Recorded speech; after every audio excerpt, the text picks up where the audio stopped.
there is a fifth dimension beyond that which is known to man. It is a dimension as vast as space and as timeless as infinity.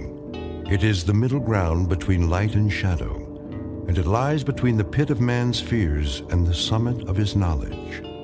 This is the dimension of imagination.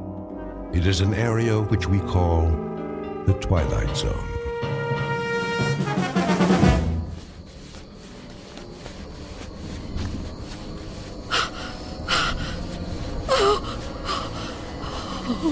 Oh, no, where am I? What am I doing outdoors? I don't remember leaving my... Oh, it's so dark. I don't live here. Or here. Which is my house. Oh, I must get home.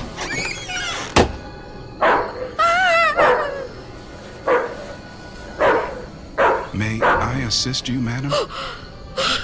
You startled me. I've lost my way. My home is somewhere around here, I'm sure, but I don't know where. Perhaps I can help you find it. Oh, thank you. Thank you.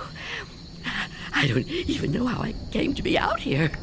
It's certainly not safe at this time of night. Oh, at any time. Well, surely the daytime when the streets are crowded. No, that's when it's most dangerous. For me. So you see, I never go out. Never? Never. But, dear lady, why not? I'm afraid. Afraid? Of something or someone? Someone. It's difficult to explain. Please, try me. Oh, I'm not sure you'd believe me. You'd think I'm just a senile old woman. I'd believe you, Wanda. What did you call me? Wanda. That is your name, isn't it? Yes, but I didn't tell you that. You didn't? Are you certain? Yes, I'm certain. How do you know my name? Because I've been looking for you for a long time, Wanda. Oh, no. You've kept me at bay for many years, but no longer. No. Get away from me. There's nowhere to turn, Wanda. You don't know where you are, remember? You certainly couldn't run from me, a frail old woman like you. Please. No, I won't let you. Say that again. It amuses me. You won't let me? How do you imagine you're going to stop me? You really have no choice, Wanda. There's nowhere for you to go now. Come to me, old woman. Take my hand. No. Take my hand. No. No. No.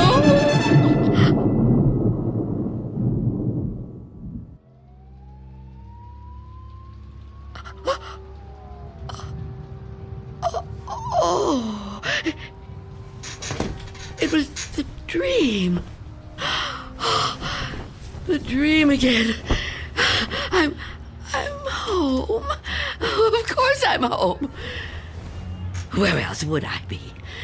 But is it night or day? Oh, that's right. The clock is broken. It's been broken a long time. And I can't get it repaired, can I? Not without going. No, I can't. I mustn't. I have to resist every temptation. Oh, really, Wanda? How could you be so careless? How could you fall asleep before... Oh, I must check. Oh. Yes. The boards and the windows are still secure. Is that... Can I feel a breeze? Is there a gap? Oh, not enough. Not enough. He still can't get in. Oh, what about the door?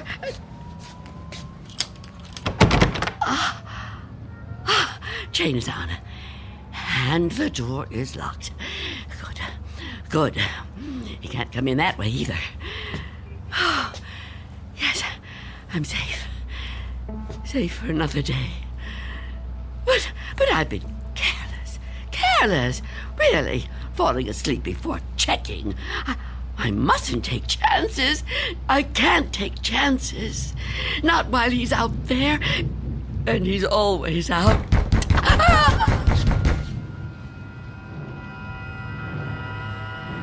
Miss Dunn?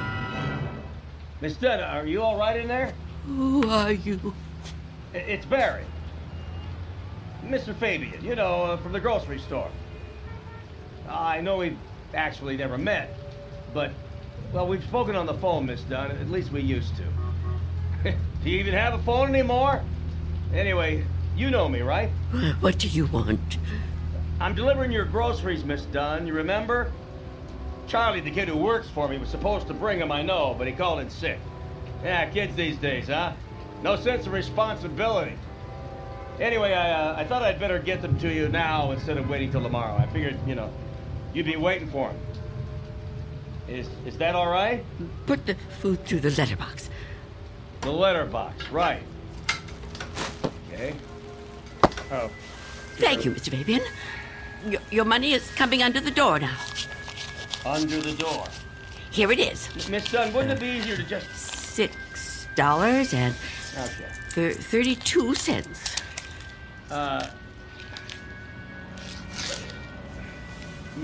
Many thanks, Miss Dunn, but, Good day to you, Mr. Fabian. Miss Dunn, are you still there? Yes? What is it? Well, I've been thinking. I just wonder, Miss Dunn, does anybody else bring you food? I really don't see what business of yours that is, Mr. Fabian. Well, no, it's nothing like that, I promise you. I mean, this has anything to do with business. I'm just concerned for your well-being. I mean, it seems to me a person can't live on food big enough to fit through a letterbox. I can assure you, Mr. Fabian, I'm in no danger of dying as long as I observe this strict regimen. Oh, well, I'm glad to hear you talk like that, but I don't know. Maybe if I could come in for you. Come in? Yeah, I just want to talk, Miss Dunn. I mean, I can't do that so well out here. I really think you need to see a doctor. Out of the question. No one is coming in here, Mr. Fabian. Not a doctor and not you. Miss Dunn, could you open the door, please? Go away! Miss Dunn, I just want to help you. I know what you want. Leave me alone. Miss Dunn, all I know who you are. You do? Well, that's good. That's very good. Myself, I have a very bad memory. Every morning, you know, my wife gives me a pen. Every day I lose it somewhere. So, will you let me in? Stop trying to get in here. You won't get me. Just go away and leave me alone. Come on, Miss Dunn.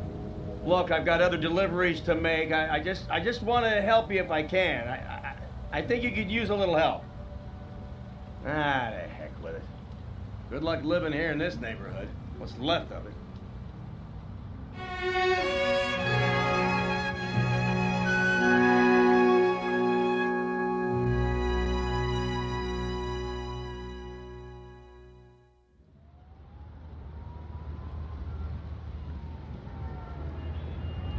Go away. I won't let you in. I won't let you get me. Leave me alone. I don't want to die. I don't want to die.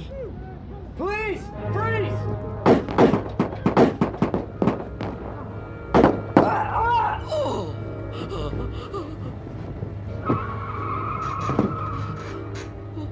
What's going on out there?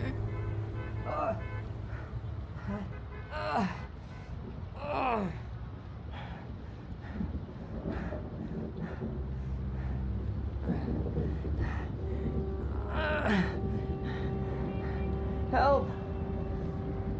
Is anyone in there? You gotta help me. What is it? Go away! I've been shot. I need help. Please. Please do something to help. Who are you? Officer. I'm a police officer. Please, you have to open the door. I need help. I've been shot. You're lying to me. I know you. You can't fool me. No, I'm not trying to fool you. Please.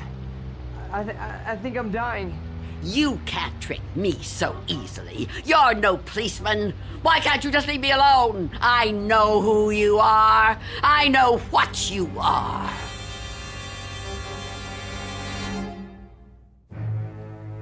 An old woman living in a waking nightmare. An old woman who has fought 1,000 battles with death and has always won. Now she's faced with a grim decision. A decision that might to others seem the simplest in the world. That of whether or not to open a door. And in some strange and frightening way, she knows that this seemingly ordinary door leads to the Twilight Zone. And now, The Twilight Zone and our story, Nothing in the Dark, starring Marshall Allman, with Stacy Keach as your narrator.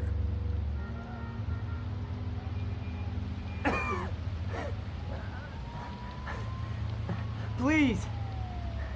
Why won't you help me? Stop this! Why must you do this to me? I'm losing a lot of blood. It's so cold out here. Listen to me. I'm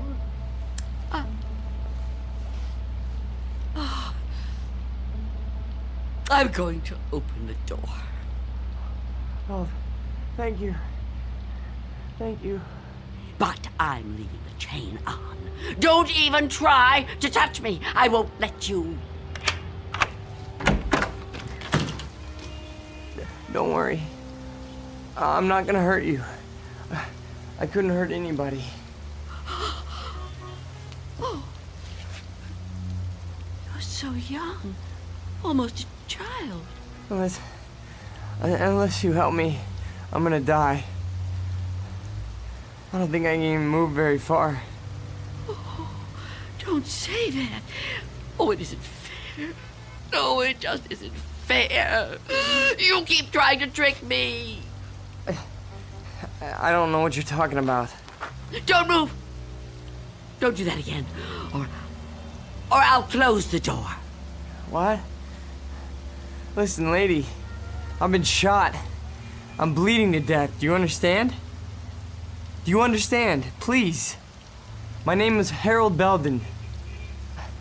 I need a doctor. I need a doctor right away.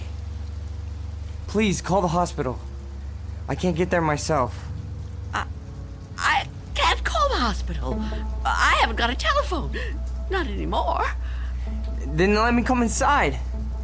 You can't just leave me. I'm begging you, I'm freezing. I have to unlock the door. You can't ask me to do that. You can't. I don't want to die. You understand? So you're not gonna help me? You're just gonna let me die out here? I know who you are. No, I told you who I am. My name is Belden. Officer Harold Belden. That's not her name. There is no such person. Stop trying to trick me. I don't understand why you keep saying that. Look, it hurts. It hurts, okay? Please, lady, please. Stop! Stop! Oh, why are you torturing me like this? I tell you, it isn't fair. I don't want to die. Well, I don't want to die either. If I could get help for myself, I would, but I can't move. I've been shot in the side, you see? Look, I'm bleeding. Oh, it isn't fair. It isn't fair.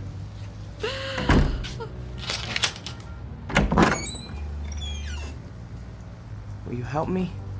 Yes. Yes, I'll help you. Thank you. Take my hand. What? Take my hand. Pull me inside. No, I won't. I mean, I can't. Oh, can't you? Can't you crawl in? Well, I don't think so. Please try. Quickly. I don't want to leave the door open.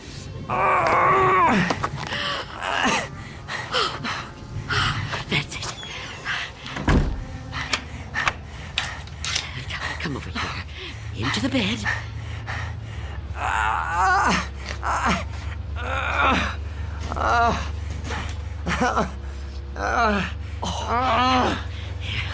You just rest.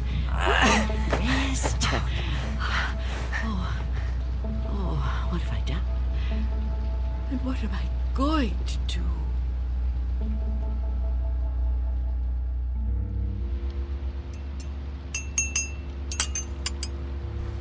Officer?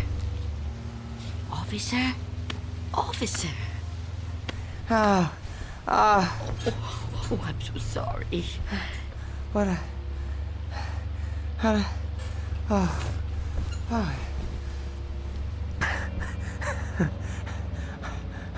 Oh, I'm alive. Yes. Yes, you are. Yeah, you're the lady that helped me. Yes. Eventually. Now, drink this.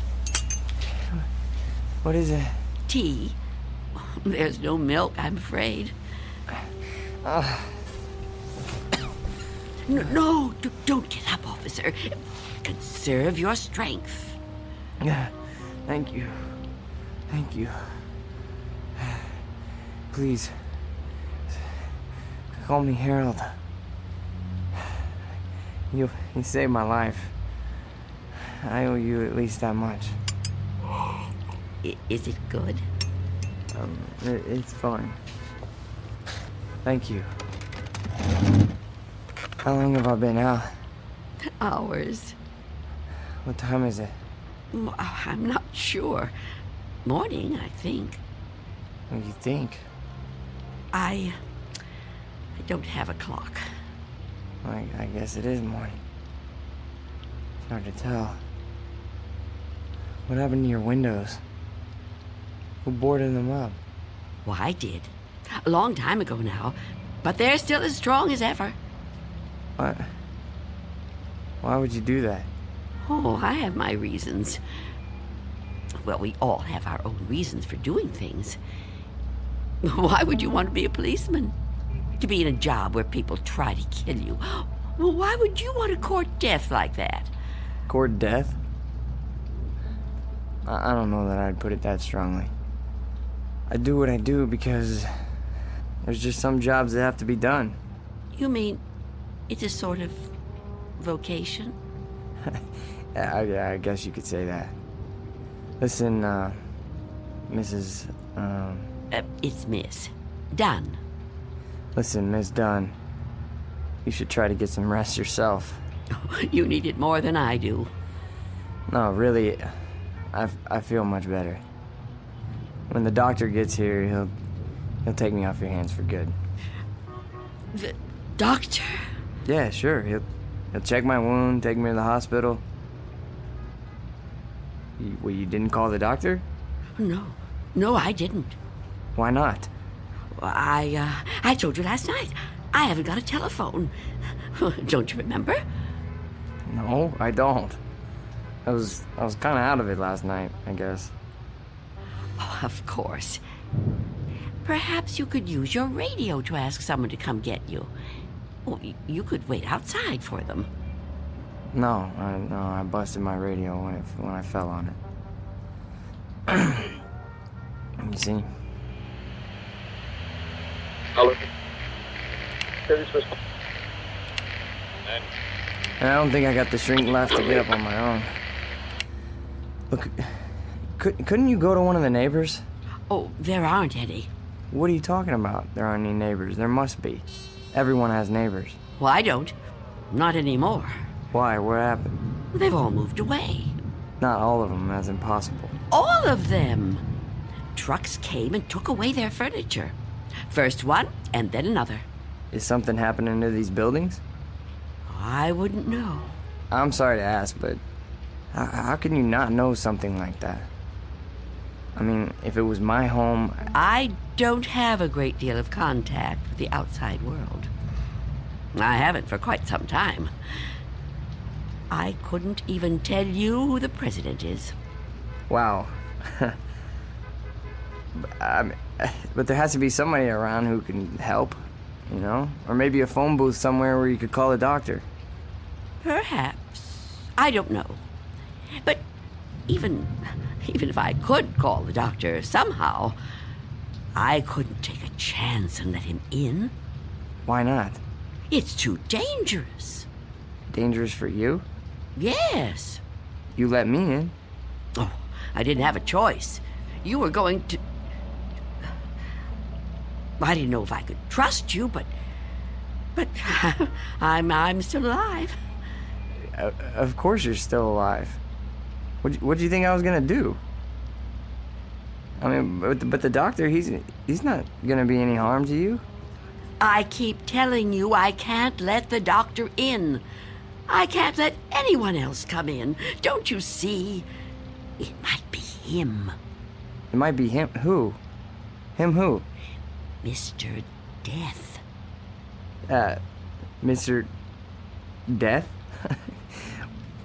What? I know he's out there. He's trying to get in. He comes to the door and knocks. He begs me to let him in. Last week, he said he was from the gas company. The gas company. Oh, he's clever. After that, he claimed to be a contractor hired by the city. He said this building was condemned, that I'd have to leave. But I knew who he was. I kept the door locked, refused to let him in. Eventually, he went away. Condemned, huh? I mean, that explains why there's no one else in the neighborhood. No, he knows I'm on to him. Yesterday, he said he was Mr. Fabian from the store. But all he really wanted was to come in. That's all he ever wants. Wait a second. No, it's no use. You wouldn't understand. I knew you wouldn't. How could you? I mean, wait, but I want to understand. I do. I mean, this man you're afraid of, you say he's Mr. Death. That's right. You don't mean just anybody, do you? You mean like death, right? Death. That's right. So is this Mr. Death a person like you or me? I know it sounds crazy to someone like you, to anyone but me, but it's true. I know it's true. Okay, I understand what you're saying, but, I mean, people die all the time, all over the world. Now how could one man be in all those places at once? I don't know. Don't ask me that. Maybe there's more than one of him. Maybe.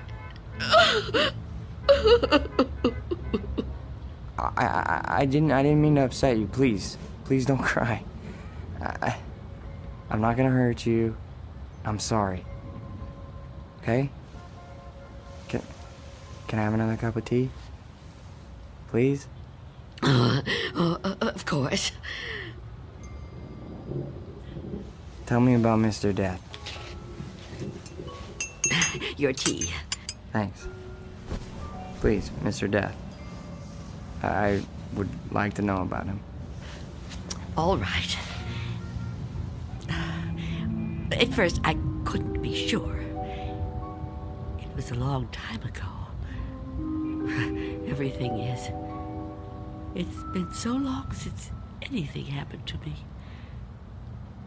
But I was on a bus. There was an old woman sitting in front of me, knitting a scarf, I think. There was something about her face.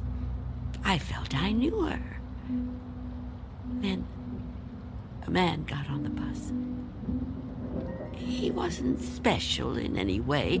Not short, not tall, not fat, just a man. I remember that there were empty seats, but he sat down right next to the old woman.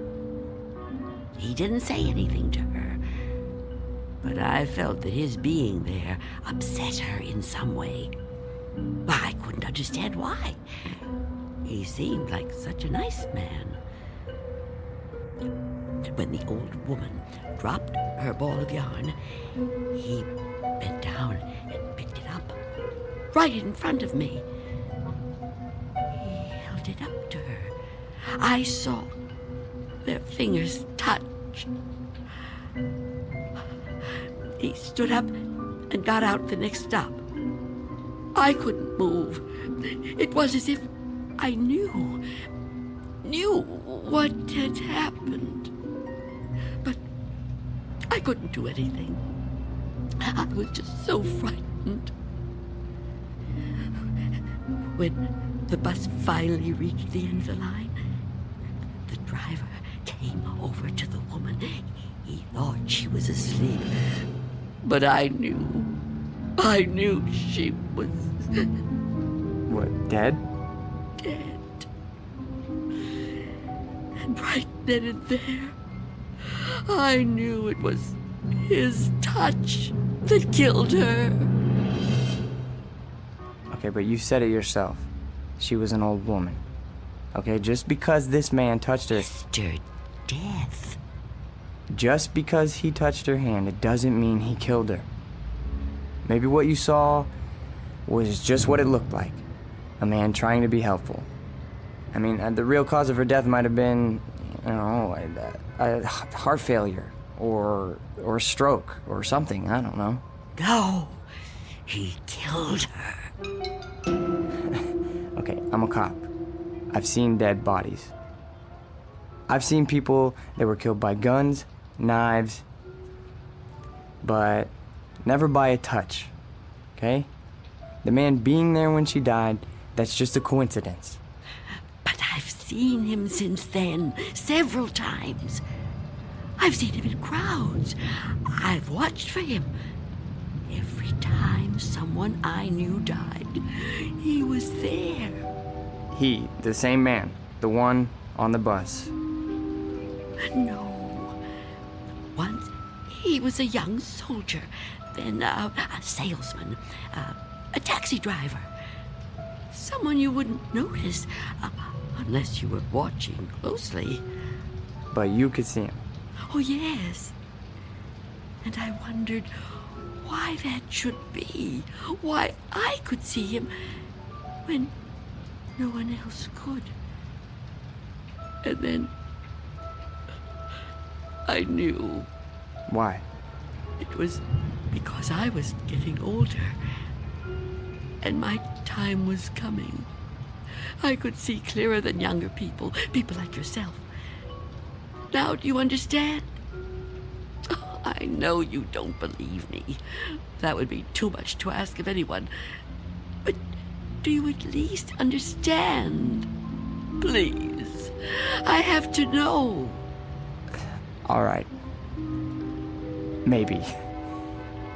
Maybe, okay? But if there is some Mr. Death who's able to visit all the people in the world like Santa Claus... Don't mock me. I'm not meaning to mock you, okay? I would never do that. I swear. But if he's real... He is. If he's real, then I don't see what the problem is. You don't see what the problem is? Oh, you must be joking. No, I mean, if you know what he looks like, what have you got to be afraid of? If you're right, and you can see death, I'd say you're kind of fortunate. Fortunate? Sure, yeah. I mean, you'd be able to see him coming.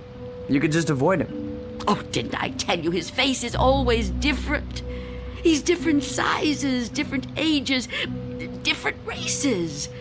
I couldn't be sure. Well, how about when you go out? Out? Sure. Well, I know you said you don't have much contact with the outside world, but you have to go out sometime. I mean, to the shops or something, you know? Now, couldn't he touch you then, if he wanted to? No. Why not? I never go out. Never. Never. Oh, I haven't been out for years. I don't know how many. I don't keep count. That would be too depressing. But I suppose you can guess from the smell. You're too polite to mention it. But it must bother you as much as it bothers me. So what do you do about food? The boy at Mr. Fabian's store delivers it. But I never open the door to him. How can you live like this? Oh, don't think I enjoy it. So why do you do it? Because if I don't live like this, I won't live at all. If I don't watch out, if I let down my guard even for a moment, he'll get in. I know he will. I haven't always lived like this, you know. I was young once. People said I was pretty. I lived out in the sunlight. I hated to be inside even for a minute. My mother always said I'd spoil my fine complexion, but I didn't care. I loved outdoor things. I lived out in the sunlight, so warm, so beautiful. Beautiful, like I once was. You're still beautiful. Oh, no, I'm not. I'm old and cold. I miss the warmth of the sun so much. See that patch of sunlight on the floor? Where's it coming from? I think it's coming in from between the cracks in the boards of the window over there. Oh, yes. It's so warm to the touch. You know, I've always hated the dark and the cold. And now I'm old. I've lived a long time, but I don't want to die. I've heard people say it was his time when an old person dies. But it's not your time if you're not ready to die. I'd rather live in the dark than not live at all. Miss Dunn, I promise you, there's nothing to be afraid of. We're all alone here. Okay, there's nobody outside the door. I know you're upset, okay? And you're clearly under a lot of pressure. But I think all you need is some rest. Oh, officer. Yeah, and I need help. Oh, I don't know what to do. Just give me some medical attention. Look, I don't know how badly I've been hurt, okay? But I've lost a lot of blood. And I need help soon. Or I don't know how much longer I can... I've told you I can't go out there. You can't ask me to do that. Look, this whole Mr. Death thing, I promise you, you don't have anything to worry about. Shh. Someone's coming. Well, get them to help me. No. There's nothing to be afraid of. Please, answer it. Go on. That's right. Go ahead. You're doing fine. Answer it. Go on. I'm keeping the chain on. That's fine. Do whatever you want. Just see who it is and get them to call for help. I'm sorry, lady, but I got my orders. No, get away. Officer Belden, help me. I can't fool around any longer. Step aside, I'm coming in.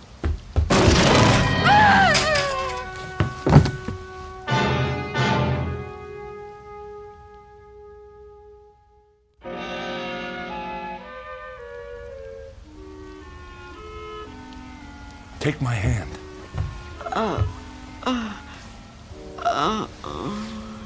Easy, lady. Just lie quiet there till you get your strength back. What?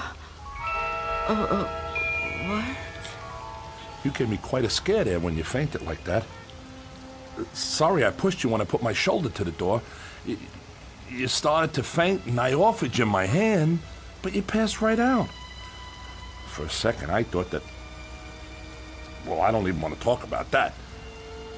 But I'm glad you're okay. And still, I live. Huh? I told you I didn't mean to hurt you. It was an accident. You're not gonna sue, are you? What do you want with me? Here, let me help you get up. Take my... I can get up myself. Look, you gotta understand, man. I don't get no pleasure out of busting indoors. Who would? Except maybe some thug, but I'm no thug. I'm just a guy doing a job. Your job? Look, you don't seem to realize how important this is. I've got a crew and equipment coming in an hour to pull this tenement down. Begging your pardon, ma'am, but looking at this place, I say it's long overdue. Frankly, I'm kind of surprised it's still standing. And you're really not Mr. Death? Mr. Who? I don't know what you're talking about, ma'am. My name's Armstrong. Bud Armstrong. I don't know about any Mr. whatever you said. All I know is I got a contract to demolish this row of buildings. That's what I got to do. Everybody else moved out a long time ago. Until the other day, I thought this whole building was deserted. I seen them windows boarded up, and I figured you moved out when the rest of them did. Thank goodness I met that guy from the grocery store, that Mr. Fabian. Oh, Mr. Fabian.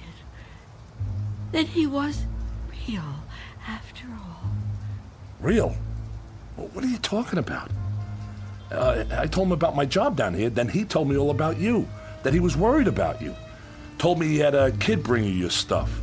That was the first I knew about you, and it's darn lucky I found out. Well, you'd still be in here when the wrecking ball hits. Now, come on, we gotta get out of here. You want me to go outside? Sure, didn't you just hear me? This place is coming down. You can't stay in here. You want me to leave here? You have to. I can't. It's Miss Dunn, right? Well, Miss Dunn, you were notified about the demolition job months ago. Look, I'm not out to bully you. I'm just trying to do my job here. These buildings were condemned by the city. Can't say I blame them. And I'm the one who's got to tear them down. Tear them down? Wow, can you? Look around you, ma'am. This building has had it. You can see that. I can see that. Anyone could see that. It's all worn out, dilapidated. All these buildings have got to come down. You seem like a nice person. A nice person shouldn't have to live in a place like this. Now let's the two of us just... Get away from me! Don't touch me! Please don't act like this. I ain't a monster, lady. I've got a heart just like anybody else, and I can see how you could get attached to a place, but, not want to see it wrecked. But when a building's this old, it's not fit to live in no more. It's dangerous. It's got to come down to make room for a new one, a stronger one. That's life, lady. Old make room for the new, you know? No. People get the idea that I'm some kind of destroyer. They think I get kicks out of tearing stuff down. But that ain't the way it is. No, that ain't the way it is at all. I just clear the ground so other people can build on it. In a way, I guess I kind of help them do it. Can't have one without the other, am I right? Look around you. It's just the way things are, like when a big tree falls in the forest and a new one grows right out of the same ground. Old animals die and young ones take their places. It's just nature. That's how it is. Even people step aside when it's time. I won't. When I finally kick the bucket, or when I get too old to contribute, my son-in-law will probably take over The door! What about it? Oh, yeah. Sorry about that. I didn't realize the chain was on when I put my shoulder to it. Door's okay, but the chain's had it. You left the door open! Hey, there's no need Get to... out of my way!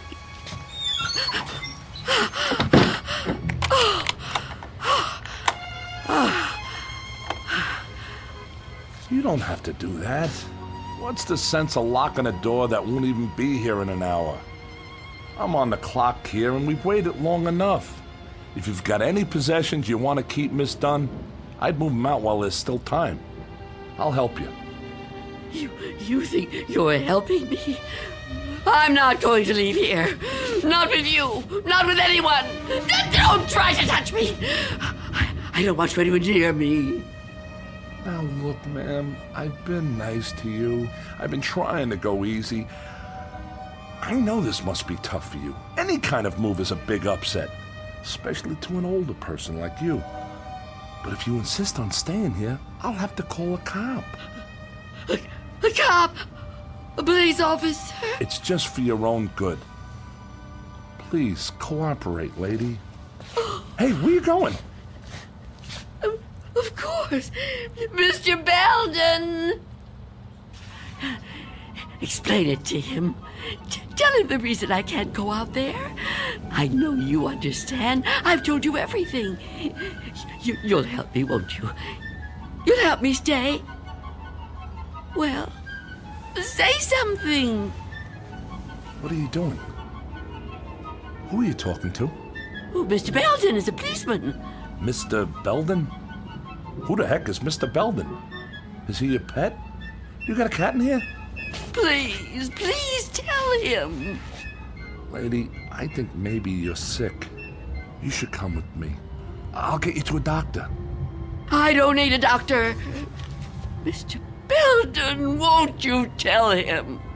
Okay, I get it. I see how it is. Hey, I'm sorry, but if you're still here when the crew arrives, I'll have to call a cop. I'm sorry. I wanted to make you understand, but... Okay.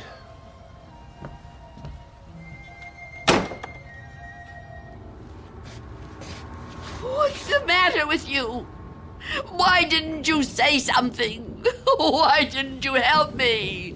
I thought you understood. I thought you'd help me. I think the question you should be asking yourself, Wanda, is how he looked straight at this bed and didn't see me. You called me Wanda, but I never told you my first name. Oh no. No. It's not true. It's not true. Yes, it is. The mirror, Wanda. Look in the mirror. What do you see? I can't. I won't. Look in the mirror, Wanda.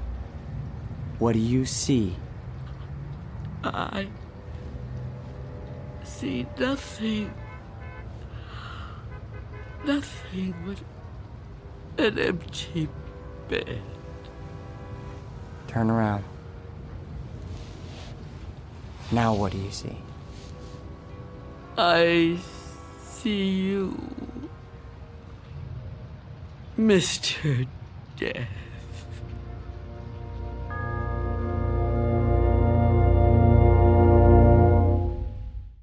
We'll be back to the Twilight Zone in just a moment. And now, Act 3 of Nothing in the Dark, starring Marshall Allman. It was you. It was you all the time. Yes. It was me. Oh, don't get up. You're still... Oh. You're not hurt. No. No, I'm not. But you were shot. Those men... Did you see me get shot? No, but you were bleeding. Do you see any bloodstains now? No. And the men? Did you see them? You were never hurt, were you? I can't be hurt. You tricked me. Yes, Wanda. I tricked you. It was all an illusion. One I created just for you. If it helps, I'm sorry. I would have preferred to avoid it if I could. But why? Why did you do it? The moment I let you inside, you could have taken me any time. Yes, I could have. But you were nice. You made me trust you. But I had to make you understand, Wanda. You see me now, and you've seen me before. Many times before. Starting with that day on the bus. Oh, I was right. It was you. The old lady's name was Iris. I knew then that you were upset. Upset? I thought it was important that you got to know me. What I said to you before, it was true. What you said? When you thought I was a policeman. You asked me why I did what I did. And you said there were some jobs that had to be done. That's right. That it was a kind of vocation. Actually, Wanda, You said that. But I suppose you're right in a way. Now ask yourself, am I really so bad? Am I really so frightening? You've talked to me. You've confided in me. Have I tried to hurt you? Well, no, but Do you really believe I would ever hurt you? you don't look like someone who would want to hurt me. You see? It isn't me you're afraid of, is it? You know me now. You understand me. What you're afraid of, what you've really been afraid of all these years, is the unknown. That's right, isn't it? Yes, Don't be afraid. but I am afraid. You must be very tired, Wanda. I am. But the running's over now. It's time to rest. I'd like that, but Give me your hand. I don't want to die. Trust me.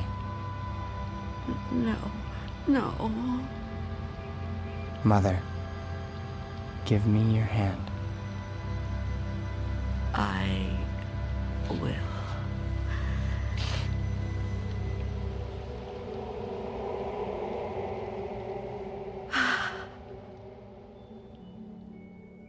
There. You see? See? See what? No shock, no engulfment, no loud thunder. What you feared would come like an explosion is like a whisper. What you thought was the end is the beginning. When will it happen? When will we go? Go. Yes. I'm ready now. Look over there, on the floor. What is there to... Oh, Now do you understand? it's me. It's you. My body. I look so calm. You see? We have already begun. Come with me. Yes. Please. I'd like to.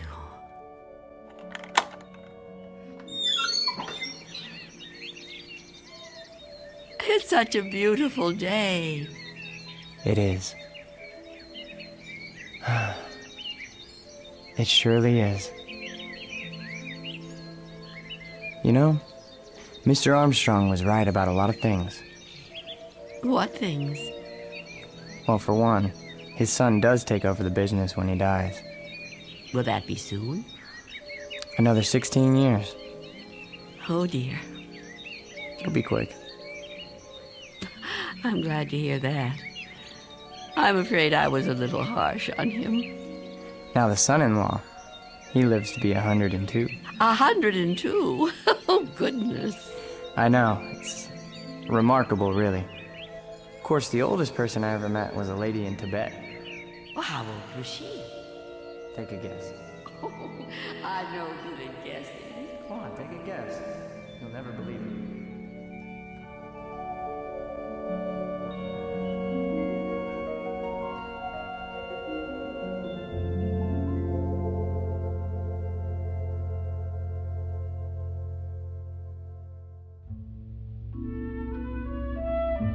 There was an old woman who lived in a room, and like all of us, was frightened of the dark. But who discovered in the minute last fragment of her life that there was nothing in the dark that wasn't there when the lights were on? Object lesson for the more frightened amongst us.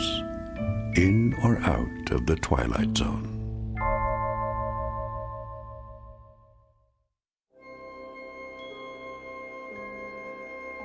Hi, this is Carl Amari, producer of the Twilight Zone radio dramas. I'd like to take a moment to tell you about our official website at twilightzoneradio.com. where you'll get the latest news and information on these Twilight Zone radio dramas. Plus, at twilightzoneradio.com, you can digitally download 3 free episodes or any of our episodes for only $1.95 each. In this age of ever-changing technology, we've decided to make these episodes instantly available to you by making the Twilight Zone radio dramas a digital download-only series. This means that this series will no longer be offered on CD. The CD collections at our website are now being offered while supplies last at buy one, get one free. So be sure to get your favorites before they're sold out. Be sure to visit us often, and I'll see you in the zone.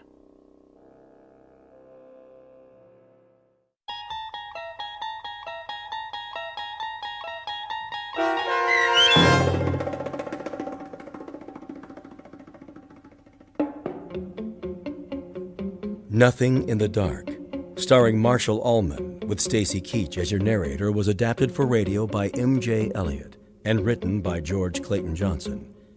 Heard in the cast were Roz Alexander, Jeff Morrow, Doug James, and Mike Starr. This copyrighted radio series is produced and directed by Carl Amari for Falcon Picture Group and Westwood One. Custom Foley effects, sound design, and mixing are done in the Cerny American Sound to Picture Theater by Cerny American creatives Matt Sorrow, Bob Benson, Todd Beyer, and Tim Cerny.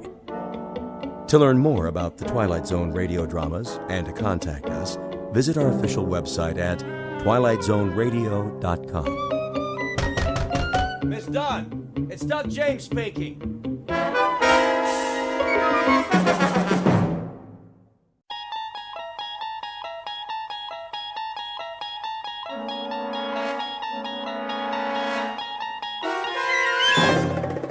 There is a fifth dimension beyond that which is known to man.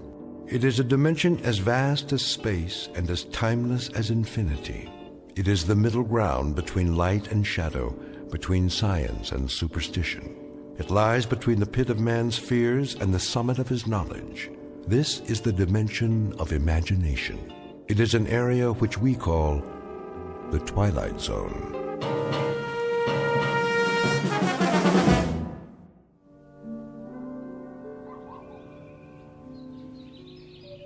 Welcome to Maple Street, USA, late summer. A safe, tree-lined world away from the big city. A nice, old-fashioned place to raise a family. Good friends, well-kept lawns, and the laughter of children at play. There's Mr. Steve Brand, who just finished washing his shiny new car, with some help from a good neighbor. Hand me the rag, will you, Don? I want to polish this baby before the sun goes down. Sure. Hey, I can get the tires for you. It's okay. It's almost dark. Throw me the ball! If you can catch it. Hey, the ice cream man. Look at that. Ice cream before dinner. Why not? They deserve it. Well, as long as their mothers don't find out. What'll it be, boys? Futsicle. Coming right up. And a rocket popsicle. This one's got your name on it, Tommy.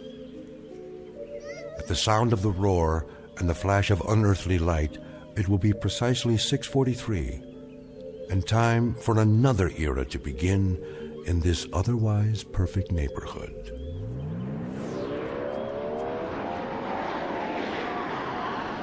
Whoa! Look at that! What was that? I don't know. What was it? Must be some kind of new jet. What was that? A meteor? That's what it looked like. I didn't hear any crash, though, did you? No, I didn't hear anything except a roar. Steve, what was that? Beats me, honey. Came awful close, didn't it? Too close to home, much too close. What the heck? A police helicopter? Did you see how fast it was going? 6:44 p.m. on a late September evening, the last calm and reflective moments before the monsters came to Maple Street.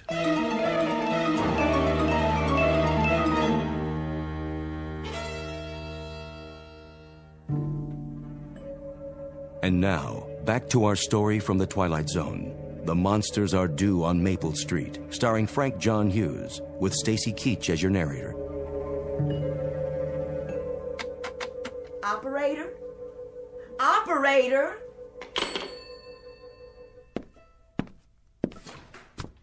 Bill, there's something wrong with the phone. What are you doing out there?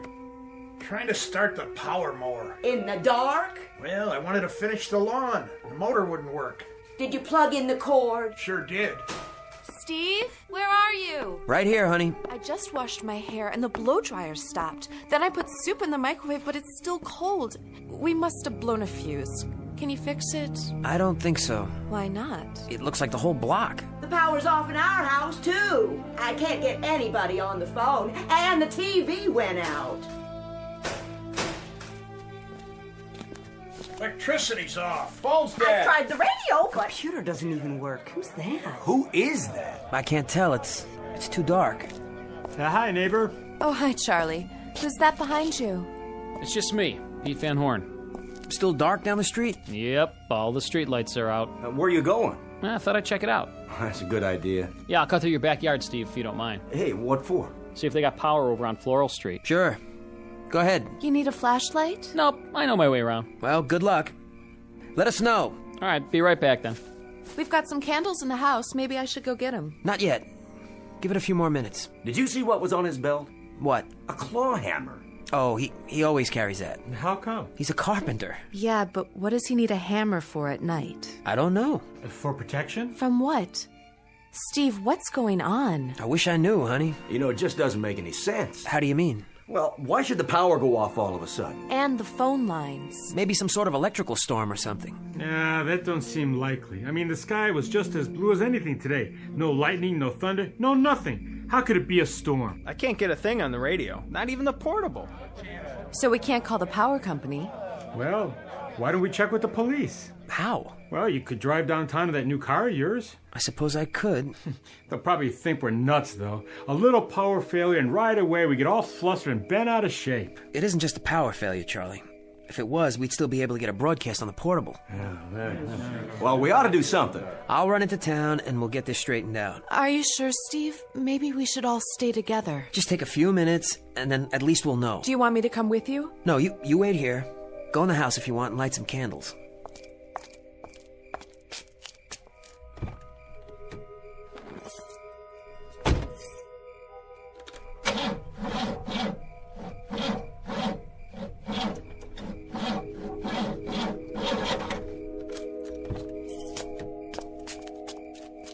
What's the matter with the car? I don't understand. It was working fine this afternoon. Out of gas? I just filled up.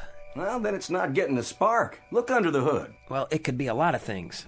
I wouldn't know where to start, especially at night. That could be the distributor cap. But it's new. It's supposed to be under warranty. What's it mean? Mean? All these things happening at once. It doesn't mean anything. It's just a coincidence. Next time I try the car, it'll probably start just fine. I don't know. It's as if everything flat out stopped all of a sudden. Yeah, that's pretty strange if you ask me. We better walk downtown. How many? I mean, some of us should stay here and watch the houses. The two of us can go, Charlie, you and me. You think it's the meteor? Well, you know, I really doubt it.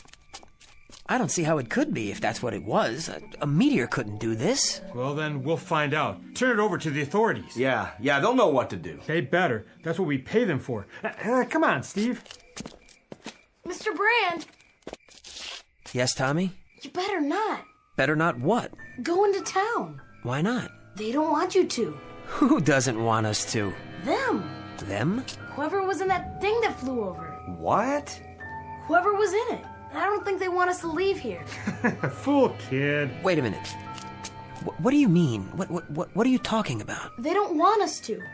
That's why they shut everything off. What makes you say that? Now, isn't that the craziest thing you ever heard? Tommy, I asked you a question.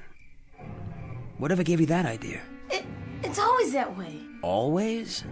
Well, when a ship lands from outer space. Oh, come on now. It's that way in every story. Which story? All of them.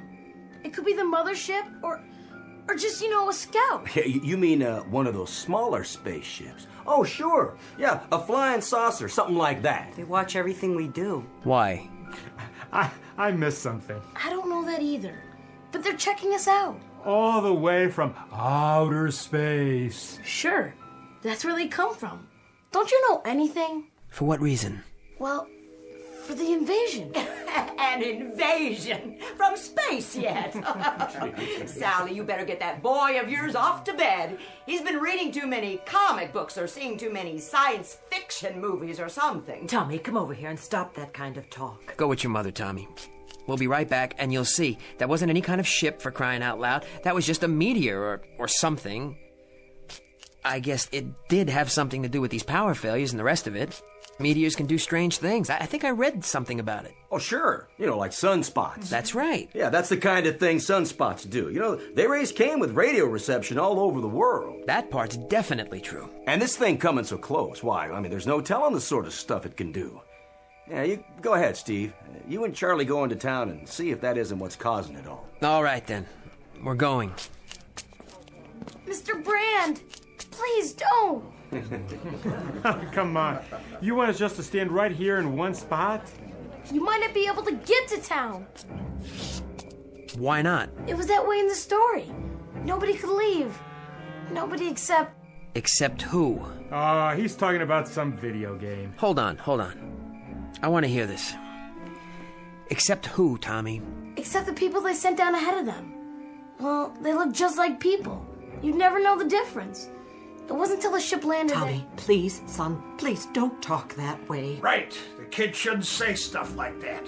And we shouldn't stand here listening to him. Why, this is the silliest thing I ever heard.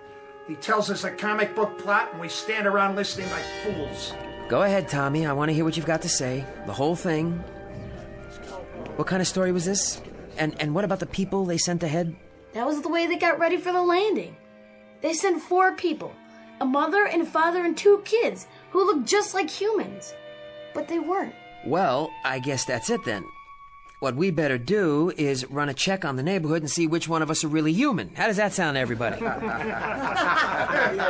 There must be something better to do than just stand around making bum jokes about it. Well, like what? Well, for instance, I wonder if Floral Street's got the same deal we got. Hey, where's Pete Van Horn? Didn't he get back yet? Can't see a blessed thing. Hey, who's that? It's Les Goodman. See him there across the street? He went out and got in his car just like that. Now, where's he going at a time like this? Looks like he isn't going anywhere. Hey, Les. Can't you get it started? No dice. That sounds like the battery's dead. It shouldn't be. It's charged up. Could be the starter. Oh, this car always works, like clockwork. I get behind the wheel in the morning and it goes. It never fails. Unless it's something electrical. Such as? Who did that? Nobody. It just started. All by itself? But that can't be. Cars don't just start all by themselves. Do they, Steve? Of course not. Not without the keys. I got them right here in my hand. Well, this one did. How come his car just up and started like that? How could it? Yeah, how could it start by itself? He wasn't anywhere near it. And he never did come out to look at that thing that flew over. He wasn't even interested. He was too busy. Busy with what? Why? Why didn't he come out with the rest of us to look? He always was an oddball. Him and his whole family. Real oddballs. What do you say we ask him? Yeah, well, that's a good idea. Wait a minute. Just wait a minute. What for? Let's not turn into a mob here. Listen to me. Let him talk. I don't understand it either. I tried to start it. It wouldn't start. You saw me. All of you saw me. Sure we did. What are you telling us, Les? That there's something going on here? I'm not telling you anything. I don't understand it either. I swear I don't understand anything about tonight. What don't you understand? What's happening? Well, maybe you better tell us the whole story. What story? Well, here's the way I see it. Nothing's working on this street. Nothing. No lights, no power, no radio, no TV. Nothing except one car. And guess whose it is? Yours. Yeah, that's right. Now don't go jumping to conclusions. We don't have all the facts yet. He's getting back in his car. Well, why shouldn't he? It's his. No, you don't. We need some answers. And we need them now. Hold it right there. You keep your distance, all of you. Go ahead, let's hear it. So I've got a car that starts by itself. Well, that's a freak thing, I admit it. But does that make me some kind of criminal or something? I don't know why the car works. It just does. We're all on a monster kick, Les. Seems the general impression holds that maybe one family isn't what we think they are. Monsters from outer space or something. You never can be sure. Could have been a spy plane. On Maple Street? Right. How'd they get here? Or were they here all along? Well, that thing, it could have been a missile. You never know. A bomb, you mean? An ICBM? Did you hear it explode? Did you? Well, no. I'll tell you what's going on. You're afraid of anything that's different. Fifth columnists from the vast beyond. Listen to yourselves. You know anybody that might fit that description, Les? On Maple Street? No, I sure don't. I don't either. And neither does anybody else. Look at that! At what?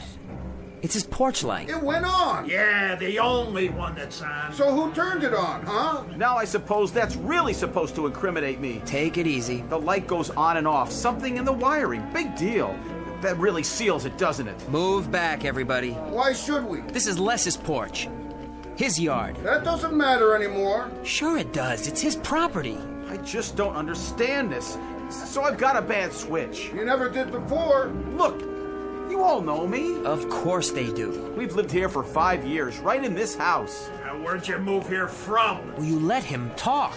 We're no different than any of the rest of you. We're no different at all. Really, this whole thing is just weird. Well, if that's the case, Les Goodman, explain why... Explain what? Why do I have to explain anything to you or anybody else? Never mind. Go ahead. What about it? Explain what? Well... Go on. Just say it. Well, sometimes I go to bed late at night. A couple of times I'd come out on the porch and I'd see Mr. Goodman here in the wee hours of the morning, standing out in front of his house. Then what was he doing? Looking. Looking where? In somebody's window? No, up at the sky. What? That's right, looking up at the sky as if he were waiting for something. For a signal? Well, I really couldn't say. Think. What did you see him do? I'd like all of you to leave now. You stay away from us. Or what? You know, really, this is a bad joke. You know what I'm guilty of? I'm guilty of insomnia. Now, what's the penalty for that? Is that a crime now, too? Well, is it? Doesn't anybody have anything to say about that? Let it go. Nobody said... No! Did you hear what I said? I said it was insomnia. They heard. You fools. You scared, frightened rabbits. You're sick. Sick people. Do you know that? All of you. Hey, easy. And you don't know what you're getting into. You don't have any idea. Because let me tell you, this thing you're starting, that should be what really frightens you. As God is my witness, you're letting something begin here that could turn into a nightmare you can't stop.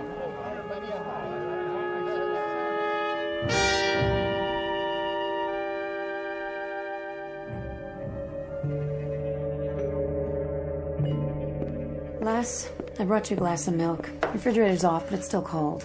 Put the candle out. Why? Just do it. What are all those people doing across the street? Why are they just standing there? I said put the candle out, now. Are they still watching our house? That's right. What do they expect to see? A red monkey. What? I remember a science article I read once. Which article? About an experiment. What made you think of that? It was in a laboratory. They set up a kind of zoo with all these monkeys.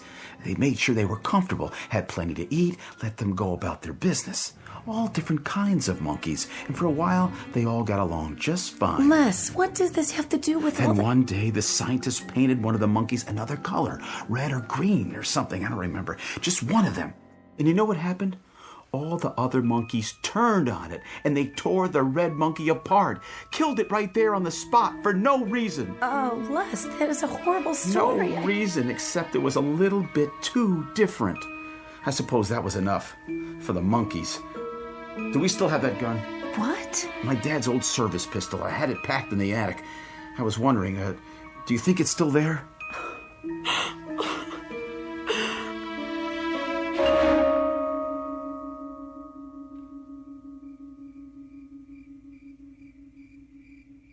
I'm gonna wait right here no matter how long it takes. For what, Charlie?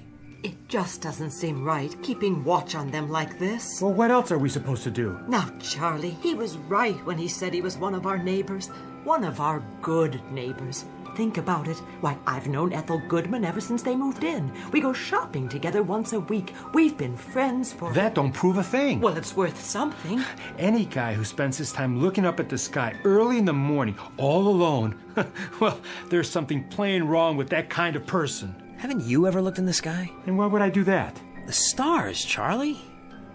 The constellations. I had a pair of binoculars when I was a kid. Knew the names of every one. Yeah, when you were a kid. But there's something about that, well, it ain't legitimate here. Maybe under normal circumstances we could let it go by, but these aren't normal circumstances. What more do you need? Do I have to spell it out for you? I guess you do. Look at the street. Our street. Now there's nothing but candles everywhere. It's like going back to the Dark Ages or something. Yes, it is. Where are you going, Mr. Brand? To visit an old friend.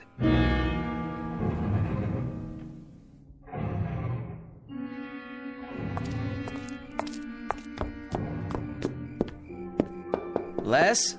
You don't have to knock. Anybody wants me, I'm right here. Come on, Les. Steve, is that you? Stay right where you are. We don't want any trouble. No trouble, I promise. Not if I have anything to say about it. But this time, if anybody sets foot on my porch, that's what they're going to get. Trouble. Look, Les. I've already explained to you people. You people? Is that who we are now? And I'm not going to explain again. You don't have to explain anything. I don't sleep very well at night. Sometimes I get up and take a walk, and I look up at the sky. I keep track of the meteor showers, shooting stars.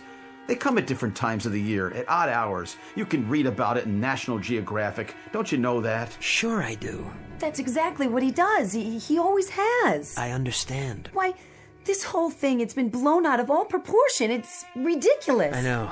It's some kind of madness or something. That's what it is, all right. Some kind of madness. Then what can we do to stop it? At this point, that is the question. You best watch who you're seen with, Steve. Who's that? You ain't exactly above suspicion yourself. Or you, Charlie. Or any of us, it seems, from age 8 on up. Come inside, Steve. No. There's no reason to hide. What I'd like to know is, what are we going to do? Just stand around here all night? There's nothing else we can do. Till then, we stand watch. One of them will tip their hand. You'll see. They've got to. There's something you can do, Charlie. Oh, you're telling me what to do? You could go home and keep your mouth shut. Oh, yeah? You could quit strutting around like a self-appointed hanging judge and just climb into bed and forget it. You sound real anxious to have that happen, Steve. Oh, I am. In that case, I think we better keep a real close eye on you, too. You do that. I think everything might as well come out now. Good idea. Steve, your wife's done plenty of talking about you lately. She what? About your habits. You're plenty odd, too, it sounds like. And when did you talk to my wife? Go ahead. Tell us what she said. Yes, go ahead. What's my wife said? Let's get it all out. Yeah, let's. Why not? Let's pick out every idiosyncrasy about every single man, woman, and child on this street and put them under a microscope like bugs. Are you afraid of the truth, buddy? You think you know what the truth is? If you got nothing to hide... Then why don't we go all the way and set up some kind of kangaroo court?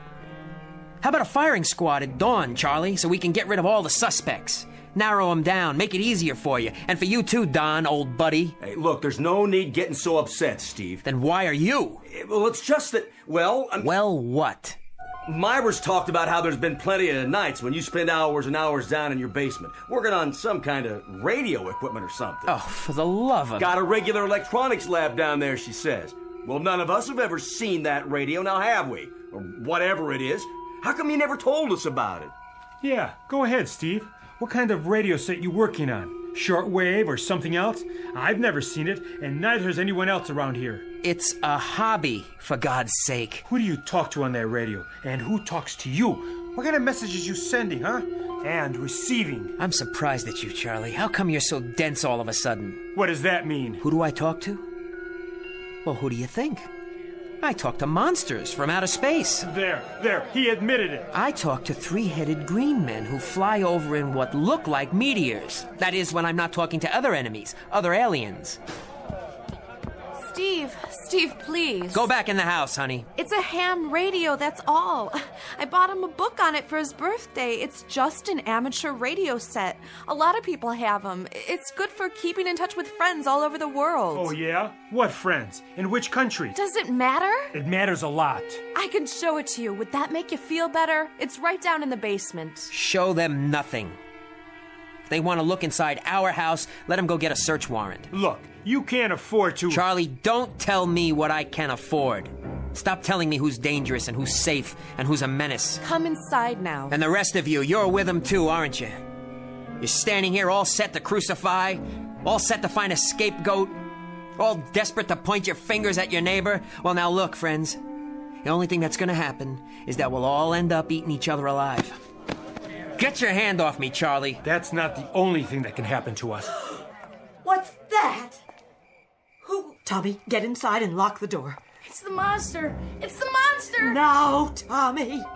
We may need this. A shotgun? Give me that. Don't try to take it away from me. Put it down. We can't even see who it is yet. It could be anybody. It don't look like anybody.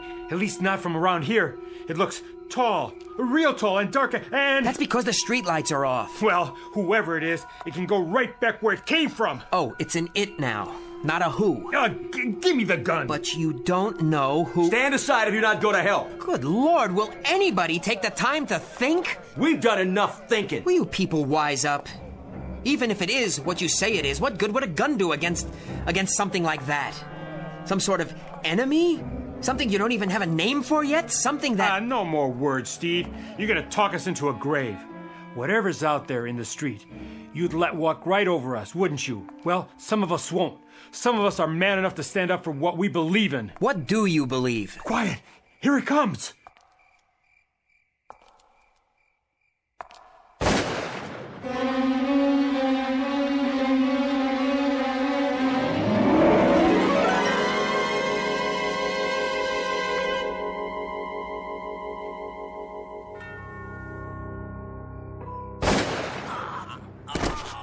You got him, Charlie! One shot. Pretty good, huh? Take a look.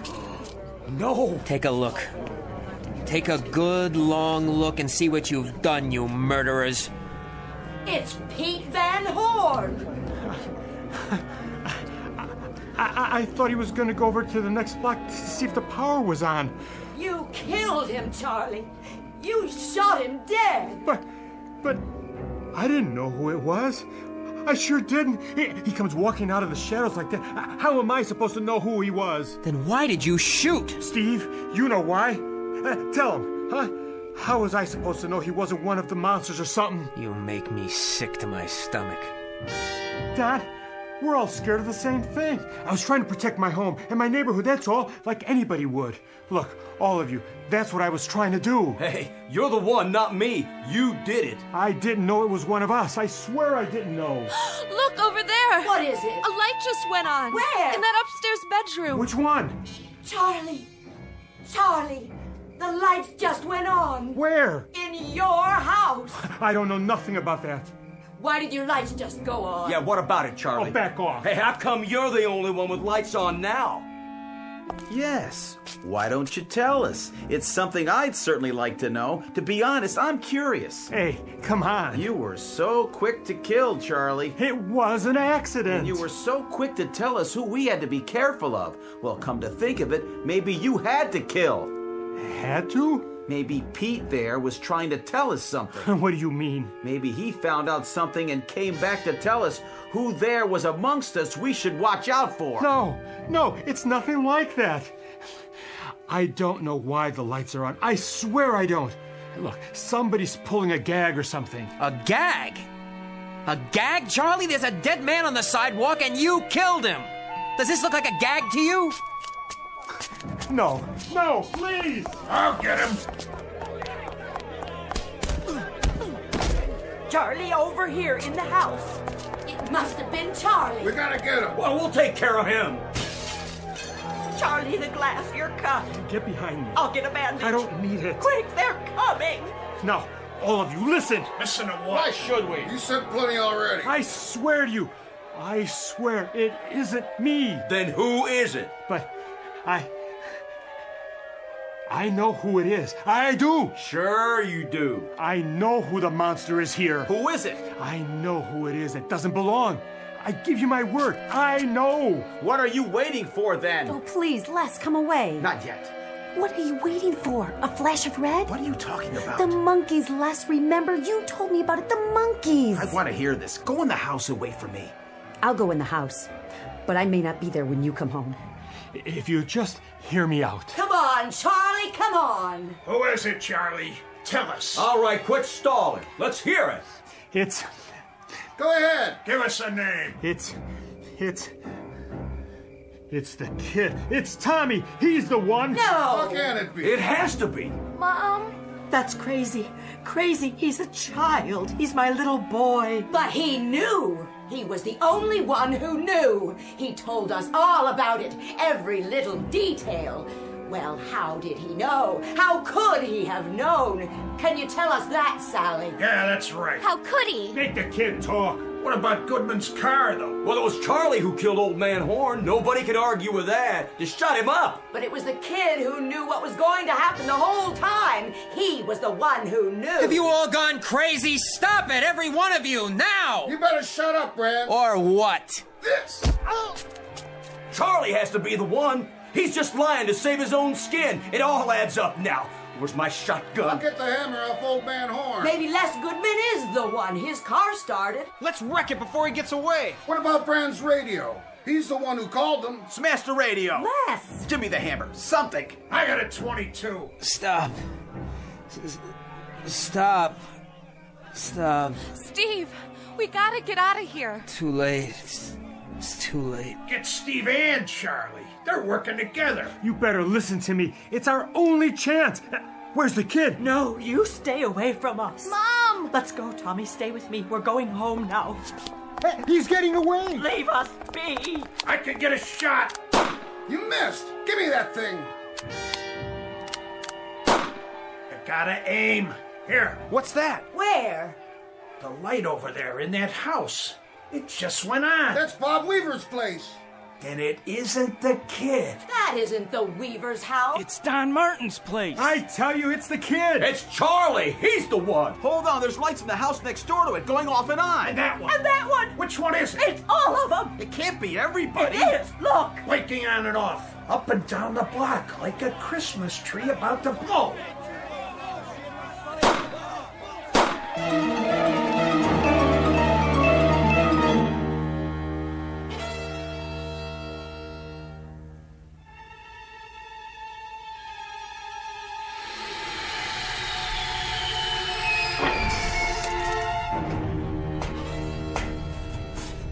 Look at them down there.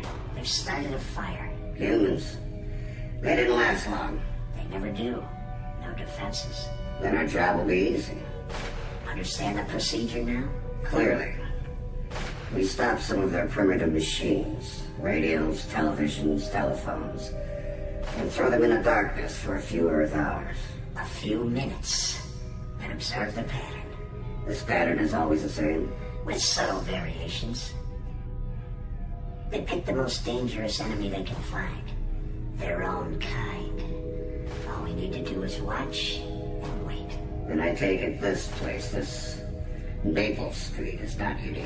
By no means. Their world is full of Maple Streets. And we'll go from one to another, and let them destroy themselves, one by one by one. Time to return to the ship. For now. Tell the fleet we're ready. If we even need them.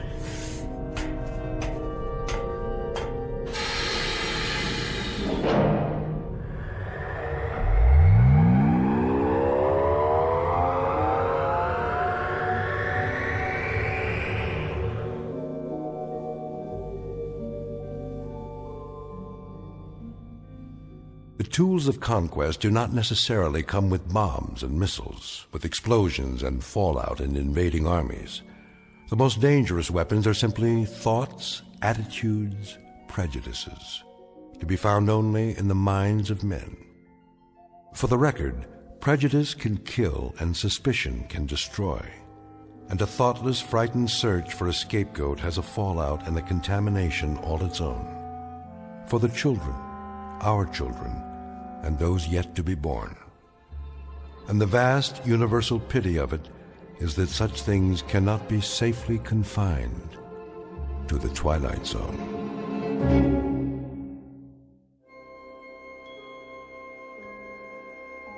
Hi, this is Carl Amari, producer of the Twilight Zone radio dramas. I'd like to take a moment to tell you about our official website at twilightzoneradio.com, where you'll get the latest news and information on these Twilight Zone radio dramas. Plus, at twilightzoneradio.com, you can digitally download 3 free episodes or any of our episodes for only $1.95 each. In this age of ever-changing technology, we've decided to make these episodes instantly available to you by making the Twilight Zone radio dramas a digital download-only series. This means that this series will no longer be offered on CD. The CD collections at our website are now being offered while supplies last at buy one, get one free. So be sure to get your favorites before they're sold out. Be sure to visit us often, and I'll see you in the zone.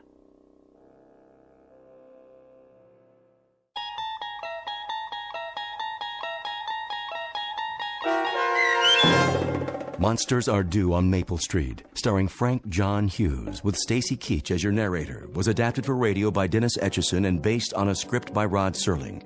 Heard in the cast were Adam Tangway, Mike Algedeff, Tony Castillo, Laura Russell, Linda Ryder, Turk Moeller, Rick Komanik, Peggy Roeder, Heather Ann Preet, Sammy Giampapa, Anthony Giampapa, Jeff Lubiton, Don Longo, Carl Amari, Roger Wolski, and Doug James.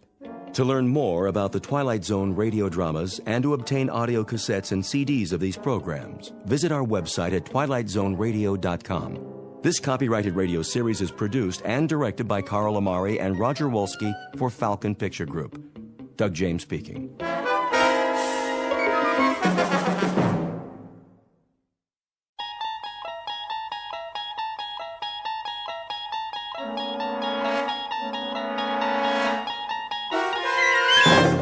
You unlock this door with the key of imagination.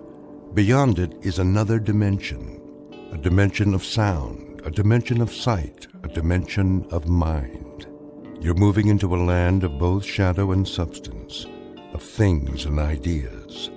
You've just crossed over into the Twilight Zone.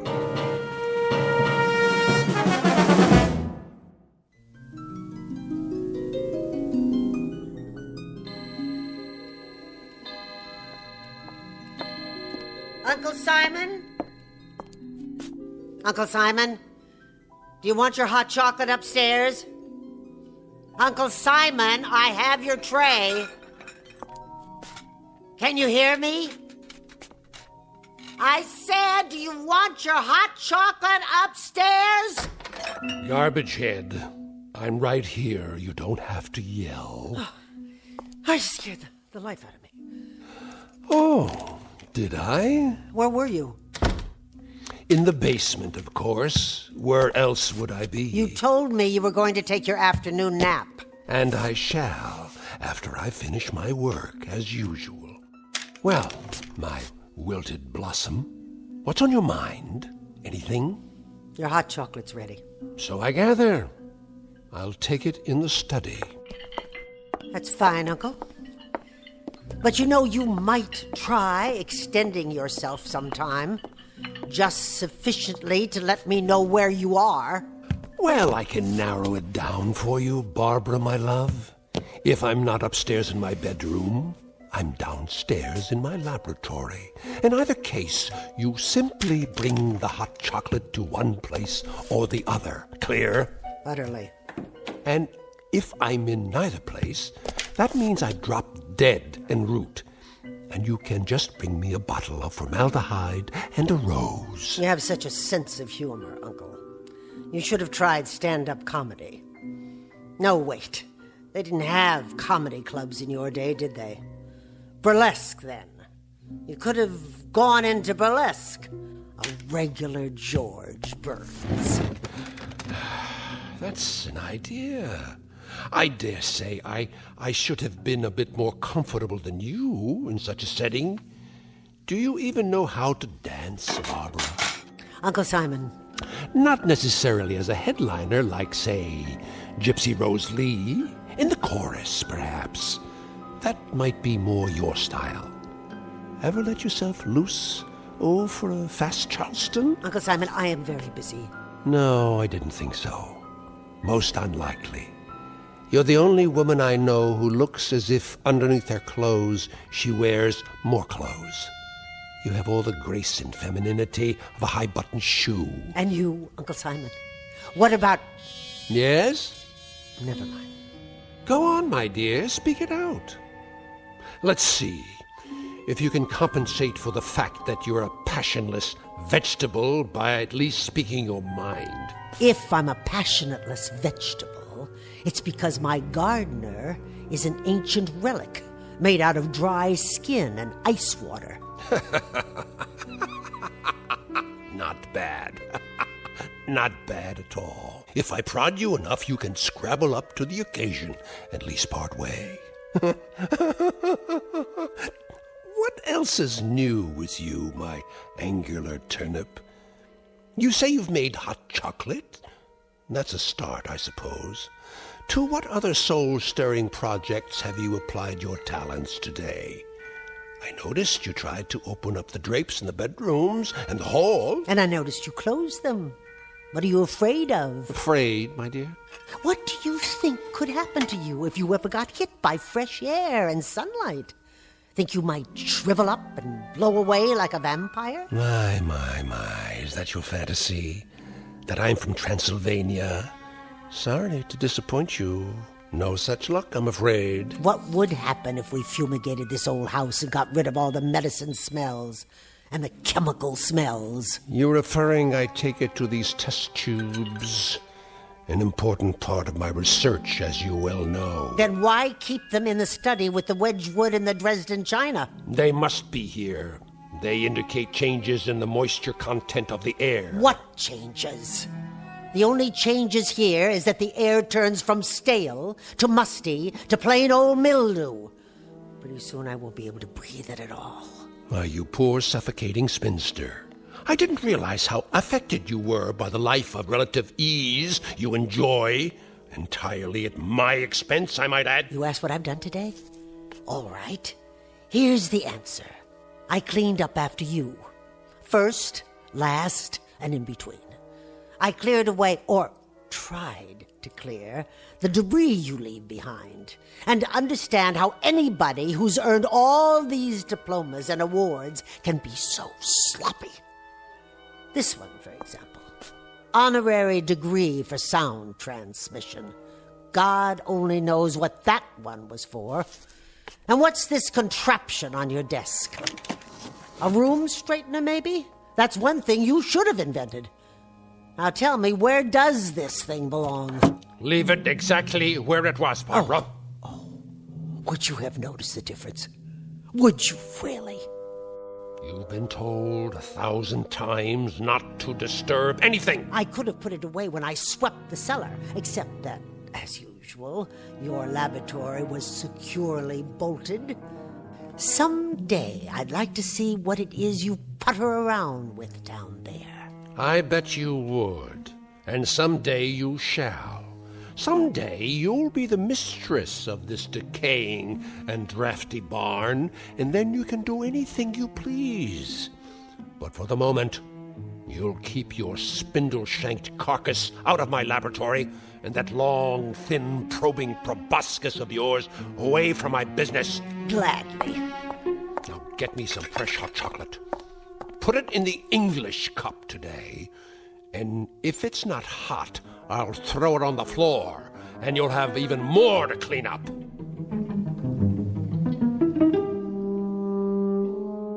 Dramatis personae, Mr. Simon Polk, a gentleman who has lived out his life in gleeful rage.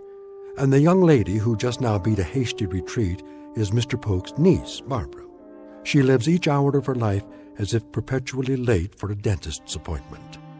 And there is yet a third member of the company, soon to be seen, He now resides downstairs in the laboratory, and he is, well, the kind of character you'd expect to find only in the Twilight Zone. And now, back to the Twilight Zone with Uncle Simon, starring Beverly Garland and Peter Mark Richmond, with Stacy Keach as your narrator. I'll make you some fresh chocolate. Barbara! Uncle. Question. Yes? A point of information. Go on. Perhaps you can enlighten me. If all you've said is true, why do you stay here? I was under the impression I was needed. You are. That answer explains why I keep you here. It doesn't even remotely suggest why you stay. You want it quite honestly, I presume. Indeed. You may be short on beauty, my dear, but a lack of candor is not one of your deficiencies. I stay. I live for the moment that I can see you buried. And on the day when I come back from your funeral, I'll open up a bottle of wine. I want to be compensated, Uncle Simon, for 25 years of being shrieked at, insulted, berated, humiliated, stepped on, ground underfoot like this old rug. Is that sufficiently honest for you? I wish you well, good and faithful Barbara. And I won't even come back to haunt you, my word on that. But unasked, I offer the following observation free of charge. Oh, I can hardly wait. If you had an ounce of gristle or an inch of intestine, you would have murdered me years ago. So as to your 25 years of abject misery and unspeakable indignation, life has a way of dishing out justice. In other words, you deserve it, kid. Now play your role and get me my hot chocolate before I think of something more complicated for you to do.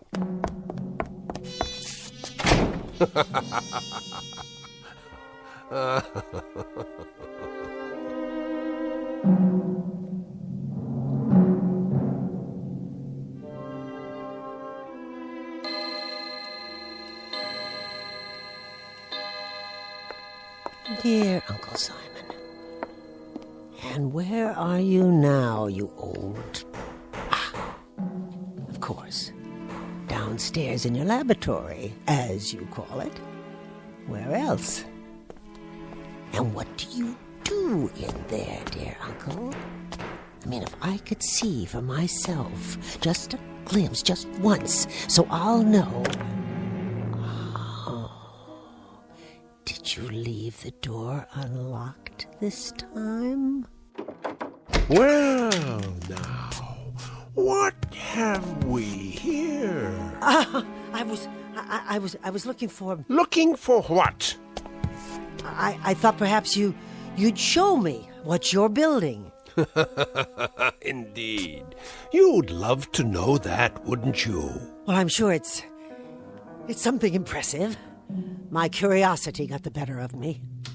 That's the one character trait you share with normal women, curiosity. An ineffable and insatiable curiosity. Well, remember what it did for the proverbial cat. One of these days, you're going to find out what I'm building. I'm sure I will, Uncle. Whenever you're ready. But for the time being, you night-crawling imitation of the female gender, if I catch you sneaking around outside my door again, I'll break your head with a broom handle or one of these canes. Now go back upstairs and engage yourself in a nerve-wracking game of dominoes. With pleasure. Now, go on! Tell me, Uncle Simon. What? Tell me why it is that beasts like you stay alive for so long. How's that again? You heard me. Why do some men have the decency to die when their time is up, while brute animals like yourself continue on and on? Indeed, why indeed. That bit of curiosity I shall be glad to satisfy. In most cases, particularly mine, we have something to live for, an overarching purpose that keeps us going. Oh, And what would that be? I have you to live for, you crooked-seamed grubber. I keep this decrepit heart beating and these over-the-hill lungs breathing because I know how deeply dedicated you are to the one sight that will be your ultimate reward. And what sight is that? Seeing me die. Who came here 25 years ago when you were crippled and sick and couldn't take care of yourself? Who moved in and nursed you and kept you alive? You did! That's right! Me! And no one else! You scrounging female ape. Now let's get down to cases. The question is, why did you? Why would you? Out of familial love, was it, Barbara? Out of a palpitating compassion? Out of a flagpole stiff loyalty? I'll tell you why you came, why you nursed, why you stayed, you covetous crank. Go ahead, enlighten me. There's no mystery. No mystery at all. You came because you knew that when I depart, I'll leave everything behind to you. By default, my only living relative. Everything. You stayed on day after day and year after year because every prayer that came out of your tight little mouth was a supplication that I'd be dead the next morning. A brilliant deduction. So don't go mouthing sweetness at me, you thin-lipped, toothpick-legged conover. I wouldn't think of it. Anything you did for me, you did out of greed, naked and unadorned. Don't tell me different. Stay away from me. Greed, Miss Barbara, greed. So big, so thick, so heavy. It blotted out even that delicious hate you've been carrying around inside. I said stay back. Well, let me tell you something, you money-sick crone. You'll get paid off in due time. Before that, you'll pay through every one of your pores for what I leave you. Don't you raise your cane to me. You'll pay, you ugly harpy. As God is my witness, How dare you? What are you doing? Give me that cane! Barbara! Don't! Barbara!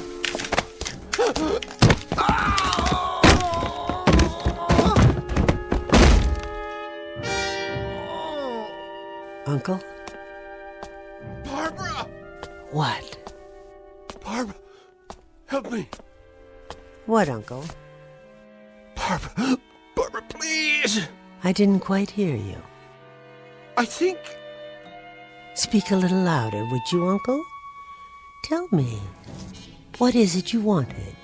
I think my back is broken. What's that? You want some hot chocolate? Would you like it in the Dresden cup or the Wedgwood? What is your pleasure this evening, Uncle? Barbara! You say you want me to close the drapes and shut the windows? Barbara. Barbara? You want Barbara? She's right here, love. She's standing right above you. Can't you see her? Please. Can't you hear her? You ancient albatross with the dirty, dirty mouth? Oh, but you're so pale. Let me pinch some color back into your cheeks. No. There now. That's better. How does that feel? Uncle Simon. Oh, Uncle Simon, don't die quite yet. If you can hold out, try. Try just for a second. I want to tell you something. I want to make an announcement. As of this second, I have quit suffering for you. I'm no longer sewing, Uncle Simon. As of right now, I'm going to reap.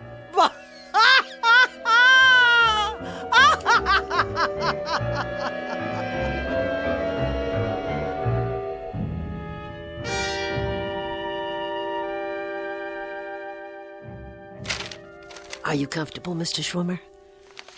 What? Oh, yes. Thank you, Miss Polk. I'll just be another moment. I cleaned off my uncle's desk for you. Yes. You've kept the house in splendid condition, by the way. It looks different somehow. Oh, I've made a few changes. Marvelous taste you have, I must say. If you need pencils or pens, they're in the top drawer. No, the will is relatively simple. I only want to make sure I brought the latest amendments, signed and notarized. But I thought he drew it up years ago. It's been in the safe deposit box for as long as I can remember. The original copy, yes. Your uncle had me drafted shortly after you came to stay with him. He added a codicil or two later on, hence this revised copy. Oh. Really? I wasn't aware of that. Assets, real property, Everything seems to be in order. Oh, there's no need to read it aloud, Mr. Schwimmer. If you can just give me the sense of it so I'll know how to dispose of his things. That, my dear, won't be necessary. I beg your pardon? That is the sense of it. What do you mean? The will very explicitly requires that you throw away nothing, that you keep everything as it was, intact. I see. The house, the furnishings, everything. It all goes to you in perpetuity. With the proviso, of course, that you remain here in perpetuity, as it were. Do you have any objection to that? Why, I have no other place to go, Mr. Schwimmer. This has become my home. Of course. So, the document is quite clear in its intent. Everything will remain in your name as long as you're on the premises. The same thing applies to the various securities in the cash account, which is quite sizable.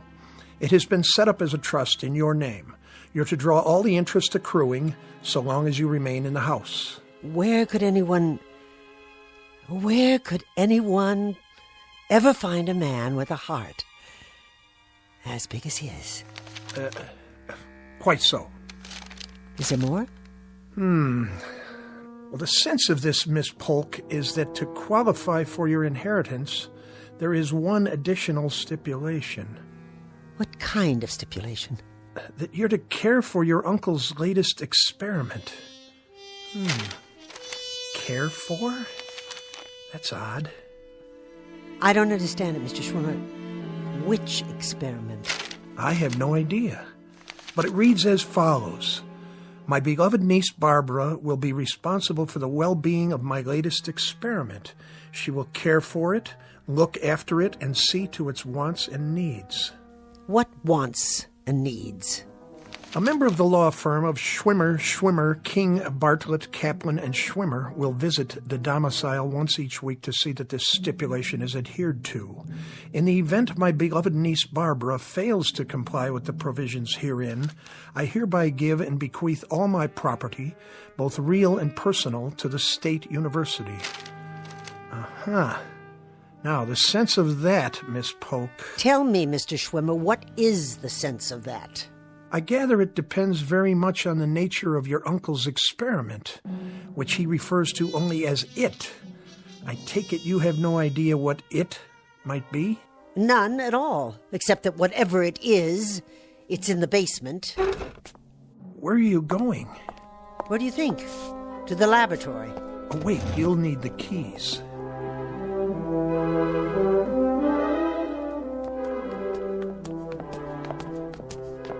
He always kept it locked.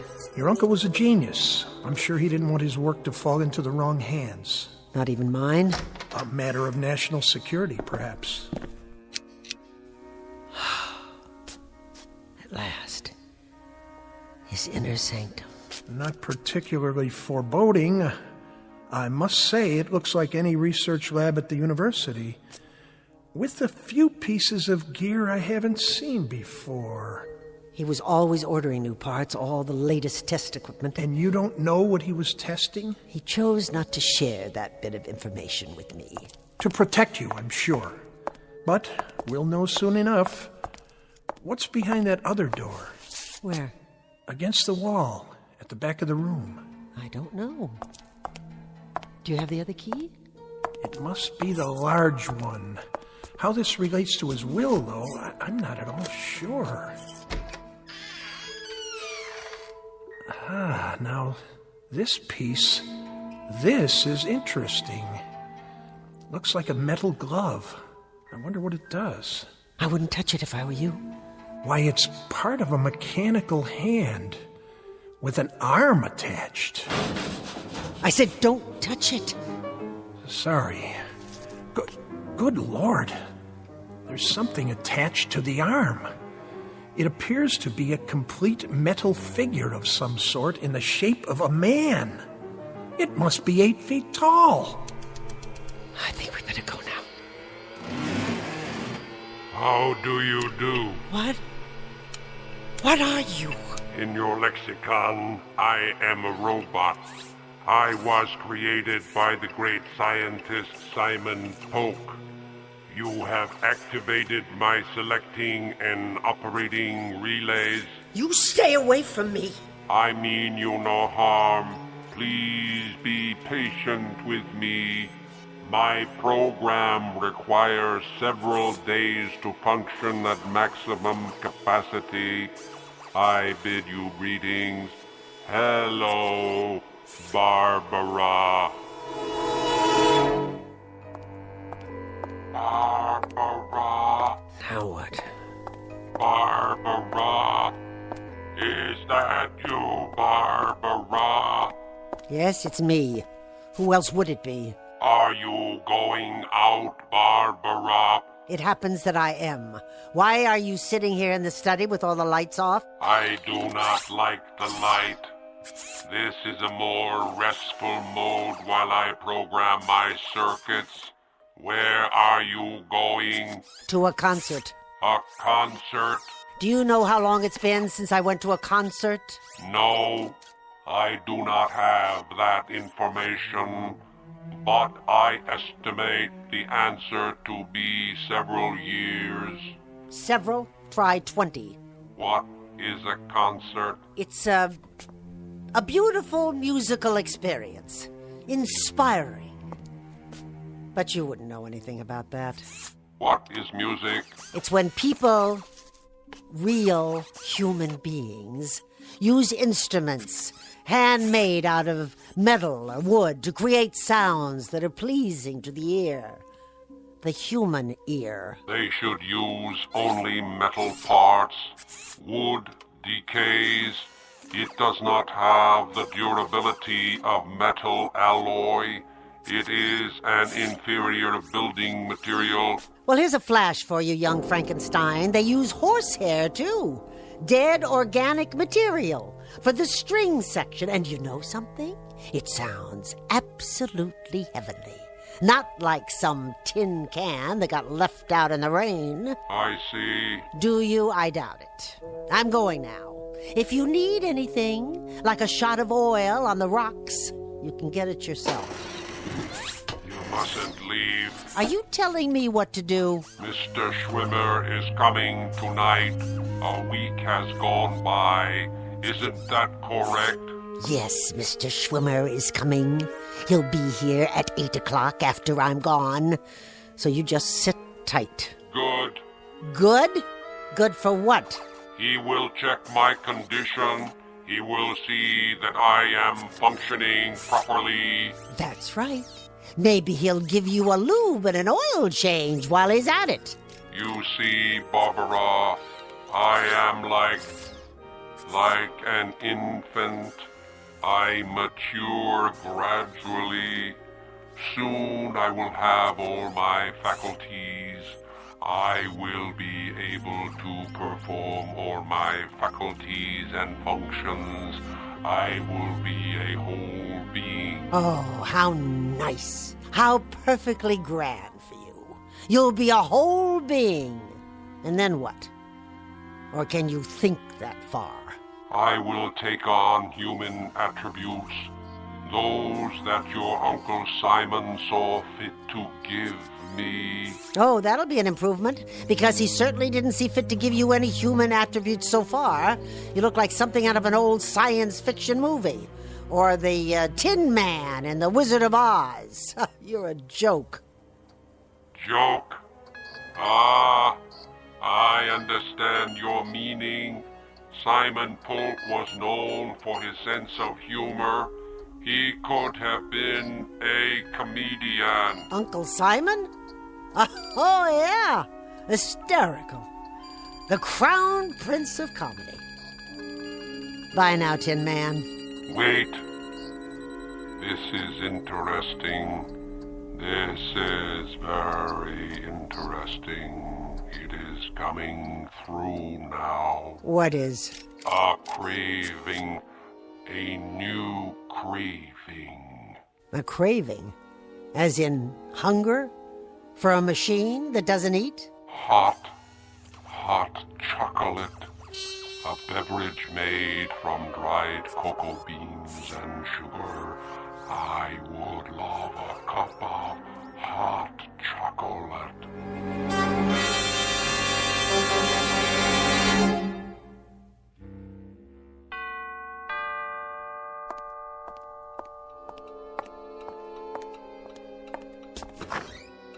How do you do, Miss Polk? I hope I'm not late. Late? My, you look outstanding in that dress. And those earrings. I've never seen you looking quite so outstanding. Were you going somewhere? No. I wasn't going anywhere. Not anywhere at all.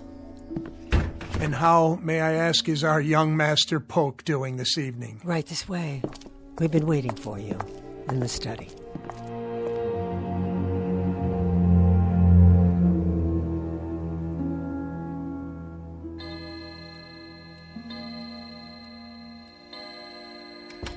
Frankenstein? Where are you? Didn't even drink your chocolate, did you? No, of course not. And you spilled it, just so I'd have something to clean up. What are you doing down there? Hello, Barbara. I was looking through my laboratory. Your laboratory? That is correct. You better be careful, Frankenstein, or I'll leave you outside to rust. Now go upstairs and sit in your chair and be quiet. As soon as I lock the door. Wait a minute. Those keys? You took them off the desk. Give them back to me. Oh, no. Oh, no, Barbara. I must keep the laboratory locked, and you mustn't come down. It's my room. It belongs to me. Won't you bring me some more hot chocolate? So that's how it is now. All right. All right. If that's what it takes. Barbara. What did you say? Barbara. After you bring me my hot chocolate, would you please close all the windows and pull the drapes? I don't like the light. I don't like the draft. The air inside has been carefully monitored for proper moisture content to prevent corrosion. That voice? It's not possible. What is the matter, Barbara? Tell me, please. What is the matter? What is the matter? What is the matter, you peanut-headed sample of nature's carelessness? You! Get away from me! Barbara, I'm falling!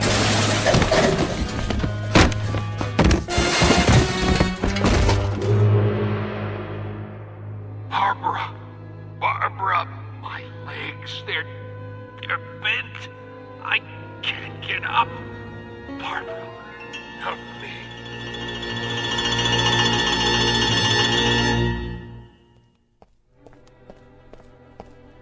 There you are. I was wondering where you'd gone to. I brought you some tea. Oh, thank you. That's lovely. But I'm afraid I can't stay. No? Another engagement, alas. Tell me, how are you, Miss Polk? I mean, really. Fine. Thank you, Mr. Schwimmer. Glad to hear it. It is rather quiet these days. Doesn't seem to say much, even after all these weeks. He makes his wants known. Pity about his legs. But he manages to get around, doesn't he? Indeed he does. Indeed he does. Well, I'll see you next week then. Yes, of course. And the week after. And the week after that. Take care of yourself, my dear. No need to show me out.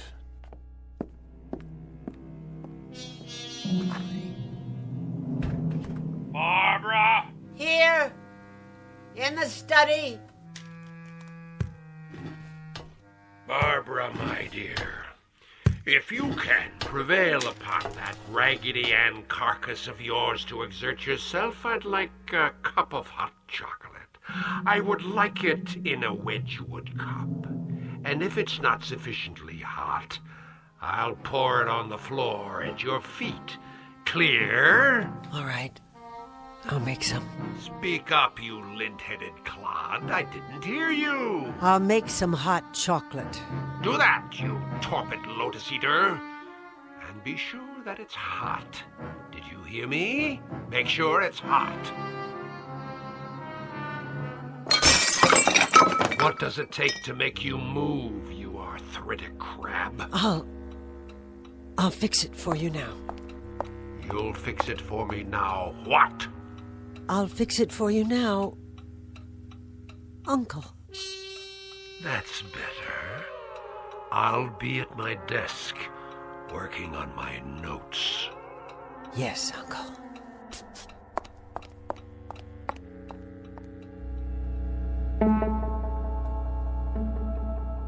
Dramatis personae, a metal man who will henceforth go by the name of Simon, whose life, as well as his body, have been stamped out for him by his maker, and the woman who tends to his needs, the Lady Barbara, who has discovered, somewhat belatedly, that not all bad things come to an end, and that once a bed is made, it may be necessary to sleep in it after all. This, our uncomfortable little exercise in avarice and automatons from the Twilight Zone.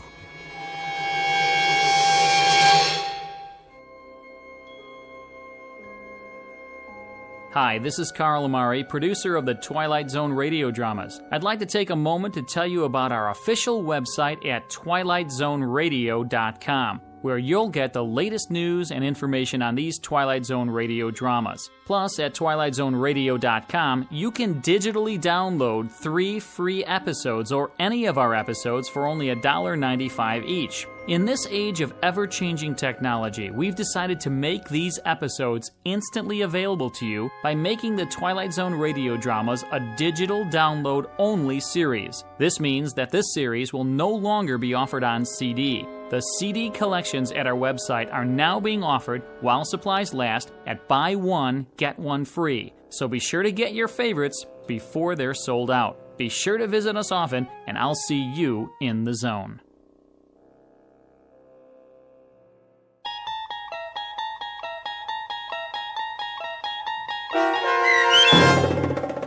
Uncle Simon, starring Beverly Garland and Peter Mark Richmond with Stacy Keach as your narrator, was adapted for radio by Dennis Etchison and based on a script by Rod Serling. Heard in the cast were Turk Muller, Doug James, and Daniel Bryant. To learn more about the Twilight Zone radio dramas and to obtain audio cassettes and CDs of these programs, visit our website at twilightzoneradio.com. This copyrighted radio series is produced and directed by Carl Amari and Roger Wolski for Falcon Picture Group. Doug James speaking.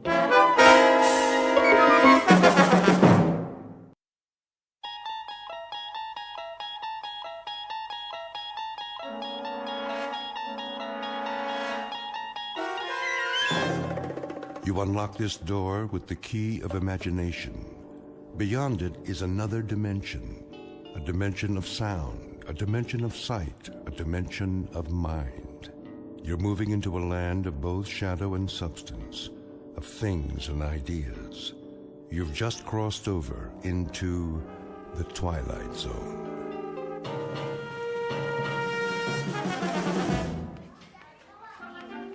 And finally, boys and girls, I hope you've all been to the school library. We'll begin book reports on Monday. Till then, have a happy Thanksgiving. Walk, please. No running. And button your coats. It's cold outside.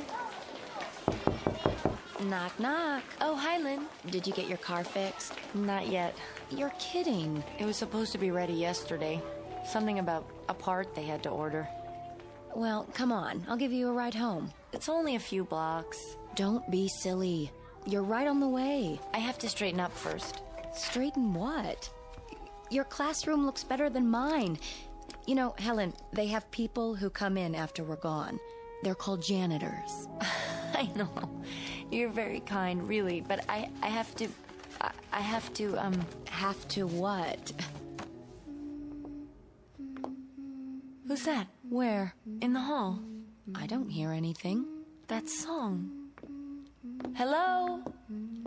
Is someone there? What's the matter? I thought I heard a child. Take a look. All the kids are gone, and we're off for 4 whole days, okay? Now grab your stuff and let's get out of here. We can have a drink if you want. I know a perfect little place. I don't know. I do. Trust me, they have a great happy hour, and you won't believe the men. From the bank and that new office building downtown. You go ahead. I'm fine. Oh, I get it. Hot date tonight, huh? Nothing like that. I have a test to grade. So, you've got till Monday. I know, but maybe some other time. All right, be that way. Get your papers. I'll walk you out.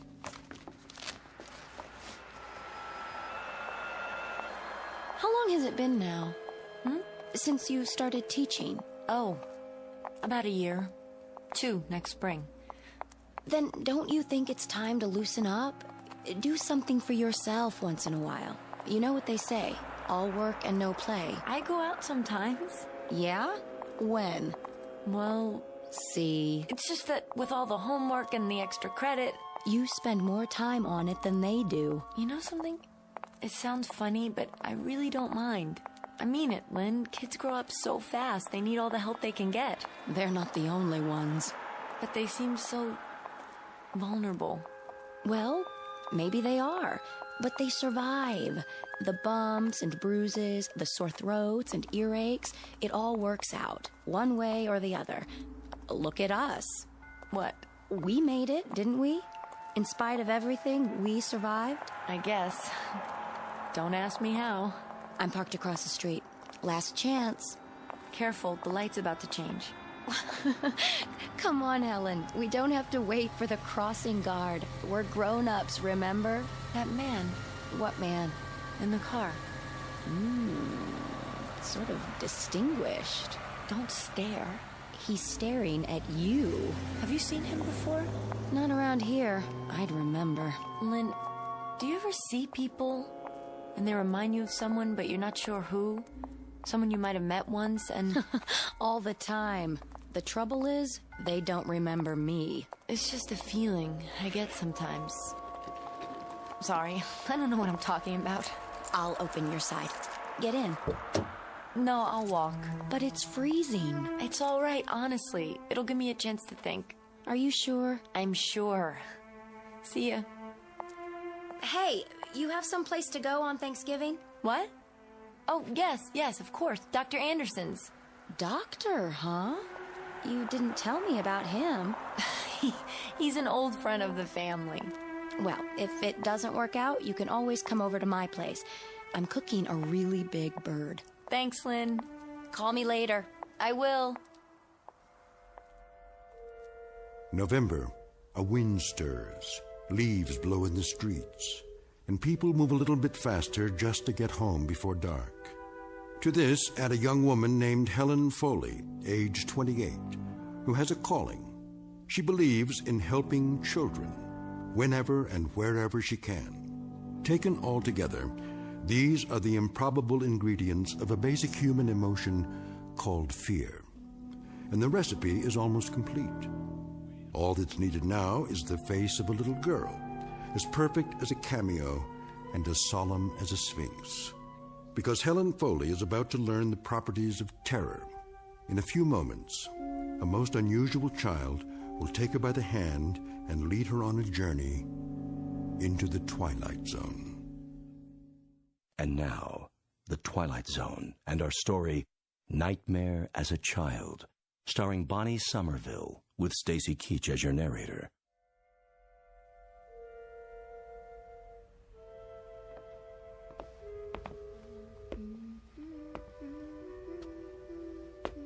Hello? Is anybody there? It's all right, sweetheart. You don't have to be afraid. I'm not. Well, hi. Hello. And how are you? Fine. You're new here, aren't you? What? Just that I've never seen you before. You haven't? Are you visiting? Is that it? Are you visiting someone in the building? Not exactly. You aren't very talkative, are you? Not much to say? Actually, that's good.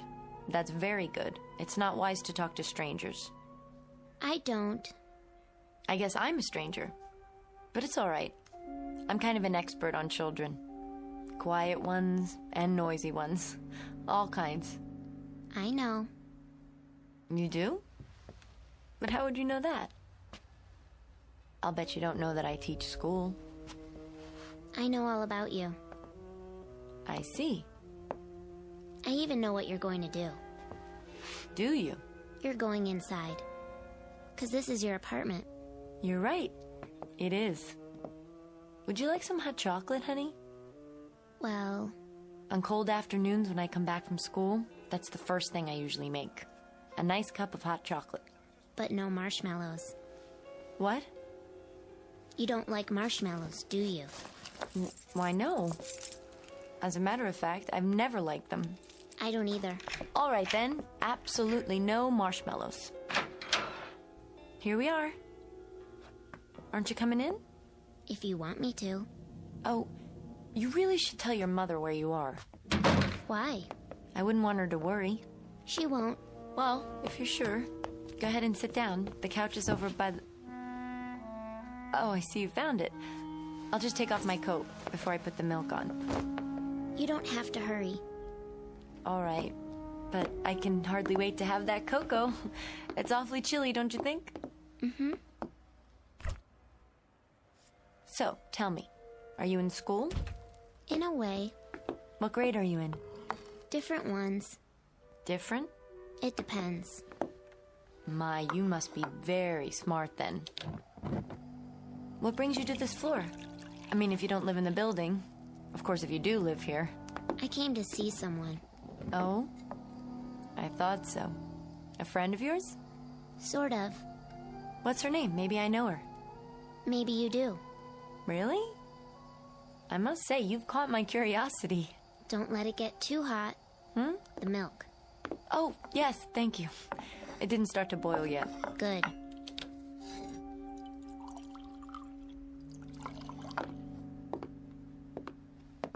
Here we are. I hope I didn't make it too rich. No, it looks just right. Careful. It might be hot. It's fine. I'm glad it isn't too hot. I don't like hot things very much. I don't blame you. I don't either. I know. You got burned once. What? A long time ago. With hot tea. How did you know that? I just do. You still have a scar. Right below your elbow. But how could you... When you were a little girl, a pot of tea fell off the stove. You were playing in the kitchen. That's how you got burned. Is it? Don't you remember? Why, no, I didn't remember. Until just now, when you said it. My arm, yes. My arm. How could you forget that? There are a lot of things I've forgotten. What kind of things? Things that took place when I was a certain age. Seems like a different life now. Does it? Something else must have happened to me then, a long time ago. I'm not sure exactly what it was. But there are some things that I'm rather vague about. I know that too. How in the world? I know all about you, remember? Yes. Yes, I do remember your saying that. What's the matter? Nothing, I think I've had enough cocoa for now. Is that why you're going to the window? To open it? Because you're hot? I'm not going to open the window, that's ridiculous. It's too cold outside to open the window. In fact, I hear there's a storm coming tonight. There is. You know that too, I suppose. Yes. What else do you know? Oh, about people. Which people? The ones you see when you're walking. When I'm walking? They look familiar to you sometimes.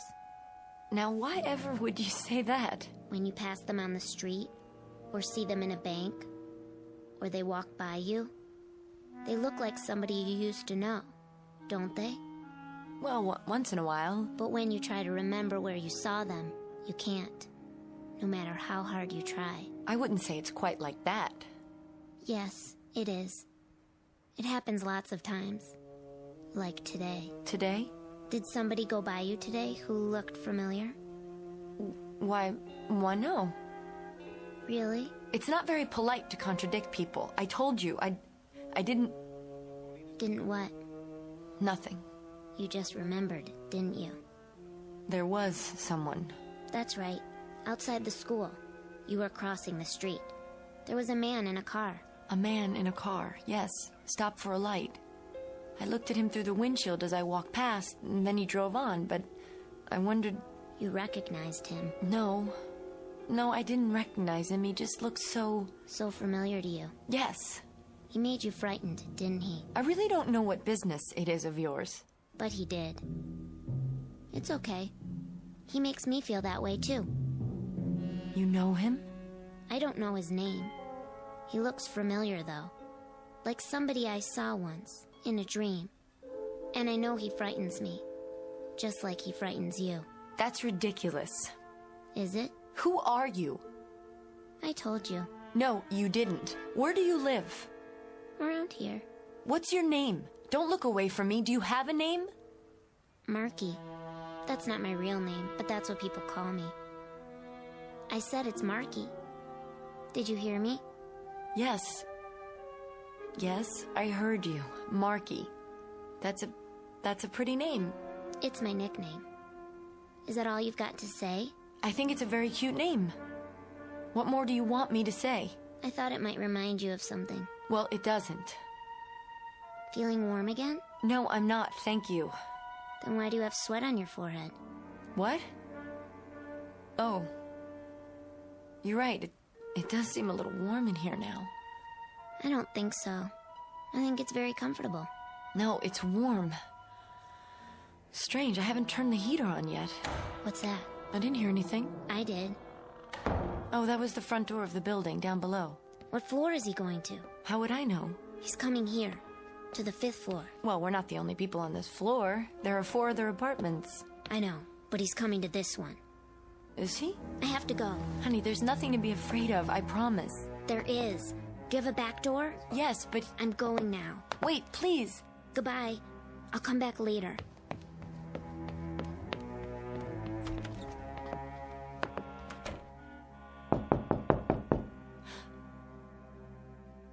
Who is it? Miss Foley. Miss Helen Foley?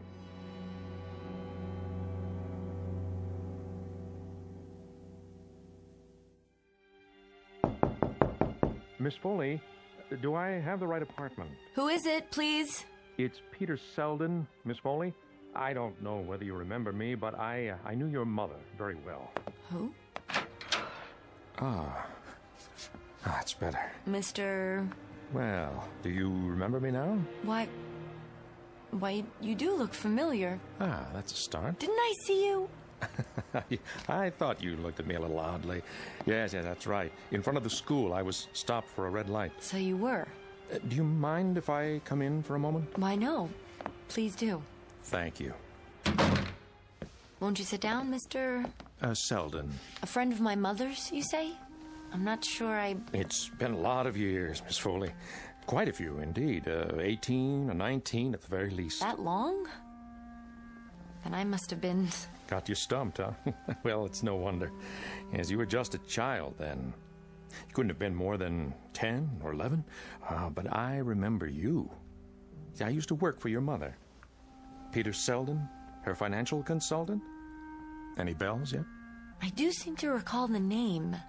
I'd heard that you... Well, after the tragedy, you were ill for a time. Isn't that right? Yes. Quite some time. What were you able to recall? Pardon? You said you seemed to recall... I'm not sure. It was all so terrible. In that time of recuperation afterwards... No, I shouldn't bring this up. No, it's all right. Well, in all those weeks and months, were you able to recall what it was that... What I mean is, Miss Foley, you drew a blank after that evening. I wondered if it ever came back to you. Any of the details to help with the investigation. That evening? The evening of the tragedy, when your poor mother was killed. I don't know that I...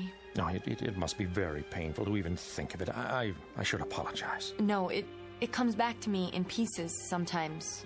Only vague, disjointed things, that's all. I suffered from shocks. Trauma, the doctors called it. And then it took me a while. I was in therapy for a long time. After I got better, I moved to Chicago. I lived with an aunt there. Yeah, so I'd heard. I've only been back here for a year or so. I teach elementary school. Yes, I'd heard that, too. You'll forgive my interest, but I remembered you so well. I always wondered what became of you. Then I was passing through town on business, and, well, someone pointed you out to me, and I just felt I had to stop and say hello. I'm glad you did. Truly. Your mother was a very special woman. Yes, she was. You say you worked for her. I still can't quite... I worked for her almost a year. I handled some of her investments at the time. Yes, there was someone. Selden, you say? That's right. But enough of the past. It's wonderful to know that you've grown up the way you have. I don't know how wonderful it is. And now you've become a special woman, too, in your own right. Very, very special. As anyone can see. I should have known. It couldn't have been any other way. Please, Mr. Selden. There's nothing in the least special about me. I live alone. I go to work in the mornings, come home. Nothing at all out of the ordinary, believe me. On the contrary. I was always quite fond of you. Such a beautiful little girl. Long, golden hair. All children are beautiful at that age. Oh, not to such a degree. Then I'm afraid your memory may be playing tricks on you. No, I remember it all perfectly. I lived in the same apartment complex. I heard you screaming that night. I was the first one to find her. Miserable. Tragic thing to be attacked like that for no reason. They never found the person who did it, did they? No, I don't think they did. Though I can't be sure. I'm not sure about anything that went on then. It just sort of left my mind, all of it. Oh, that's probably a blessing. At least for you. All I remember is a kind of vague, nightmarish feeling. Waking up in bed, hearing my mother scream, and seeing this person. You saw his face? I don't know. I really don't. If I did, it's one of the many things I've forgotten, or at least pushed out of my mind. Pity for the police. There's no statute of limitations on murder, you know. The police did all they could under the circumstances. So, tell me, Mr. Selden, are you here for a while? No, I'm just passing through. So you said. I forgot. Well, I'm delighted you stopped. The pleasure's mine. Excuse me for a second, would you? Certainly. Hello? Helen? Sorry to bother you. Dr. Anderson, how are you? Very well. And you, my dear? Oh, I'm fine. Just a little cold in the apartment is all. They say there's a storm coming. I don't mean to intrude, but I wanted to remind you about tomorrow night. Tomorrow? Thanksgiving dinner. Come as early as you like. And please don't bring a thing. We have more than enough food. I really should be going. No, please. I'll be right with you. You have a visitor? That's all right. A friend of my mother's. And who might that be? Someone who worked with her. How do you feel about that? Any anxiety? No, I think I remember him. You do? You've never mentioned him before? It's beginning to come back. He worked with her on some things. We'll talk about this tomorrow. For now, I want you to make note of any associations that come to mind. If you're troubled by any new recollections, call me at once. I'm always available, my child. Thank you, Doctor. I will. I promise. I've kept you too long. I'll be going now. I'm sorry. Wouldn't you care for a coffee first or a cup of cocoa? It looks like you already poured one for yourself. I interrupted you, and now it's gone cold. This cup? Why, it's not mine. I put mine in the sink. It's... Something the matter, Miss Foley? That's odd. What is? She'd almost finished her cocoa, or at least I thought she had, but here it sits, untouched. That is odd. But she's a rather odd little thing herself. You're referring to... The little girl who was in here, just before you came. Strangest little thing. So solemn, so wise, you might say. That's the only way I can describe her. Well, I'll say goodbye now. I must ask her how she does that. Does what? Her trick. Sitting there sipping cocoa and leaving a full cup. Yes, that sounds like a regular magician. Little Marky, I mean. Marky? That's her nickname. She wouldn't tell me her real name. Marky, that's what she calls herself. You don't say. Don't you care for the name, Mr. Selden? Oh, in fact, I like it very much. That was your nickname, Miss Foley, when you were a little girl. They called you Marky. Marky. Marky. Marky. Something wrong? What? Oh, nothing's wrong.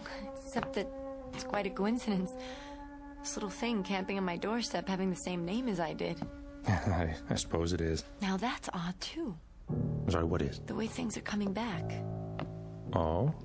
You're right, I was called Marky. I haven't thought about it in years. But that is what people called me, isn't it? I'm sure that given time, you'll remember a lot more. Is that what the doctor said? Dr. Anderson? Yes, that the memories would come back gradually? He doesn't know. None of them do. You're looking a bit pale. Here, perhaps you should sit down. No, I'm all right. I was just listening. Full of talents, our little Marky. Well, how do you mean? Her singing, for one. Oh, she sang for you. She's singing now. I don't hear anything. Has she stopped? I mean that. Listen. To what? Her singing. Can't you hear the singing? No. I guess you have better ears than I do. She's stopped now. Oh, there's something else. It almost slipped my mind. I'm really surprised you couldn't hear her. It was very plain. What's that? I thought you might like to have this. It's a snapshot. Yeah, see? But how? Look at those golden curls, the eyes. She looks so much like her mother. Wouldn't you agree? Where did you get this? Your mother gave it to me a long time ago. So very much like your mother now. Why, when you opened the door and I got a good look at you, I was... I don't understand. What, Miss Foley? I'm sorry, what don't you understand? This. It's a picture of the little girl, the one who came here today. A picture of Marky.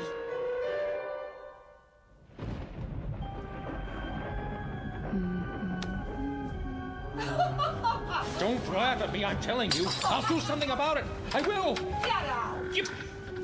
Mommy? Help me! Please! Help me! Silence! Mommy!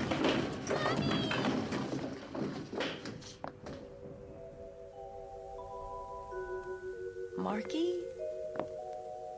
What are you doing sitting out there? Playing with my doll. Did that man leave yet? He left some time ago.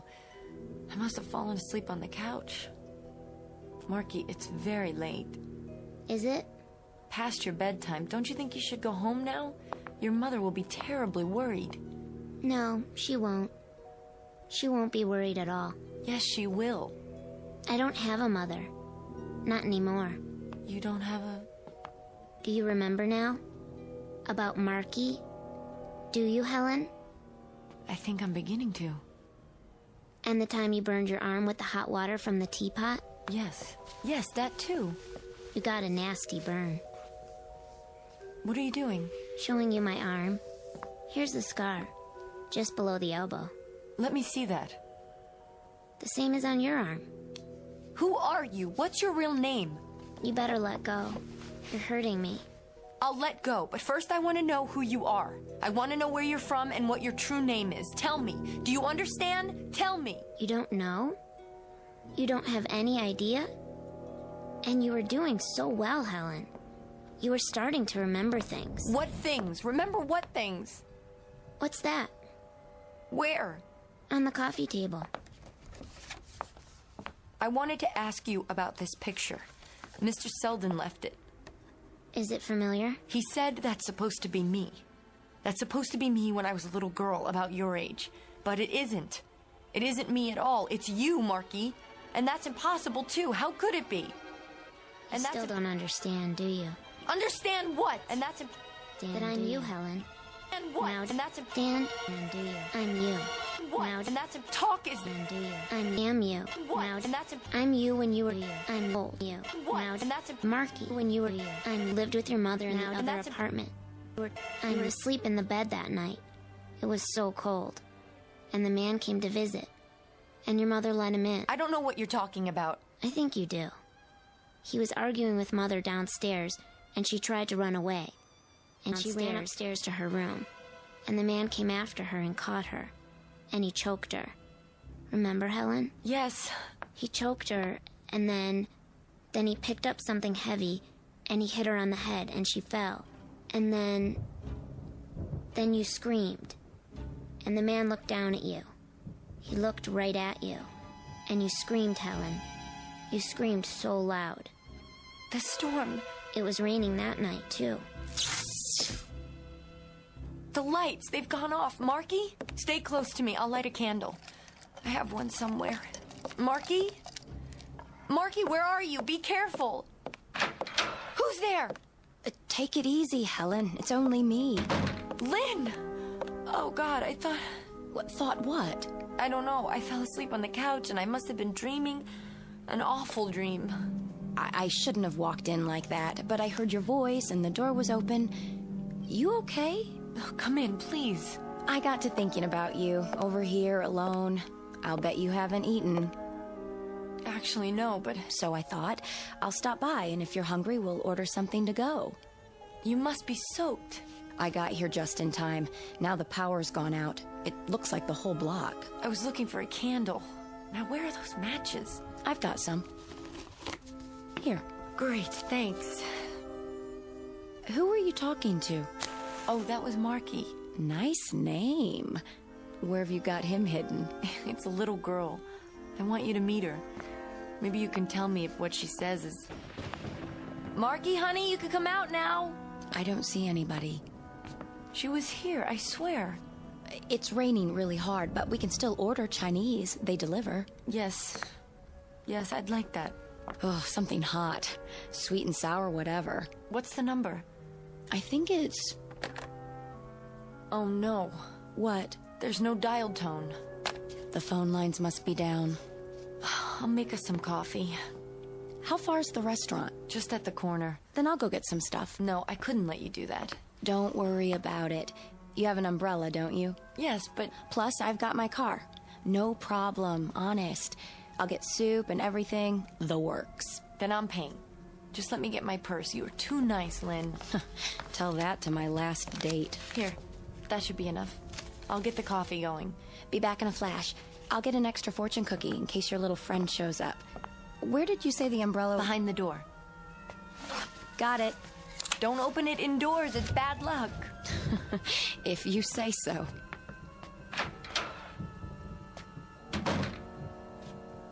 Is she your friend? Marky. Her name's Lynn, isn't it? Where were you, in the other room? She's nice. Not like that man. Mr. Selden? You're wrong about him, Marky. He's very nice. He just stopped by to say hello. He's an old friend. No, he's not. You don't even remember him. But you've seen him before. I know I have. Is it coming back yet? Is what coming back? The last time you saw him, before today. I don't know what you're talking about. Now sit down, and I'll make you some fresh hot chocolate. Hear that? Someone's coming. She must have forgotten something. Lynn, is that... Hello again, Miss Foley. Mr. Selden? What are you... We didn't quite finish our conversation. Where's Lynn? Oh, I wouldn't worry about her. Why do you say that? That's just it, Miss Foley. There are things you don't understand. See, we need to talk. In private. I want to bring you up to date. You've been living in ignorance too long. My friend's coming right back. Any minute now. I seriously doubt it. At the moment, she's resting quietly in her car outside. I'm sure no one will notice her until tomorrow morning, the earliest. What are you saying? I want to impart some knowledge, Miss Foley. Obviously, it's begun to come back to you, in bits and pieces, as you say. I should be the first, don't you think? It's only appropriate, you see, because I was the man in your mother's condo that night. The one who followed her up the stairs to her room. The one you saw, however briefly. Get out or I'll scream. Oh, I'm afraid that wouldn't do any good. There are people in the other apartments. No, they're all empty. It's Thanksgiving week. Or have you forgotten that, too? They're away visiting their families. You're alone on this floor. Quite alone. Stay away from me. Oh, I plan to. I'll be long gone and no one will know I was here. Even your doctor friend doesn't know my name. Just as soon as I tell you about how I killed your mother. But why? Why? Well, there was some trouble with the books. I pleaded with her to cover for me, but your mother, rest her soul, was a particularly rigid, straight-laced woman, and she was about to inform on me. When she went upstairs to the bedroom, I had to follow her. If only you had stayed in your room. I would have gone after you next, but your screams brought people there, and I had to get out in a hurry. It wasn't until later that I learned you had no recollection of who you saw. You blacked out the entire incident. Don't worry about the candle. I can see you in the lightning. There you are. Let me go! You haven't been neglected all these years, Helen. I've kept tabs on you. Chicago, college, then here. Yeah, I knew there'd come a day when the pieces would finally fit together, and you'd start to remember. That's why I came back. I had to come back to take care of unfinished business. You're the only person who knows exactly how your mother died. What are you going to do? Oh, a simple fall, I should think. It was dark, you tripped on the stairs. Only that much more believable with the power outage. Come on, come with me, Helen. We're going out onto the landing. No, don't look down. It'll be easier that way. No! No! Here. Oh, what a kick you have there. Oh, don't bother to run. There's only one way down. Help me! Somebody please help me! Come along, Helen. You know I'll find you, even in a darkened hallway. You keep away from her. Well. Who do we have here? Don't you know? That voice. I'll light the candle so you can see.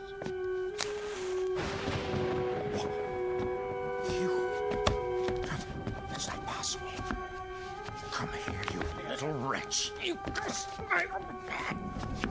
Marky, look out! The stairs! Yes, the stairs. One more step, and up we go. Watch out, mister. Wherever I go, you're going with me. Marky! Marky!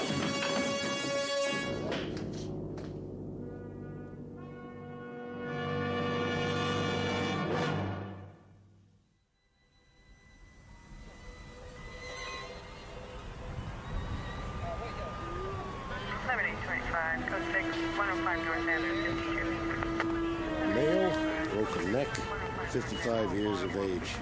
Hey, Fran, want to get a picture of the body? Sure thing, Lieutenant. How is she, Doc? Gonna be all right? I have given her a sedative. She's a very fortunate woman. If she were any less fortunate, we'd have a homicide victim on our hands. At least that's the way she tells it. So where's the other one? Other? She keeps talking about some kid. Says a little girl fell downstairs with him. There is no other body. Only the man. Name of Selden, according to his ID. The child she speaks of. That is her. What? A part of her buried deep inside. A memory that finally had to come out. It took the form of herself as a child. Too weird for me, Doc. The human imagination itself is weird, but sometimes in a crisis, it could mean the difference between life and death. Here's her other friend, Lieutenant. Just like she said, found her in a car half a block down. Somebody slugged her on the head and dumped her inside. Helen? Where's Helen? Oh, she's doing okay. Just a couple of bruises. Take it easy, young lady. I want to see her. There's plenty of time for that. You're both going to County General to get checked out. Here's the ambulance now, sir. Lynn, is that you? Here. I'm here.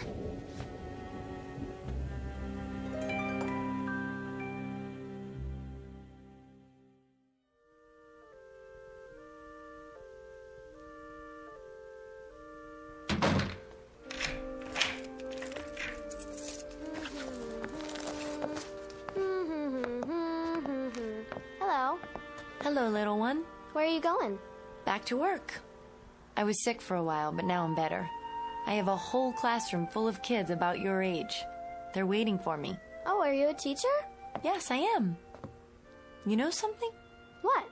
You have a lovely smile. I do? It's wonderful, truly. Do me a favor? Don't ever lose it. My dolly has a smile too. See? Yes, you both have wonderful smiles. Bye. If you're still here later, I'll make us a nice cup of hot chocolate. Would you like that? Oh, yeah. Good. I'll see you then. Take care of yourself. Take good care.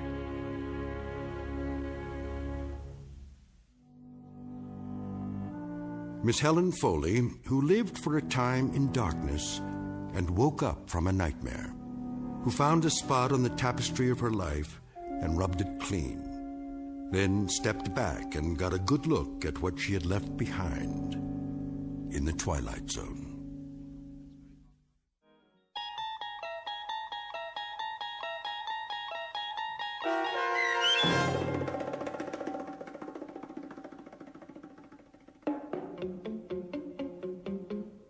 Nightmare as a Child, starring Bonnie Somerville, with Stacy Keach as your narrator, was adapted for radio by Dennis Etchison and written for The Twilight Zone by Rod Serling. Heard in the cast were Dana Bokor, Roger Mueller, Elizabeth Leto, David Darlow, Roderick Peoples, Doug James, Jeff Lupetin, Linda Ryder, Meg Falcon, and Amanda Amari. The producers of The Twilight Zone wish to thank CBS Enterprises and the Rod Serling Estate for making this series possible. This copyrighted radio series is produced and directed by Carl Amari for Falcon Picture Group and Westwood One. Sound design and custom Foley effects for The Twilight Zone by Cerny American creatives Bob Benson, Craig Lee, Michael Slaybach, and Matt Sorrow. To learn more about the Twilight Zone radio dramas and to contact us, visit our official website at twilightzoneradio.com. Doug James speaking.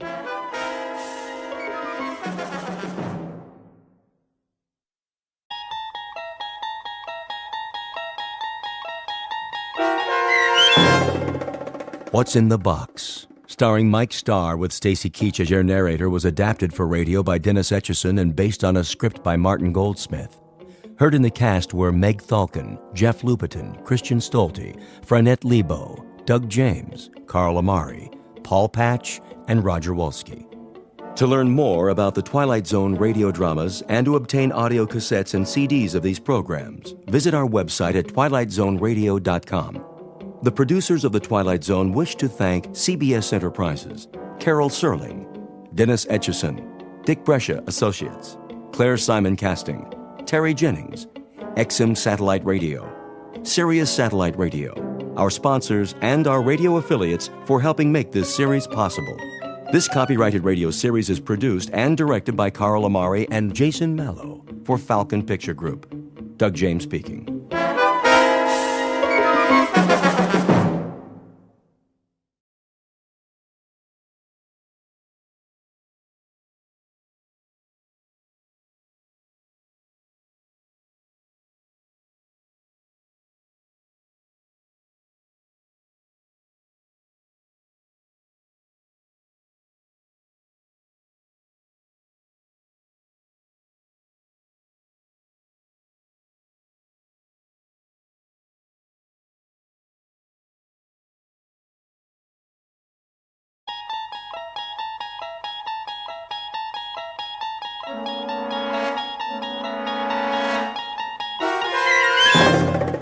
You unlock this door with the key of imagination.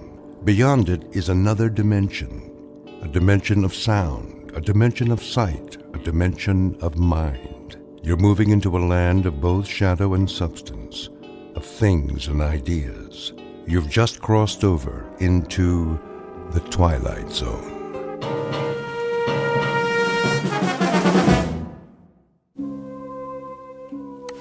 Okay, you know the drill. You talking to me, Copper? Well, I don't see anyone else here. Spread them so I can read you your rights. Set it and forget it. 3 easy payments. Coffee beans that are aged. Will you stop it? Turn that thing off. We'll have to operate on his brain at once. Scalpel. Watch it, nurse. It's the bottom of the 8th inning, and so far it's been a very tight game. Drop it! Drop it or I'll shoot! Take it easy, Phyllis. The repairman's coming. You did call him, didn't you? Of course I did. Now turn it down. I'm trying to cook dinner in here. I gotta keep it warmed up, don't I? Bring me another beer. Get it yourself and wash your hands. It's almost ready. Yeah. Acme TV repair. Come on in. So, what seems to be the problem? Did you hear me, Joe? Dinner is served. In a minute. Channel change is messed up. You don't say. Keeps flipping all over the place, one thing after another. Well, let me take a look. Yeah, you do that. Shall I repair it here, or perhaps take it to the shop? Are you kidding? Tonight's a big match from the Garden. World Hardcore Tag Championship. You know, Mr. Britt, it may take some time. Just fix it, will you? I gotta watch my programs. Okay, Joe, have it your way. If it's cold, it's not my fault. I'm coming. Go ahead, pal. I'll check back with you. Most certainly. Mind if I turn the sound up? A man's gotta do what a man's gotta do. Just keep it down to a raw, huh? The wife. You know how it is. Yes, I do. Your wife, that's all I hear. Easy. I said I'm taking care of it. Huh? Why don't you just tell her about us? Don't worry, I'll tell her everything. When the time's right. If you were any kind of a man, you'd do something now. You'd get rid of her. Wait a minute.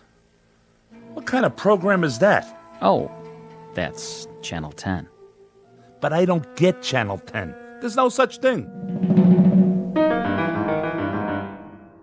Portrait of a TV fan. Name, Joe Britt. Occupation, cab driver. Married to one Phyllis Britt, long-suffering companion in a lower-middle-class apartment. His one consolation is the time he spends in front of his television set, watching various sports, crime, courtroom, and medical shows, his nightly escape into a world of fantasy and high drama. But tonight, Mr. Britt is going to watch something not listed in his local newspaper, a special broadcast designed for the cabbie who's seen everything.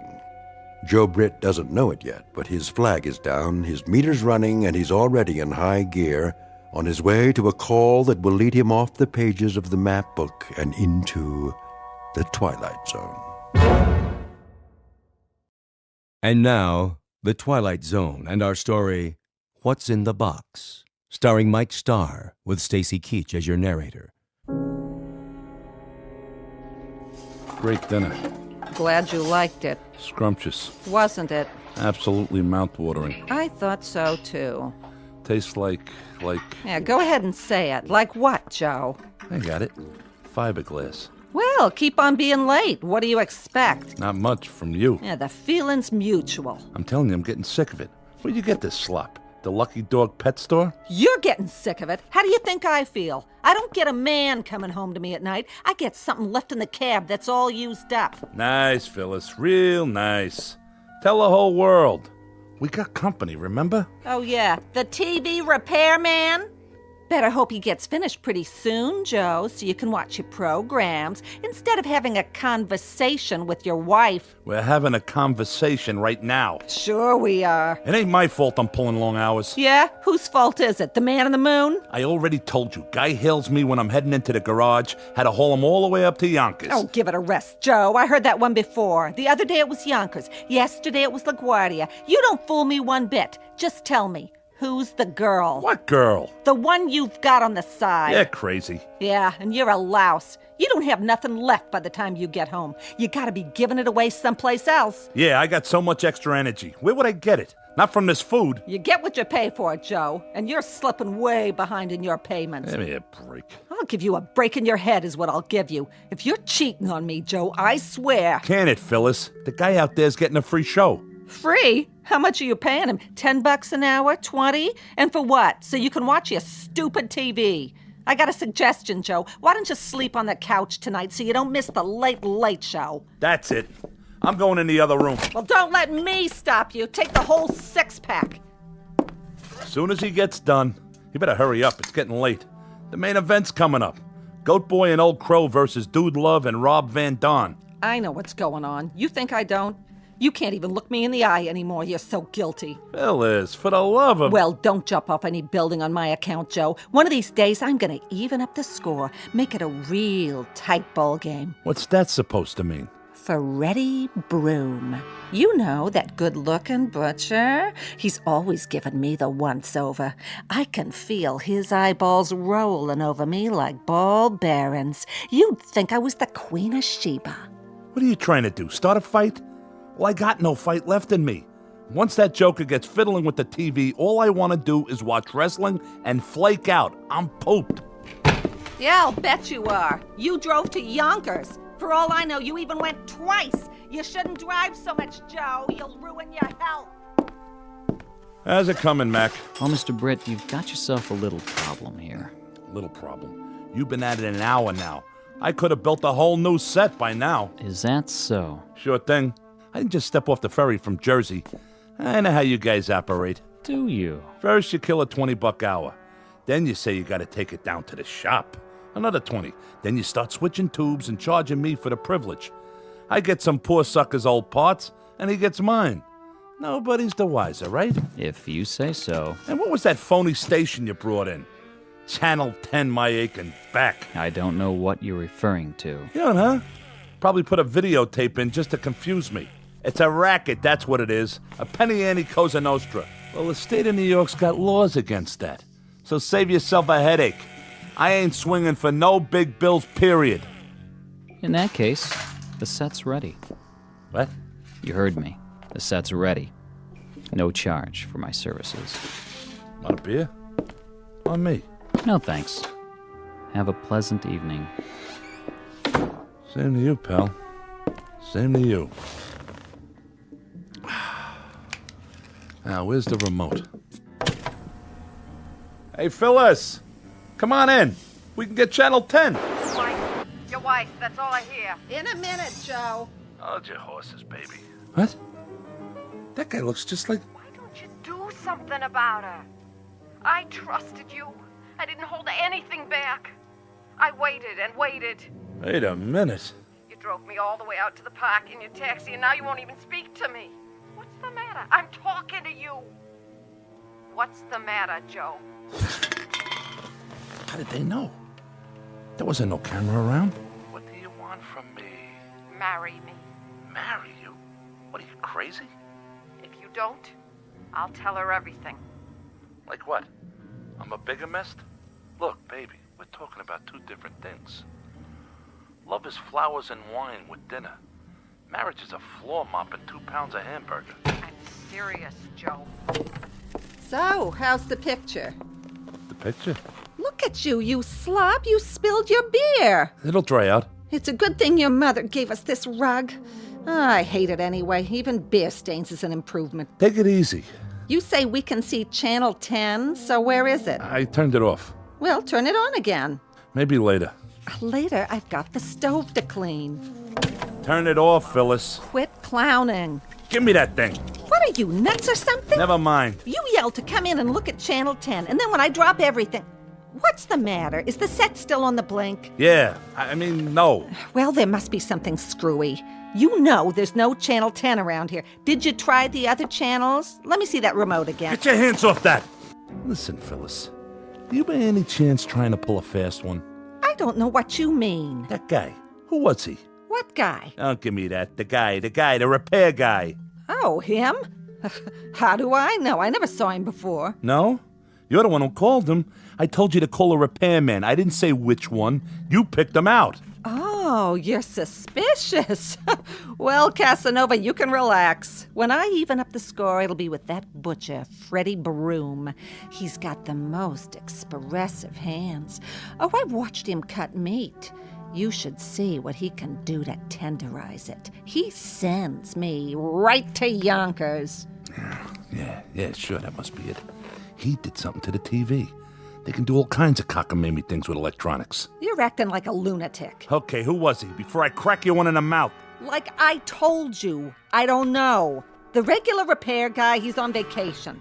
So you were yelling to get the set fixed tonight so you can see every drop of blood on Goat Boy's forehead. Excuse me, I mean forehead. All right, knock it off. You don't have to read my horoscope. Where did you get this, Fink? Let go of me. From the phone book. Where else? What's wrong, Joe? He didn't fix it right? No, he fixed it. He fixed it perfect. You should have seen this. It's Channel 10. Nah, never mind. I'd like to. Turn it on. No. It's nothing. Honest. Go finish your cleaning up. I'm sorry I yelled at you. See, I guess the traffic got to me. Yeah, that's it. Well, something sure did. You keep this up, Joe, you better see a psychiatrist. Take my word for it. I guess I'll stick to wrestling. Something civilized. They're circling each other, looking for an opening. With a tag team gold on the line, this is going to be a real slobber knocker. This is more like it. Now the collar and elbow hookup into a quick go behind. Whoa, Nelly! Dude loves going for this patented sleeper hold. Oh, but wait a minute. Goat Boy fouls him with a billy goat kick. Well, where's the referee? Oh, that one must have hurt. Now, you're not going to believe this, folks. He's trying to chew Dude Love's ear off. Come on, Rev. This is a Pier 6 brawl. Now all four men are outside the ring on that hard concrete floor. Break it up. Oh, somebody's got to stop these behemoths before... Great dinner. Glad you liked it. Huh? Scrumptious. Wasn't it? Absolutely mouth-watering. I thought so, too. What is that? Tastes like... Yeah, go ahead and say it. Like what, Joe? I got it. Fiberglass. No, Well, keep on being late. What do you expect? Not much from you. Yeah, the feeling's mutual. I'm telling you, I'm getting sick of it. Where'd you get this slop? The Lucky Dog pet store? I don't believe this. How do you think I feel? I don't get a man coming home to me at night. I get something left in the cab that's all used up. Nice, Phyllis. Real nice. Tell the whole world. I don't believe it. If she sees this... Hey, wait. Can't breathe. Ow! Vince Worthington here. You want the best alien around? Swear. Joe, I'm all finished. Let's watch something together for once.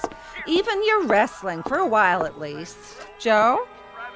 Joe! Talk to me, Joe!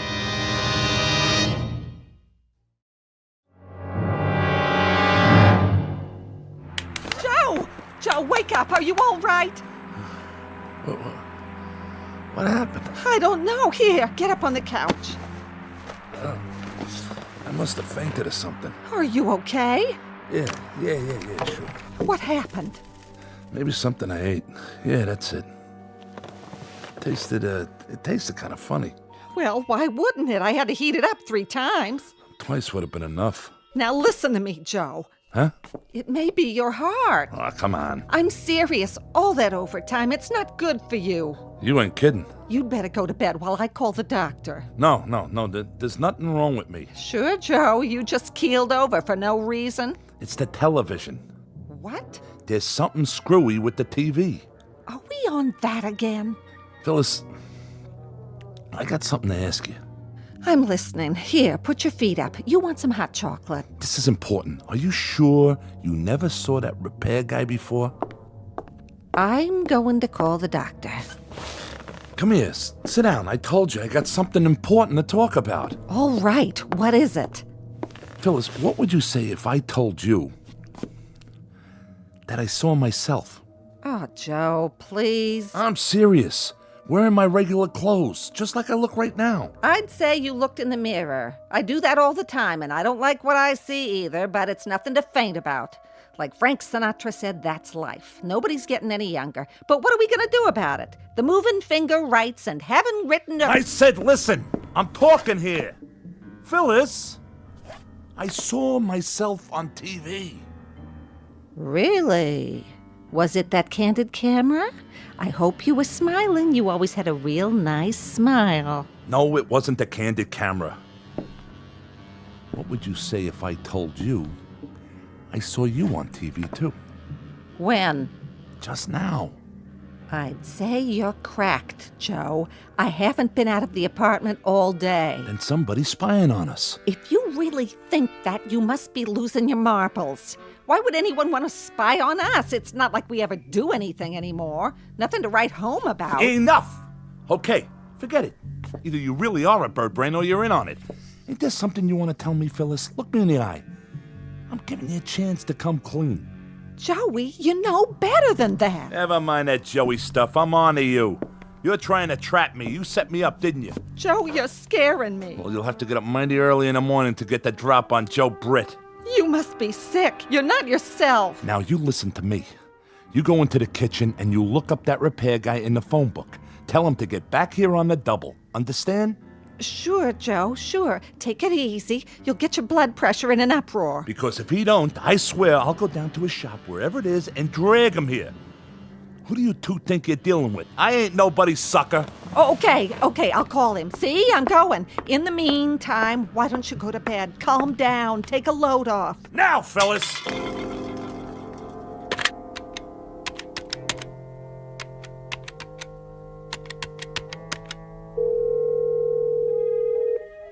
Hello? This is Mrs. Britt. Yes, I think you'd better get over here right away. Calm down, she says.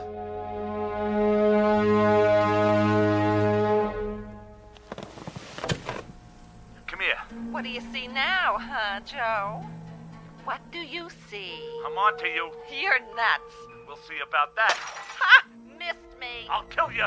What's that? Say it again, Joe, so the neighbors will hear. I have witnesses. I said I'll kill you.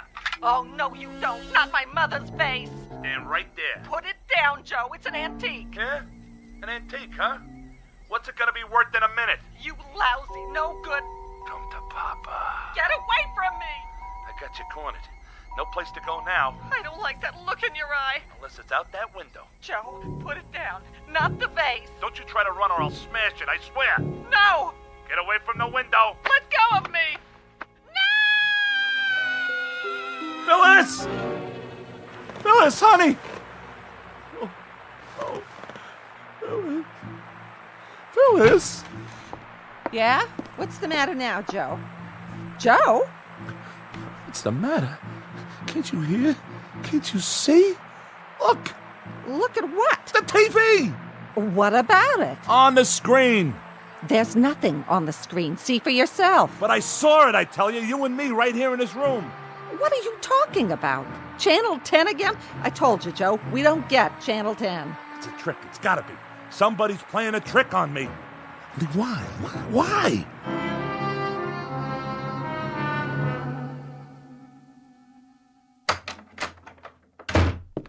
Dr. Saltman, how is he? I've given him a sedative. I'll also leave you a prescription for some tranquilizers.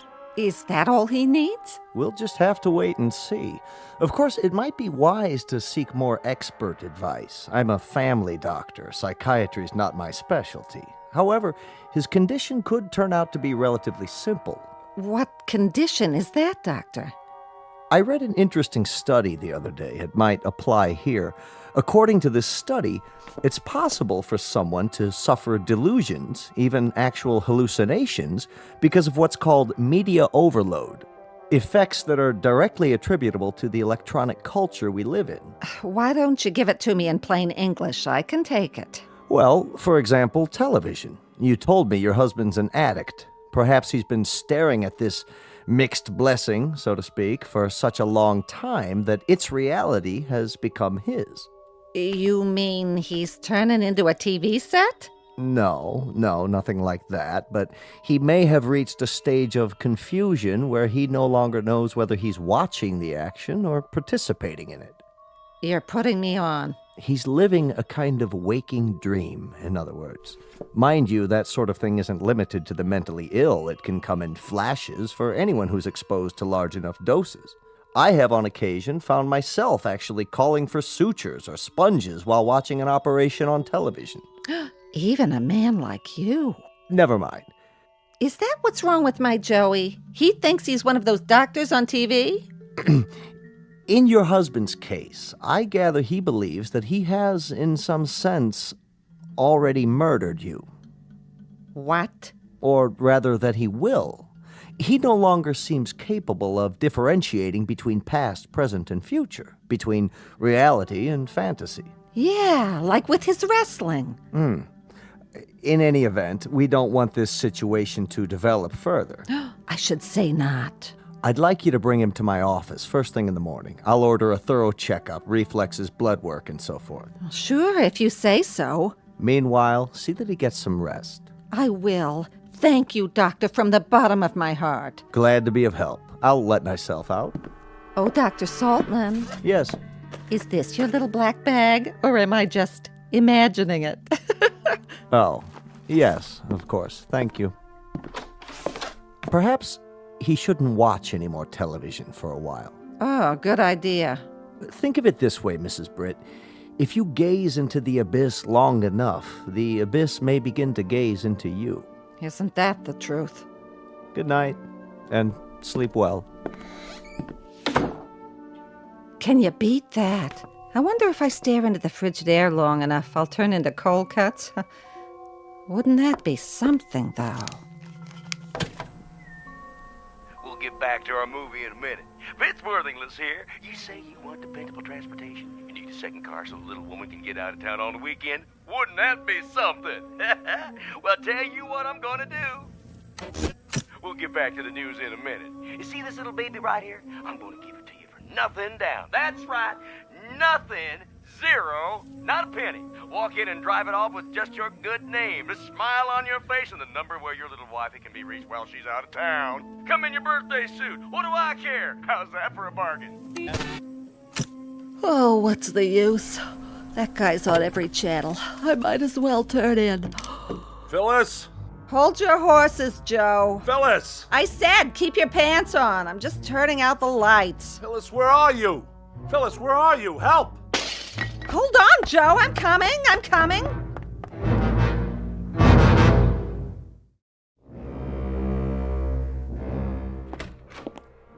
What was that noise? I heard a crash. The mirror. What did you do? The mirror on the dresser. I looked in it, and I saw this room. And in this room, I saw you, Phyllis. You were arguing with someone, and I didn't want to see that. So I threw the water glass and broke it. I'll clean it up. Now lie back down. The doctor wants you to sleep. I can't sleep. You wouldn't be able to either if you'd seen what I saw. So, okay, stay awake. Only let's make a deal. What you saw, I don't want to hear about it. He told you? Yes, and what you saw on the TV before. But he said not to worry, just go to sleep, and tomorrow you'll be fine. Can I fix you something? That's okay. Phyllis. Yes? Phyllis, lean closer. I have to talk to you. Oh, no, you don't. What's the matter? Every time you start off like that, we wind up in a fight. And tonight, if you don't mind, I'm passing. Don't you worry about it. I got nothing to fight with you about. That's a relief. If anyone's to blame for us not getting along, it's me. Well, what do you know? The doctor shot some sense into you. Do you think so? Now, go to sleep. You're not well, Joe. You can't be. If you were right in the noodle, you'd never be talking like this in the first place. No, I mean it. I really mean it. Oh, Joe. You know, Phyllis, driving a cab is pretty lonely work. You're all by yourself for hours and hours. And in between times, people are yelling at you to slow down, hurry up, take Madison Avenue, don't take Madison Avenue, turn right, left, stop, go. And on top of all of that, they think I'm cheating them. Would you believe it? No, they don't. Who says that? So when someone finally comes along and smiles at you, calls you mister, well, maybe you go all to pieces and think the moon and the stars are your own private property, at least for the night. It feels like spring. And you act like a first-class donkey, kicking up your heels like you were 17 or 18. See what I'm saying? No. There ain't no point in drawing you a picture. I guess you get the message. Maybe you better spell it out for me. Well, seeing you dead like that, after you fell out the window, or at least I thought you fell out the window, because it was on the TV and all, it was an awful shock. And I realized, well, you know what I'm trying to say. Then say it. Okay, I'll give it a try. It took a shock like that to make me realize it's you, and not some... Sounds like you're trying to confess something. I just mean, it's you I love. You're the one. I'm touched. Okay, I'm just trying to be honest. I'm really touched. How's that, better? You don't have to get nasty. Me?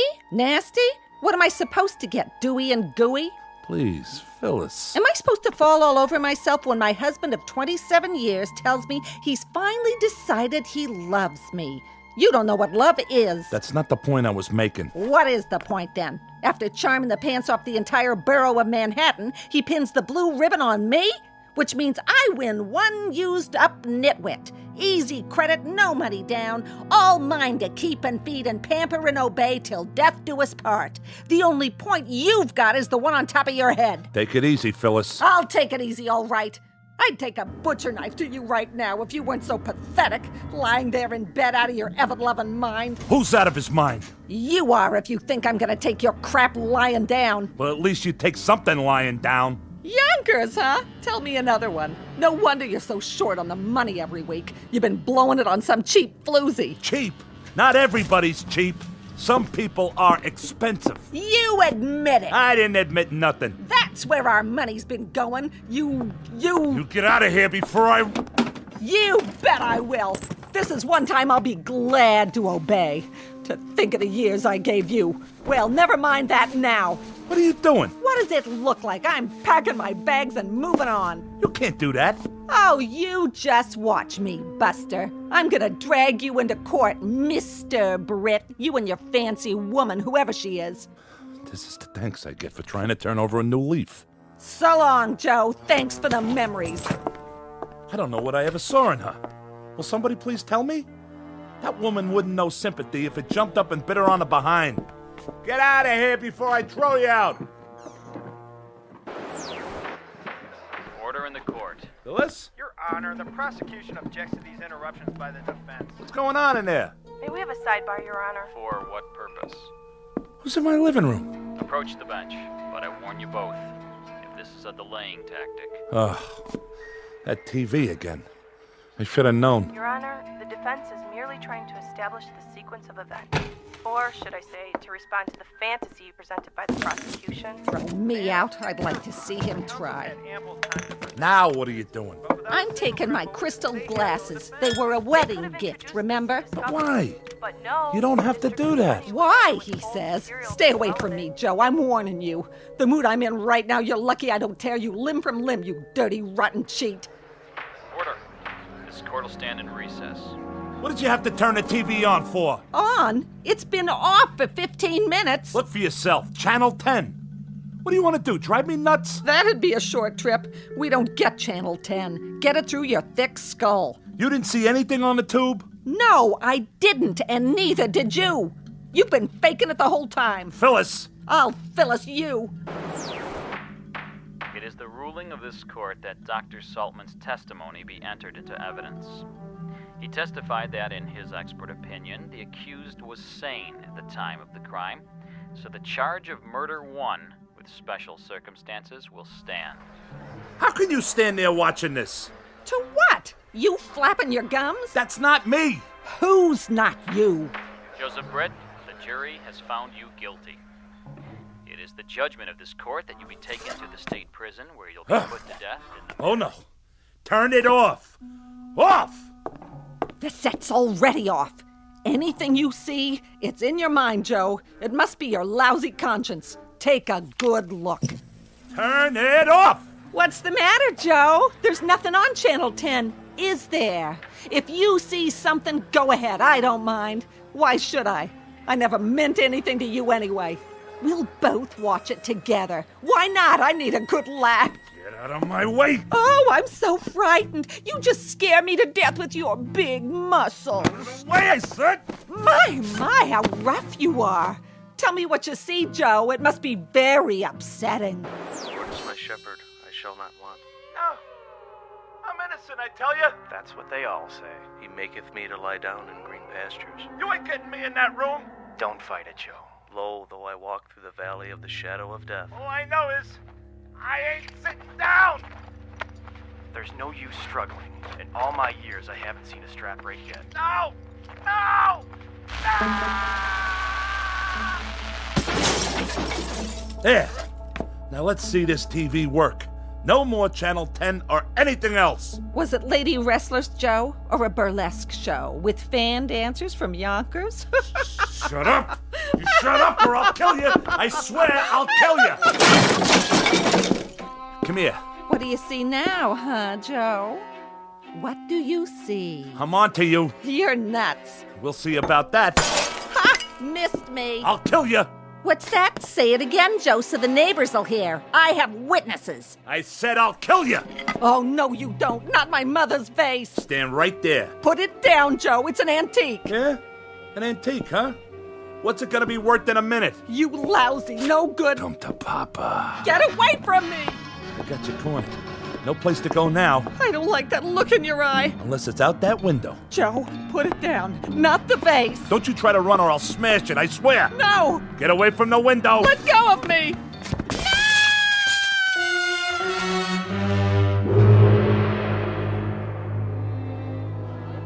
You have the right to remain silent. Anything you say can and will be used against you in a court of law. You can't afford an attorney. What happened? My wife and I were having an argument and then... Keep walking. Get in the squad car. You ain't gonna give us any trouble now, are you? That's him. That's the man. I saw him push her. They were fighting. Stand back, folks. All right, break it up. Break it up. Party's over. Excuse me, Mr. Britt. You. The repairman. You started the whole thing. Fix your set, okay? What did you do to my TV? It's your fault. Your fault. All right, move along. Oh, Mr. Britt, I can use you for a reference, can't I? You will recommend my services if anyone else should need their set repaired, Mr. Britt?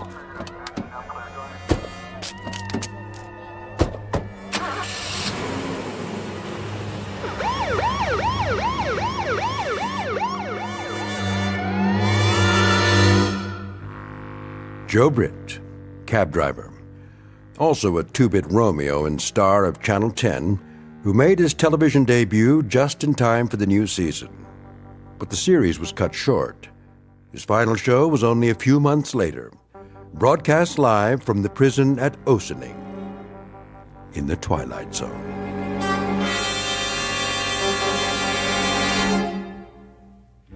More from the Twilight Zone after this. Hello, I'm Stacy Keach. I hope you're enjoying this edition of the Twilight Zone radio dramas. To learn more about this series, be sure to log on to our official website at twilightzoneradio.com.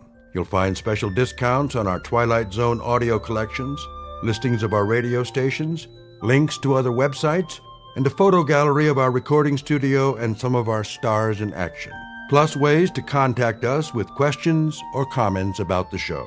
And for a limited time, when you log on to twilightzoneradio.com, you can send in for a free CD of the show. So be sure to visit us at twilightzoneradio.com.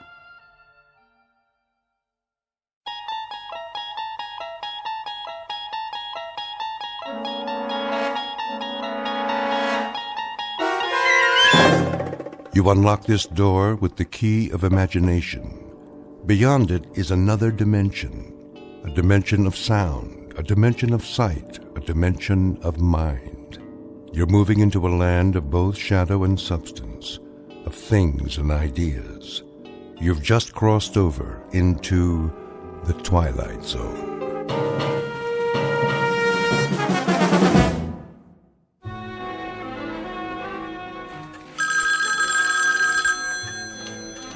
Roswell G. Flemington Model Ship Company. I'll check. Please hold. Did we fill the Benson order yet? Benson? I just packed it. Scale model steamship complete with working boiler and drive propellers. It's going out today. COD. Mr. Benson, your ship's been mailed. You should get it by the end of the week. That's right. You're welcome. Lloyd, where's the ledger from last quarter? On the top bookshelf. Why'd you put it all the way up there by the ceiling? I didn't. Flemington did. Oh, then let's move the ladder so I can get up the flying jib or whatever he calls the wall beam. The mast. The captain insists it's the mast. Now don't you go nautical on me, Lloyd. Oh, I'm not. I wouldn't, believe me. Strictly his terminology. Well, I say it's a bookshelf, and I say it's a pain in the neck. The Roswell G. Oh, hello, Mrs. Flemington. Yes, Mr. Flemington is in, but he's taking his mid-morning nap. In his quarters. I mean his office. Yeah, that's right, with his phone unplugged. Would you care to leave a message? Okay, I see. I'll tell him. Here it comes! Oh, cover your ears, boys! Let's get with it, Conklin! A tight office is a happy office. Idle hands make for an unproductive poop deck. Yes, sir. What are you doing, Miss Abernathy? Just putting on my lipstick, sir. That is, Captain. Belay that! Extraneous activity is nothing more nor less than sloppy seamanship, in a manner of speaking. You there! Fenstmacher! Aye, aye. Keep an even keel, in a manner of speaking. Let's keep an even keel here, man.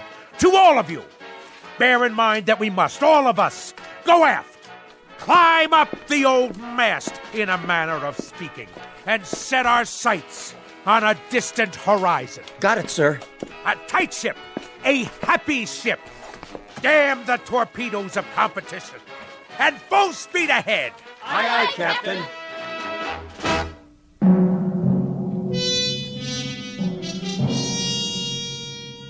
This is Roswell G. Flemington. 220 pounds of gristle, lung tissue, and sound decibels.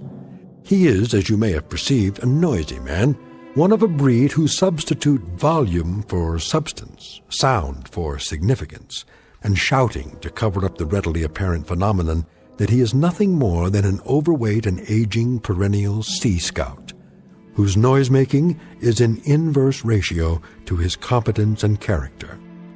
But soon our would-be admiral of the fleet will embark on another voyage, this one in an uncharted and twisting course, headed for a distant port called the Twilight Zone.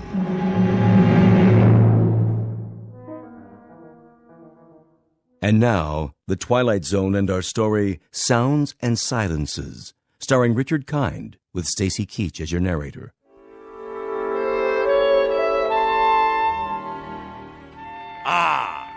Clear skies, visibility unlimited. And now, for something a bit more bracing. You may enter. I forgot to tell you, sir. Yes? What? Speak up. I forgot to tell you that your wife called. Oh, she did she? Yes, a little while ago. She's on the phone again now. Would you like to take the call? Oh, I suppose so. See how the home fires are burning. What's that? I said I'll plug in the extension. Yes, sir. Here, madam. Yes? Yes? What noise? Oh, well, it's a most excellent recording, actually. Flight sounds of aircraft leaving the carrier Hornet. No, I can't turn it down. It has to be heard at realistic levels. Speak up. What is your request? Talk? About what, pray tell? Well, then talk away. Very well, later. Of course I shall be home for dinner. Yes, of course, I'm quite sure. Goodbye.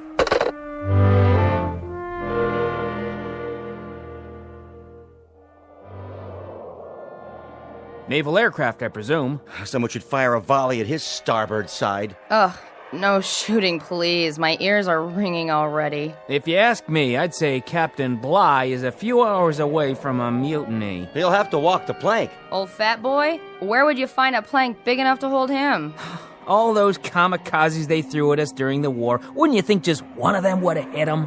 One of these days, all that noise is gonna come back and bite him.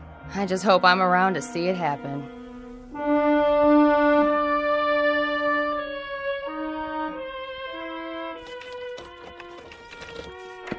All ashore!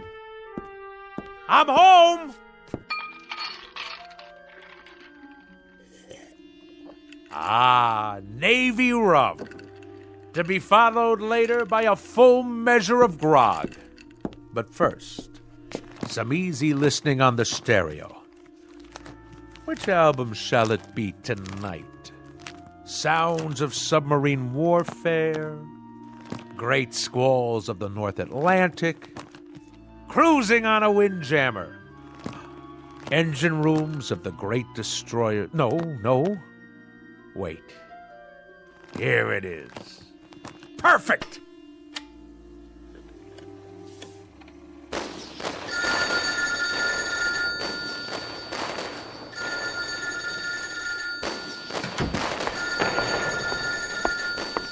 Yes? What's that? Can you speak a little louder? What? Roswell? Roswell! Hello, dear! Could you turn that down just a little bit? I beg pardon? I say, I can't hear a thing on the telephone. You know what that is, my dear? It's a collector's item. This is an actual recording of the battleship Missouri bombing Okinawa. That may be, Roswell, but I can't hear who's on the phone. Ah! Lay on, gentlemen! Let 'em know what's what. Fire at will, and by the good Lord Harry, we'll show 'em how a man's Navy treats aggression. Who did you say is calling? Who? Just a minute. I'm afraid you'll have to call back.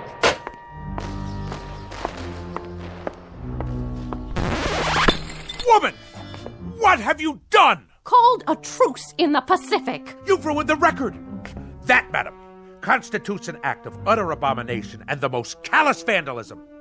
I would remind you... I would remind you that I live in this house, too. That there were only 100 such recordings pressed for the collector's market, as rare can be. Well, now there are only 99. Absolutely irreplaceable. What you have just done is an act of wanton desecration, not unlike the defacing of John Paul Jones's statue. What are you, madam? Some kind of crazed peace fanatic? Roswell, we've had this out before. I'm not the fanatic around here. I must say, your meaning eludes me. Perhaps I should use semaphore signals. This insistence on blaring noises and running a household like it was a destroyer escort on convoy duty. This combination has now become quite impossible. Nonsense! That's why we have to talk. We are talking! And if I read you correctly, you have grown intolerant of my ways. In point of fact, you hold my very business in contempt. Not your business, you. The way you run your business and this ship-shape home. Ah, so you disapprove of the nautical decor. I'll have you know that every item is of enormous value. Enormous! From the ship's wheel at the helm. It's not a helm, Roswell. It's a living room. To the sails and riggings. They're curtains made out of canvas according to your orders. Old canvas. To the life preservers on the walls. All obtained at great expense, with profits from the self-same company that has kept you in good stead for so many years. Well, I can't live with it anymore. How's that? Oh, knock it off, Roswell. Stand down, madam. You're a noisy, insufferable clown, but you're not stupid. I have had it up to here, and my ears have had it, and my stomach lining has had it, and whatever part of the brain that keeps a person balanced, that's had it too. In short, I have had it. I'm leaving. By the good Lord Harry. Departing a sinking ship, you might say. And don't tell me how sudden this is, because as you well know, we have been en route to this point for the last 20 years. I can't bear to be at sea any longer. I am totally and absolutely astounded. Are you now? I am indeed. My own wife, and after 20 years. 20 years ago, I was not taken in marriage. I was piped aboard. And after 20 years, the piping has become shrill and unbearable. It has destroyed me, my nerves, and my sanity. So, at this point, Roswell, I'm leaving, in a manner of speaking, the ship's company. So, you're deserting me? In a manner of speaking, Roswell, you said it. Lydia! Lydia, don't you lock me out of our own bedroom! It wasn't locked, Roswell. It may interest you to know, madam. Don't shake your finger at me. That when I was a young chap, a mere cabin boy, you might say, I had a mother who insisted that she was perpetually ill. A whiny, petulant, complaining woman similar to yourself. Oh, this is too much. And when I would come home from school, she made me walk tiptoe and whisper in her presence. Whisper, whisper, whisper, whisper. Do you know that in our house we never had any cookies? Just soft fudge brownies, because they made less noise when you chewed them. Eat your brownie and then run upstairs, change your clothes, but keep it quiet. And I tell you, madam, I took quite enough of it. That is why I went to sea. And that is why I've spent my life in the very wholesome, healthy, quite understandable pursuit of the free and the unfettered. Strip off the cotton and the insulation, and let the sounds of the earth come in. And so now I am owner, manager, chairman of the board, and president of the Roswell G. Flemington Model Ship Company. Second to none in the field. Whose motto is, damn the torpedoes, full steam ahead for fun and profits. I know the company, I know the president, I know the motto. And I respond, Mr. Roswell G. Flemington, with the following nautical phrase, which I have now taken to heart and will proceed to implement. The phrase is, lay aft and dump the garbage. So, in a manner of speaking, consider yourself dumped.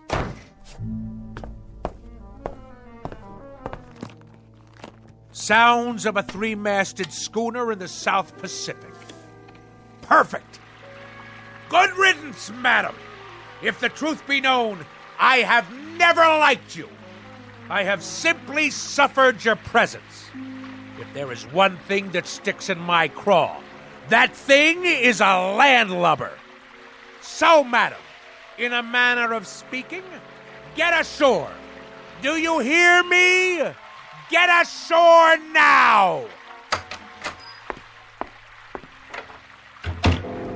I have never, marked you, I have never in my entire life felt so free, so unencumbered, so absolutely fulfilled. In the parlance of naval language, in a manner of speaking, the situation is 4.0. My decks have finally been cleared. I intend to enjoy myself topside for the rest of the evening. And at precisely 10 bells, I shall retire to my sleeping quarters. But until then, this is my watch.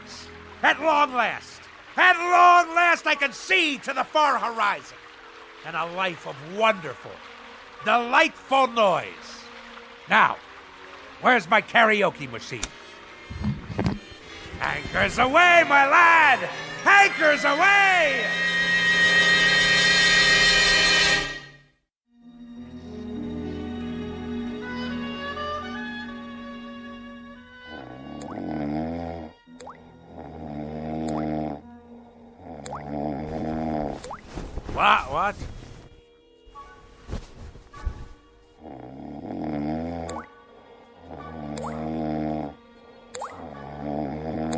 What? What? What? A leak in the cargo hold? All hands on deck! Oh, where's it coming from? The blasted bathroom sink. There. The shower. Off, I say, off!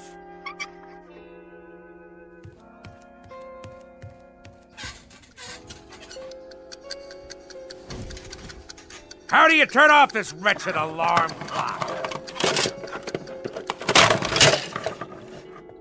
Oh, my decks seem to be, in a matter of speaking, listing a bit.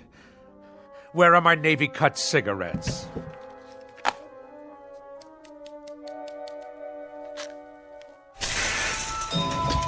I must be dreaming.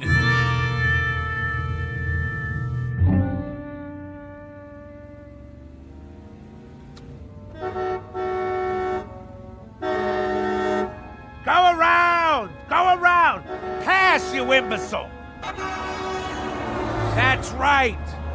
Run the red light! No noise laws in the city at all anymore. Any rattletrap is permitted on the streets. At last, my turn to make my way through the flotsam and jetsam.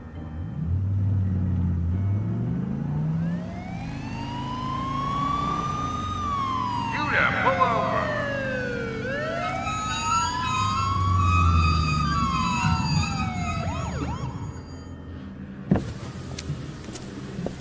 License and registration. Certainly, officer. Happy to oblige. My duty is a civilian. Here you are. Mr. Flemington? Roswell G. Flemington, of the Flemington Model Ship Company. Perhaps you've heard of us. Purveyors of the finest in maritime collectibles.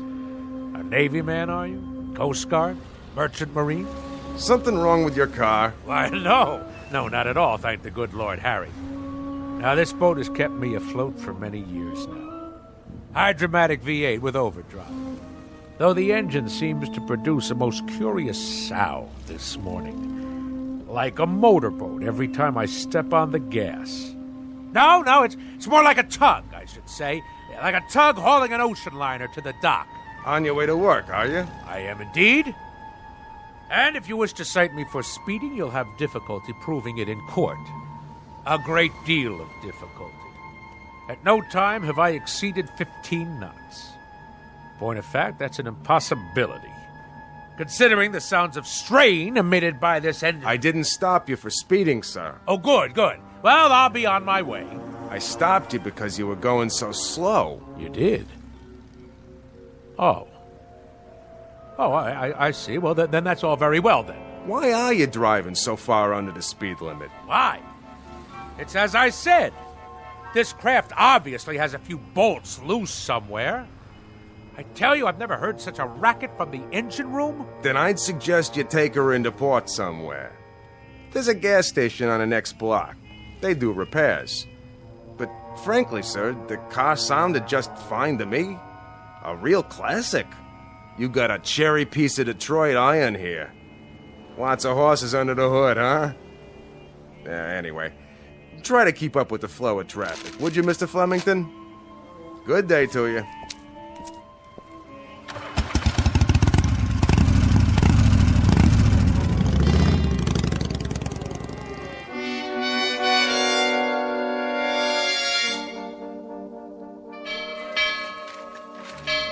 Oh, I've been here 2 years and I don't know when I'll get used to that thing. I've been here 4 years and I've never gotten used to it. What do you suppose happened to old Lardhead this morning? You should count your blessings. This is the first time he's ever been late. Wouldn't it be awesome if his car had fallen off the ferry boat with him in it? The peak. The absolute peak. Thus endeth the dream. Good morning, Mr. Flem. That's the first time he's walked in without telling me that the smoking lamp was not lit and we had to move full speed ahead toward the shores of prosperity. Maybe he's sick. Something incurable, like barnacles on the brain. That's very odd. That's very, very odd. I've been here 10 years, and that's the first time he's ever looked frightened.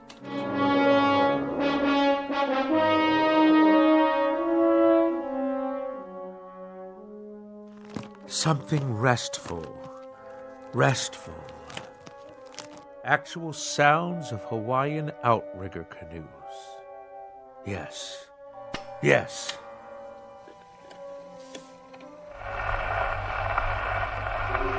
Ye gods! This record is defective! Fresh air, that's what we need. The great outdoors, the smell of salt spray in our nostrils.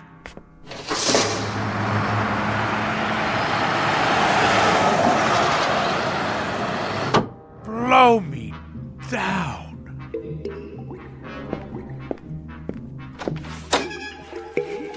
Conklin! What are you doing, man? Me? Just pouring a glass of water from the water cooler, that's all. Well, let's keep it quiet out here. Yes, sir. Now what are you doing? Swallowing, Mr. Flemington? I was thirsty. Quietly, I said. Quietly. Now stop gaping. Get back to work. All of you. Mr. Fenstermacher! Begging your pardon, sir. New shoes. What have you gotten them? Dead fish? Oh, people! This ship has to shape up. Repeat, shape up. Noise pollution hinders efficiency. Let's secure the hatches now and mind the torrent of bilge. Oh, what is going on? By the good Lord Harry, what on earth is going on?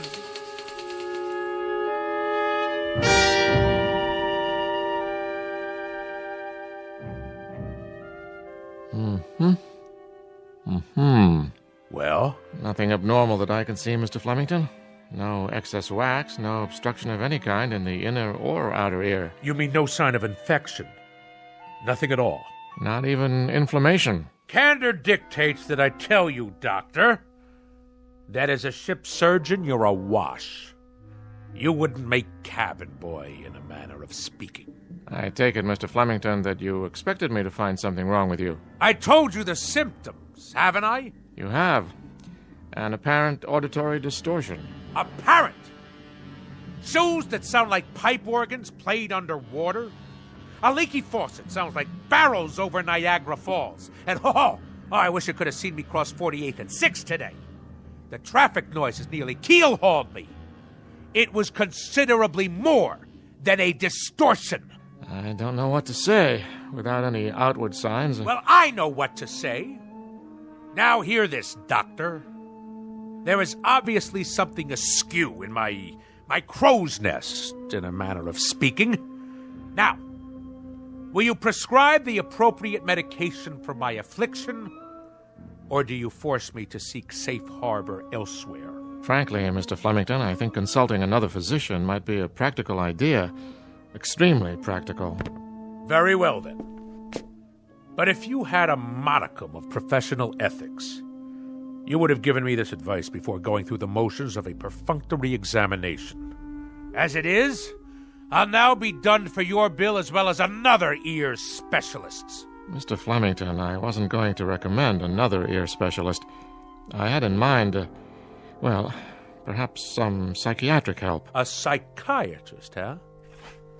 I will make a presumption that you are being humorous. It is that charitable outlook that saves your being called to account, sir. The soundest recommendation I can make under the circumstances. I can assure you, Doctor, and I use the term loosely, that there are few people today on land or sea who are as sane as I am. I bid you good day. Good day to you, and good luck. Oh, what is that hideous sound?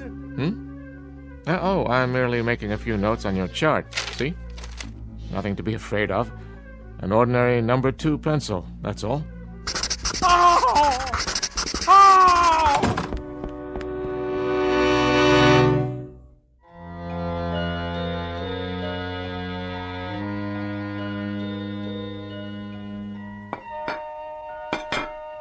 Do you have to be so piercing with that rose? Sorry, Mama. Well, you've done a beautiful job setting the table. You can sit down now, Mama. Oh, you're a good girl, Rosie.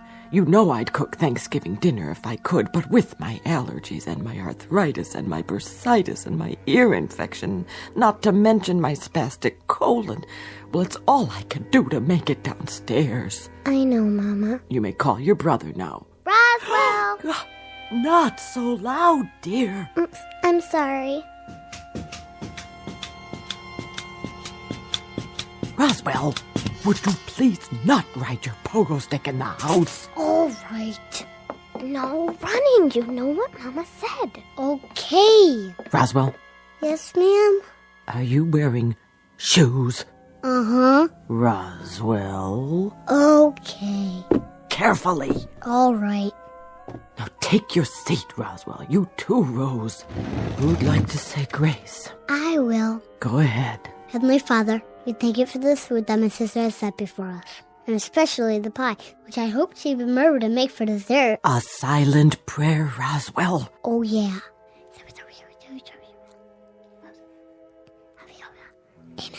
Pass the mashed potatoes, please. Yes, Mama. And the cranberry sauce, and the yams, and the creamed corn, and the creamed spinach, and the tofu. Can I carve the turkey? Oh, there's no need. This year we boiled it till it's so tender it slides right off the bone. So much nicer without all that hacking and sawing. Doesn't it look scrumptious? Yeah. Here, have a roll, Roswell. Thanks. Hey, how come it's so soft? Rosie only put them in the oven for a minute so they wouldn't be too crunchy. Easier on the nerves. Did you make the pie? Tapioca, but there's lots of whipped cream. Grab hold. What's that? A wishbone. Grab hold and pull. I don't know. Go on. What are you children doing? And what's that in your hand? Oh, my heart. You gave me such a fright. I'd better lie down.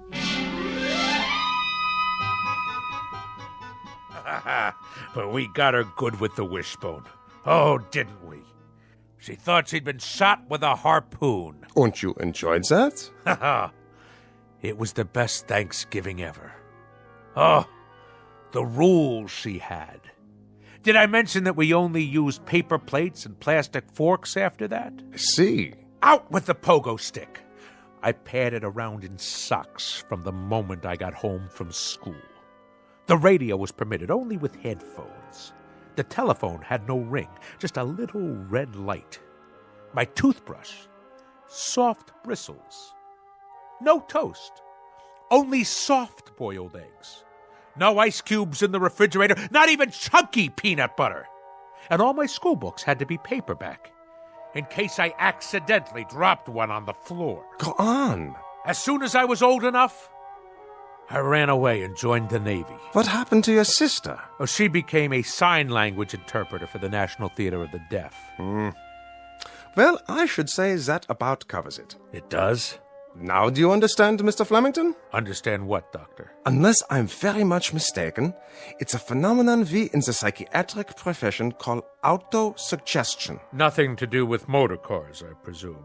A person talks himself into believing that certain occurrences take place, when in reality they are pure figments of the imagination.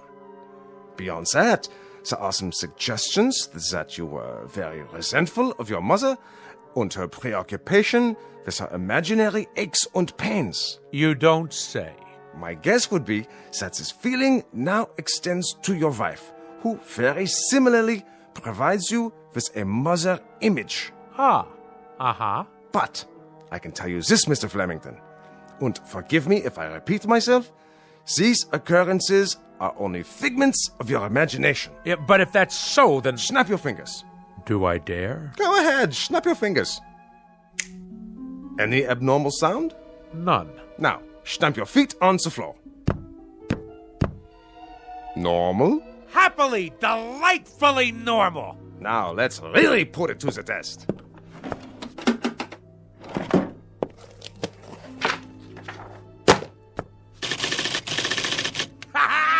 You've cured me, Doctor! By the good Lord Harry, if Admiral Nelson had had you at Trafalgar, he'd have kept both his eye and his arm.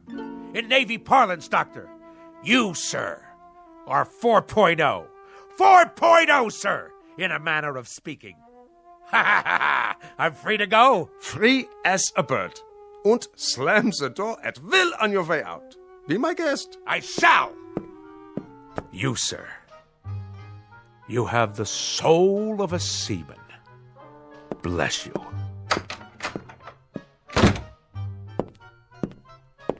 Any more patients today? No, Doctor, that was the last one. Praise Freud. Why do I get all the nutcases?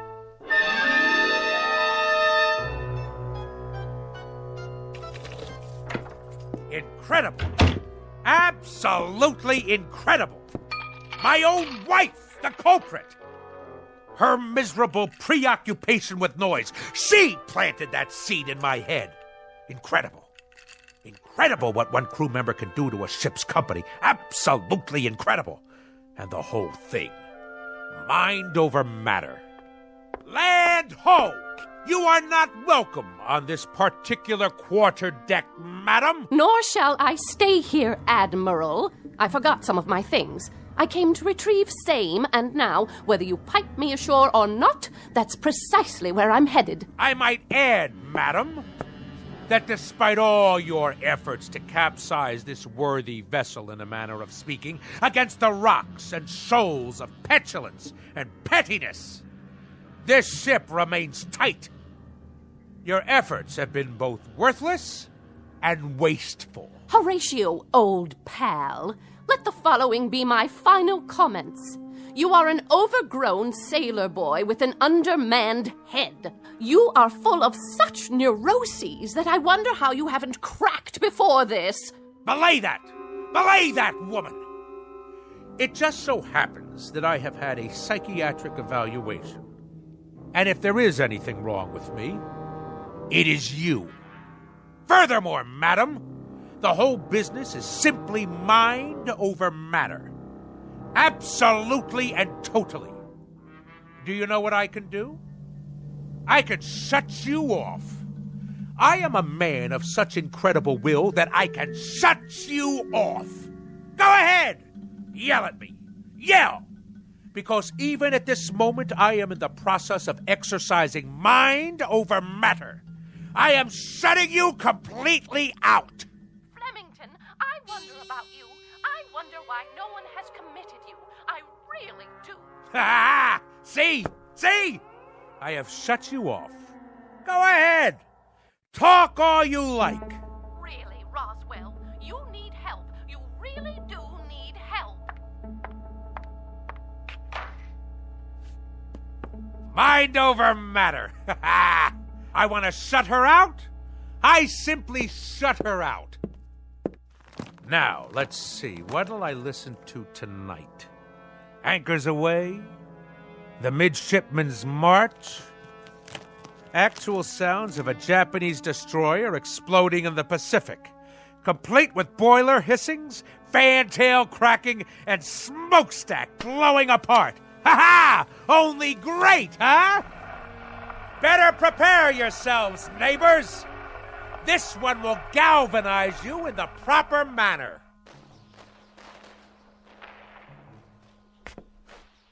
Something wrong with the record player? Better turn the volume up. All the way. Must be the speakers. Why is everything so quiet? What's wrong out there? I can't hear the city. Hey out there! Hey! Hey, what's going on? Why can't I hear anything? Louder! I want it louder! More noise! More noise out there! Let's hear it! Come on! Louder! Louder! Help me, someone! Help me!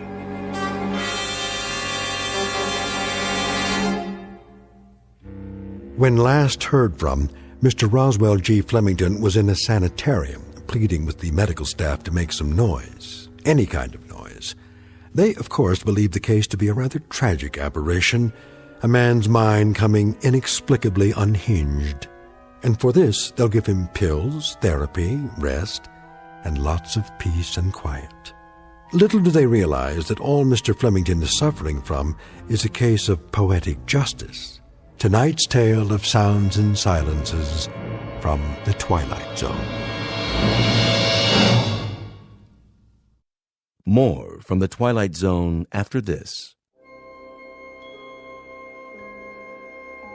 Hi, this is Carl Amari, producer of the Twilight Zone radio dramas. I'd like to take a moment to tell you about our official website at twilightzoneradio.com, where you'll get the latest news and information on these Twilight Zone radio dramas. Plus, at twilightzoneradio.com, you can digitally download 3 free episodes or any of our episodes for only $1.95 each. In this age of ever-changing technology, we've decided to make these episodes instantly available to you by making the Twilight Zone radio dramas a digital download-only series. This means that this series will no longer be offered on CD. The CD collections at our website are now being offered while supplies last at buy one, get one free. So be sure to get your favorites before they're sold out. Be sure to visit us often, and I'll see you in the zone.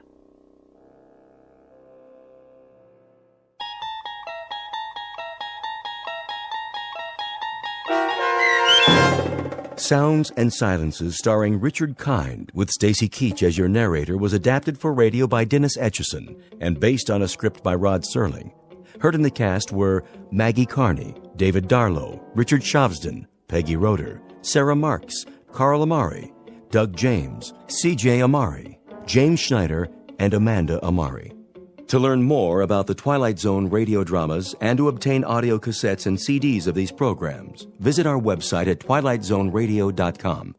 The producers of The Twilight Zone wish to thank CBS Enterprises, Carol Serling, Dennis Etchison, Dick Brescia Associates, Claire Simon Casting, Terry Jennings, XM Satellite Radio, the American Forces Radio and Television Service, Sirius Satellite Radio, our sponsors, and our radio affiliates for helping make this series possible. This copyrighted radio series is produced and directed by Carl Amari and Roger Wolski for Falcon Picture Group. Doug James speaking.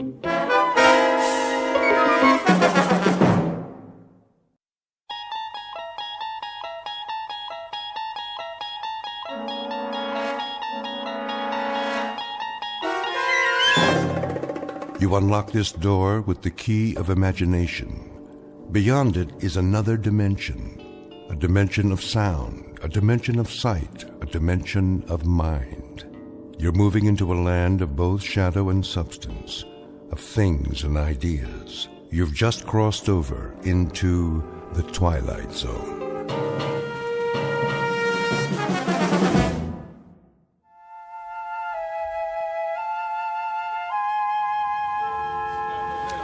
All right, you got me.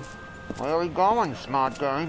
Hang on, Caesar, you'll see. That's a good one. Is it? You know I can't see nothing in here. Patience. What am I, a doctor? Very funny. At least try, will you? It's a virtue. What is? Patience. It means it doesn't come natural. You have to cultivate it like a garden. What do you think? I grew on a tree? Don't answer that. Here we are. This will only take a minute. It better. I can hardly breathe. Quiet now, Caesar. We're going inside. Mommy, did you see that? See what, dear? That man with the suitcase. He was talking to himself. Shh, now don't stare. But he was, honest. Come along, dear.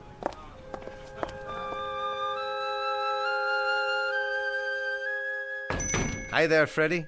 Oh, hello, Mr. West. Ah, you got a lot of new merchandise. Every day. Hey, look at all the TV sets and the watches. Is that a Rolex? Only a knockoff, I'm afraid. Something I can help you with? Well, now, the question is, can I help you? And you know, I might be able to do that little thing, seeing as how business is booming. Looks can be deceiving. What have you got for me today, Mr. West? Patience, my boy. I'll just be putting my case down, if you don't mind. Not on the counter, please. It's glass. Oh, yes, of course. Hey, take it easy. Quiet, Caesar. What say? Oh, nothing. Nothing at all. Now, where is it? Ah, right here in my pocket. Feast your eyes on this. Did you ever see such a timepiece? Well, to be honest... Been in the family for years. $3.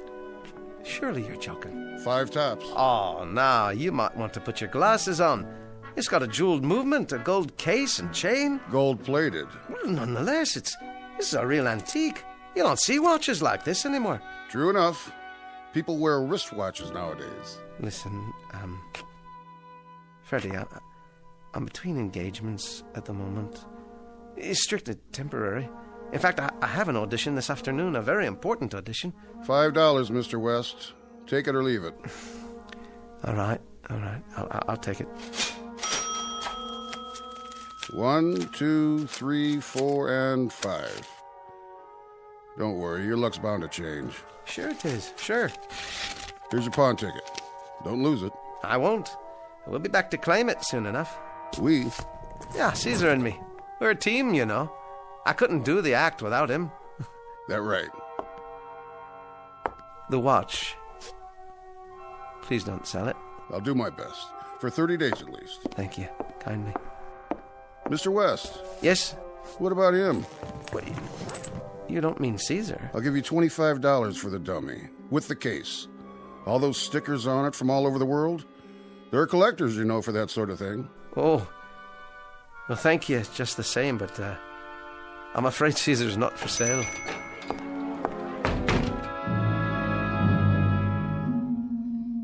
Mr. Jonathan West, ventriloquist, comedian, and master manipulator of a dummy. A small splinter with large ideas, very aptly named Caesar.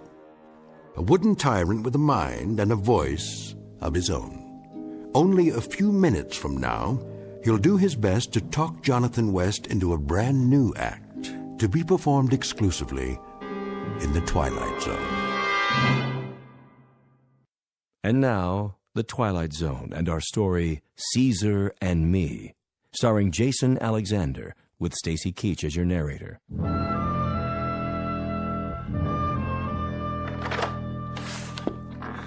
Hello, Mrs. Kadehi? Any mail for me?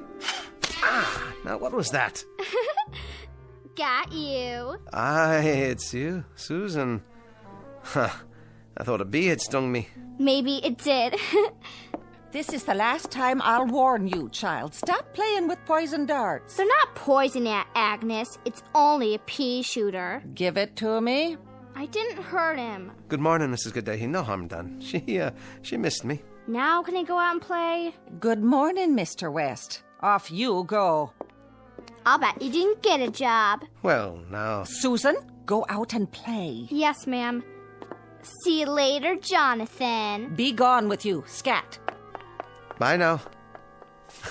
She's a lovely child you have. I'm sorry, Mr. West. I don't know what I'm going to do with that girl. No, I understand, Mrs. Kadehi. You certainly have your hands full with the rooming house and all. That I do. No mail, I presume? Not yet. And, no calls? None at all. Well, then, I'll just go on up to my room if you don't mind. Take him everywhere, do you? Oh, I try. Wouldn't do to go on an audition without Caesar, now, would it? I suppose not. Still, he must be awfully heavy. No. He's light as a feather, he is. My old friend Caesar. He's not heavy. He's my partner. Come along, Caesar. I'll make us a bite to eat. Won't that be lovely? Oh, Mr. West, if I could have a word with you. Oh, yes, of course. Just let me take care of Caesar here. I'll be right down.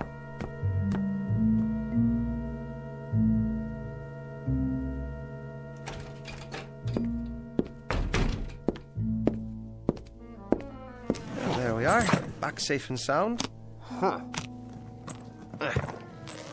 About time. There you go. Watch your legs. Mighty stuffy in there.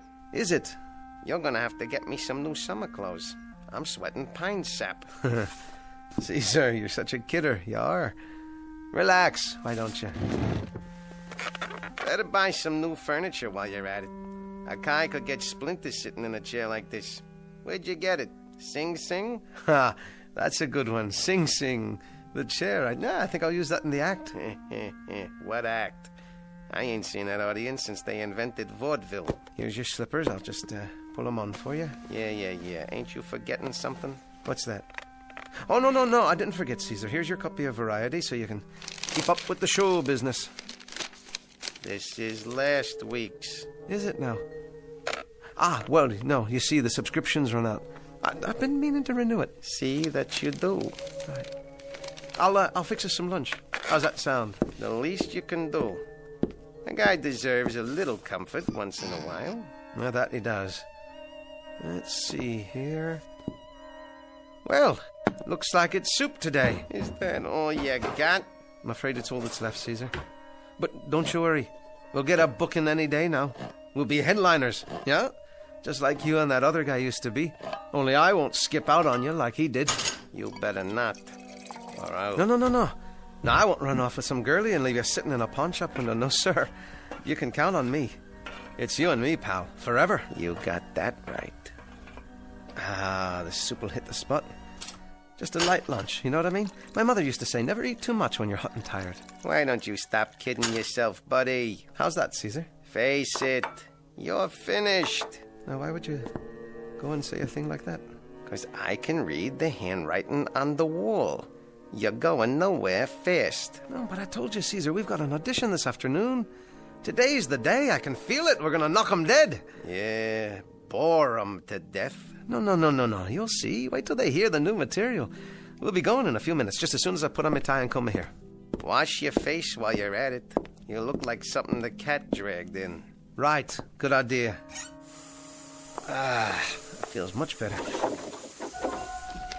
Who's that? It's you, Susan. You know, you really ought to knock first. I don't have to. This is my aunt's house. Well, just the same. Show me how to make him talk. Well, I'd like to, Susan, but we're on our way downtown. Show me. Oh, we've got an appointment, a very important appointment. An audition. Just do it once, Jonathan. The part where he laughs, I want to see what you do with your fingers to make his head move back and forth. Okay, Susan. Where are you going? To the mirror. I have to put on my tie. But you can't do it from over there. Sure I can. Just you watch. Caesar, what did the lady say she'd do with you if you misbehaved? She said she was gonna slice me up into a Venetian blind. And what did you say? I said, oh, you make me shudder. There. How's that? I didn't see your lips move. That's right, you didn't. I'm the best there is. If you're so good, how come you can't get a job? All that's about to change, young lady. This very day. You said that before. Susan? Susan, where are you? You better run along. Susan! Coming. You won't get the job, I bet. Oh, now, Susan. Keep that brat out of this room. Don't listen to her, Caesar. You'll see. Today, we're gonna kill him. Now, Mr. Miller? Anytime. All right, then. If you're not ready... No, we're ready. Okay, Caesar. Quit stalling.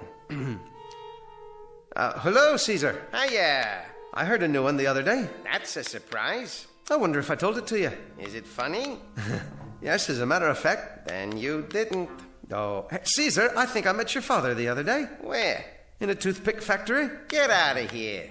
Oh, excuse me, Caesar. It was a chopstick factory. Chopstick factory. Or was it your mother? I thought you were the straight man. Well, Caesar, at least I can stand up straight. I'd like to see you stand up if I stick my mitt in your back. Oh, sorry, didn't mean to hurt you. Just watch what you're doing with those fingers, all right? Don't know where they've been. Well, let me give you a hand. A hand, you see? He said... Is the microphone on? It's on. Would you like me to run through the juvenile delinquent routine? It's very funny, if I do say so. That'll be all. But you haven't heard the last part? No, but I've heard the first part, and it's more than enough. We'll be in touch. Oh. Okay, Mr. Miller, I'll leave my phone number, if it's all right with you. Sure thing. Next. Must have had a fight with his wife this morning. Or maybe he got a new hearing aid so he could hear your crummy jokes. Come on, Caesar. We're going home.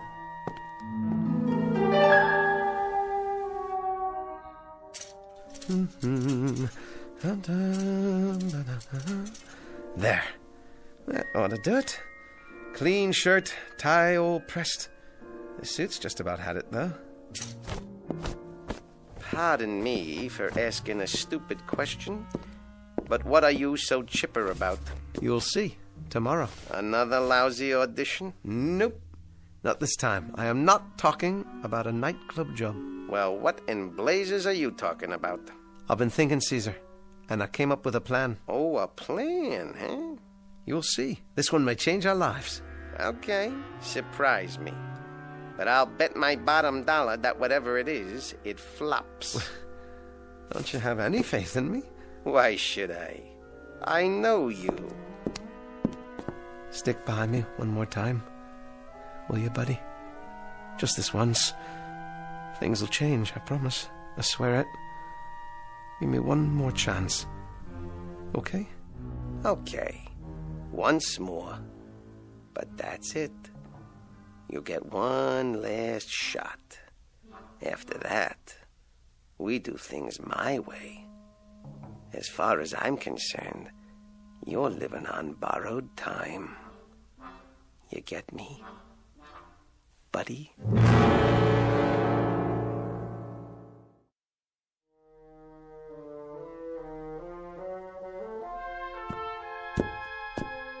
Good morning, Mrs. Gaddahi. Yes, it is. Oh, Mr. West. There's something I'd like to talk to you about. I know, Mrs. Gaddahi, the rent. I'm sorry to mention it. Well, you'll be pleased to know I'll be able to straighten it out this evening. Oh, that would be very nice. Yes, indeed. I've made a decision. I'm going to look for a day job. Really? Something temporary, you understand, until the show business picks up. I think that's a splendid idea. In that case, as long as you're in this frame of mind, maybe I can help. I've been saving something for you. Here, take this card. Card? My cousin's. He works at an employment office. You don't say. Active employment agency. If we can't place you, there are no jobs. It's clever. Well, thank you, Mrs. Gaddahi. You're a living doll. You're welcome, Mr. West. It's not far. You can walk there from here. Just turn right at the first corner, then go 5 or 6 blocks. You can't miss it. Yes, of course. Well then, I might as well go there right now. Why not? First stop of the day. You do that. And good luck, Mr. West. I really mean it. The very best of luck to you.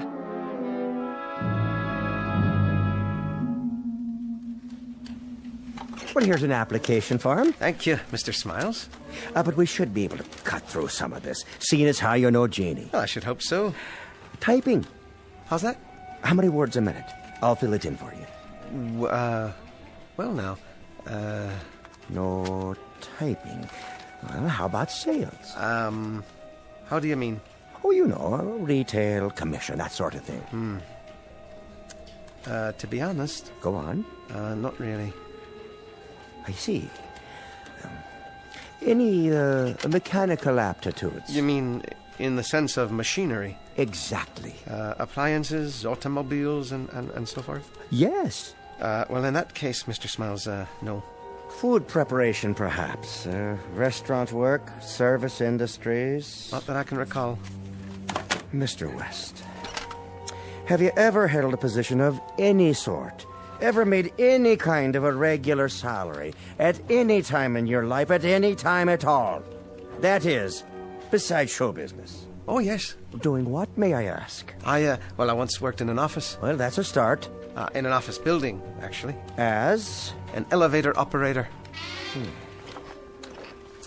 You know, Mr. West, most all buildings today have automatically controlled stop and start systems. Yeah. True enough. So there's simply no call for elevator operators nowadays. No, of course not. There wouldn't be, would there? I'm sorry. There's nothing I can do for you right at the moment. I see. Well, thank you. Thank you for your time. But if you'll leave your name with the receptionist, I'll be in touch. Yes, I'm sure you will.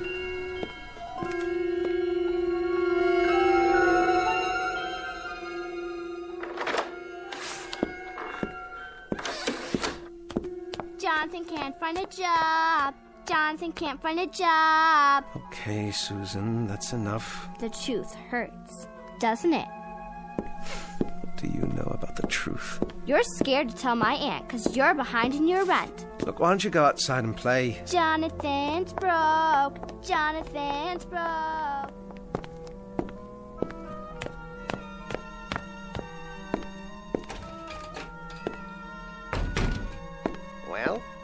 Well, what? I see.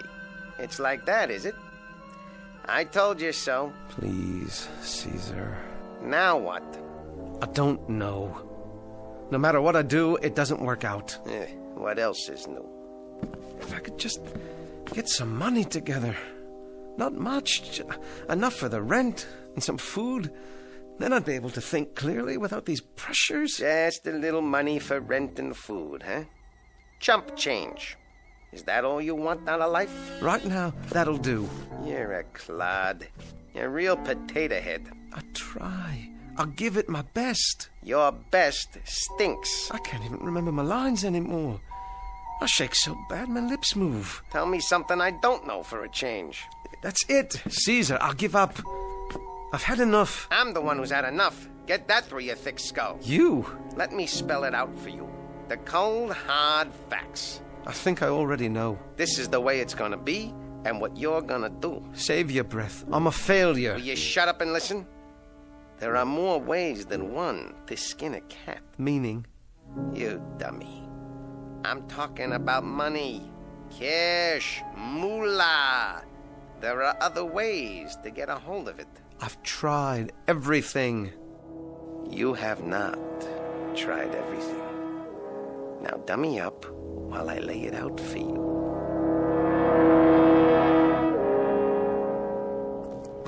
Where are we now? In front of the furniture store. I don't mean that, stupid. I mean, how far are we from the delicatessen? Not so loud. Why? Is anybody around? No. And follow the plan. You remember the plan, don't you? I don't know about this, Caesar. Will you cross the street? Tell me when we're in front of our mark. All right, but please be quiet. Hey, what's going on? I lost my footing on the curb. The street lamp is out. Good. That's a break. Are we on the sidewalk now? Now we're in front of the deli. All the lights off inside? Aye, all off. Is the coast clear? Yes, there's no one coming in either direction. Okay. You know what to do. Stop wasting time. Move already. Are you sure about this? Sure, I'm sure. Take the hammer out of your pocket. That's it. Now do it. You didn't tell me there'd be an alarm. Get inside before somebody sees you. Move. Now you got it, buddy. Go for the cash register. Ha ha ha! We're in business. Ha ha ha ha!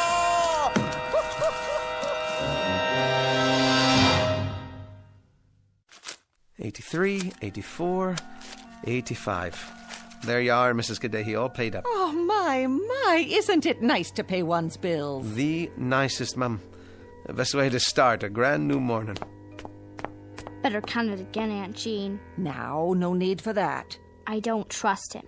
See if it's real. Now, Susan, be a good girl and go tidy up your room. Don't be fresh to Mr. West.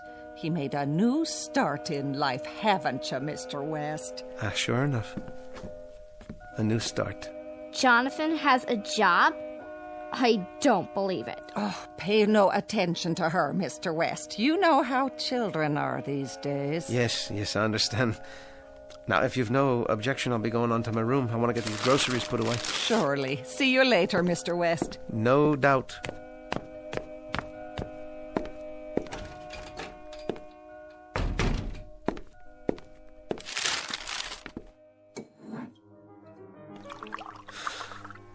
Can hardly believe it. Nothing but a lousy thief. What a way to make a living. You couldn't make it any other way. What's happened to me?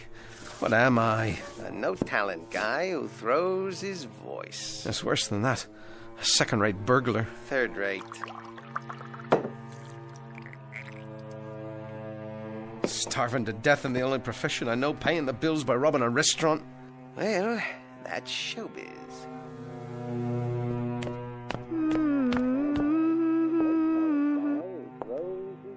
Jonathan? Now who's he talking to? Worse, I guess. It wasn't so bad, considering it was my opening performance. Before you start taking too many bows, let me straighten you out. Oh, ease off, will you, Caesar? Not a chance. You're running out of time. Let me spell it out. You act penny ante because you think penny ante. That's the story of your life. From now on, you're gonna listen to me. We're moving up to the big time. Big time. Last night was just for openers. Tell me something. Your dream was always to play the palace, right? Well, sure. Okay, buddy. Stick with me. Get ready. For what? You're gonna play the palace after all. From now on, you're on top of the bill. Strictly big time. The way you make it sound, I don't know if I like it. Oh, you'll like it all right. You're gonna be a star, buddy boy. Nothing but first class all the way. Top of the world, pal. Top of the world.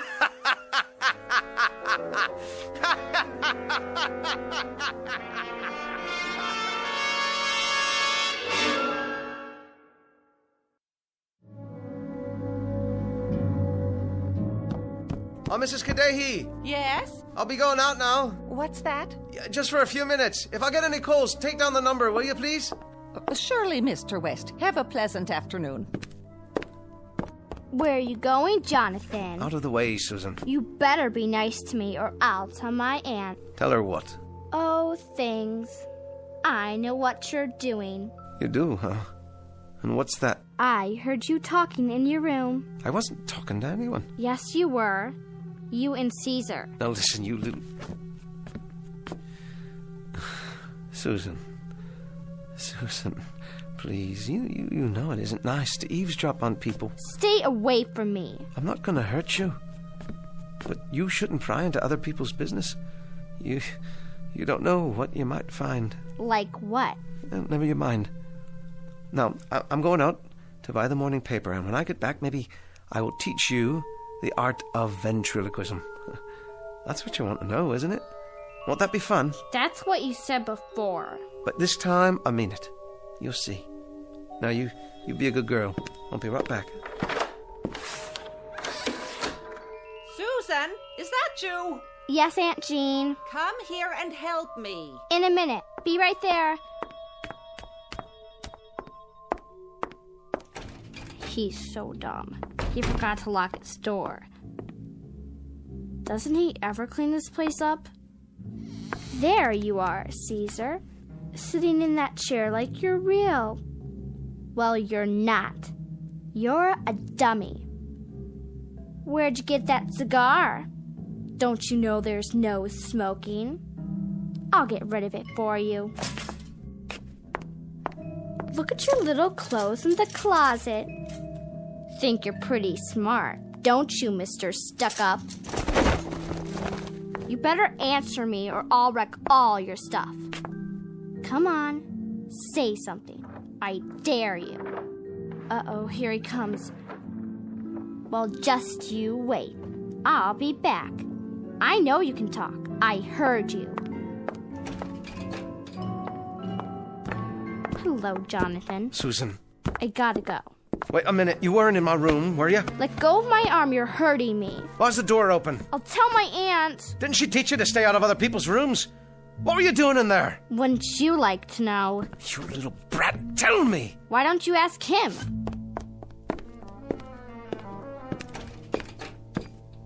Caesar, what happened? Your cigar, what did she do to you? Never mind. First things first. Where's my paper? Here. Open it for me. Later. We've got to get out of this place. Calm down, jerk. I mean it, Caesar. She knows too much. Hang on. After tonight's job, we'll be on Easy Street. I told you, I'm not cut out for this line of work. Will you cool it? You're eating better, aren't you? You're paying the rent.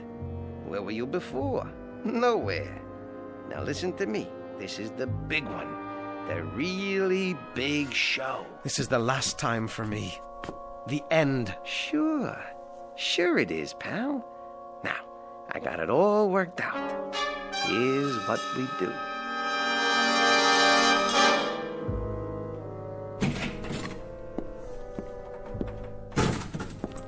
All clear so far. There's nobody in the club. And get a move on. Where?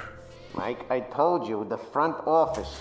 What's that? Nothing. Probably a mouse. Is that what you are? A mouse? Caesar, please. I'm doing my best. And stop shaking. You make me nervous. keep walking. Backstage, remember? I got it. Where are we now? I think this is the door. Use the flashlight. What does it say? Manager? Bingo! Now hurry up. I'm trying.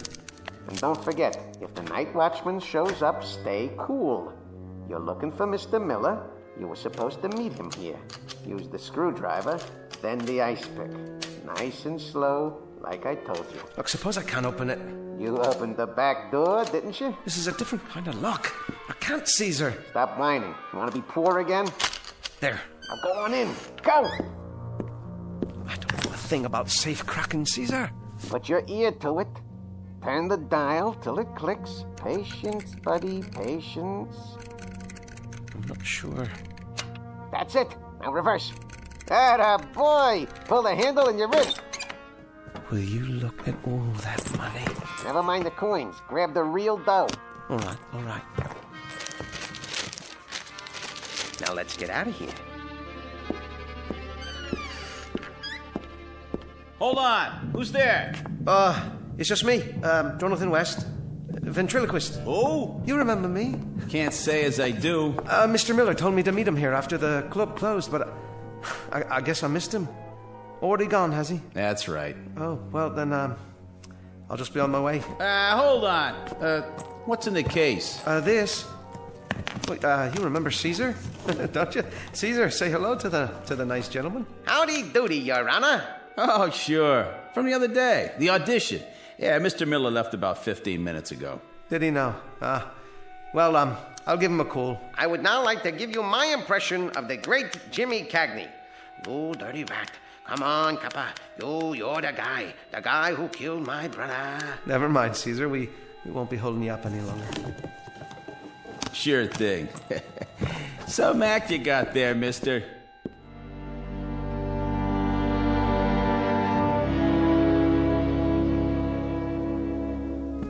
Ain't you gonna count the money? That was close. Too close.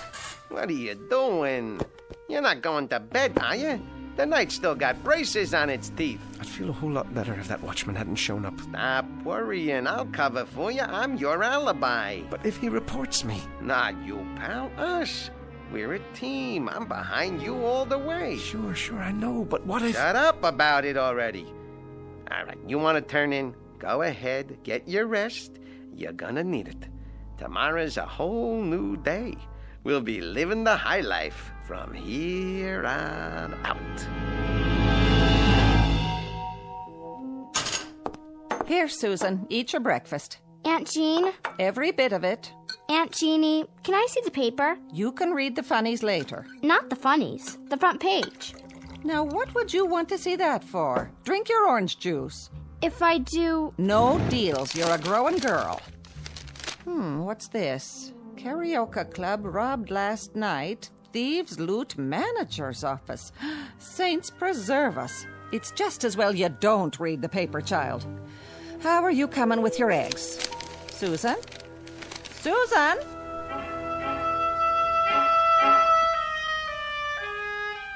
Susan, come here this minute.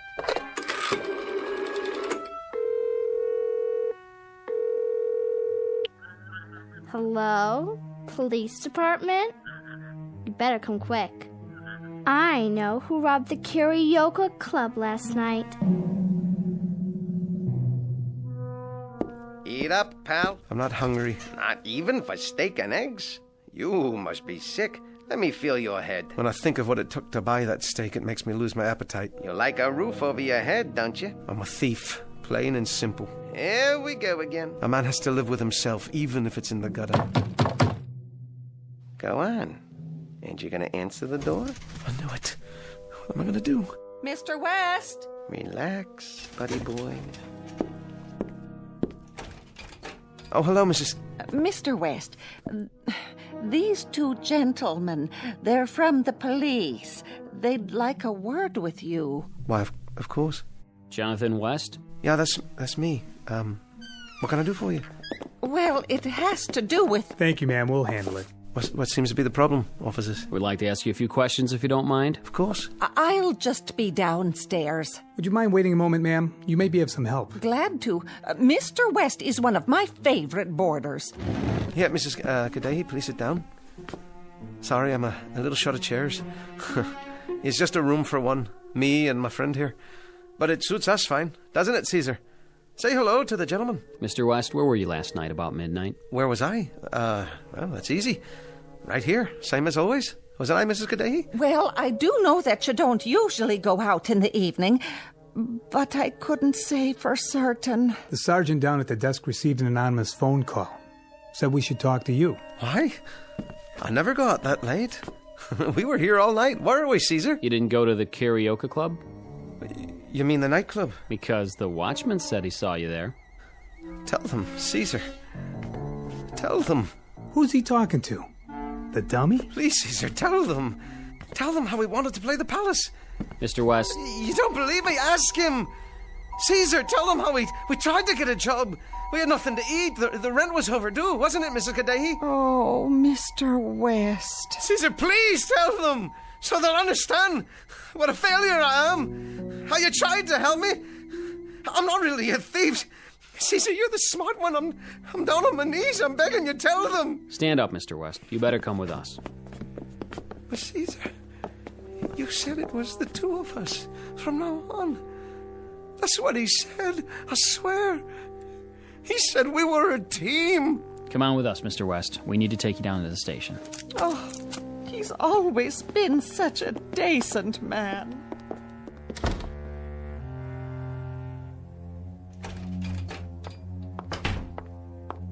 He's a no-good crook, isn't he, Caesar? Come on. You don't have to pretend. I won't tell, I promise. Look at this mess. Who's going to take care of you now, Caesar? Okay, go ahead. Act like you don't hear me. I don't care. You won't even turn your head or blink your eyes. All right, be that way. Just remember, I know you can talk, 'cause I heard you last night. Psst. Hey, you. Caesar? Yeah, you. Come on back, honey. I knew you talked, I knew it. And I know you finked on him. Pretty smart. The way you made that call. You're a hip little kid. I like you. Lean down. I want to ask you something. What? You like living here with your aunt? That's a stupid question. I bet you'd like to run away from this flea trap. Okay. Listen. From now on, it's you and me. We'll go to New York. I'll show you the bright lights. I know where the money is. What do you say? Well, you are kind of cute. Don't forget the suitcase. It's a deal, Caesar. Come on. Just you and me, kid. The big time. We're a team, see? A team.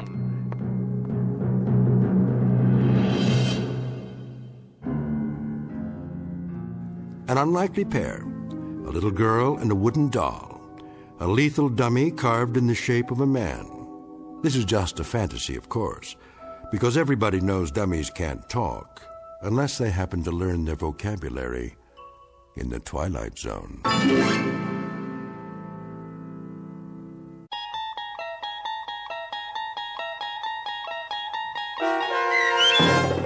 Caesar and Me, starring Jason Alexander with Stacy Keach as your narrator, was adapted for radio by Dennis Etchison and written for The Twilight Zone by Adele T. Strasfield.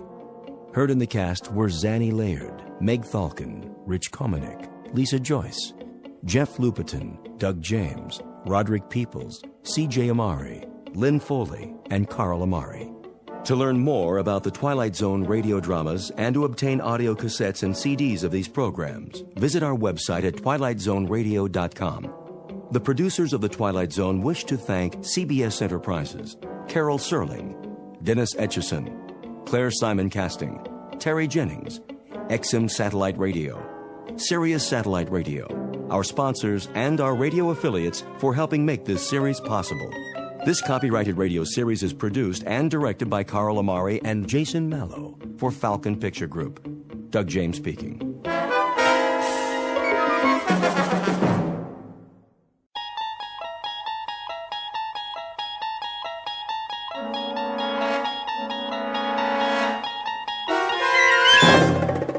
There is a fifth dimension beyond that which is known to man.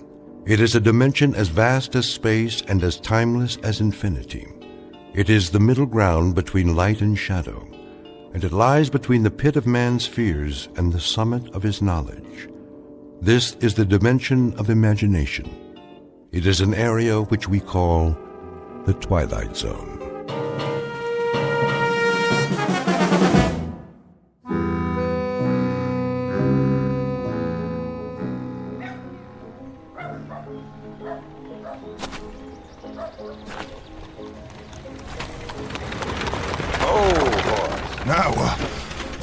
What in the... Hey, Denton! Watch out for the traffic around here. That peddler's wagon like to run you down. You better keep your eyes open if you can. I'll try. Where you going, Denton? No place. That right. Let's see, to get yourself a haircut. Just let me pass. Or a shave, maybe. Yeah, that'd be a good idea, wouldn't it, boys?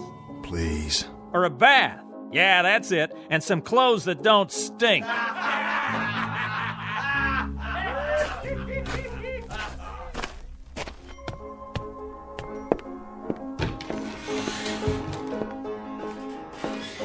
That'll be a nickel. Here you go, Charlie.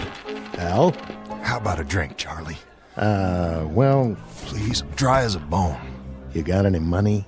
Can't you put it on my tab? Well, see, Al, it's like this. You didn't pay last time, or the time before that. Matter of fact, you haven't paid all year. You know I'm good for it. Afraid it's cash on the barrelhead from now on. I need a drink, Charlie. Just one. Not today, Al. Who'll cover me for a shot at rye? Don't do this to yourself. Somebody? Anybody? Don't, Al. Just don't. One drink. That's all. How about it, Miss Smith? No can do, Al. Liz here don't pay for drinks. Other people pay for her drinks. You see what I mean? Go get yourself cleaned up. I'll stop by if I can and see how you're doing. Sure, yeah. But I need one thing first. I'm thirsty. I can't make it if I'm thirsty. Just go. Do it for me. For old time's sake. That's how it is then. I'm sorry, Al. It's the way it has to be. If you say so. See you later, everybody. Well, hello, Denton. Get what you need in there? No. I'll bet you didn't. But I'll tell you something, Denton. I know how you can get yourself a drink. Yeah, how? You see that peddler's wagon come through? Well, he's setting up in front of the hotel. Why don't you go ask him if he's got a drink? Go on, ask him. Maybe he's got what you need. Oh, okay, I'll do that. Oh. Whoops. Did you trip, Al? Ought to pay more attention. My boot was right in front of you, and you didn't even see it. I'll try and be more careful.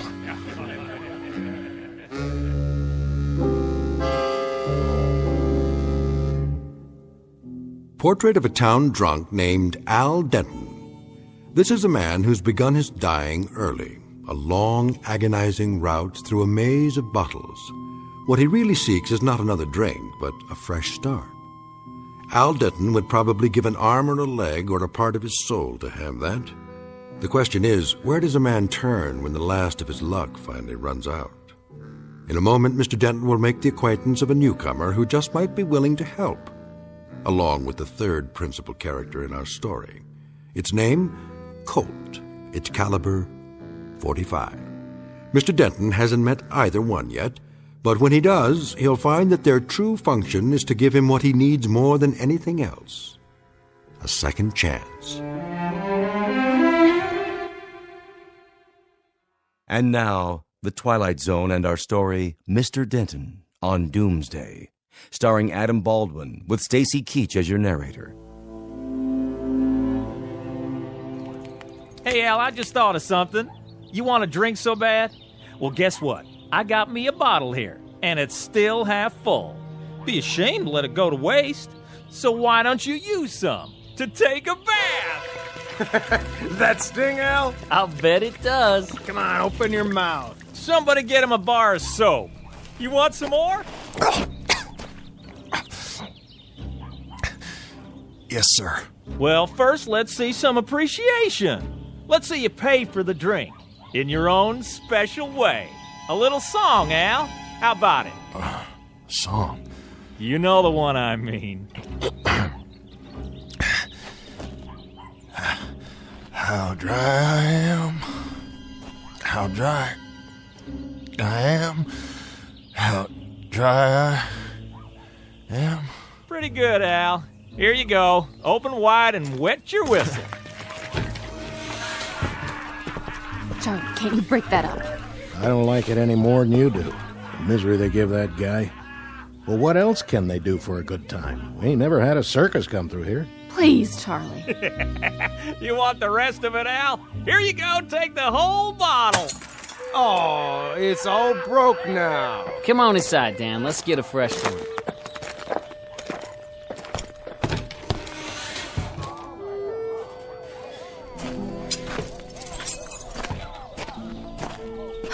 Please, Al, just leave it. There's nothing left. Here, can you stand up? Oh. Thank you, Miss Smith. What's that? Huh? On the ground. Oh. You mean this? That's a nice-looking gun. Colt 45 Peacemaker is what it is. You packing a gun now, Al? Oh, it's not mine. Well, whose is it? I don't know. Somebody must have dropped it in the street. You weren't so bad with a gun in your day, were you, Al? Well, that was a long time ago, Miss Smith. A very long time ago. Well, you know something? This is the first time, the very first time I've held a gun since... well, I can't remember how long it's been. Too many bottles, Al. Yeah. Way too many. Come on inside. I'll get you a towel so you can wipe your face. Thank you kindly. Will you tell me one thing? If I can. Why do you drink so much? I don't really know. I just got in the habit one day and then kept to it. Kept to it till I ended up like this. I didn't used to. I always had a clean shirt, hair combed. That could change, you know. A shave, a bath, some different clothes. You don't have to go on this way. I want to change. But you don't know how hard it is. Here we go again, boys. Well, looky. He's still here? Got a girl to help him. No more trouble, fellas. Let's hear our little songbird one more time. Charlie, will you give me a hand? Hold on. Didn't you hear what the man said? Hey, Denton, I got a new bottle here, and it has your name on it. Only first, I want to hear 3 more choruses of How Dry I Am. Let's have it. No, Al. But if I do, he'll give me a drink, Miss Smith. The devil with him. I'll give you a drink. You won't have to do this for it. How dry... oh, how dry I... Al. Al. All right, Rummy. Now you can come in and get your drink. Tell Charlie to set one up. You've been a good boy. Oh, thank you. Wait a minute, Denton. Huh? Hey, gunfighter. What do you... Where'd you get the gun? Oh, you mean this? I found it. I found it over there in the street. That a fact? Maybe it fell off the peddler's wagon. Looks good in his hand, don't it? Yeah, like it fits. Been a while since you used one of those, hasn't it, Rummy? Well, yes. Speak up, Rummy. I can hardly hear you. Been quite a while, hasn't it? Quite a while. What say? A long time. Maybe you'd like to try it out. Maybe you think you could even outdraw me. That'll be the day. Sure will. No. No what? No, I don't know how to use it anymore. But the time was you did. Let's see you try. I told you I wouldn't know how. Stop it. Come on. You and me, Denton, will draw.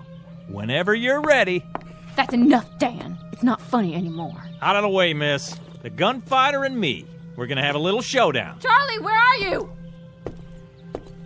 Come on, Gunner, right here. Let's pull. I'll give you first chance. How about it? Dan, stop this! Come on, boys. She's right. This ain't a joke. Go back to the bar, Charlie. Can't you see we got private business out here? Listen, Dan, I put up with a lot from you boys, but... Here, I'll give you a break, Rummy. I'll do it left-handed. What do you think of that? I'm telling you to break it up. Now, we both got our guns in our hands, okay? Nice and easy. That fair enough for you? Miss Smith, Charlie, tell him... please tell him... Ow! I'm bleeding! You see that? He shot the gun right out of his hand. I don't believe it. Al, are you all right? Oh, Miss Smith, please tell him it was an accident, will you? I don't want any trouble. No trouble here anymore. No trouble at all. Now, please, mister. What? Listen, I didn't mean for it to go off. Must be a hair trigger. I just wanted you to know that. Well, you gotta understand, it was an accident, pure and simple. Come on. Let's get out of here. Better get that hand looked at. That was no accident. That was some real shooting, Al. Come on in. Get a drink of the good stuff. I don't know what happened. Go on. You're entitled. But I wasn't even aiming. Well, however you did it, I'd say you got your eye back today. I don't think so. You must have been practicing or something. I ain't seen shooting like that since... I can't even say. And against Dan Hodling, too. It isn't even my gun. I just found it. Have another drink. All you want, on the house. Hey, Rummy! Mr. Hodling, I swear it was an accident. I didn't even draw. I sure didn't mean to. Put that glass down and face me, Denton. I want to see you take a bullet in the stomach. Dan, it's over. Give that guy a break, will you? Charlie, take this gun quick here. I don't even want it. Did you see that? Shot the lamp off the ceiling without even looking. Fell right down on him. Knocked him out cold. I ain't never seen nothing like it. Well now, Al, I'd say you got your eye back all right, in spades. I wasn't even aiming. He don't need to. He shot over his shoulder. How'd you do that, Al? I can't really say. He was looking in the mirror, behind Charlie. How's that for a trick shot? Mr. Denton, maybe you let us buy you a drink. What? Take the bottle. What did you call me? I didn't mean no offense. No, I asked you what you called me. Nothing, Mr. Denton. I didn't call you anything. That's what you called me. Mr. Denton. You hear that, Charlie? He called me Mister. Go on, have all you want. No, thank you, Charlie. I've had enough. Al, are you all right? Oh, yep. I'm just fine. I think I'll go across the street and have a shave. Where's my gun? Leave it, Dan. Come on, let's go. Get away from me. Hey, Rummy! What did you say? Get that player piano going. Leave it be, son. I said start it up again. I want to hear some music with singing. What's the matter, boy? Too quiet for you? Well, let me give you a hand. Didn't you hear me? I said... You're the one that's going to be singing from now on. You pick the tune, and you sing it, and don't call me Rummy anymore. Well, sir, things are sure going to be different from now on. I hope you're right, Charlie. I hope to heaven you're right.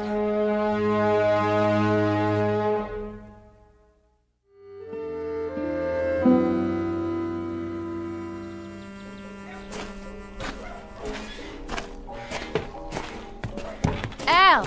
Oh, hello, Liz. I just wanted to tell you, I think things are going to be all right from now on. I believe that. What things? Don't you understand? You don't have to worry about bullies like that anymore. I heard what Charlie said. Charlie? You're as good with a gun now as you ever were. Well, that's what he says. I remember too, Al. And I think he's right. Oh, I was good. I was real good. I was so good that once a day somebody would ride into town and make me prove it. And every morning I'd start my drinking a few minutes earlier. Until one morning, the guy who asked me to prove it turned out to be 16 years old. I left him lying there on his face right in front of the saloon. I left him bleeding to death with my bullets in him, and he was 16 years old. It doesn't have to be that way. Oh, doesn't it? No, I've seen it before. It's gonna start all over again. Every fast and fancy man who owns a gun will come riding down this street. But you know something? This time it will be different. Afterwards, it'll be me lying there face down, bleeding to death. Oh, Al.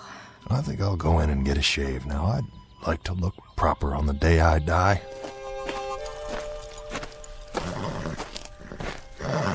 Afternoon, Mr. Denton. I don't want anything. How's that?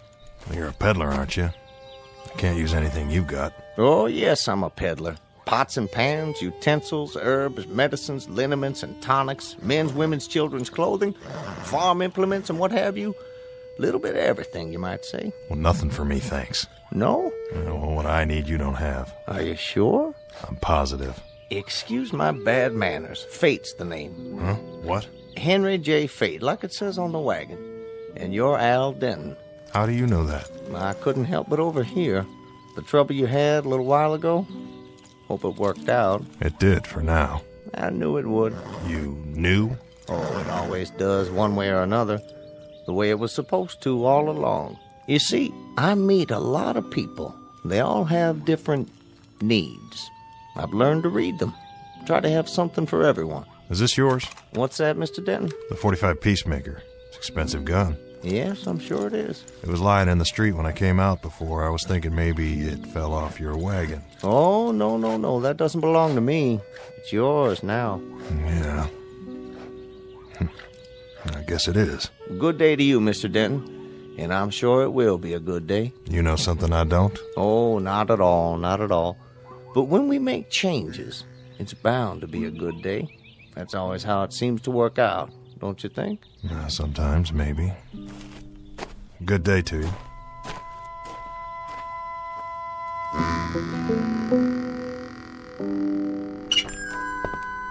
Well, hello there, stranger. Sorry to bother you, Ned. Bother me? Why, you couldn't bother me, Al.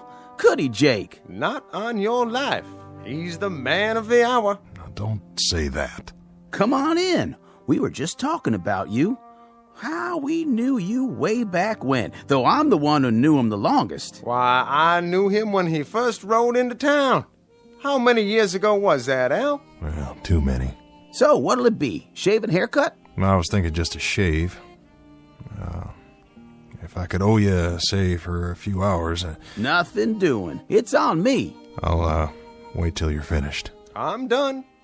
Just slap a little of that bay rum on my face, Ned, and the chair's all yours. Here you go, Jake. Specialty of the house. 2 bits? 2 bits it is. And 1 for my friend Al Denton here. It's all the same to you. I'll pay my way from now on. Don't you worry about it. Why, it's all over town what you did to that no-account kid. We won't be seeing him for a while. You did us all a real service, I'd say. Now, why don't you just sit here in the chair, and I'll make a new man of you.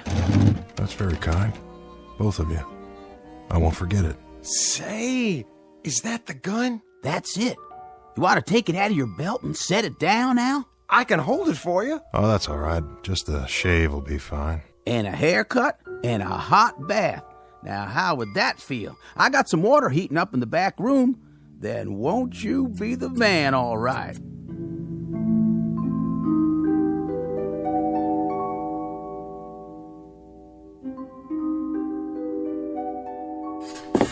There. Clean boots. Now, who is that guy in the mirror? Why, Mr. Denton, I almost didn't know you. Good evening, sir. New shirt makes a big difference. Yeah?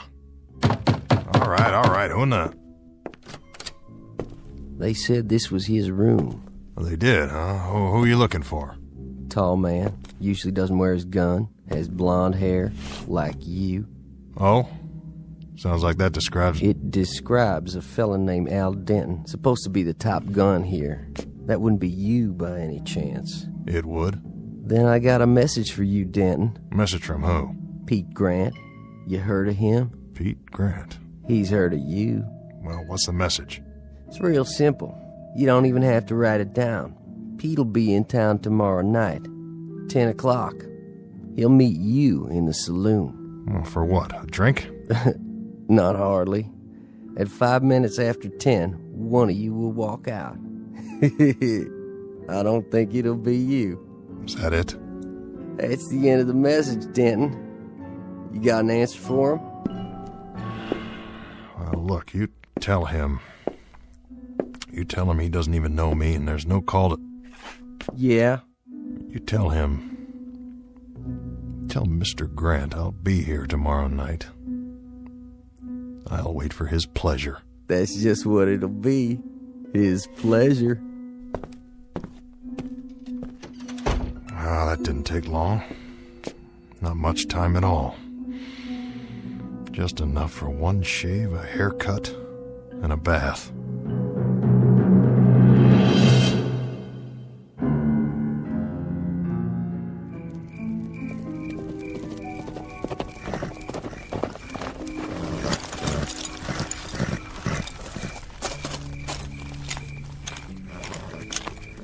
Back already?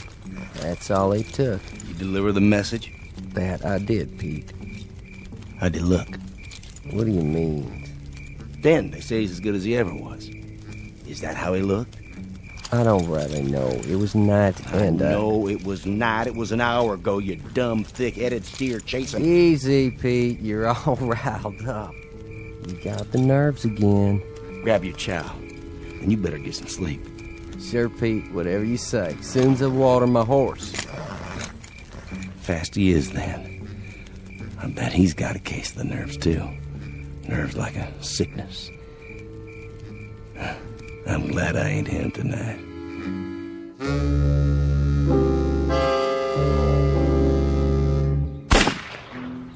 Missed it by a mile. Try this one. Now take it slow and easy.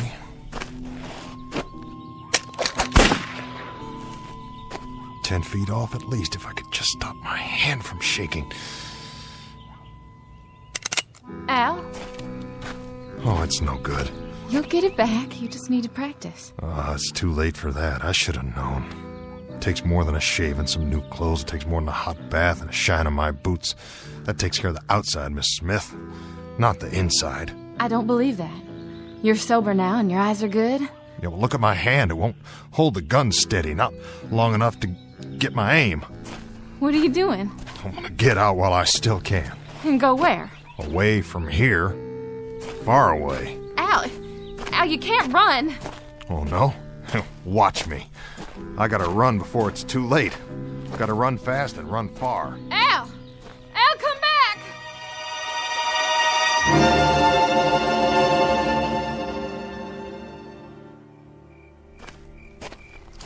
Evening, Mr. Denton. Who are you? Oh, it's you. Mr. Fate. That's my name, and peddling's my game. Yeah, sorry, but I don't got no time to talk. You shouldn't, you know. Shouldn't what? You shouldn't run away. That's what you're doing, isn't it? How do you know that? I told you I learned how to read people, what they need. And you don't need to run. I don't. No, I guess not. I should stay here and get shot to death for no reason at all. I guess that's what I should do. Curse this gun. Curse the moment I found it. Oh, my, no. Don't curse it, Mr. Denton. Use it. Well, I would if I could. And now, if you'll excuse me, I've got some packing to do. Now, hold on. I think I might have what you need. There. Yes, indeed, Mr. Denton. I'd say this is exactly what you need.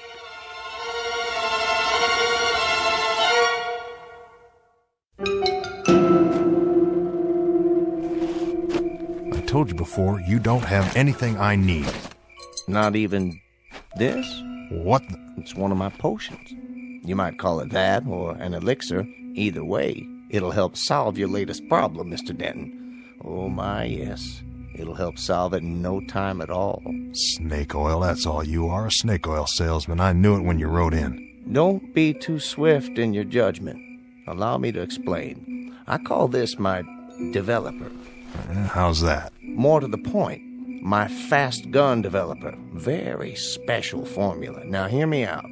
The man who drinks this becomes the fastest of the fast.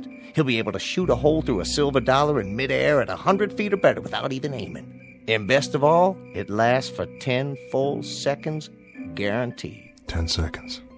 And after that? After that, the user's on his own. 10 seconds, I could empty a gun in half the time, or I used to. Care to test it? Now? Go ahead. Feel free.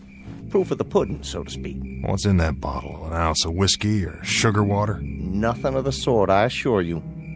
Taste it. Well, let me get this straight. You're telling me all I have to do is drink it? Mm-hmm. The developer will do the rest. It works almost instantly. And if it doesn't? Then what have you lost? A few seconds? A simple test, that's all I ask. Doesn't taste like much. Your time starts now. Remember, 10 seconds. There's your target. Where? The street lamp, down at the end of the street. See the flicker? Are you kidding? I couldn't hit that if I was standing right in front of it. Go ahead, Mr. Denton. Your time's almost up. Draw.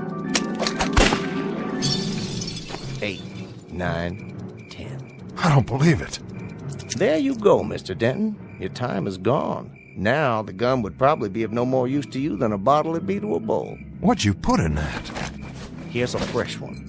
Drink it a few seconds after 10 tonight, just at the moment Mr. Grant walks into the saloon. You know about Grant? Oh, I'm afraid everybody knows. It's all over town. How much do I owe you? Oh, why, nothing. There's no charge for this. You might call it a service. That's what it is, a service of Henry J. Fate. Just so you remember at some future time, the night that Fate stepped in.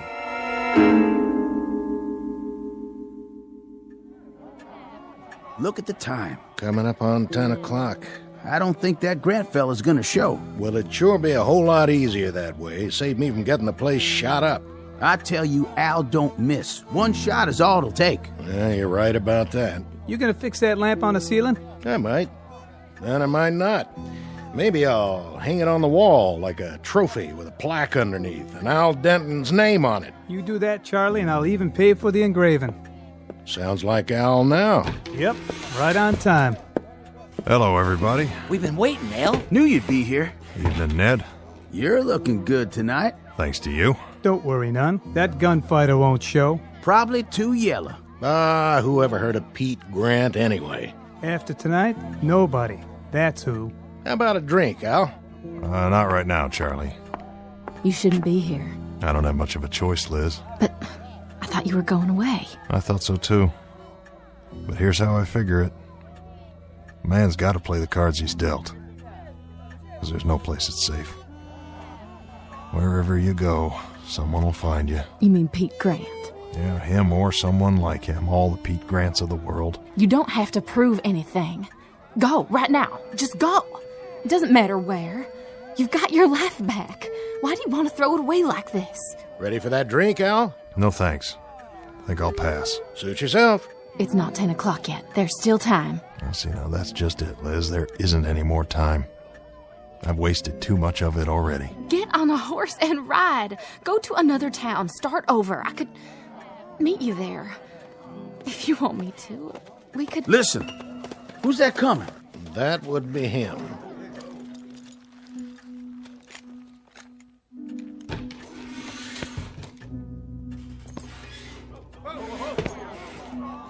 Liz, do one thing for me. What, Al? This little bottle, it's my medicine. What kind of medicine? Never mind. When he calls me out, you pull a stopper and hand it to me before I turn around. Then get rid of it. I don't want anybody to see. But what is it? A chance. About the only chance I've got. What'll it be, mister? I'm looking for somebody. Who might that be? At the end of the bar. You Denton? That's right. I heard about you. Oh, yeah? What did you hear? Heard tell you're supposed to be fast with a gun. Well, I'll tell you something, son. You got a good chance to find out. I aim to do that. Now, look, I got no quarrel with you. That's not all I heard. I heard you were a low-down, dirty coward. You shouldn't believe everything you hear. Turn around and step away from the bar. You sure there's no other way to settle this? I'm plenty sure. Well, all right, then, if that's your pleasure. Now, Liz. I'm ready. What's that young fella doing? Sneaking some kind of drink. Al, look! He has a medicine bottle too, just like yours. Go ahead. Make your move. Al! I got you, Denton. And I got you. But that can't be. You're both right. You shot the guns clean out of each other's hands. This is a push, boys. No winner. Let it end here. Your hand! You won't be shooting anymore with that hand, Al. Not anymore. A couple of the fingers are gonna be stiff from now on. Yeah, I reckon they are. But that don't make any difference. You were fast. Fast on the draw. The way you stood up, that's something to tell your grandchildren about. And the way it looks now, you just might live to have some. Here, wrap this handkerchief around to stop the bleeding. I don't need your help. No, I guess you don't. Not now. You know, you won't understand this right away, son, but you just got a blessing. 2 fingers stiff like mine for good and all. That's what it is, a blessing. Took me a whole lot of years lying dead drunk in the street looking up at the sun before I learned it. And you won't have to go through that. Get away from me.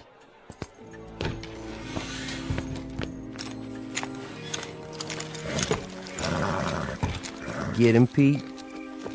No more than he got me. Then it's over and done. Yeah, it's over and done. Let's ride.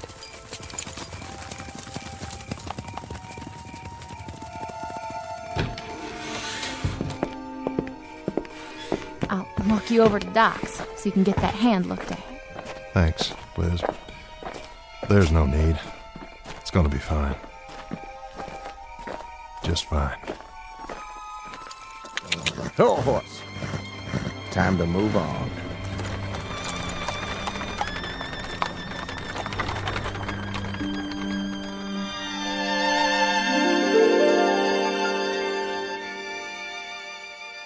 Mr. Henry Fate, like his wagon says, a dealer in everything. Utensils, pots and pans, liniments, and potions. A fanciful figure in a black frock coat, who also deals from time to time in second chances. And while there are some who say that he exists only in the dreams and imaginations of men, others say that he does exist because he must, even if it's only in the Twilight Zone. More from the Twilight Zone after this. Hi, this is Carl Amari, producer of the Twilight Zone radio dramas. I'd like to take a moment to tell you about our official website at twilightzoneradio.com, where you'll get the latest news and information on these Twilight Zone radio dramas. Plus, at twilightzoneradio.com, you can digitally download 3 free episodes or any of our episodes for only $1.95 each. In this age of ever-changing technology, we've decided to make these episodes instantly available to you by making the Twilight Zone radio dramas a digital download-only series. This means that this series will no longer be offered on CD. The CD collections at our website are now being offered, while supplies last, at buy one, get one free. So be sure to get your favorites before they're sold out. Be sure to visit us often, and I'll see you in the zone.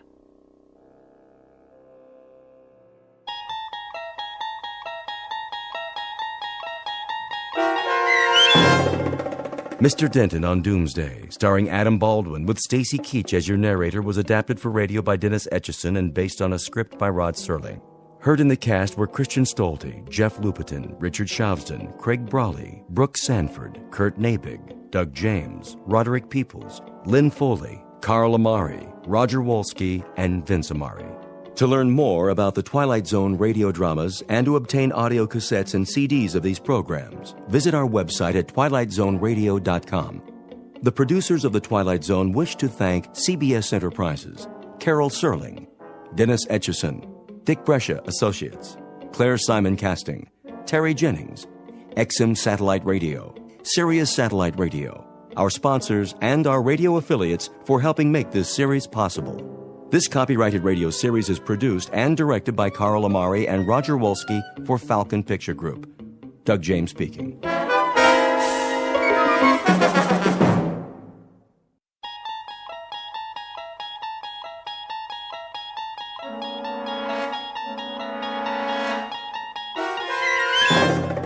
You unlock this door with the key of imagination.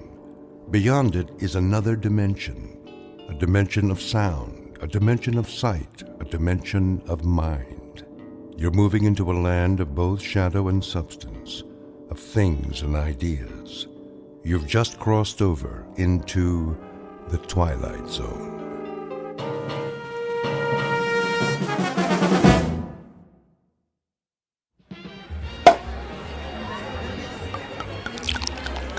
Here's to Michael Franklin, in honor of the most stunning, ruthless stewardship of a corporate takeover I've ever seen. Thank you. Thank you, Alan. Thank you, everyone. And may I just say, I absolutely deserve it. I know you've had your eye on that corner office for some time. Well, it's yours. Actually, Alan, I have my eye on the corporate suite. What? That's my office. Exactly. Careful, Michael. Your ambition is showing. Well, my ambition is what made this deal happen. My ambition is what allows our billable hours to skyrocket every quarter. And my ambition is what will eventually lead me to not only your office, Alan, but to your company-paid condo, your company-paid Mercedes, and your company-paid weekly $200 haircuts and manicures. Just kidding. I have to admit you had me going there, Michael. I have no doubt that someday you will occupy my seat in the company. We'll have to wait and see what the future holds. Tut, no harm in celebrating. Speaking of the future, check out that wild-looking old woman sitting behind the table. Wearing that colorful headscarf with all the jewelry? She looks like a contestant for Best Halloween Costume. No, I think she's telling fortunes. See how she's looking at that guy's hand? Let's go see what she has to say. Alan, you don't believe in this stuff, do you? Of course not. It's just for fun.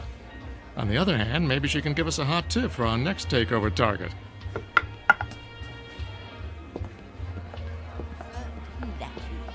The warnings of the tea leaves, for they are never wrong.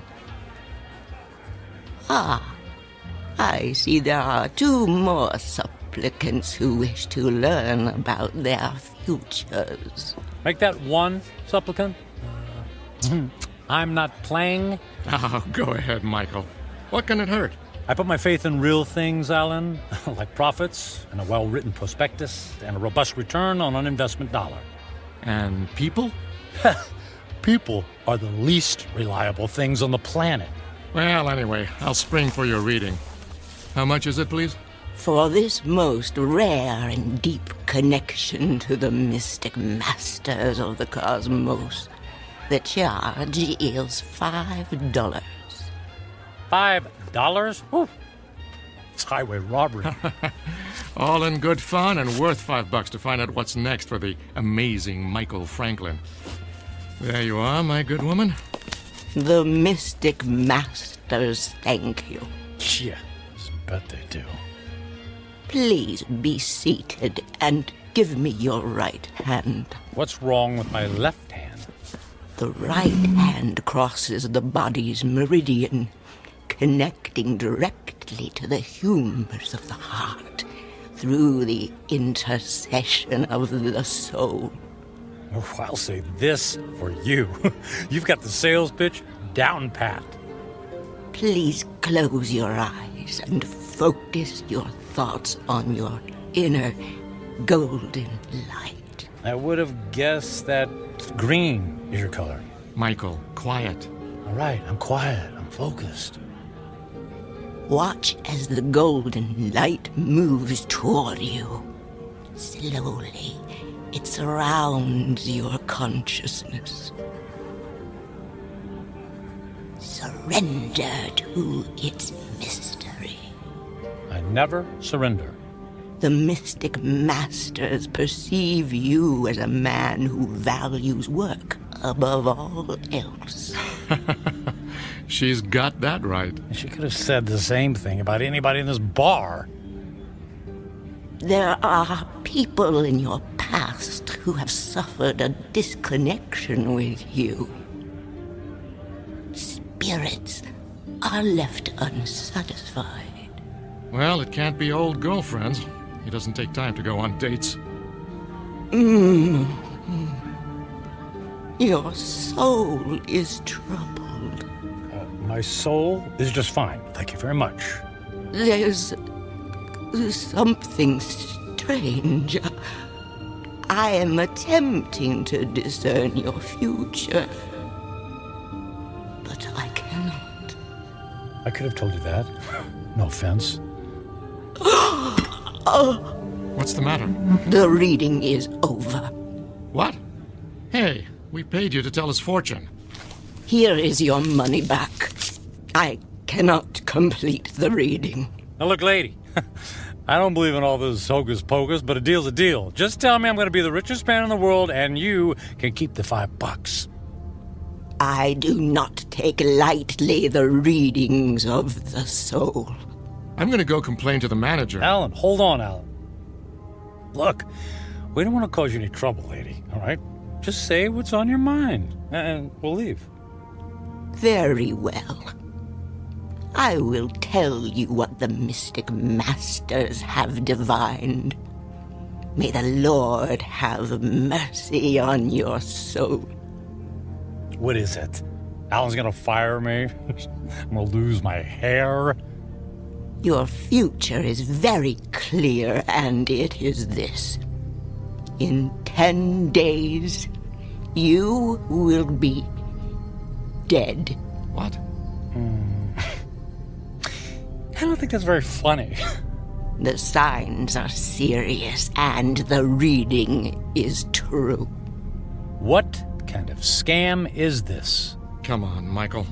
Don't let her ruin your night. You know, lady, we were humoring you by coming over here. The least you could do is play along and not be such a downer. I did not wish to reveal your fate. You insisted that I do. When the clock strikes midnight on the 10th day to come, you will be dead. And now what? And no. Don't tell me. Let me guess. I pay you another $5, and you tell me how I can avoid this terrible fate. That is impossible. Your fate is sealed. Let's go get a beer. Come on, Michael. Fine. It's been a real pleasure spending time with you, ma'am. Alan, I'm heading home. I got some paperwork to finish anyway. Are you sure? Oh, yeah. Yeah. Suddenly, I don't know, I just lost my desire for celebration. Okay, buddy. See you tomorrow. Yeah, see you tomorrow.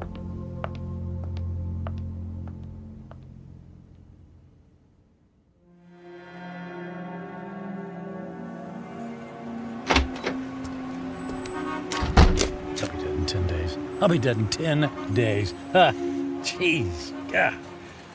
Con artist. Hey. Come on. Where's a taxi when you need one? Oh. Hey, taxi! Taxi over here!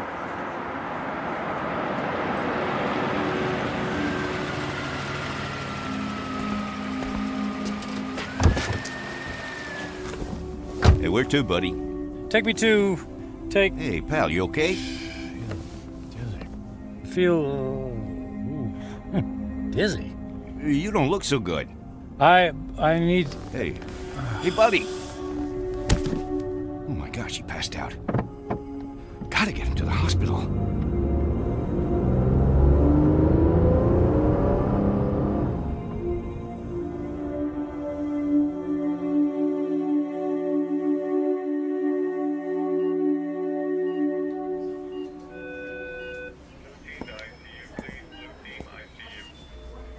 Mr. Franklin, can you hear me? Where am I? You're in the emergency room at Samaritan Hospital. What happened? What's going on? Easy, please. Don't try to sit up right away. You're still recovering from the anesthesia. Anesthesia? Yes. For what? You were brought here because you passed out in a taxicab. Do you remember that? Vaguely. We performed some tests on you. Blood pressure, heart. Everything was normal. Well, then, I don't get it. Then why am I... In an abundance of caution, we gave you an MRI. I'm afraid we found something unusual. Oh. Well, what does that mean? There's a dark spot on the X-ray of your brain. We don't know what it is until we perform more tests, of course, but I must impress on you. This is a very serious situation. Well, what happens next? Well, I'd like to check you into the hospital for further procedures. We can consider options for chemotherapy and radiation right away. But I feel fine. I'm in great shape. Cancer has no respect for those issues, I'm afraid. How long do I have? A few years? Given the size of your anomaly, I suspect that your prognosis is dire. And how long? 6 months? It could be a matter of days. I'm very sorry, Mr. Franklin. I will send a nurse in to take your information, all right? Days, wait. The old woman in the bar, she was right. I'll be dead in 10 days.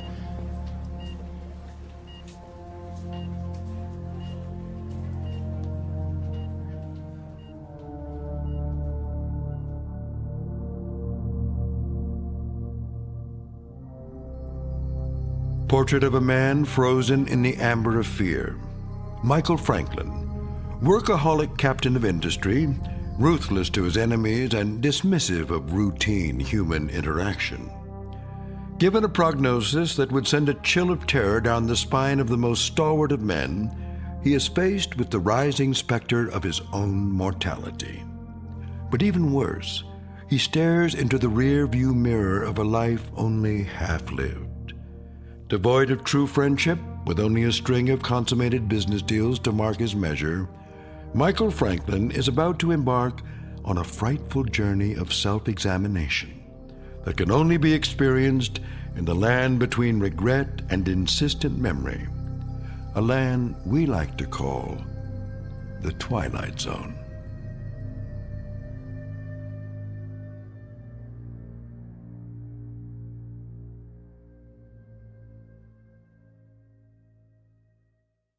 And now, The Twilight Zone and our story, 10 Days, starring Ned Bellamy with Stacy Keach as your narrator.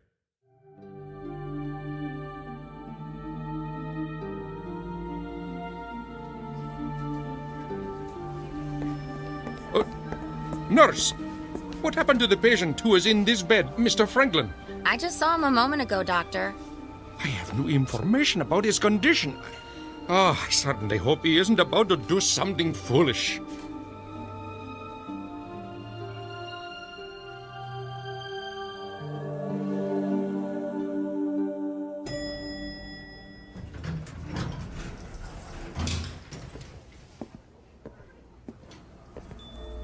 Is Alan in yet? Oh, yes, Mr. Franklin. Are you all right, Mr. Franklin? I'm fine. I don't believe I've ever seen you in the office without shaving or changing your clothes from yesterday. I was in a hurry this morning. Is he in a meeting? He just finished a call. Fine. I'll only need a minute. Oh, but he's got another appointment at... I'll only be a minute.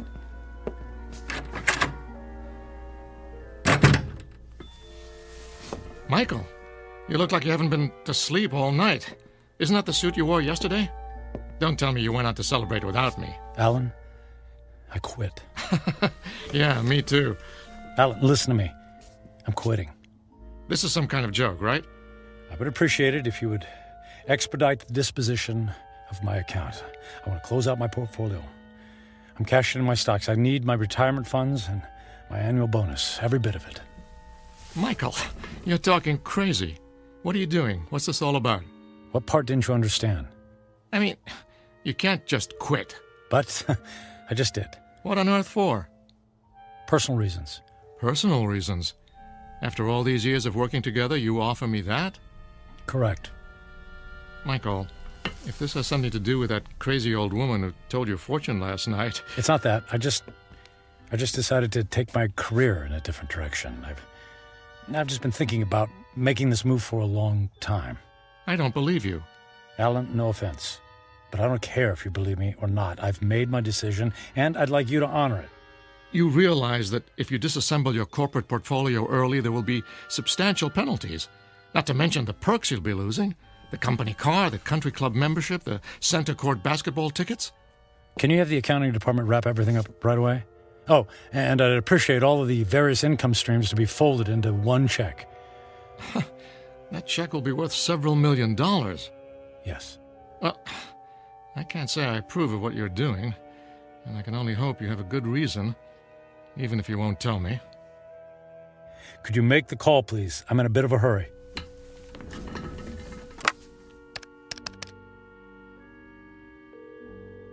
After 12 years, I don't see why there's such a... yes, this is Alan Fisher in corporate. I have it's an unusual request. Michael Franklin has decided to leave the firm, and he wants all of his outstanding monies gathered into one check for immediate pickup. Yes, I understand the amount is substantial. Very good. He'll be right there. All right, Michael. The check is being... Michael? Michael? Where did he go?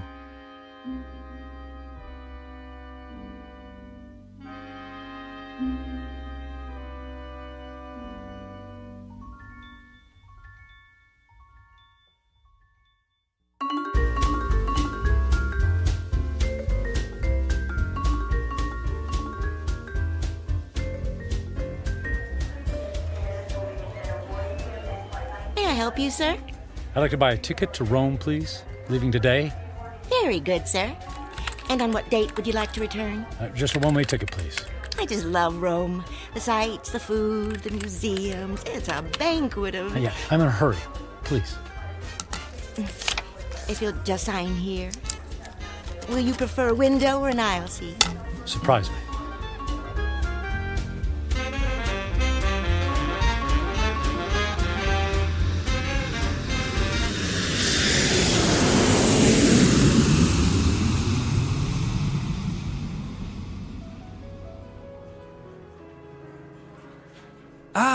Mr. Franklin, welcome to the Grand Hotel, Rome's premier destination. Our presidential suite has been prepared. All 3 fireplaces are ablaze, the champagne is on ice, and your veranda opens onto the courtyard where Rome's finest string quartet is waiting to play for you.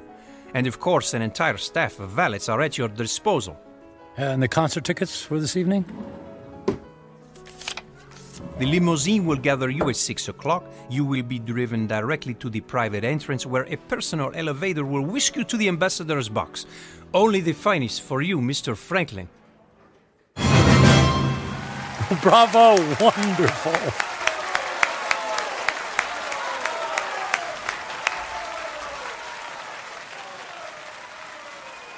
Excuse me, Mr. Franklin. The young lady in the next box has sent this fine wine to you. Well, please ask the lady if she would care to join me. Right away, Mr. Franklin.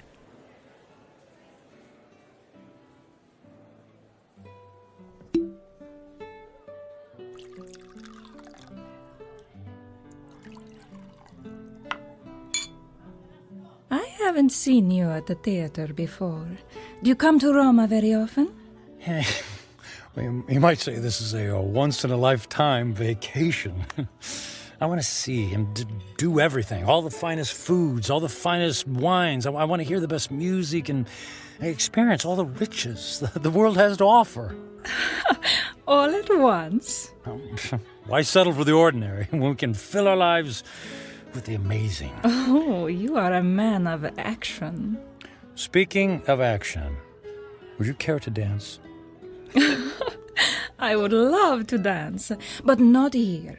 There's a fabulous nightclub in the center of the city, very exclusive. The limousine awaits.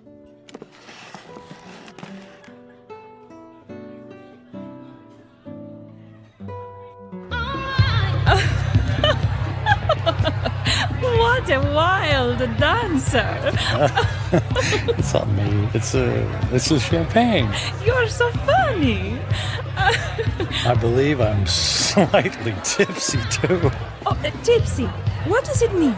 It means I've had too much to drink, which means I'll probably have a ferocious hangover tomorrow. Oh, that is too bad. But no worries. The way to prevent a hangover is to keep drinking. More champagne!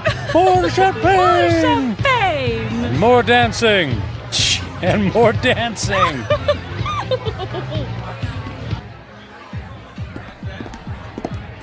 Michael, are you sure you can afford to buy drinks for the whole restaurant? That's only money. And look how much fun they're having. Look how much fun I'm having. Waiter! Another round for my friends. 3 cheers for a friend of Matthew. It's Michael. Okay. Cheers for Michael.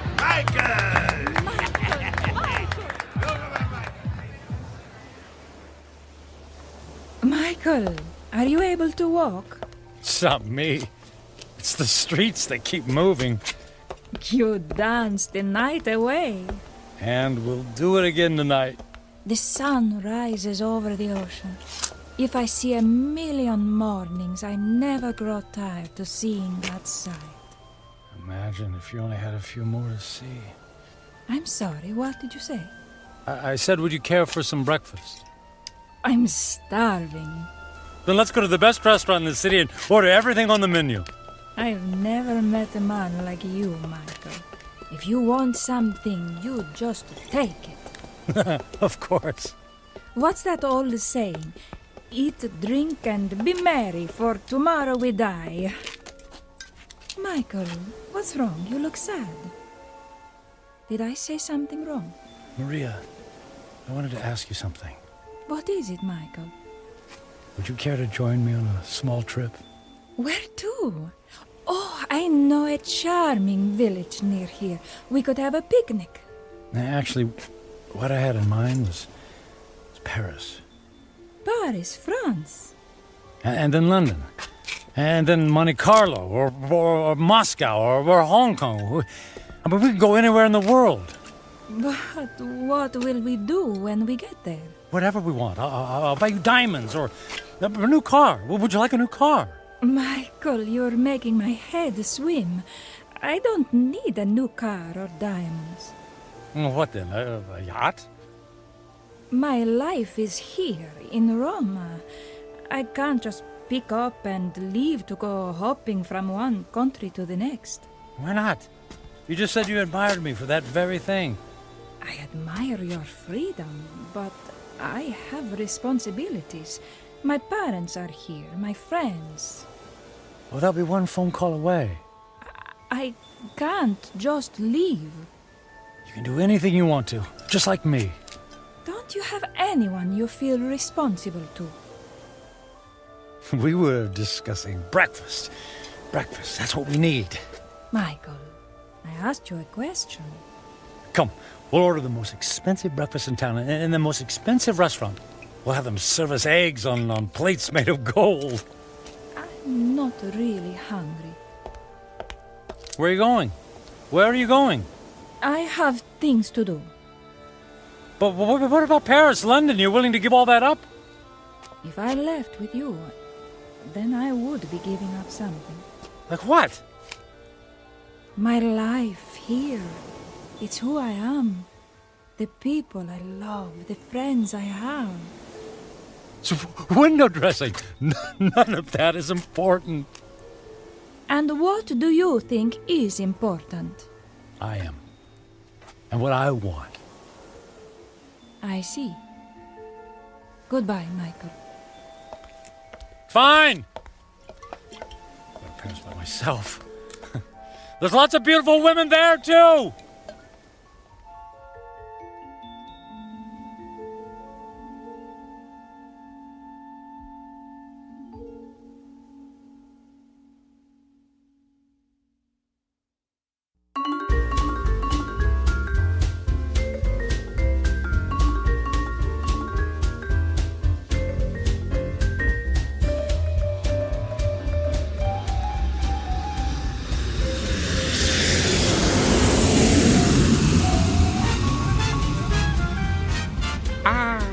Bonsoir, Monsieur Franklin. Welcome to Paris. Your suite is prepared for you with a view of the Seine and a bottle of champagne on ice, right? May we?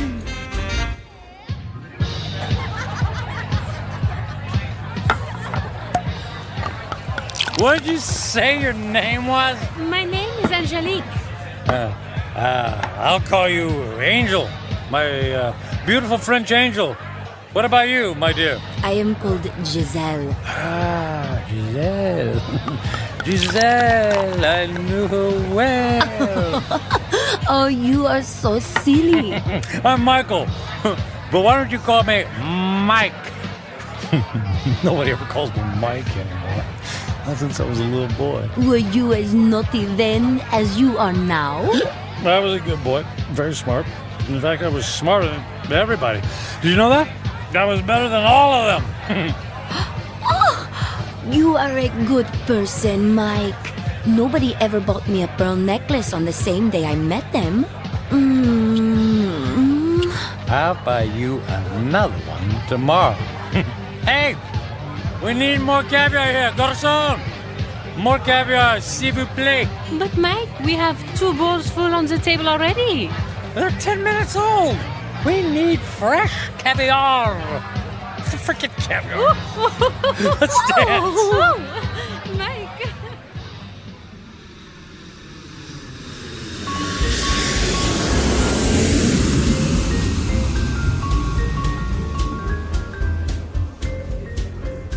Welcome to London, Mr. Franklin. Your suite has been prepared for you and... Bottle of champagne on ice. Got it. Let's say, on second thought, cancel my room. Book me on a flight to Monaco. I got an itch to gamble. Right away, sir.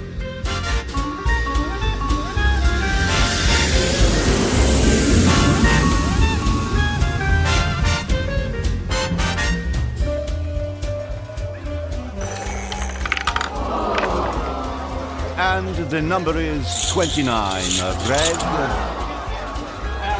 Don't worry about it. It's only money, and there's plenty where that came from. Another 10,000 in chips, please. Is the gentleman sure he has already lost several $100,000? If the gentleman wanted to hire a babysitter, the gentleman would have done so. You understand? As the gentleman wishes.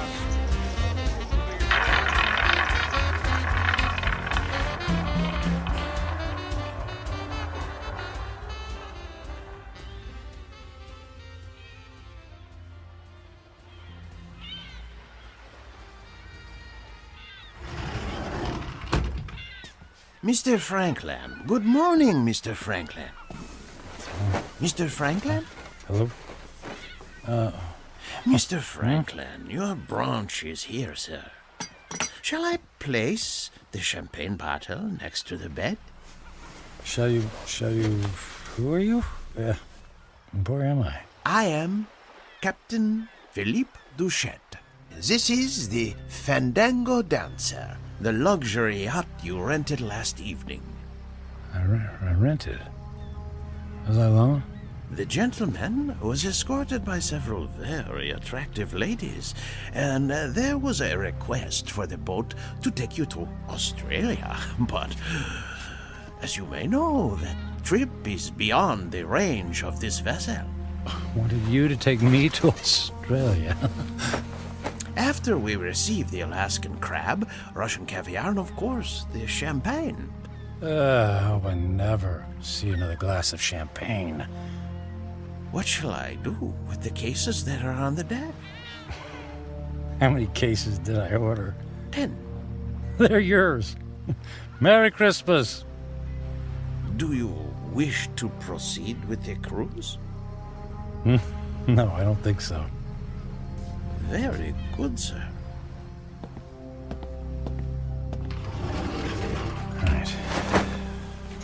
For a week, I've eaten the finest foods, drunk the most expensive champagne. I've slept in the most exquisitely comfortable beds with the most luxurious silk sheets. I've held beautiful women in my arms. I should be the happiest man on earth. I should have a permanent grin tattooed on my face. Why am I so miserable? I'll have a few days left to live. A few days. I need to be somewhere where someone knows me, where I don't have to pay for the company of people. I need to go home. I need to go home.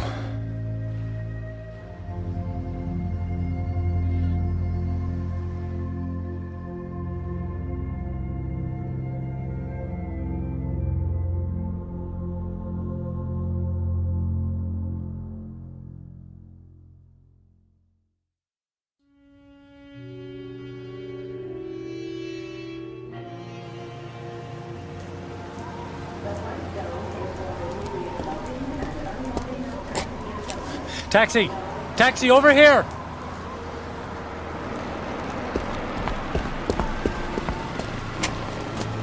Hey, where to, mister? 1020 Clark Street.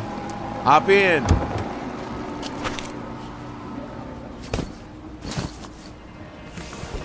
Looked like that wind was gonna take you away, mister. We flew in through the storm. It was quite a bumpy landing. Well, it'll probably blow over soon. Say, I don't think I've seen you around here before. Well, I haven't lived here for quite some time. That must be it then. Oak Grove being such a small town and all, I know just about everybody around. Yeah, well, as I said, it's been a few years. Just visiting? That's right. Family? Not really. What'd you say your name was? I didn't, but it's Michael Franklin. Your dad was the high school teacher. That's right. Oh, I don't think I remember seeing you at the funeral. What was it, 4 years ago? I wasn't here for the funeral. You didn't come to your own father's funeral? Not that it's any business of yours, but I had meetings in Japan and couldn't fly all the way back here. Is that all right with you? Is it okay with you? Look, if you don't mind... You'd prefer if I stopped flapping my gums, right? Well, I wasn't going to put it like that. Not to worry. The wife says I'm 99% hot air. It's just that I've been flying for the better part of 24 hours. Jet lag and all that, you know. Well, say no more. My lips are sealed. Anyway, here we are. 1020 Clark. Let me help you with your bag. It's all right. I can manage. Here you go. Keep the change. Mister, do you know you just paid me with a $50 bill? Huh? Oh, yeah. Yeah, that's fine. Well, you have yourself a really fine day, because I sure will. And you be careful in that wind, you hear? Well, something tells me it's not the wind I'll have to worry about.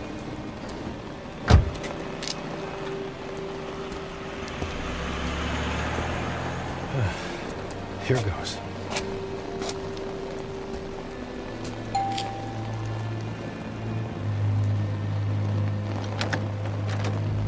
Hi, Carrie. Surprise. Michael? What are you doing here? It's a long story. May I come in? Well, It's pretty windy out here. I suppose so. Thank you.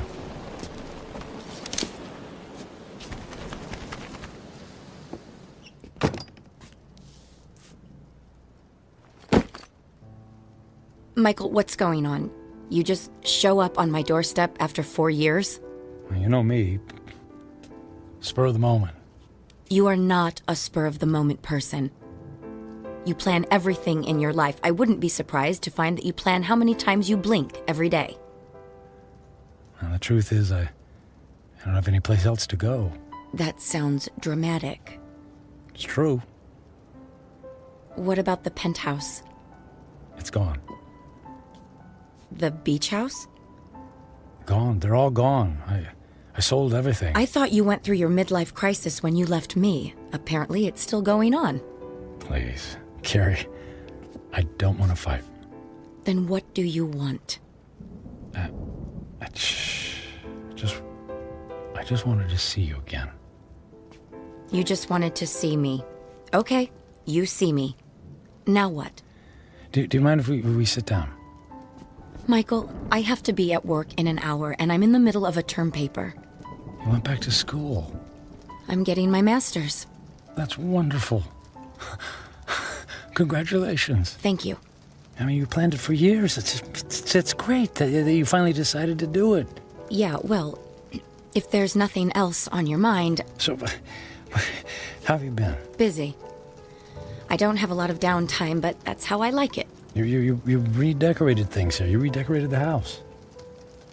I needed a fresh start after you left. Oh, well, Carrie, about that, I'm so... If you're about to apologize, please don't. I've already more than paid you back by thinking the most horrible thoughts any person could think about another person. I guess I deserve that. Oh, you have no idea. How could you just walk away from a marriage, Michael?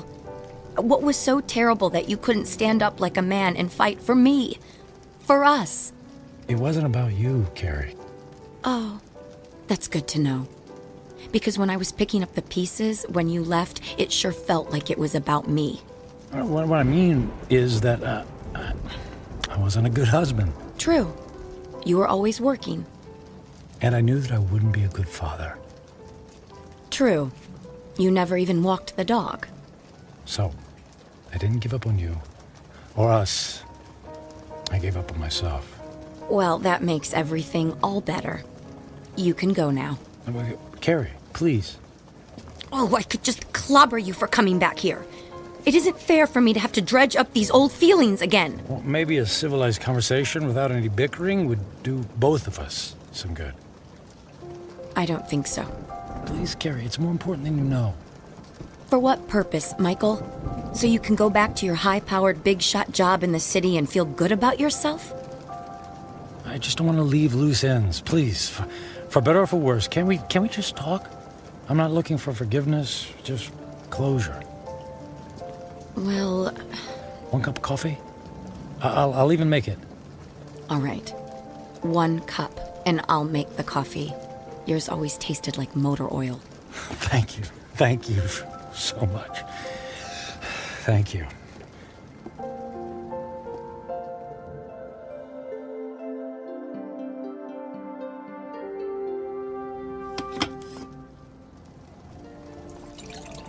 So you quit your job, sold your homes, and now you're here.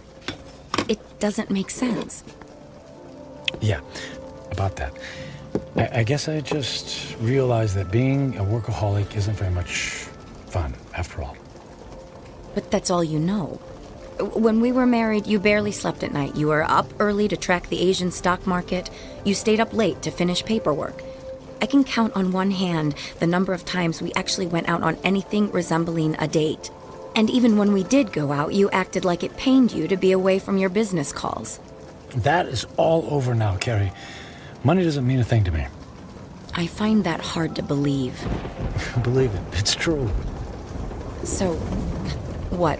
You're gonna take up oil painting? Or become the stand-up comedian you always wanted to be? Nothing like that.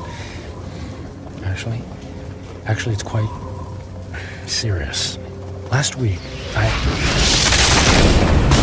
What was that? Came from the living room. Oh, the tree! The wind knocked the tree into my house! Carrie, wait a sec, Carrie, don't go over there. It might be dangerous. That's a tornado warning! Oh my god! The house across the street! The roof just caved in! All right, look, let's get into the basement. The power just went out!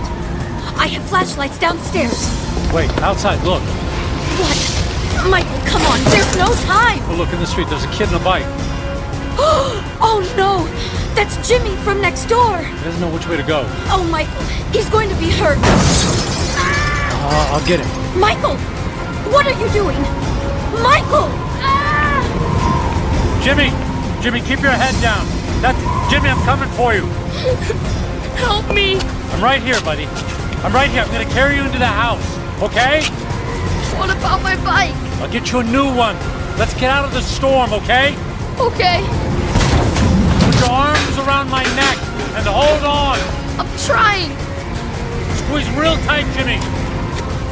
I'm scared. And I'll be brave for the both of us, Jimmy. Okay? Got to get this door open. Michael, I can't budge it. Carrie, push. Push as hard as you can! Harry, push! Pushing! Harder! As hard as you can! There, you got it! We made it! We made it! Into the basement. Come on! Come on, Jimmy. That's it. Let's go get safe. Okay.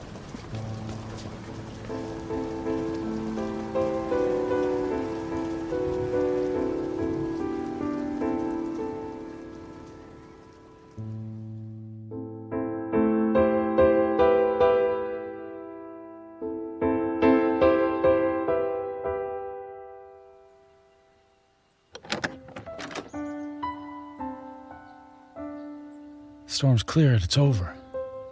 Is the wind gonna get me? No, honey. You're safe. Look. That car. It's been overturned. At least there's no more damage to the house. Mom! Jimmy! Jimmy! Oh, Jimmy, we didn't know where you were.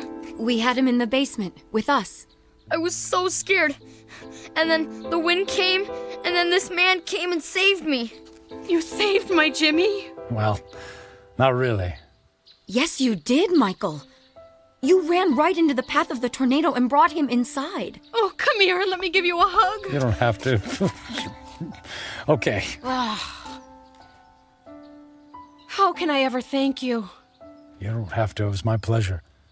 Is our house okay, Mom? Yes, sweetie. We were very lucky. Jimmy, you're a very lucky little boy. Yes, and thank you again for my son's life. Yeah, thanks. You're welcome. Michael, you saved Jimmy's life. You're a hero. I didn't even have time to think. I just saw him and ran. It was still amazing. When the chips were down, you really came through. I'm proud of you.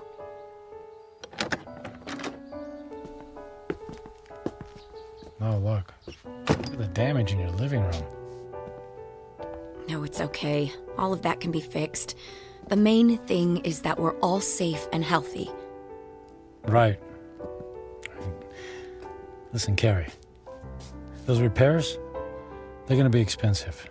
I have insurance. Yeah, but that will only cover the basics. Let me take care of the costs. Michael, you don't have to do that. No, but I want to. And I can afford it. But you can't just drop that kind of money on a problem that isn't yours. And listen, all I know is that when I helped Jimmy just now, it felt good. It felt better than anything I've done for a long time. And the idea of helping you out with bills feels good, too. So please, just let me do this. Well, I'm not in a position to turn down a gift like that. But what about you? Before the storm hit, you were about to tell me something. You said it was serious. It doesn't matter now. Are you sure?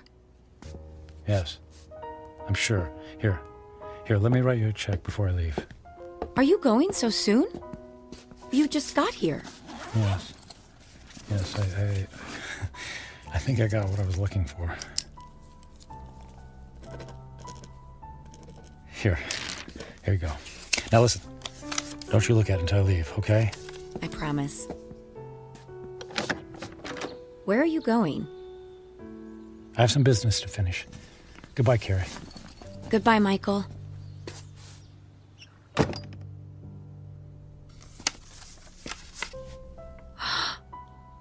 $1 million? Michael! Michael!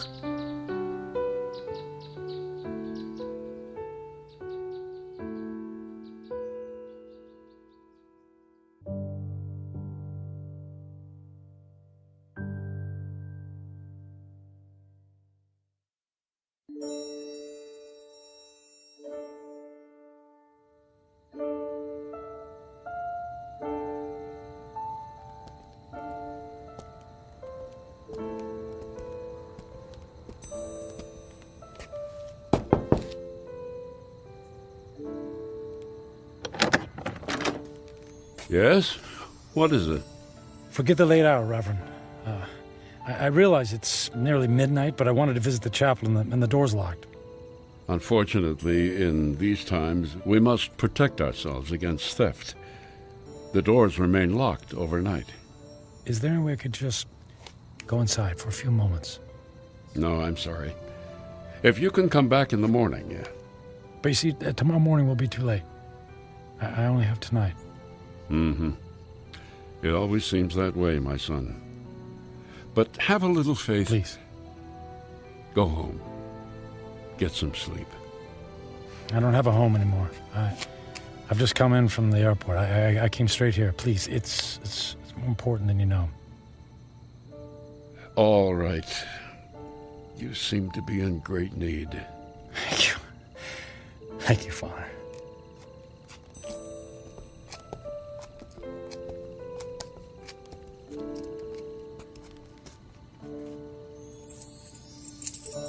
Yeah, it's one of these. Here we go.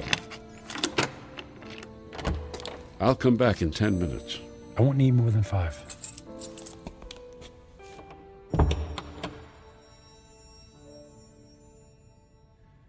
Now that I'm here, I don't know what to say. It's been a long time since I've set foot in a place like this. In fact, I can't remember the last time. I suppose it's true. People come back when they're in trouble, but I'm not exactly in trouble. In fact, all my troubles will be over in just a few minutes. Then why am I here? Maybe I just wanted to see if I could find a moment of peace before everything ends. Just a single solitary moment when I don't have to feel so alone.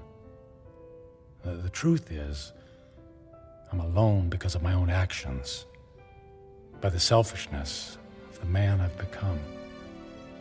I was given love, but I turned away from it in favor of my career. I gave up friendship in favor of business colleagues who couldn't care less if I lived or died. So what did it all mean? What is the sum total of my life? I have no job, no home. I'm gonna die without a single friendly voice in my ears. I did have some good times with Carrie. Thank goodness for Carrie. I don't blame her for being angry. And despite her anger, she took me into her home. She forgave me. And Jimmy, I saved his life. He'll have a chance to grow up, to have a family and a little boy of his own. I gave that to him. I did make a difference after all. Maybe I had to go through it all so that I could be there to save his life. If that's true, then it's worth it. I'm glad things turned out the way they did. I did something worthwhile. My life mattered after all.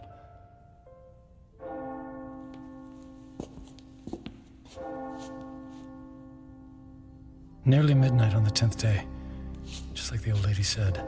When the clock strikes midnight on the 10th day to come, you will be dead. I'm not afraid. I thought this moment would be terrifying, but I actually feel ready. No regrets. I'm prepared to say goodbye to everything.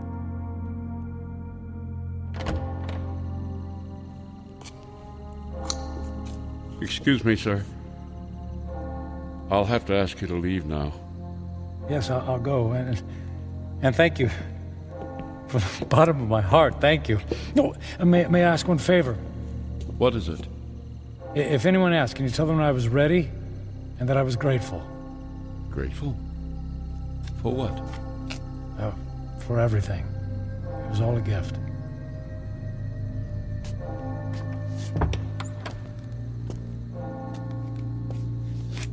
Okay, it's time. I don't know what to do. I mean, if I should... How do I...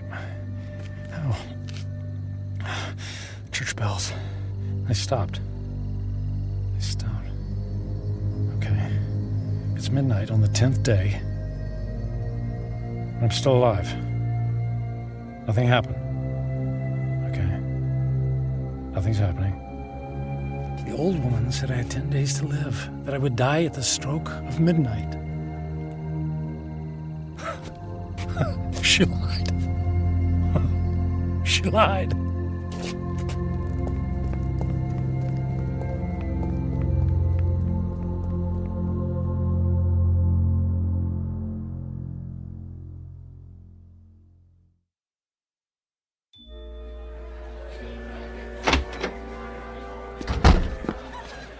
Hey, excuse me. The old lady, the one who reads fortunes, is she here? She just left a few minutes ago. She walks to the bus stop down in the corner. Oh, which corner? Which way? Up that way, go left.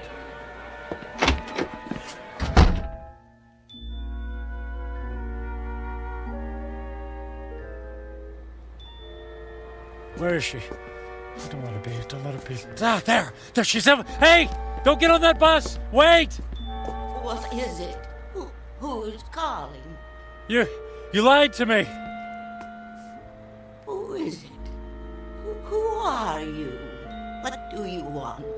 Look, I'll stand in the light so you can see my face. Now, do you remember me? Ah, yes. The angry man. And I'm still angry.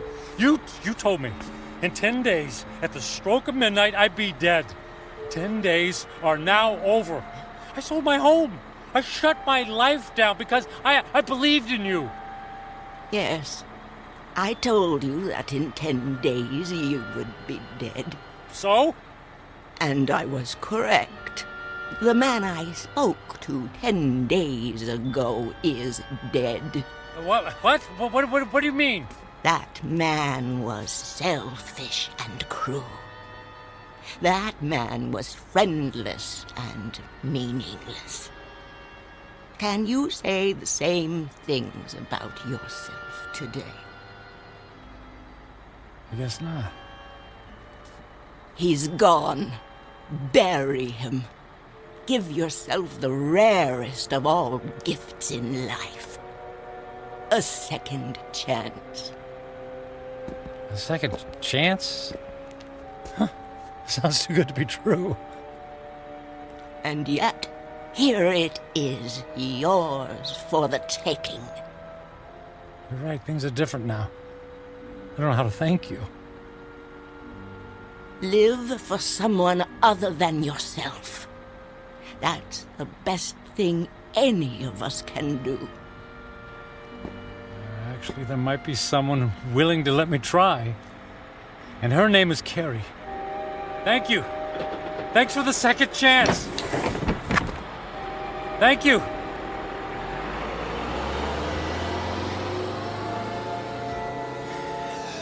Thank you. Thank you so much.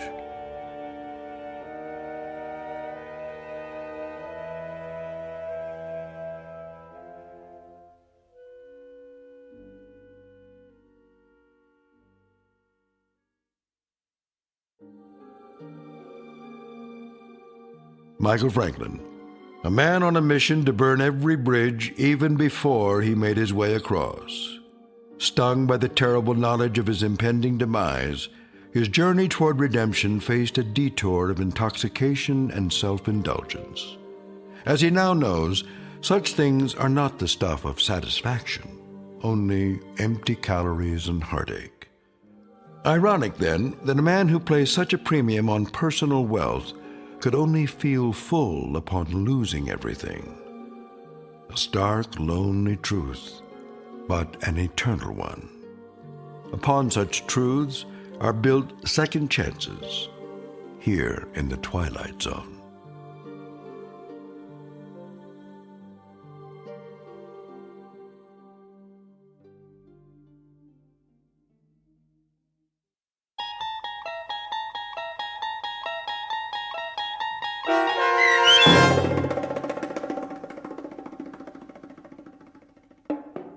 "10 Days," starring Ned Bellamy with Stacy Keach as your narrator, was written for The Twilight Zone by Mark Valente. Heard in the cast were Linda Ryder, David Darlow, Ernest Perry Jr., Roger Mueller, Tony Makis, Saskia Balori, Joby Cerny, Elizabeth Lido, Martin A. Strope, C.J. Amari, Molly Glynn, and David Pasquesi. The producers of The Twilight Zone wish to thank CBS Enterprises and the Rod Serling estate for making this series possible. This copyrighted radio series is produced by Carl Amari and directed by Joby Cerny for Falcon Picture Group. Sound design, custom Foley effects, recording, and editing are produced in the Cerny American Sound to Picture Theater by sound designers Craig Lee and Todd Beyer. Music for The Twilight Zone is provided by CBS and American Music Incorporated, New York. To To learn more about the Twilight Zone radio dramas and to download episodes, including 6 free episodes on our homepage, visit our official website at twilightzoneradio.com. Doug James speaking.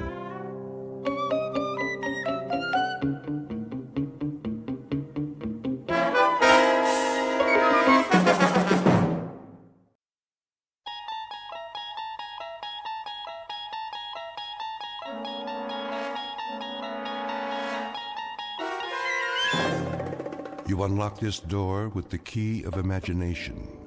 Beyond it is another dimension, a dimension of sound, a dimension of sight, a dimension of mind. You're moving into a land of both shadow and substance, of things and ideas. You've just crossed over into the Twilight Zone.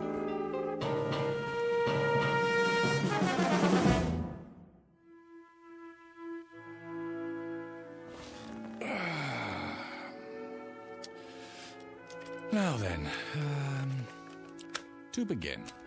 Recording. Act 2, Scene 1. We open on a wide valley, the Alps in the background, as a ragtag army of men in brass helmets descend, followed by a bunch of elephants. In the foreground is their leader, Hannibal. Make that a herd of elephants. No, strike that. A thundering herd of elephants. Next shot. I need a drink. I say, I need... Oh. Yes? Greg? You have reached the home of Gregory West. At the tone, Cut it please out, leave... West. I know you're there. For one thing, you don't have an answering machine. For another, I can hear you sweating. Hello, Sammy. You know what day it is? It's Monday. You were supposed to have the script on my desk this afternoon. Oh, that, yes. My typist is running a little behind schedule. Your typist? Well, you know I don't use a typewriter. So get a word processor or a laptop. Never. Dictation is the only way. Helps me get the dialogue right. What's her number? Who? Your typist. I'll send a messenger. Not until I have a chance to look it over. Make any last-minute corrections. The network wants pages, Greg. They don't have to be perfect. Just give me a couple of more days. I can't stall them much longer. They want to shoot Hannibal's animals in the spring. They doubt me? They doubt their own grandmother if they had her under contract. They've got a lot riding on this. Well, you tell them I'm not some Hollywood hack. I'm a legitimate writer. They're lucky to have my services. And you're lucky to have a six-figure deal. This isn't Broadway, it's TV. And you've got a mortgage to pay off. I'm aware of that, Sammy. Oh, I shouldn't have answered the phone. The one time I do. Is it Harold Prince? Is it the Theatre Guild? No, it's my agent with dialogue out of a Bud Schulberg novel. Bud who? Look, the script will be ready when it's ready. Do they want it fast or do they want it good? Ask them that, would you please? They want it tomorrow. That's what they want. I'm telling Bye, you. Sammy. We'll talk in the morning. Oh, my. Now I do need that drink. Mary? Did you hear what I said? Yes, darling? Ah, there you are. I was wondering... Scotch and water? How did you guess? I think I know you by now. Relax, Gregory. You deserve a break. How right you are. Sit on the couch. I'll massage your temples before you go back to work. Ah, what a fine idea. Is the drink all right? Perfect. As always. There. Now close your eyes. Doesn't that feel better? I swear, Mary, you have, magic fingertips. The least I can do for such a talented man. That brain of yours must get overheated, working hour after hour, morning till night. I couldn't have said it better myself. Oh, yes, you could. You're a genius with words. I know. Oh, Mary, Mary. Yes, Gregory? Hold me. It would be an honor.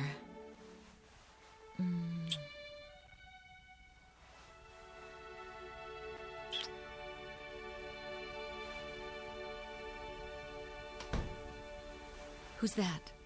Hmm? Outside the window, I thought I saw... No. Gregory! Not Victoria. Gregory? She can't be home yet. Gregory! How dare you!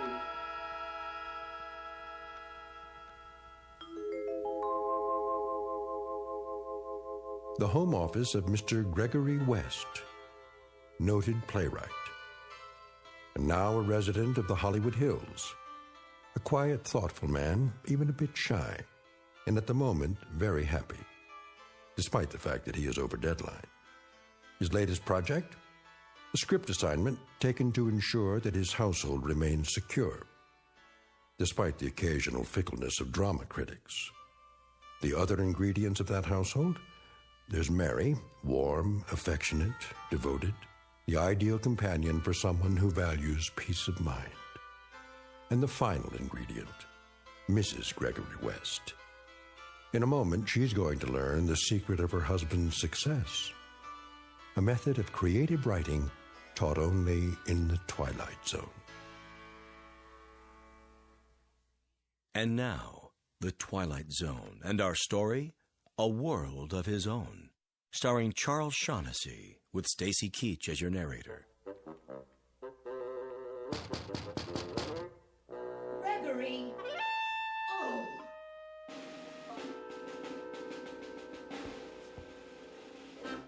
Is she gone? Yeah, for the moment. Are you cold? What? The air, it's chilly this evening. It was. Shall I light the fire? Not if you're with me. You're so lovely. Oh, Gregory.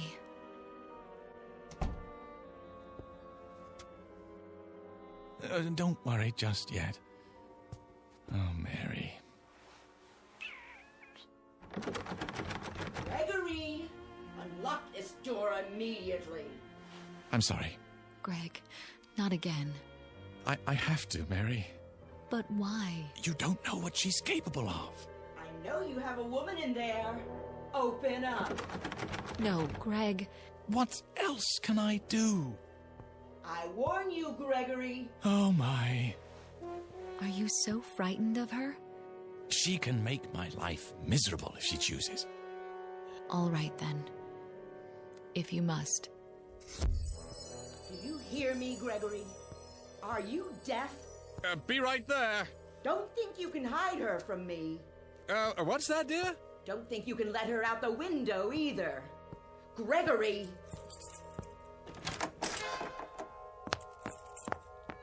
Ah, I thought that was you. Where is she? Who, my dear? Not behind the drapes. I'm sorry, I don't understand. Under the desk? What are you going on about, Victoria? You know perfectly well. I suppose you let her out the window. But the window doesn't open, remember? Then where? Who? You little worm, you know who. What have you done with her? Where did she go? Where? Please, stop. My glasses. A cozy fire. Your smoking jacket. Oh, only because it's comfortable. You know I don't smoke. Of course you don't. In order to smoke, you'd have to heat up. And you've never risen above room temperature. Sit down. Let's talk this over. Have you installed a secret door in here? No, dear. The study's as it's always been. A place of seclusion for my work. For your work. For monkey business, you mean? What are you doing? I'm arranging my notes. Notes? Those are tapes. Well, you know I prefer to dictate, dear. I'm not your dear anymore, you libertine. Who's a libertine? You intend to stand there and deny it. Deny what? That you had a woman in here. Victoria, I never meant Liar. Cheat. Fraud. Victoria! If you force me to do it, Gregory, I'll have this room torn down. Panel by panel, board by board. Why? Don't toy with me. Who's toying? Then you must think I'm handicapped. What? Lacking in all my faculties, the vital functions like sight. You think I'm blind? Of course I don't. Then how can you refuse to admit it? I stood outside that window and saw the two of you on that sofa there. Don't. Zip it. Shall I describe her to you, Gregory? Her brown hair, the simple black dress, the pearl necklace, how she handed you the drink. If I'm not mistaken, this drink right here. I don't recall who made that. You don't? Your private bartender, maybe? In our own home, Gregory. Our own home. That drab, ugly little creature. She's not. Aha! How was your day, dear? You, went to a movie, didn't you? Was it a good one? Apparently not. Oh, well, they can't all be works of art. Didn't expect me home so soon, did you? Thought I'd go out to dinner afterwards. I didn't say that. I've had my eye on you for some time now. Oh, how flattering. You thought you fooled me, didn't you? Why, no. You know you can't lie to me. You thought I'd never suspect the real reason you kept sending me away from the house. Have to be alone to work. The famous playwright. Famous philanderer is more like it. You do me an injustice. Oh, do I? All right, out with it.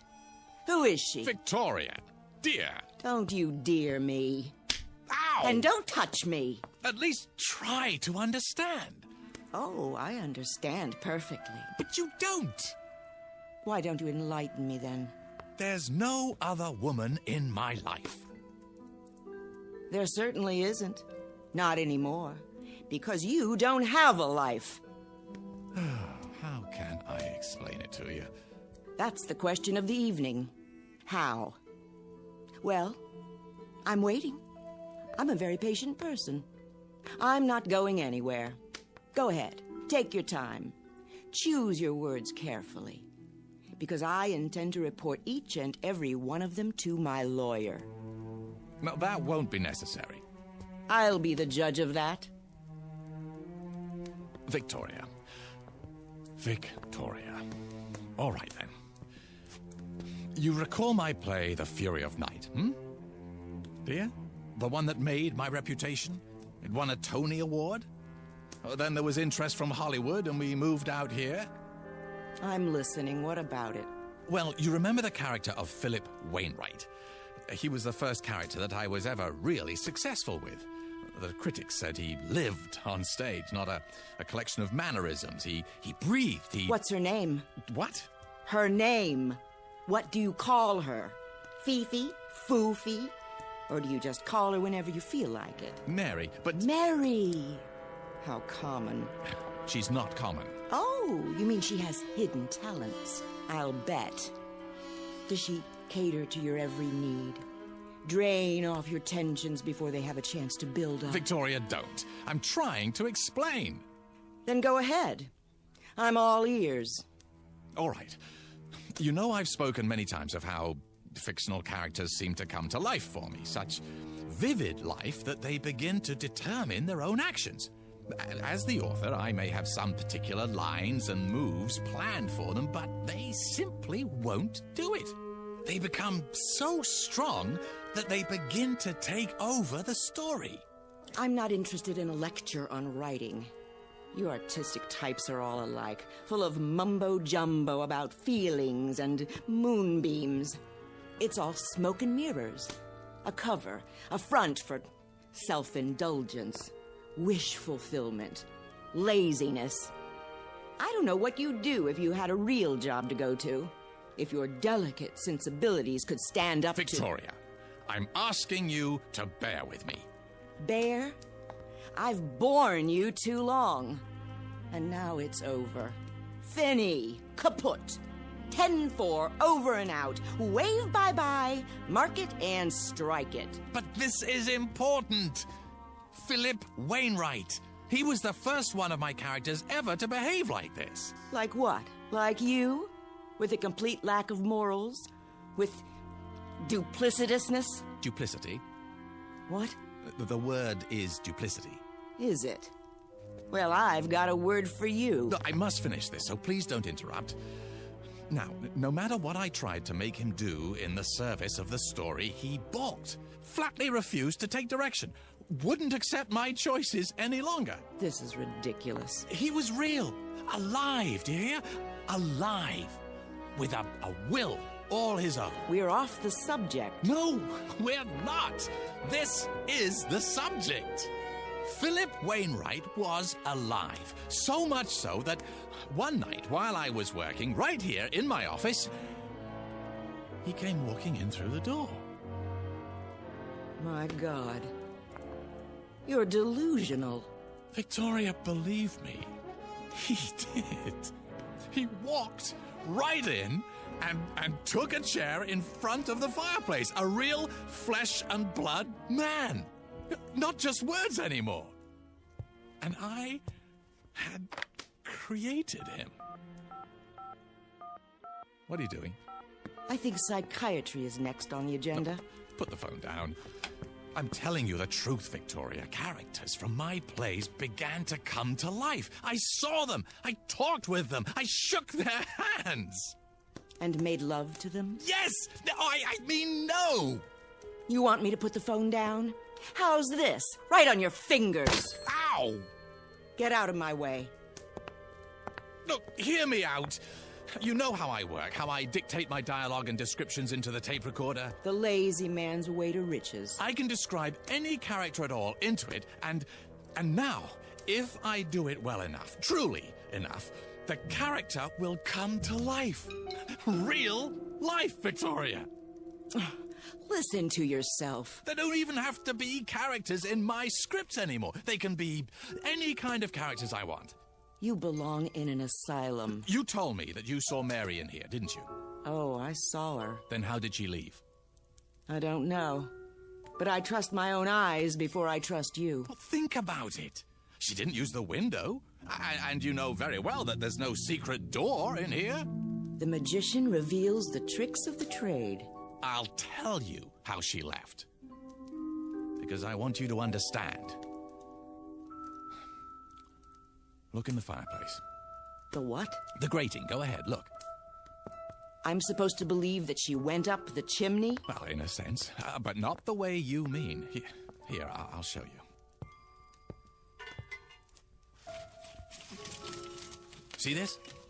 What is it? A melted cassette tape. Is that what you do with your so-called notes? Burn them? Only on occasion. When I have to get rid of something in a hurry, or someone. The tape I had recorded her on, I threw it into the fire just before you entered the study, and she was gone. Poof! Just like that. Uncreated. Look, if you'll come over here, you can see what... I've heard enough. Wait! I'm leaving. I'm telling you the truth. Get out of my way. Where are you going? I'm going to have you committed. Look, you've got to believe me, Victoria. What do you think you're doing? Trying to save our marriage. By locking the door? Don't waste your time. It's so simple. Look, I could describe a cat or a dog or any kind of character you wanted, but I assume you'd rather see Mary. Besides, I've created her so often that she's readily available. Oh, is she? Give me that key. No, not yet. Recording. Her name is Mary. She's 36, 5 foot 3 inches tall, simply built, brown hair, fair complexion. The key. On the surface, now. A plain, quite ordinary female, yet with that quality of inner loveliness which gives her woman real beauty. If you won't give it to me, I'll take tender, it. A gentle woman, an understanding woman. As she wears a simple black dress, a single strand of pearls at her throat. I'm warning very you. Very little makeup, her hair arranged simply. There. She's coming up the front walk now. She's crossing the porch. She's opening the front door.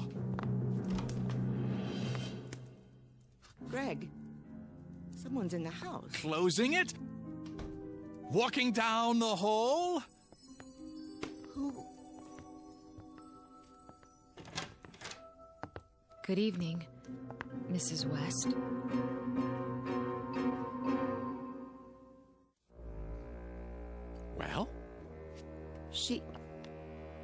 She's real. How did you do that? Do what? Bring her here. On cue. Don't you understand? I described her on the tape. You heard me. But why, Greg? Why do you bring me here now? Because... it's a bit tricky to explain. Try. Come in, Mary. Thank you. I'd love to. She asked you a question. I'm trying to think of the best way to put it. Give me a moment, Mary. You do know each other. Oh, yes. Your husband's a wonderful man. What do you want here? There's nothing to be afraid of, Mrs. West. I'm here because it's Gregory's wish. It's not mine to doubt him. Doubt him? You mean you don't? I'm sure he has his reasons. There. See? Well, Victoria? Do you believe me now? This is some kind of plot. You did let her out of here through a secret door somewhere. Behind the bookcase? I'll find it. Then you tell me some fool story about characters who come to life and walk around as big as you please. It's not a plot, I assure you. Not a very clever one, that's obvious. You lock the door and pretend to make her real. And she slips around from the backyard and comes in through the front door and tries to make me think she's... Oh, no.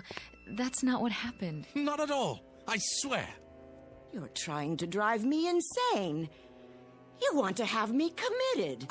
I only did it because you said you were gonna have me committed. Oh, no. You want to get rid of me so you'll have our property all to yourself. So you can share it with this... Nothing of the kind. I only wanted to show you. Yeah, it's a demonstration. Greg? What is it? Is that why you brought me here? Not because you wanted to see me, but only to show her? Mary, try to understand. I am trying.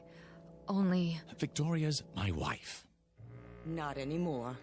Not after this diabolic conspiracy. Oh, come on, Victoria. Can't I do anything right? That's something I've been wondering for years. You haven't answered me, Greg. Answered what? Is that all I am to you? A parlor trick? Something to show off? Go ahead. Lie some more. Victoria, do you honestly believe that? Yes. And that's the only thing I believe. I hope you two are very happy together. Here we go again. Don't leave because of me. I wouldn't think of it. I'm leaving because of me. Victoria, please. Let go of me, monster. Very well. I'll claim false imprisonment. In your own house? What are you going to do now? Oh, you'll see. I'll scream. I will. What for? No need. Is that my tape? It is. And you're going to... There's no way around it. Craig, why do you do this to me? I'm sorry, Mary, but... what else can I do? But again? I just got here. I have no choice. That's all you ever say. Don't you think I'm nice enough? Oh, that isn't it at all. Not loyal? Not interested in your work? Not sensitive to your needs? Not giving enough? No, quite the contrary. If you're going to be cruel to her, don't do it because of me. No, of course not. Wouldn't believe me. Oh, no. Had to make me prove it. Make me force poor Mary to... Oh, Victoria. Sometimes I wonder. A man has feelings. Feelings that get turned into thoughts, and then into words. And those words go onto paper, and eventually they live, and breathe, and walk, and talk, and strut upon the stage in their petty pace for a paying audience. But you wouldn't know anything about that, would you? Not even after living with me for so many years. I really don't want to do this. If you do, don't bring me back again, Greg. Mary. Just don't. I can't stand it any longer. You're a part of me. You know that, don't you? I'm not speaking figuratively. I give you my word when I say, this hurts me more than it hurts you.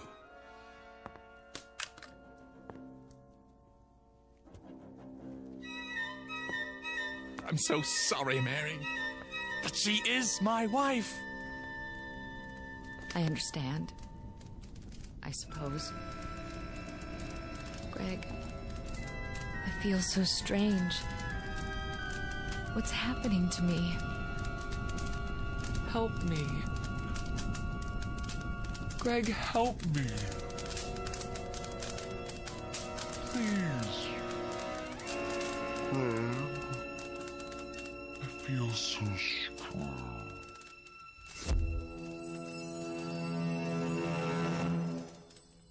What happened to her? She's burning brightly. Where is she? I've told you. But where? Oh, don't you believe me yet, Victoria? Where did she go? I uncreated her. No. That poor woman. Come here. It's all right, dear. But Shush. Hold on to me if you like. what have you done? It won't happen anymore, I promise you. I'll never do it again. I never would have done it in the first place if I hadn't been so lonely. It's just that you're so perfect, Victoria, in so many ways. So impeccable, so flawless. You make me feel inferior. Really, Gregory? I can't help what I am. Well, maybe not, but that's why I created Mary. I didn't do it to insult you. I just wanted a little company, that's all. Someone who wouldn't judge me and find me wanting. Someone I could talk to, someone I could feel comfortable with, instead of like a worm. You do understand, don't you? This has been a small sacrifice for me, and a giant step for the institution of marriage. What are you doing now? What else can I do? Return to work, burn the midnight oil, and all for a paycheck to maintain the lifestyle you so richly deserve. Another tape, another dollar. We'll work it out, Victoria. You'll see. Somehow we'll work it out.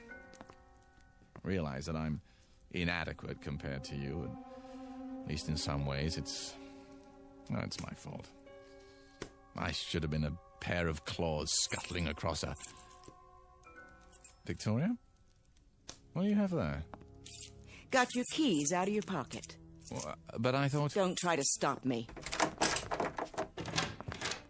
Well, where are you going? To the nearest lawyer. What? I'm going to have you put away for the rest of your unnatural life. Away from tape recorders. I'm going to live in this house alone from now on. In peace. Free of your diseased mind. No, Victoria. Yes, Victoria. Wait! No, wait! I can't let her go. I can't. I have to stop her. But how? Recording. A giant red-eyed elephant is standing just inside my front door, and he's mad. He isn't going to let her pass.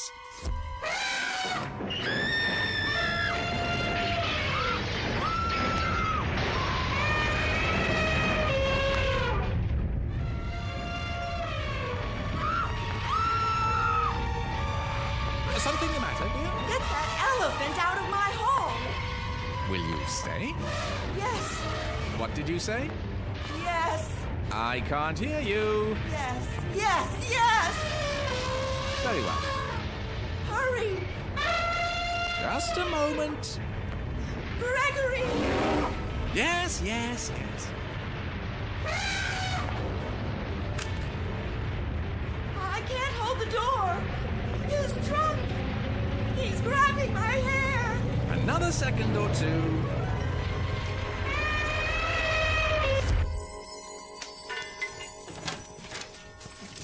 There. You're mad. You shouldn't have said those things, Victoria. What things? You'll stay now? You think you can keep me here? You don't want me to do it again, do you? How about a herd this time? No. It's just a simple matter of recording on another tape. Well, I have plenty. I said no. I'll stay for now, Gregory. Good. But I can't promise for how long. No? You think I can live with a madman? I don't know, can you? Oh, Gregory. It doesn't have to be this way. Oh, you're so right. When we met, you were a struggling playwright. Then you had a play off Broadway. I was so proud. It moved to off-Broadway, then to the Great White Way, and the reviews. I was so proud. We were happy then, weren't we? Ecstatic. We were a team. Onward and upward. There was no stopping you. No stopping us. I remember. And then the next play, and the next. It was like a dream. Yes. I could sit up all night, listening to you talk about your writing, reading me scenes out loud, and it was wonderful. I wouldn't have had it any other way. Neither would I. But then, something happened. I'm not sure how or when. You began withdrawing from me, living in your head. You shut me out, Gregory.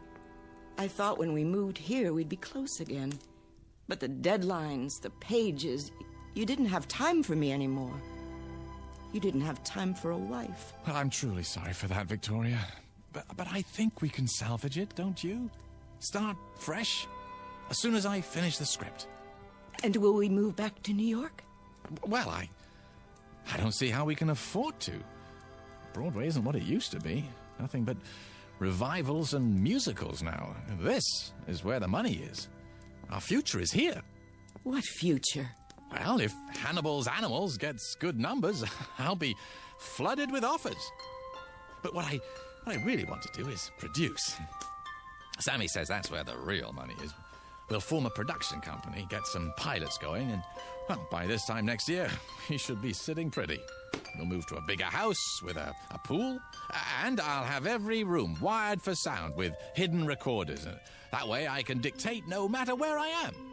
And after a while, I won't have to write at all. My characters will do the work for me. I'll straighten their collars, wash behind their ears, and send them out into the world to make me famous. Can you see the future, Victoria? Can you? Thank you, Gregory. For what? I can see the future. What it would be like with you. And now I know I was right. You are insane. Oh, come now. The first chance I get, I'll have you in a padded cell. Believe it, Gregory. I do. Well, I guess that's it.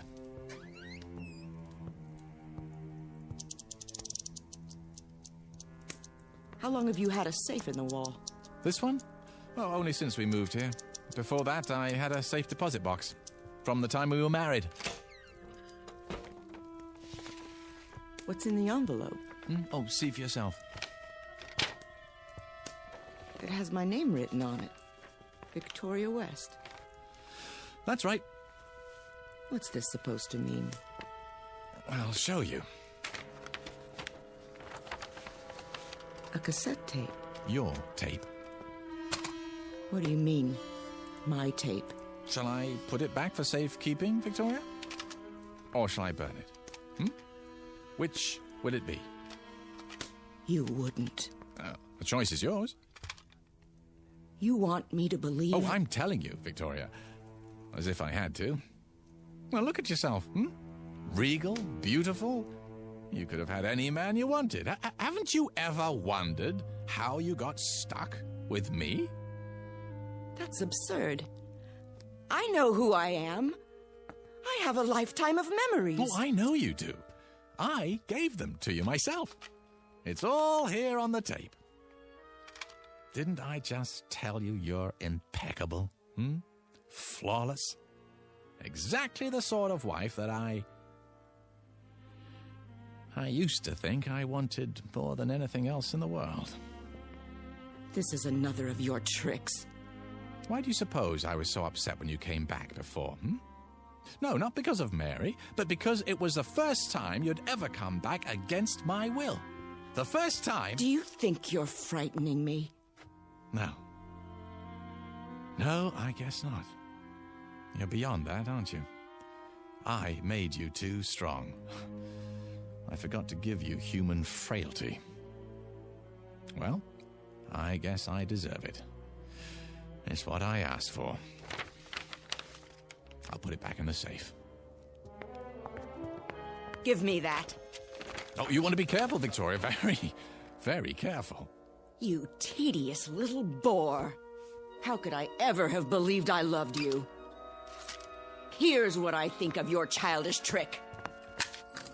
Victoria!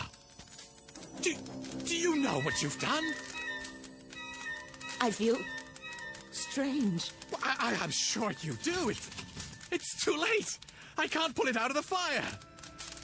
I think I'd like to lie down. You don't mean to tell me it's true. No. No, it can't be true. No. Gregory. Victoria!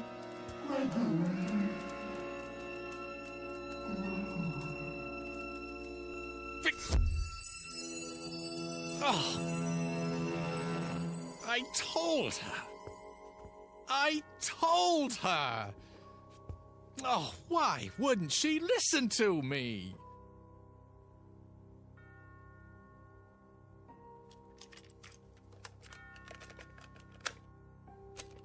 Recording. Her name is Victoria West. She...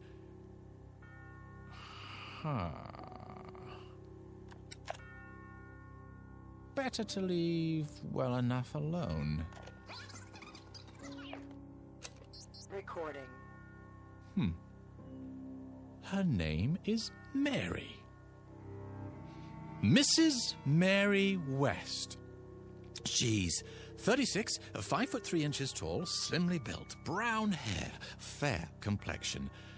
On the surface, a plain, quite ordinary female, yet with that quality of inner loveliness which gives a woman real beauty. A tender, gentle woman. Just now she's coming into her husband's study. Hello, Gregory. There you are. What do you have, darling? Oh, nothing really. A tape recorder. One of the tools of my trade. Will you show me how it works someday? Oh, I don't think it would interest you. No, it's of no importance. Nah, no importance at all. Is the drink all right? Perfect. As always. Oh, Gregory. Mr. Gregory West, still shy, quiet, very happy, and apparently in complete control of the Twilight Zone.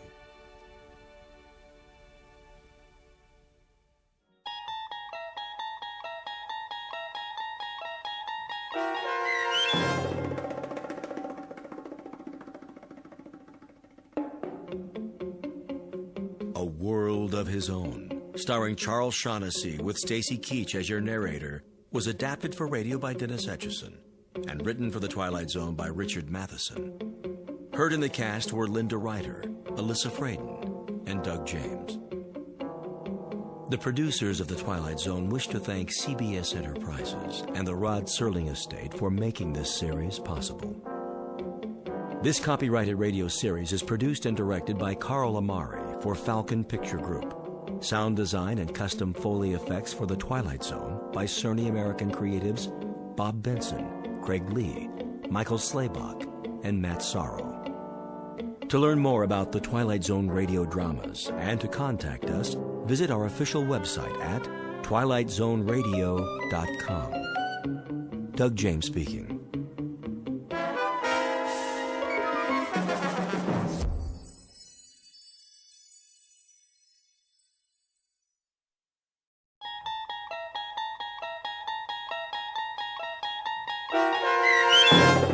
Spur of the Moment, starring Sarah Wayne Callies, with Stacy Keach as your narrator, was adapted for radio by Dennis Etchison and written for The Twilight Zone by Richard Matheson.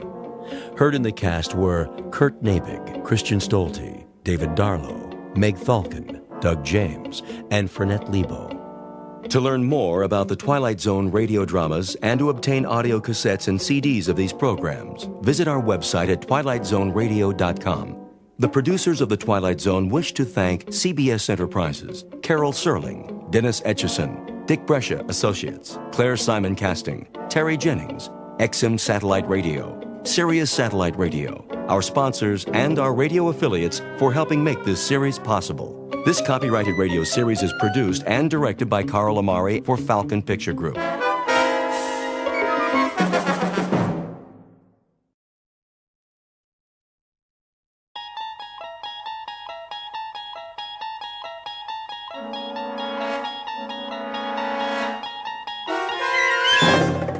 You unlock this door with the key of imagination. Beyond it is another dimension, a dimension of sound, a dimension of sight, a dimension of mind. You're moving into a land of both shadow and substance, of things and ideas. You've just crossed over into the Twilight Zone.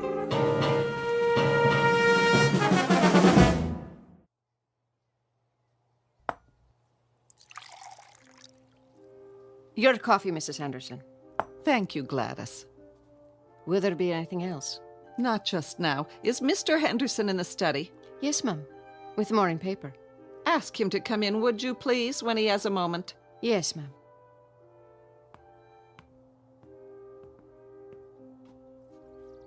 Anne, is that you? Yes, Mother. Are you going somewhere? I'm taking Kahlua out.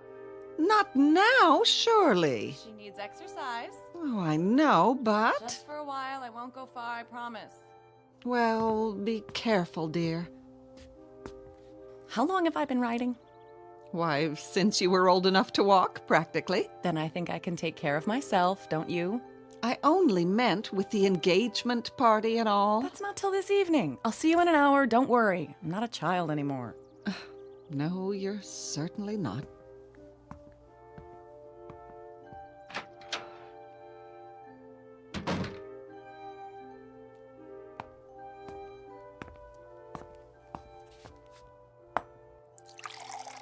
Where's she off to? Exercise, John, for her and the horse.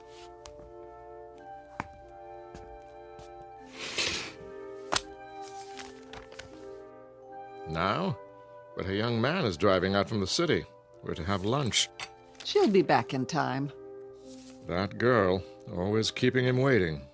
Oh, she's doing better lately, you must admit. Yes, but she's still so restless.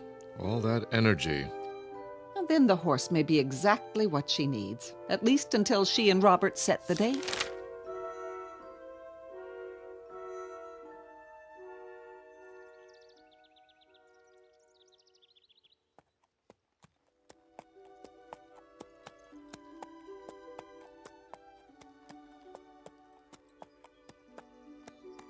Good girl. What a beautiful day, huh, Kahlua? Easy, you got nothing to worry about up here. What is it? You hear something? Where? I see, up on the ridge. How strange, dressed all in black. Who is that? Hello there? What's she doing? Hello, can I help you?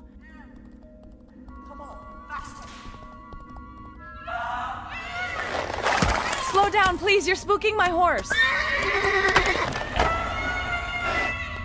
Come on, Kahlua. She's not gonna stop.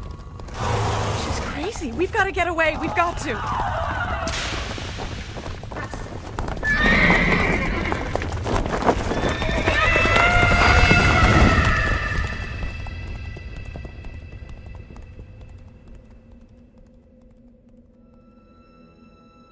This is the sound of terror.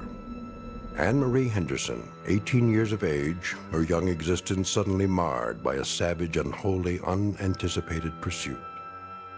Miss Henderson has no idea whatever as to the motive for this pursuit, and worse, not the vaguest notion regarding the identity of her black-clad pursuer. Eventually, she will be given the solution to this twofold mystery, but in a manner far beyond her present capacity to understand. A manner enigmatically bizarre in terms of time and space, which is to say, an answer from the Twilight Zone.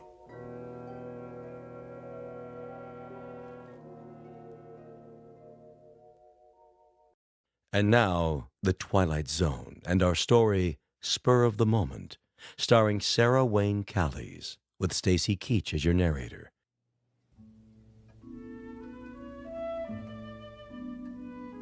She's just taken her horse out. I don't blame her on a day like this. She must have lost track of time. That's easy to do. Here, Robert, sit down. Would you like something? Don't go to any trouble for me. No trouble at all, my boy. I'll have Gladys bring us a tray. No, really. I'd just as soon wait for Anne. Where is that girl? You're looking well, Mrs. Henderson. Oh, now. I mean it. Is that a new hairdo? Oh, don't let's talk about me. No? What should we talk about? How are things in the city? Same as always. Oh, the firm is expanding. Did Mr. Henderson tell you? I think he mentioned something. A promotion may be in the air. Of course, it's not definite yet, but... Oh, that's wonderful, Robert. Dear, did you hear? Robert says he's about to receive a promotion. Well, it hasn't quite been decided. What in the name of... Will you look at that? What is it? Anne just came riding back as though the devil himself were chasing her. Really? I wonder what's wrong. Anne? Anne, what happened? Darling, you look positively terrified. Hey, what's the matter? Anne, did something... Oh, Bob! Please, tell us what happened, baby. No, you're all right. There was a woman out there. Woman? What woman? I don't know. I never saw her before. She was dressed entirely in black with a cape. It was horrible. Calm down. You're not making sense. What did she do? She chased me. Chased? She was on horseback too, a black horse, and she chased me as hard as she could. I think if she'd caught me, she would have killed me. What? The way she looked at me, her eyes, they were insane. I'm sure of it. See here. Where was this? I don't know. Try to remember. Yes, Anne, if someone meant to kill you... John, don't you think we better... Was it where you usually ride, out beyond the meadow? I think, yes, the trail below the hills. All right, baby. I'll take care of it.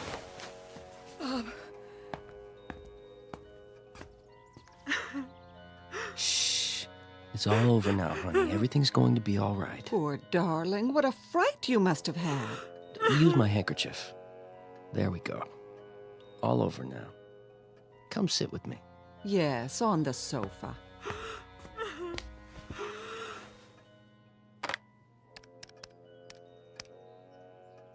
This is Mr. Henderson in the main house. We have a problem with an intruder. Yes. It was so frightening, I can't tell you. She just rode at me, whipping her horse with such a look of hatred. I don't understand. If you'd been there. At once. Take the gardener with you. It's possible that the woman is insane. And she's not one of the locals? You've never seen her before? No. Here, lean back. When you find her, bring her to the house immediately. Yes, immediately. An outside line, please. Get me the police. Better now. I'm all right. Will someone see to Kahlua for me? The groom's already taken her to the stables. It was just so unexpected. 1 second, I'm alone, and the next, there she was at the top of the hill, glaring at me with her long hair blowing and those eyes. And then she started down the hill. There was no trail, but that didn't stop her, whipping her horse all the way. It was so terrifying. Quiet now, darling. You don't have to tell us any more. Just try to forget it. I can't forget it.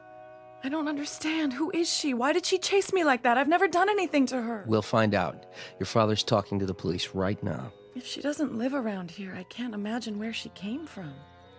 It was like she was waiting for me, but why? Why me? Hey, I know. Maybe she had a message to deliver. Message? A warning. Mm-hmm. Sure you're telling us everything? What? You're sure she wasn't carrying a sign in her hand that read, "Cancel that engagement party. Don't marry that investment banker from New York. Signed, yours truly, Fate." Please don't joke about it, Bob. It wasn't funny. Sorry, I was only trying to cheer you up. This is John Henderson up at the Spires. My daughter Anne was just attacked by a woman on horseback. Yes, on our property. She was out riding when she came across this woman. No, on the meadow. It runs roughly parallel to the old granite road. There's a gate just past the crossroad that you can... Yes, that's right. No, my daughter was able to outride her, which is, of course, beside the point. I've sent 2 of my staff out to find the intruder, but I will naturally want her arrested when and if she's... Thank you. As soon as possible, if you will. Feeling better? Yes, Daddy. Good. Wouldn't do to have a red-eyed fiancé at the party, would it? Certainly wouldn't. Where's my pipe? Why, in your jacket pocket, I imagine, dear. Tell us about this woman now. I've told you everything. And you have no idea at all who she might be? No, Daddy. She must have ridden onto our property by mistake. Mistake? That's a point, Mr. Henderson. If she were on the property by mistake, why should she attack Anne? Yes. Did she shout at you? Yes, but she was too far away. I didn't hear what she was saying. I think she wanted to kill me, though. You're just assuming that, honey. No, you didn't see her eyes. I'm sure of it. Who's here?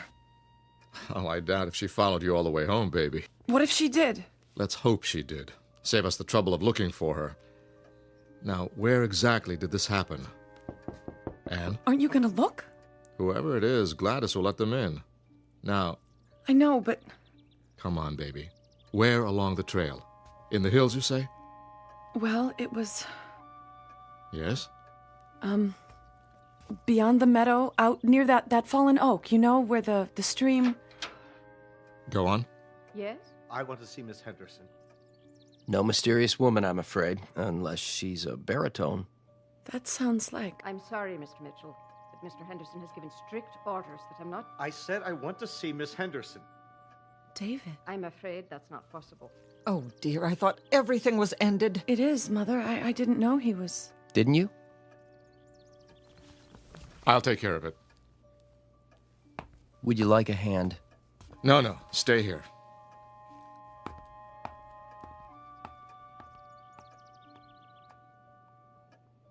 What's going on? Nothing, sir. I only want to see Anne. See here. I thought I told you... Now, Anne, you stay away from him. I will, Mother. Perhaps I can be of help. I'm sure that won't be necessary.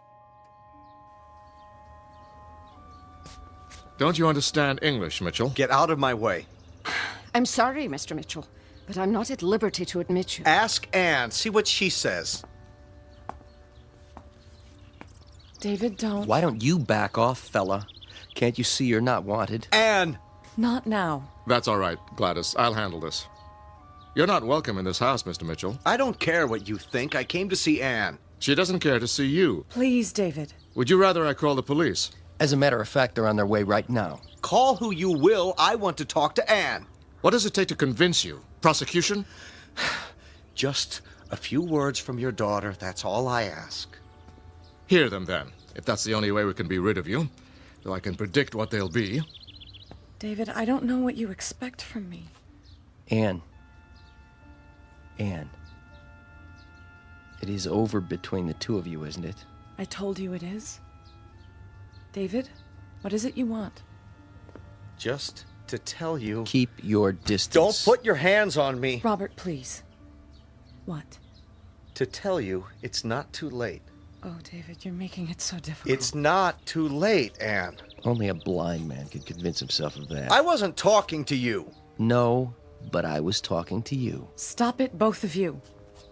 We belong together, you know that. Not anymore. Don't let your father force you into this. Break the engagement. I can't. You broke ours. Mitchell?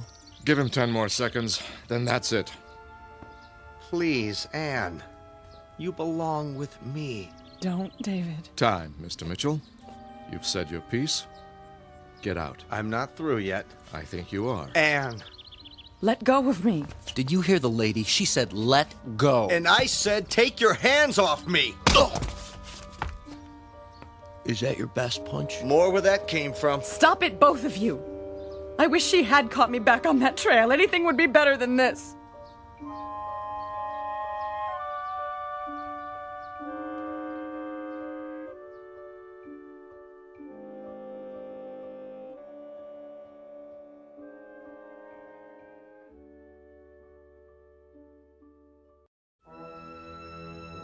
Surely you can do better than that, old boy. Let's find out. Steady, Robert.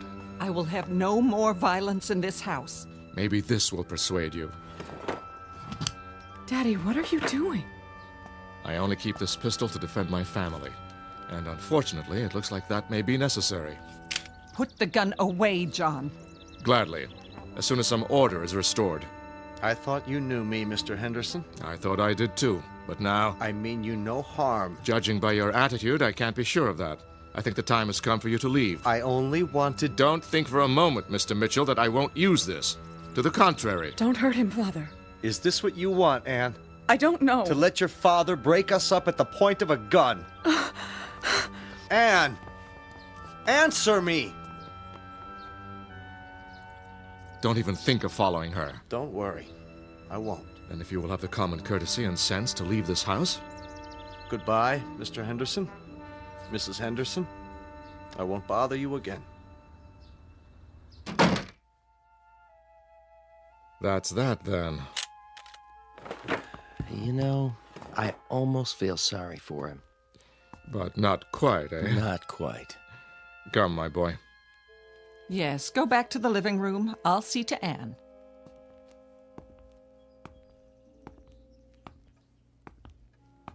Didn't hurt you with that punch, did he? Hardly. I think a good stiff drink is in order, don't you? Amen. Wonder what's keeping the police. About that woman? They should be here. I wouldn't worry. She's probably gone home by now to wherever she lives. I didn't realize you had such crazy neighbors.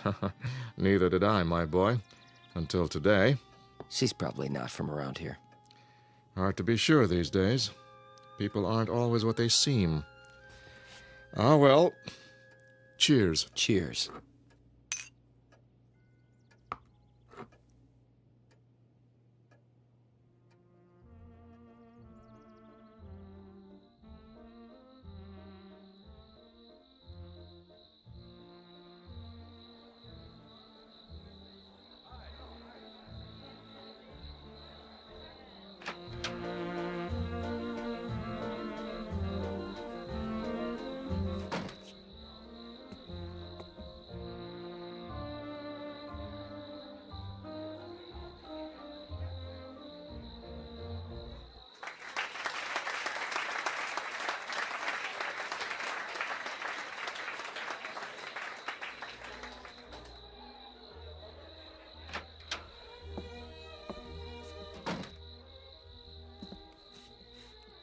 Anne, honey?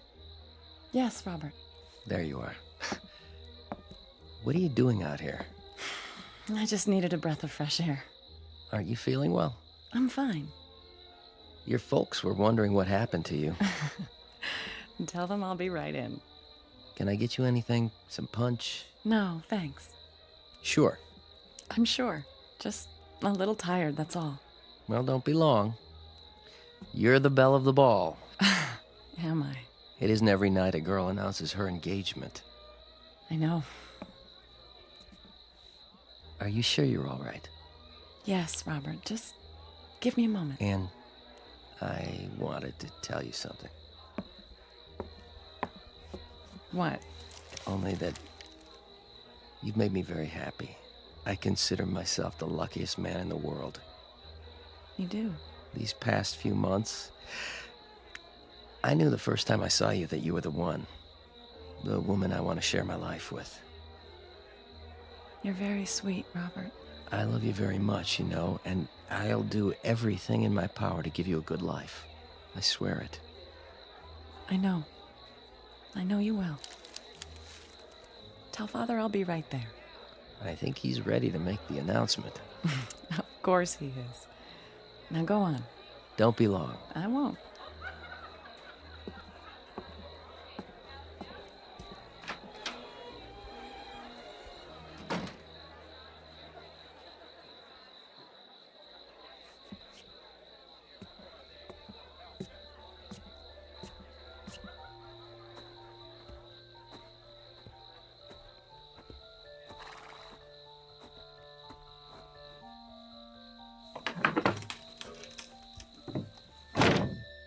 Hello?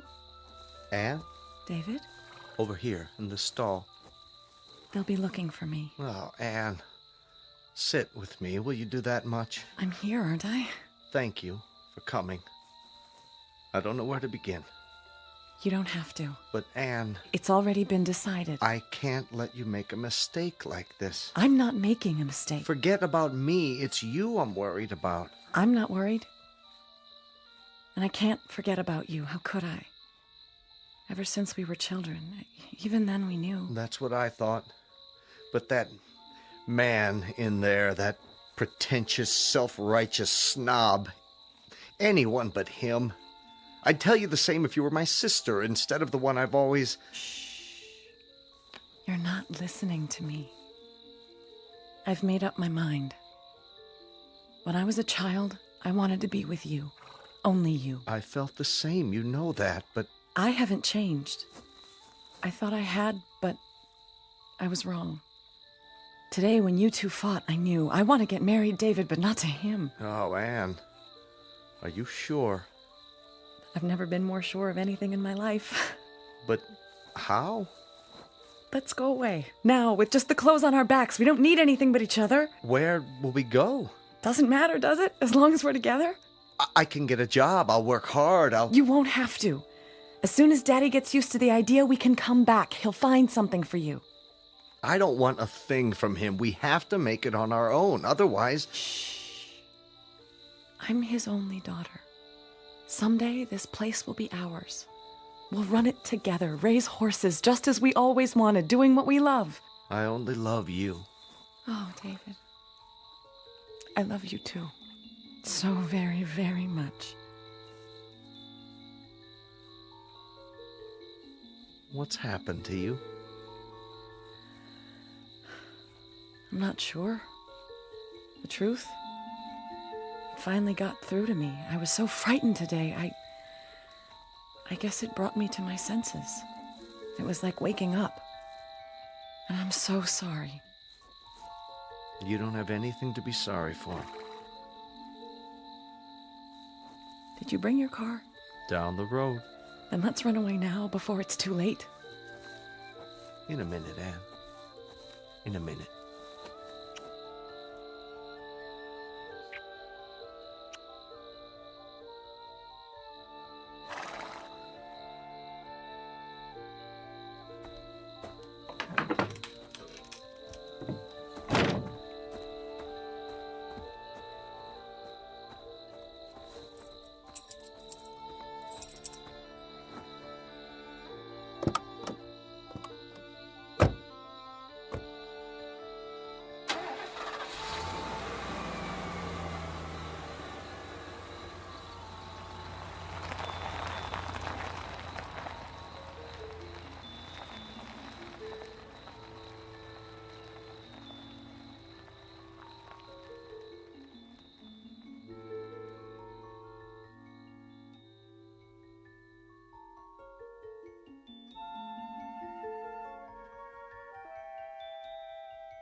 Yes?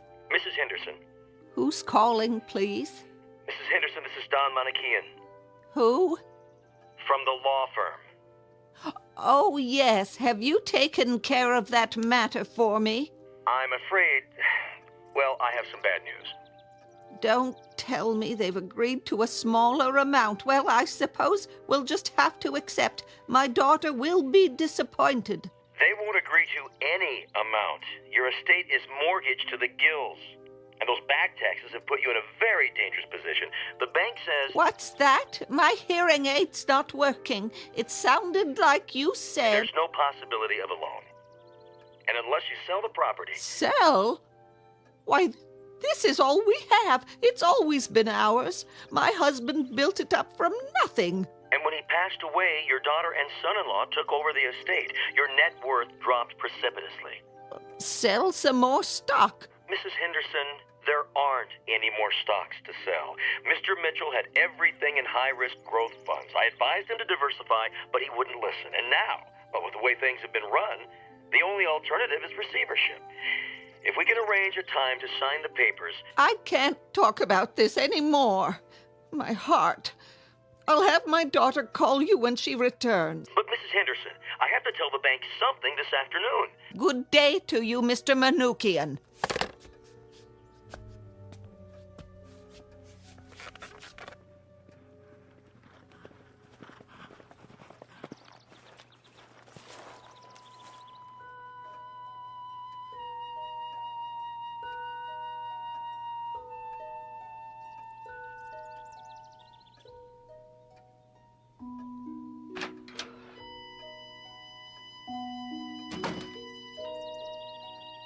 Anne? Anne, is that you? Of course it is, Mother. Who else would come to this dump? That lawyer phoned again. Which one? From the investment firm. So? He wants you or David to call him. Oh, who gives a... Did you hear what I said? I heard! Do you think that will help? Yes, it'll help if I drink enough of it. They're going to take the house away from us, Anne. Are they really? Yes. They can have it. Anne! Come off it, Mother. I've got more important things on my mind. Oh, like what? Something happened today. Did it? What could possibly? Do you know what I saw? Do you? Anne, really? I saw a ghost, Mother. My own.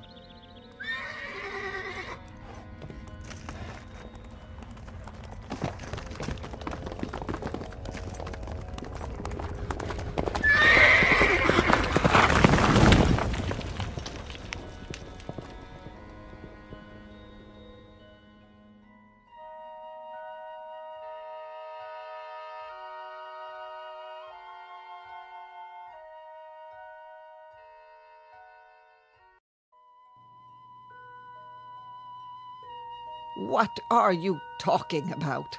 A ghost? That's right, Mother. A phantom. A visitation from the past. This is no time for such nonsense. You haven't heard a word I said. We're in danger of losing the house. Oh, come off it. That's all it means to you? That's all. The home you were raised in. Raised? You mean lowered? Spoiled? Squeezed to death with a velvet glove. Oh, don't let's start. It started the day I was born, thanks to Daddy dearest. I won't hear you debase his memory. Debase his memory? How cornball can you get? How can you talk like that about your own father, who gave you everything? Everything! That's right. Gave me. I never had to earn a bit of it. In fact, I never had to work for anything in my life, never had to bother acquiring such useless traits as judgment, discrimination. Who needs them? Cheers, Mumsy. You blame your father? Yes. I blame my father. But how? Easy? Oh, he was so strong, wasn't he? So efficient, so meticulous. I was his baby.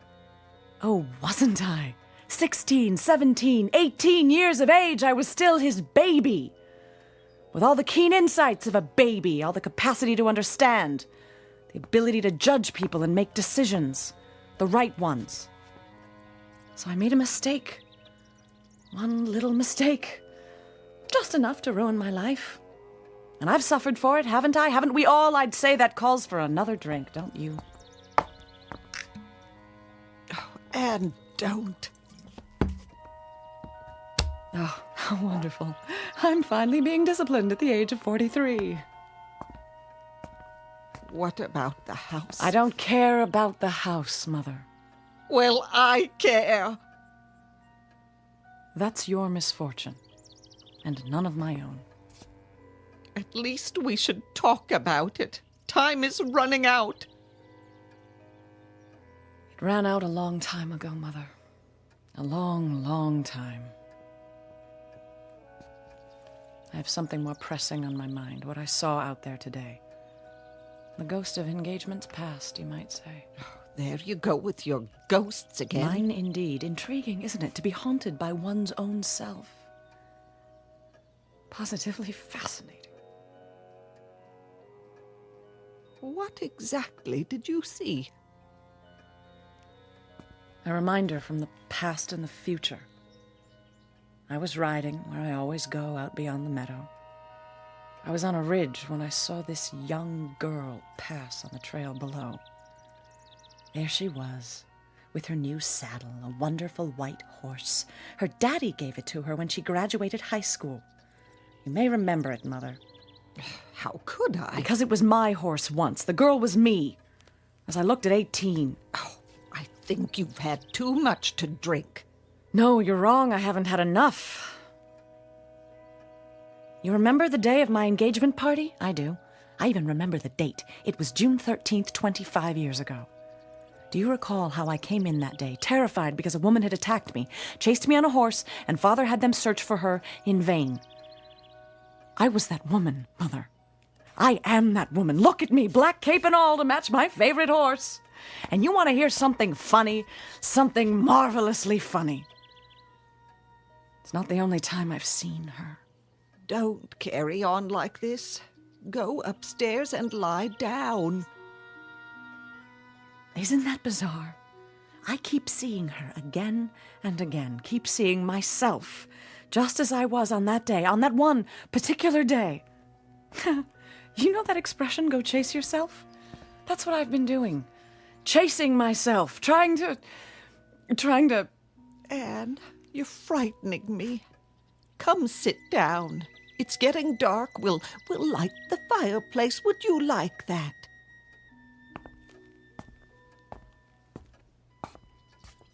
You remember what Bob said to me on that day when I told him? Maybe it's a warning, he said. He thought he was joking. It was a warning. I was warning myself not to marry the wrong man. But I married him anyway, didn't I? Of course, I didn't think so at the time. I thought I was being so brave and independent, following my heart. And now I've paid the price.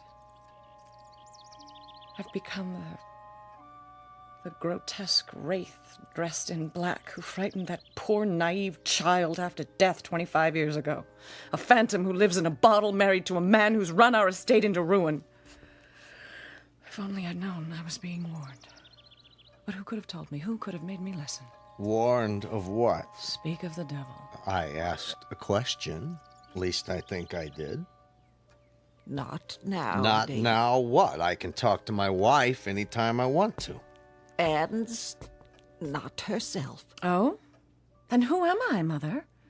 I'd say I'm more myself than ever. Perhaps for the first time. What are you talking about? Get out of here.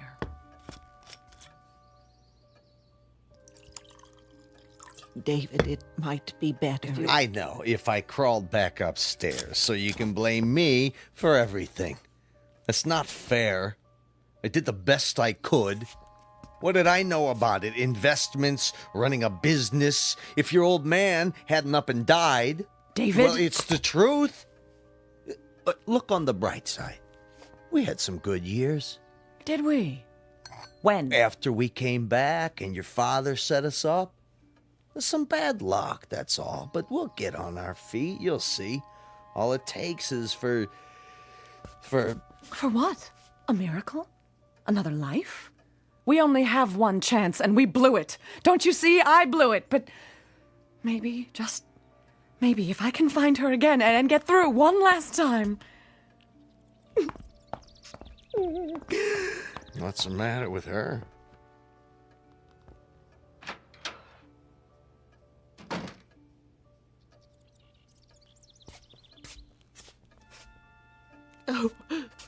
Oh, you poor man.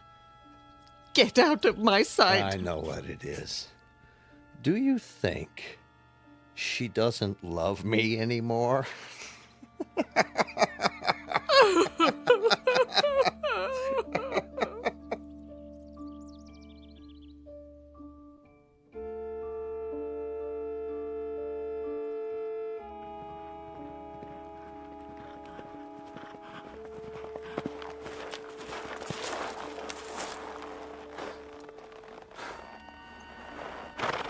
Oh, there, easy. This is far enough. I recognize the spot. She'll come along the bridle trail down there. I know she will, and when she does...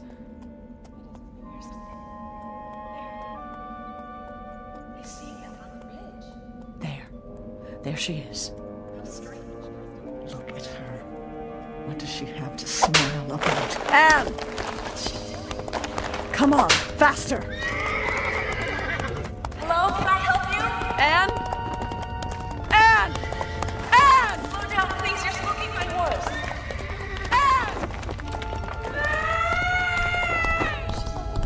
Oh, Anne! We've got to get away. We've got to... Faster!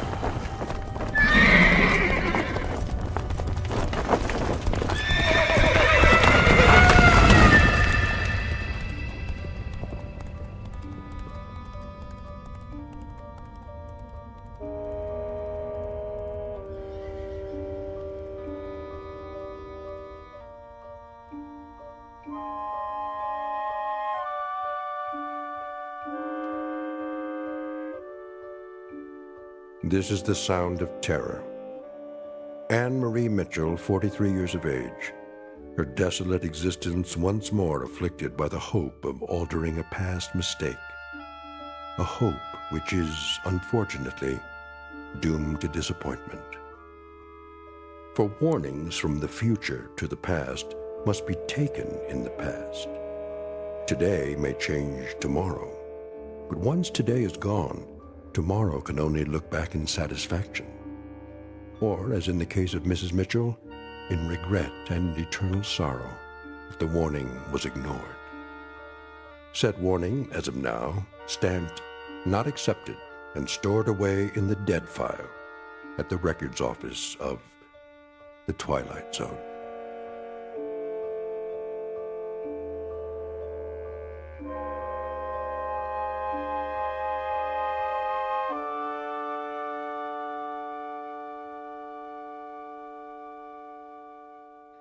The Twilight Zone continues in just a moment. You are about to enter another dimension, a dimension not only of sight and sound, but of mind, a journey into a wondrous land of imagination. Next stop, the Twilight Zone. Hi, this is Stacy Keach. I'd like to take a moment to tell you about our Twilight Zone website at twilightzoneradio.com. At twilightzoneradio.com, you'll find the latest information on these Twilight Zone radio dramas, including behind-the-scenes photographs, plus the newest product releases, trivia contests, ways to contact us, other Twilight Zone-related info and merchandise, plus links to other fascinating websites. So make your next stop twilightzoneradio.com. Visit twilightzoneradio.com to purchase these Twilight Zone radio dramas on cassette and CD, or call toll-free 1-866-989-ZONE. That's 1-866-989-9663.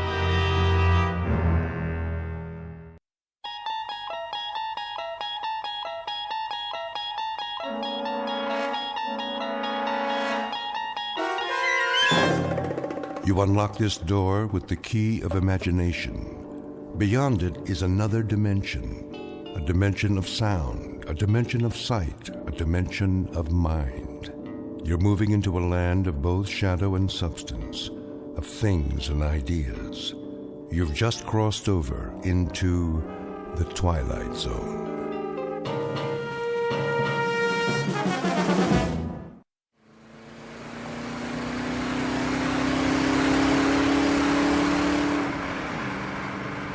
Don? Hmm. How fast are we going? Oh, 60, 65. Steady as she goes. Are you sure the speedometer's working? I think so. Why? It's just that those hills over there, they haven't moved all morning. Hills don't move, you know that, honey. But we've been driving for hours. Shouldn't we be a little bit closer? This is the wide open spaces.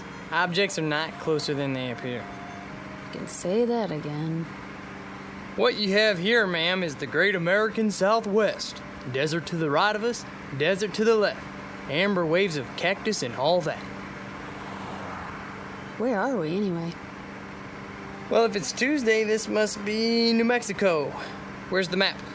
I got it. You're wrong. Me? I'm never wrong. First time for everything. Actually, it's Arizona. You're kidding. Nope. Nope? Yep. Could have fooled me. There should be a town pretty soon. I'll watch the signs. You need a rest stop? Oh, it might be nice to stretch our legs. Get some lunch, don't you think? I think that's a capital idea, Mrs. Carter. Say that again. What? Mrs. Carter. I like the way it sounds. So do I. How long has it been? Let me see. 238 hours and 17 minutes. Wow, you're good. You're right, I am. Don't forget it. Not much chance of that. You want a soda? There should be some in the back. All gone. I already checked. Then we better hope for a town. We could use some gas, too. Dawn, look out. What does he want? Gosh, I don't know. To go around us? Well, let him. Don't worry. I'm not gonna duel with him. Look at that. His license plate. 3 7s. Dawn. Listen. What's wrong with the car? I don't know. We still got a quarter tank.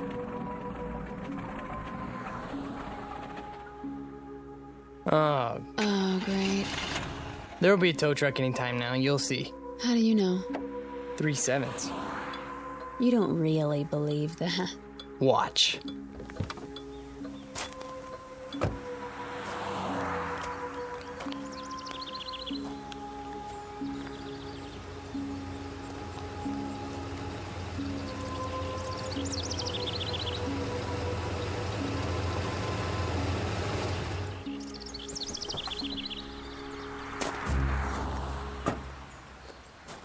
Hi there, folks. Need a tow? As a matter of fact, we do. Well, come on then. Hop in the front seat. Gas station's about 20 miles. They got a mechanic? Oh, sure do. Fix it right up. What did I tell you? Huh? Let's go, honey. You are so lucky, Dawn. Luck had nothing to do with it. Don and Pat Carter, honeymooning couple on their way back to New York. They've had the time of their lives, and they'll be home in a few days. Or that was the plan. But their new life together is full of surprises. Very shortly, Mr. and Mrs. Carter will be subjected to a gift of sorts, one that most humans never receive in a lifetime. They will be given a glimpse into the future. The price of that glimpse? A mere penny, 1/100th of a dollar. The time is now. The place of their revelation is a little diner in Ridgeville, Arizona. But what our honeymooners don't realize yet is that this unassuming town just happens to lie on the outskirts of the Twilight Zone. And now, The Twilight Zone and our story, Nick of Time, starring Marshall Allman and Jamie Brown, with Stacy Keach as your narrator.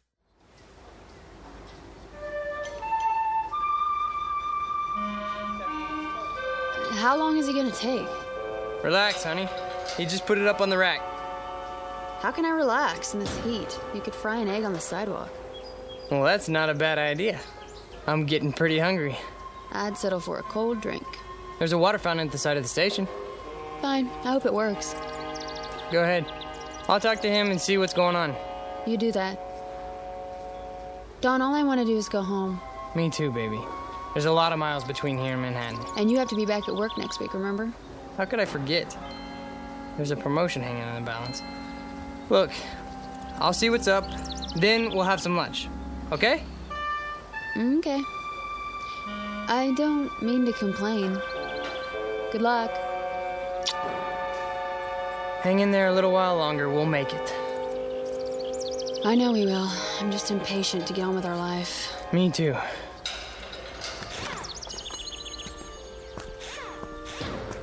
Oh, hi, Mr. Carter. Hi there. How's it coming?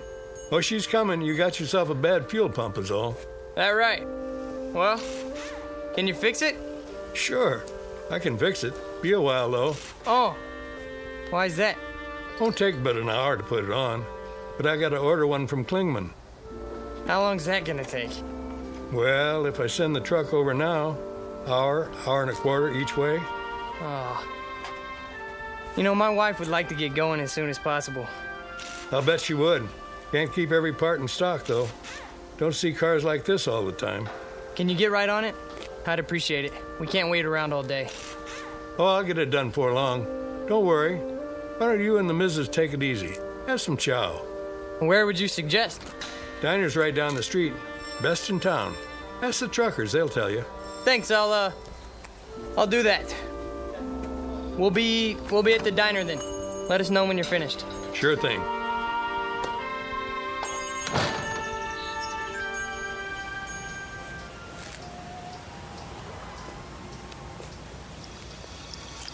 There you are. How you holding up? The drinking water isn't cold. I'm sorry, baby. Well? Fuel pump's shot. But it's a new car. That's what he said. He'll get right on it. How long? Couple more hours. What? Maybe 3. That's crazy. 4 tops. Are you kidding? That's the max he promised. How come? What's the problem? He has to send the truck to the next town for a part? And where is that? I don't know. New Mexico? Colorado? Someplace like that. Oh boy, oh boy, oh boy. Let's take a walk. Ready for some lunch? Lunch? We might as well just move here, put down some roots. Sure. We'll rent a room at a motel. Get the weekly rate. Yeah, well, is it air conditioned? I was thinking an electric fan. Yeah, I'm gonna look for a job tomorrow. Where? I don't know, but I'm holding out for an executive position. Well, maybe there's an Indian reservation. We can move into a teepee. Quiet, you. Yes, sir. Where's Restaurant Row? Just ahead. You can see the diner from here.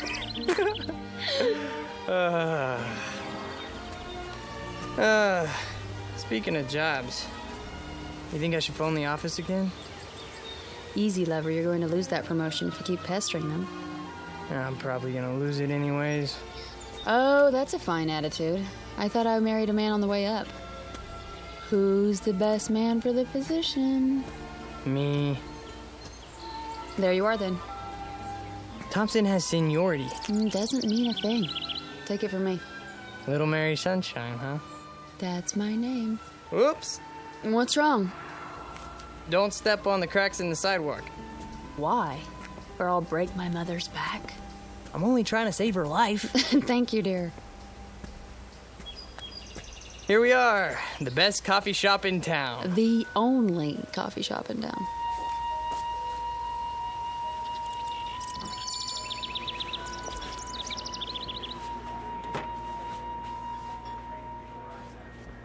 Well, looks like we got the place to ourselves. Except for that man at the counter. Yeah, nice Stetson. Think I should get one? I'll be right with you, folks. Oh, not at the counter, please. Is the booth all right? Anywhere you like. I wonder what specials they got. I just want something cold to drink. Well, they have ice, don't they? Knock wood. Well, look at that. Huh. Well, wonders never cease. Look at what? The napkin holder. What about it? It's got one of those little built-in vending machines. The Mystic Seer. Answers. Read what it says. Insert 1 cent. Ask me a yes or no question. You put a penny in and push the lever down. Lovely. The plastic devil's head's a nice touch. I'll bet it even wobbles when the coin goes in. I'll bet it does. May I see a menu, please? The mystic seer knows all. Does she love me? Will I become rich? Is my future bright? I can answer those questions for free. Well, let's find out what the mystic seer says. You're like a little boy. Come on. It'll be fun. I got a penny somewhere. Here's a question. Anything exciting ever happen around here?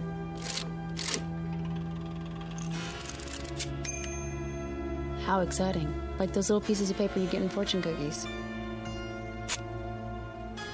Things are not as they seem. Now that's interesting. Is it? Menu, darling. Oh, right. Here you go. Oops. What's the matter?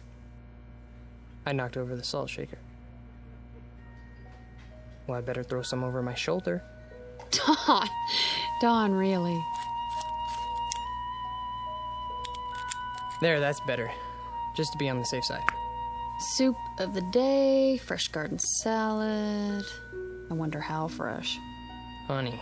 You think I should phone the office in New York? Do you? I guess not. Breaded chicken fried steak with country gravy. Doesn't that sound yummy? Very low-cal.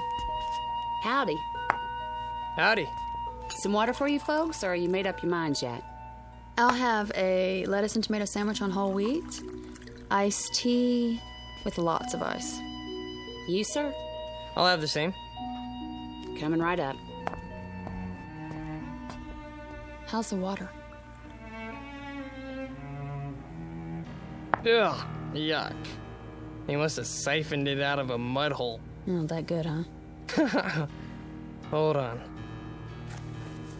What are you doing? Getting some more pennies. Look at you. A rabbit's foot, a plastic four-leaf clover. You really are superstitious, aren't you? Isn't everybody? Well, to a degree. What are you going to ask now? What else? Am I going to be promoted for Pete's sake?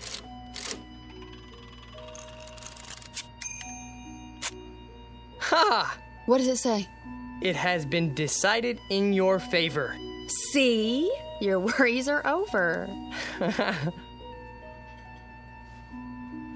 I think I'll phone, though. Honey. I was gonna call anyways, wasn't I? There's a phone by the restroom. I'll be right back. Well, you'd better be. Here you go. Thanks. You need any ketchup? This'll be fine. Well, if you want anything, you just let me know. Thank you.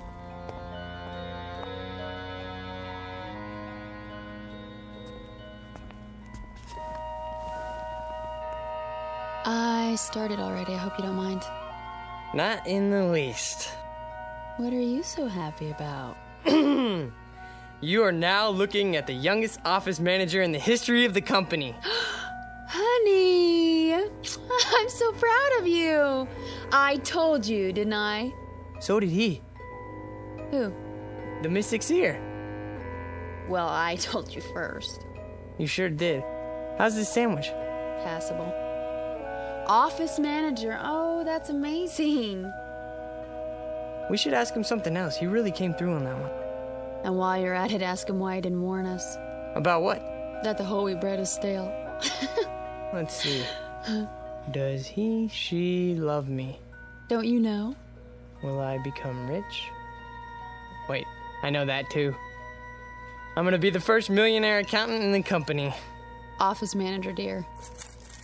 All right, Mystic Seer. Is it really gonna be 4 hours before we get out of here? That's my question.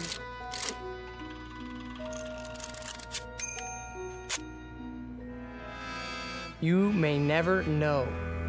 What does that mean? Who knows? He does. Look at that winking eye. Devilish creature. I gotta know more. Well, it'll cost you another penny. So, I'm an office manager now. What do you mean we may never know? Wait. It's not a yes or no question. You mean something could keep us from knowing? Something could happen to us?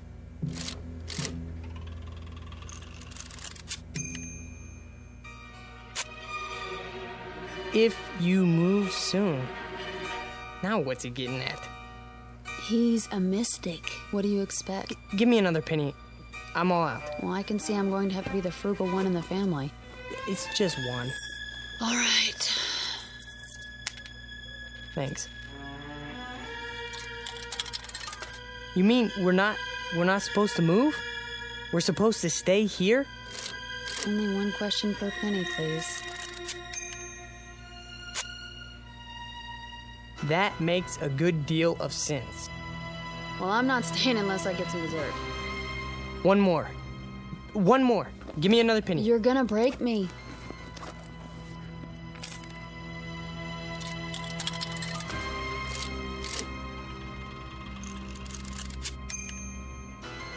Try again? Here. That's all I have. Okay, machine. Should we stay here till 3 o'clock then?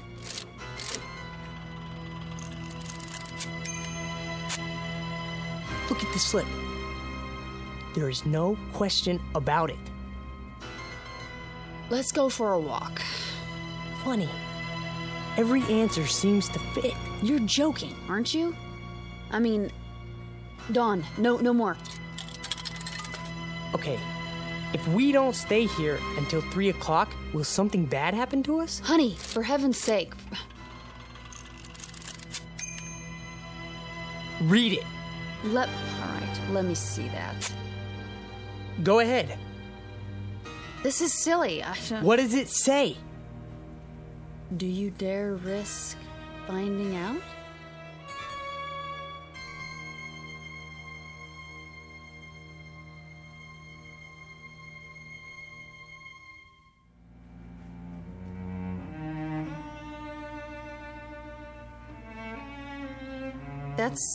That's what it says. Do you realize what it means? Do you dare risk finding out? It doesn't mean anything. Can we go now? No, it's not 3 o'clock yet.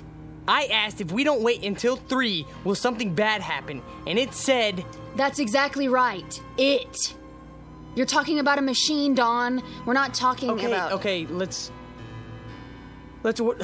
order some ice cream. Are you stalling? No, of course not.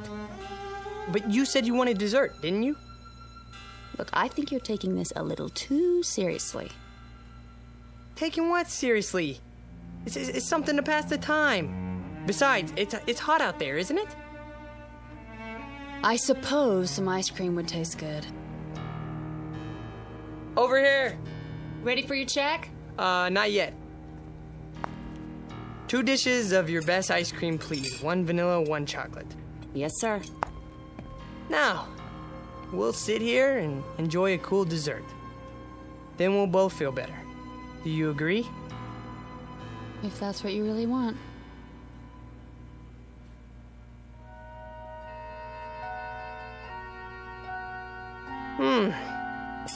That was good. Yeah, it was. Now can we go? Are you sure you don't want anything else? I'm sure. Some more iced tea? Dawn, please, let's go. Okay. Yes. I suppose we should. It's 2:45 already. Do you have enough cash? Of course. I'll go pay. Just leave it. If you don't mind, I'd like to get out of here. We've done enough sitting lately. No problem. Well, I guess that's it then. That's it.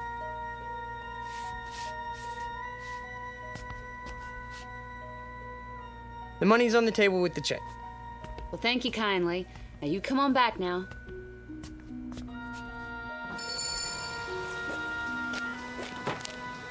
Whew, still hot. Yeah. Hotter than ever. Maybe it won't take them 4 hours to fix the car, you think? Maybe. Dawn. What?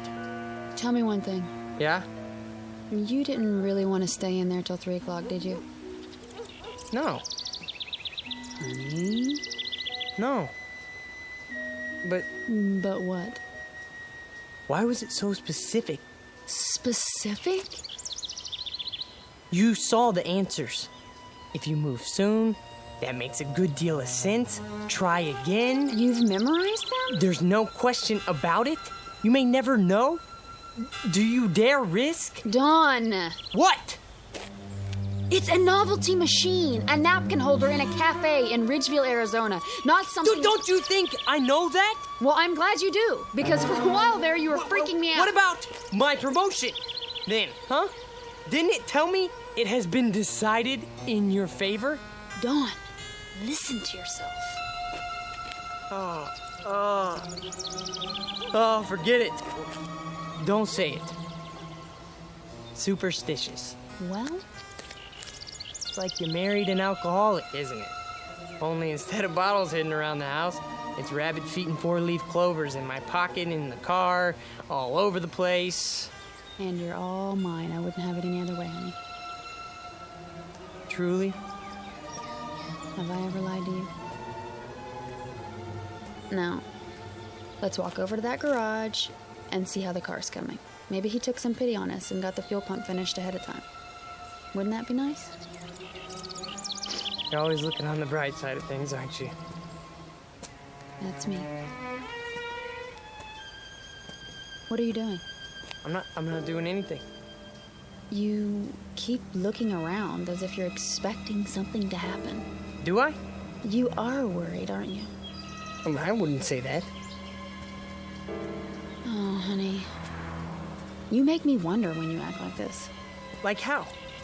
The little things I can take, you know, the lucky charms, not walking under ladders. There's a good reason for that one, okay? Something might drop on your head, a can of paint, or... But this, it's too much. I'm sorry. I'm sorry too, Dawn. We're having such a wonderful trip, so don't spoil it with I said I was sorry, okay? I'm not trying to upset you. Well, I know you're not. Let's just forget it. Green light. What? Time to cross the street. We're almost there. Oh. I wonder what people do here. I don't see one movie theater, you know, maybe they go to the next town. What's it called? Williman or, Klingman or... Dawn? Are you listening to me? What? Yeah, I heard what you said. That doesn't change the facts, though. What facts? 6 straight answers telling us to not leave. Honey, don't. Please, let it go, okay? Will you stop treating me like a child? I didn't make those Dawn! answers. That car! Get out of the way! Dawn, look out! Oh my God, he didn't even pay any attention to the light. Just kept coming like we weren't even there. I don't even know. You're all right now. It's over. It's over. Oh, Dawn, hold me.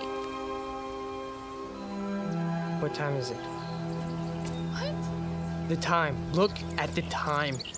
It's exactly 3 o'clock. Really, Dawn, I'm all right. No, you're not. That was quite a moment. Amen. If you hadn't pulled me out of the way, you'd have one squashed honeymooner on your hands. You should sit down. Honestly, I'm fine. We both should. Where are we going? In here. The diner. Just for a moment. Dawn. Well, why not? Well, there must be someplace else to sit down. Well, I don't see one. Do you? I know what you're thinking. All right? I admit it was a strange coincidence, but... So? If it was a coincidence, then why are you worried about going back inside? I'm not. I just want to get... You have to admit, it was a pretty far-fetched coincidence. Maybe. Then we'll sit for a minute. Have some more iced tea.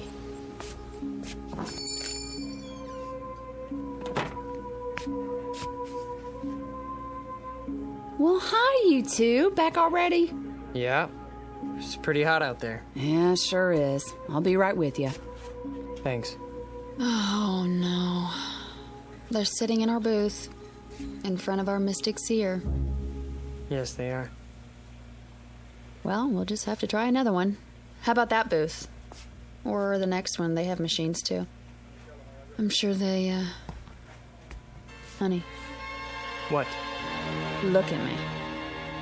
Do you honestly believe that gizmo over there can foretell the future? It foretold ours. How? Sit anywhere you like, folks. Thank you. Sit down, honey. Yes. All right, what'll it be? Just some iced tea. Honey? I don't care. Make that 2. Be right back. I asked you a question. It's a reasonable one. How? You want to know how? I don't know. But when that car almost hit us, it was 3 o'clock. That's exactly when the fortune... Dawn, you said 3 o'clock, not that machine. You decided to sit here until 2:45. What did I do? What did I do? Oh, this is ridiculous. Ridiculous. What are you so upset about? You can't even consider the possibility that... Here you go. Great. Anything else for now? No. Wait, yes. Can you bring me some more change? What kind? A quarter's worth of pennies. Make it 2 quarters if you can spare it. Well, I can give you a roll. That would be great. Sure, just a minute. Dawn, what are you doing? What any logical mind would do. Before we do anything else, I'm gonna get the answers we need, and I'm gonna get them now.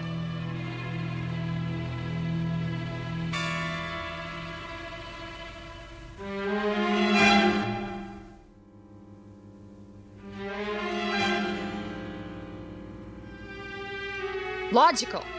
How can you call this logical? Could you keep your voice down? If you can't see that you made up all the details yourself, and all that thing gave you back was generalities, then I don't know what to do. Honey, would you listen to me? Will you listen? Go ahead. I have nothing more to say. I'm not going to argue with you. Sure, I filled in the details. What does that prove? Could the machine make them up? All it has inside are answer slips that are already printed. Then we agree. What are you... Let me finish. You heard me talk 100 times about mathematical probability, right? It's my job. It's what I work with. I know that. There are probably thousands of these machines in diners all over the country. There are at least 10 of them in here alone. And every one of these thousands of machines are hundreds of little answer slips arranged in some kind of order. Probably a different order for every machine, right? So, it's mathematically possible that the way the slips are arranged in just that one machine at this particular time might apply to our future. How can you say that? Iced tea for 2. Right. And your pennies. You know, too bad that thing's not a slot machine. Isn't it, though? All right, you need anything else, just wave. I'm here all day. Got it. I'd appreciate it, honey, if you wouldn't act as if I were losing my mind. Well, aren't you? Is that what you think? Let me try to explain. You don't have to explain anything. But I do. Try to follow what I'm saying. There is a higher realm of mathematics that goes beyond probabilities. Some of it comes from quantum physics. Why are you telling me this? Hear me out, please. Jung, the psychologist, talked about synchronicity, meaningful coincidence. The point being that there are no pure coincidences. Everything is interconnected. If we can just spot the connections, it's what the Chinese I Ching is based on. The one where you throw 3 coins and look up your fortune in a book. Dawn, please. It's not fortune-telling. It only seems to be.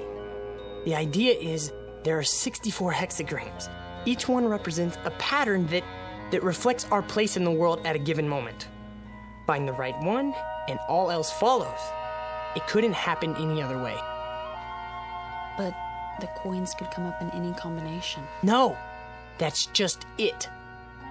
Given everything else, at a particular point in time, there is only one pattern that fits. The Qing is just a means of identifying that pattern. So, you do believe in fortune-telling? You're not listening. I said... How can you let yourself be controlled by such a thing? Can't you see what you're doing to yourself? What am I doing? What about the questions you asked? Were they mathematically determined too? I don't know. All I know is that the answers matched them. They would have matched any questions you asked. Does he love me? You may never know. Will I become rich? If you move soon. Is my future bright? There is no question about it. Ask anything, okay? It will always seem to fit. Honey, that's not the point. What is the point? We're about to find out. They're leaving. We can have our old booth back. Oh, Don. Bring your glass. Now we can test the hypothesis.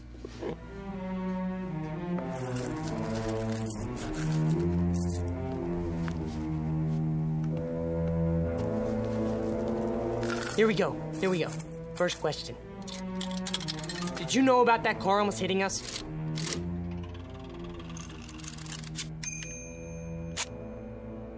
What do you think? Oh, that's conclusive. Will we reach New York City all right now?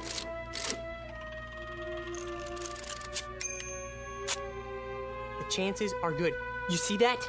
Very precise. What do you expect? Okay? A slip of paper should come out that says, "Hiya, Dauncey and Patsy. So how's by you?" I never said these slips were made for us personally. I only said... I heard. Honey, don't you see that you could get the same kind of answers from any one of those machines in here? Try. You'll see. The same kind, maybe, but not the same answers. So you're not interested in being objective? I'm interested in what's gonna happen to us. Okay, machine. Is it still going to take 4 hours to fix the car?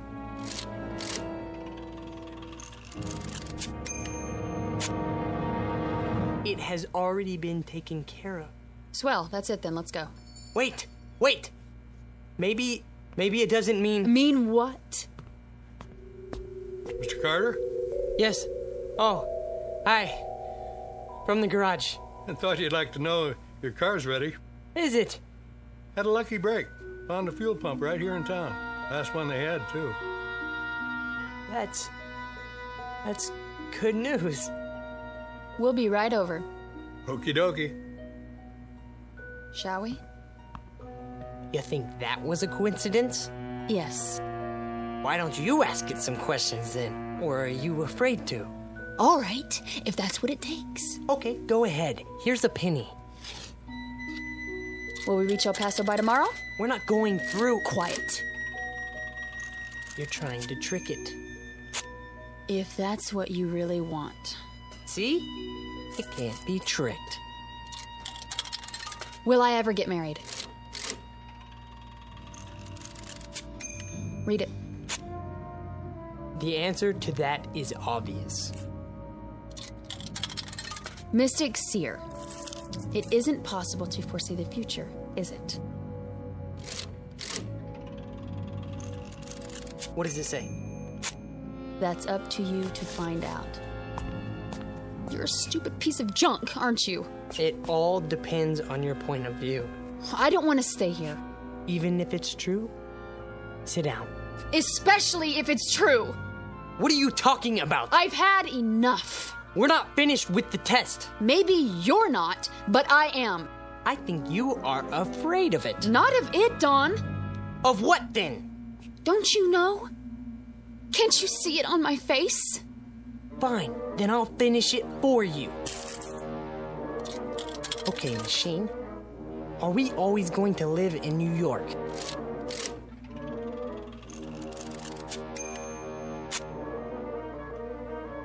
Are we always going to live in Los Angeles then?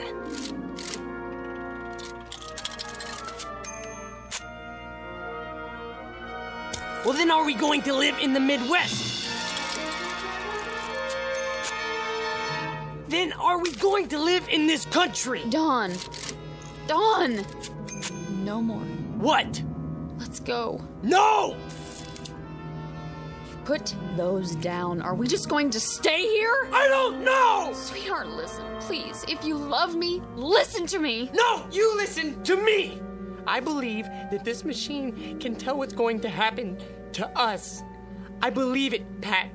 Based on empirical evidence. Do you think I'm just gonna leave it behind? We can't afford to do that. There's too much at stake. But you won't even admit it's possible! All right, it's possible! Is that what you want to hear? I'm not talking about that anymore. I'm talking about you. Us, Pat! Us! I know, but are you just gonna sit here and let this machine run your life? Run my life? Well, isn't that what you're letting it do? Dawn, it made you phone the office before. It made you stay here instead of leave. It made you afraid to walk down the street. Now it's telling you where you're going to live. That's not true. Honey! It's as if every superstitious feeling that you've ever had is all wrapped up in this one machine.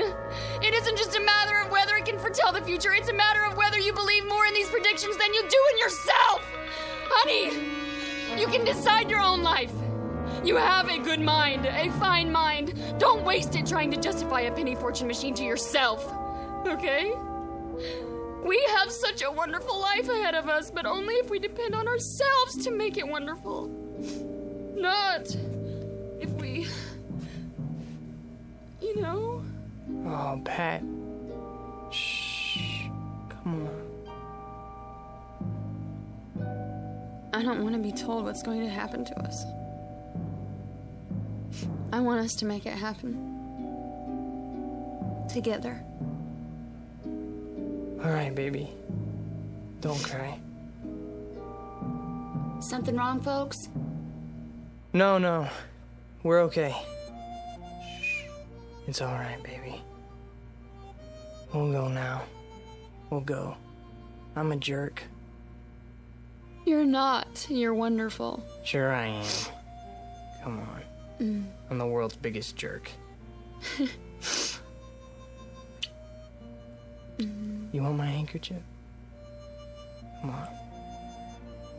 We'll go get the car, all right? Don't do it just for me, Dawn. Honey, that's the best reason I have right now. Just give me time, huh?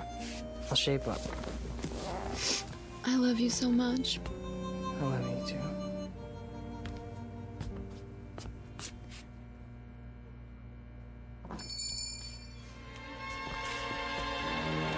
There it is. No one's using it. Thank God. Sit anywhere you like, folks. Wow, it's you two. Can we sit here, please? As soon as I clean up. We don't care. Has to be this one. All right, suit yourself. Just water again? It doesn't matter. Do you have any more pennies? I think so, yes. Then go ahead. Can we ask some more questions now?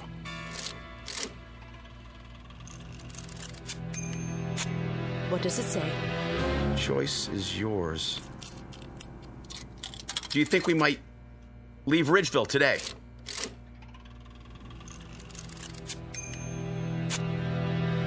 Let me see. Oh. Well, where are we going to get some money to live on?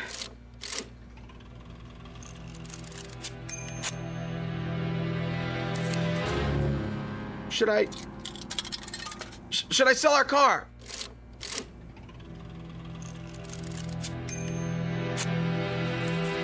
What? Then?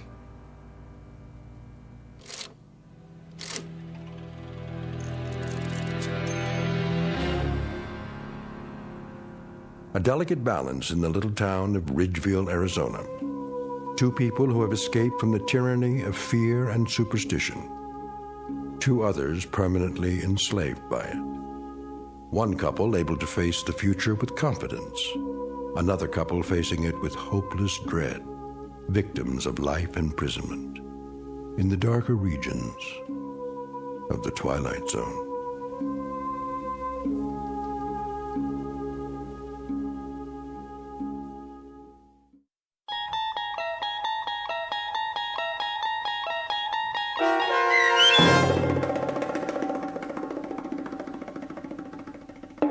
Nick of Time, starring Marshall Allman and Jamie Brown with Stacy Keach as your narrator, was adapted for radio by Dennis Etchison and written for The Twilight Zone by Richard Matheson. Heard in the cast were Paul Cook, Craig Brawley, Amber Lake, Jeff Lupetin, Kate Johnson, Doug James, and Elizabeth Lido.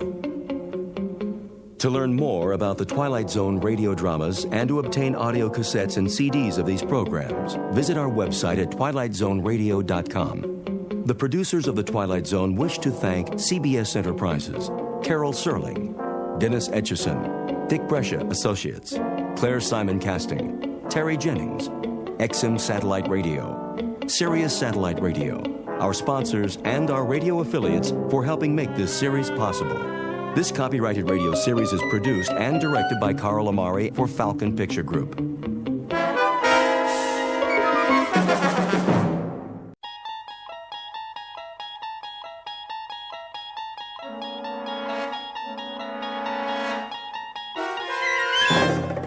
You unlock this door with the key of imagination. Beyond it is another dimension, a dimension of sound, a dimension of sight, a dimension of mind. You're moving into a land of both shadow and substance, of things and ideas. You've just crossed over into the Twilight Zone.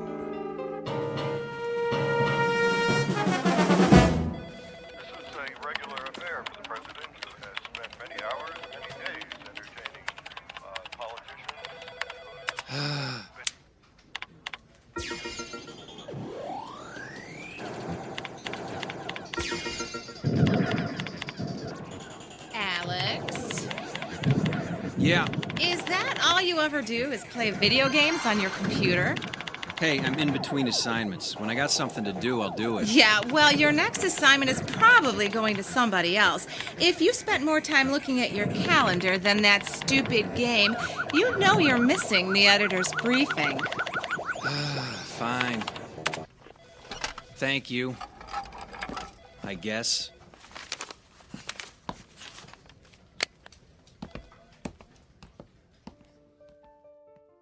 Yeah, I know politicians. Politicians never point fingers at voters. If anything goes wrong, it's either their opponent's fault or sunspots. Do me a favor. Find another source to support it. Sorry I'm late, Tom. Ugh, Alex, you're always late. Get a plane ticket to San Francisco and rent a car. There's a research lab about 3 hours up the coast. Something right up your alley. Nanotechnology. Yeah, if it's too small to see, it must be Alex. Very funny. Maybe folks can find some new nano humor before I get back. Speaking of which, why am I going to Northern California? There's a guy named Thompson, a researcher, has a PhD in inorganic chemistry. Rumor has it he's found a way to use microscopic robots to clean up oil spills. If it's true, any company with the technology will make billions. Never heard of him. No one has. That's our job. You do know that. That's not my point. I mean, joke all you want about nanotech, but I know more about it than anyone in this building. This guy's off the radar. Yeah, and it gets better. It's starting to look like his venture capital is coming from a consortium of Middle Eastern banks. That means there's big oil money behind this guy, and it's possible he may have really pulled this off. That explains the secrecy. Big oil doesn't like publicity. I didn't say this would be easy. He works out of a private lab off Highway 1. He's right on the ocean. Oh, sweet deal. Look, I don't care what you do in your spare time, but find out something about this guy and what he's up to. I don't suppose knocking on the door and saying, "Hi, I'm a reporter, what are you up to," is gonna work? No. Your usual investigative reporting approach is probably not gonna work. That's why we got you hired to work as a graduate assistant on his project. I'm doing what? His lab is crawling with graduate students. We created a fake resume for you and got you hired. You start in 3 days, so you better get packed. How long am I supposed to work there? Till you have the story. Now, get out of here. What if he asked me to do something scientific? How do I fake that? He won't. He treats his assistants like dirt. I should feel right at home. He won't ask you anything, and he sure won't tell you anything. You're gonna have to do this the old-fashioned way. Now, go catch a plane.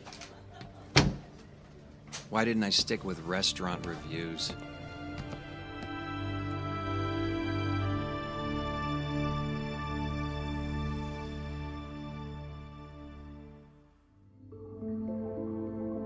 Meet Alex Harrington, a hack reporter with little talent whose career is defined by things as small as his ability. He's a man in search of the big story, and he's about to find it under the microscope that always shows the truth. A truth that can only be found between a shoreline of dreams and that deep blue ocean of fate known as the Twilight Zone. And now, The Twilight Zone, and our story, The Nanobots, starring David Pasquesi, with Stacy Keach as your narrator.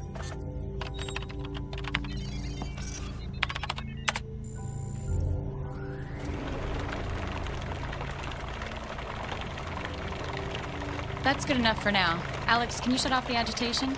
Yeah, right. It's this switch, isn't it? Yes. Sorry. What's in there today? A blend of motor oil, axle grease, and kerosene. Ah, the sludge du jour. Very funny. Tim, ready for release? All ready. Okay, let him go. Commence release now.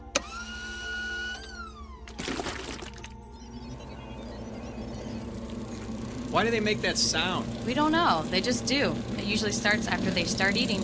And what exactly are they eating? We're not real sure, but if it's got petroleum in it, they eat it. No one seems to know much about anything around here. You're right, Alex. And for the record, you seem to be the most clueless man in the building. Okay, I'm gonna take a little break.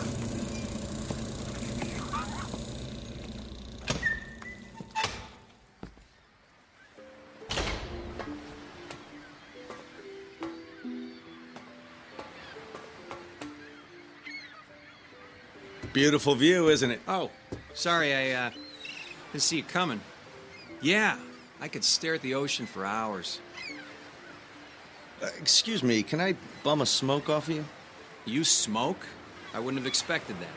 I thought all of you environmentalists were against things like cigarettes. Yeah, well, don't tell anybody.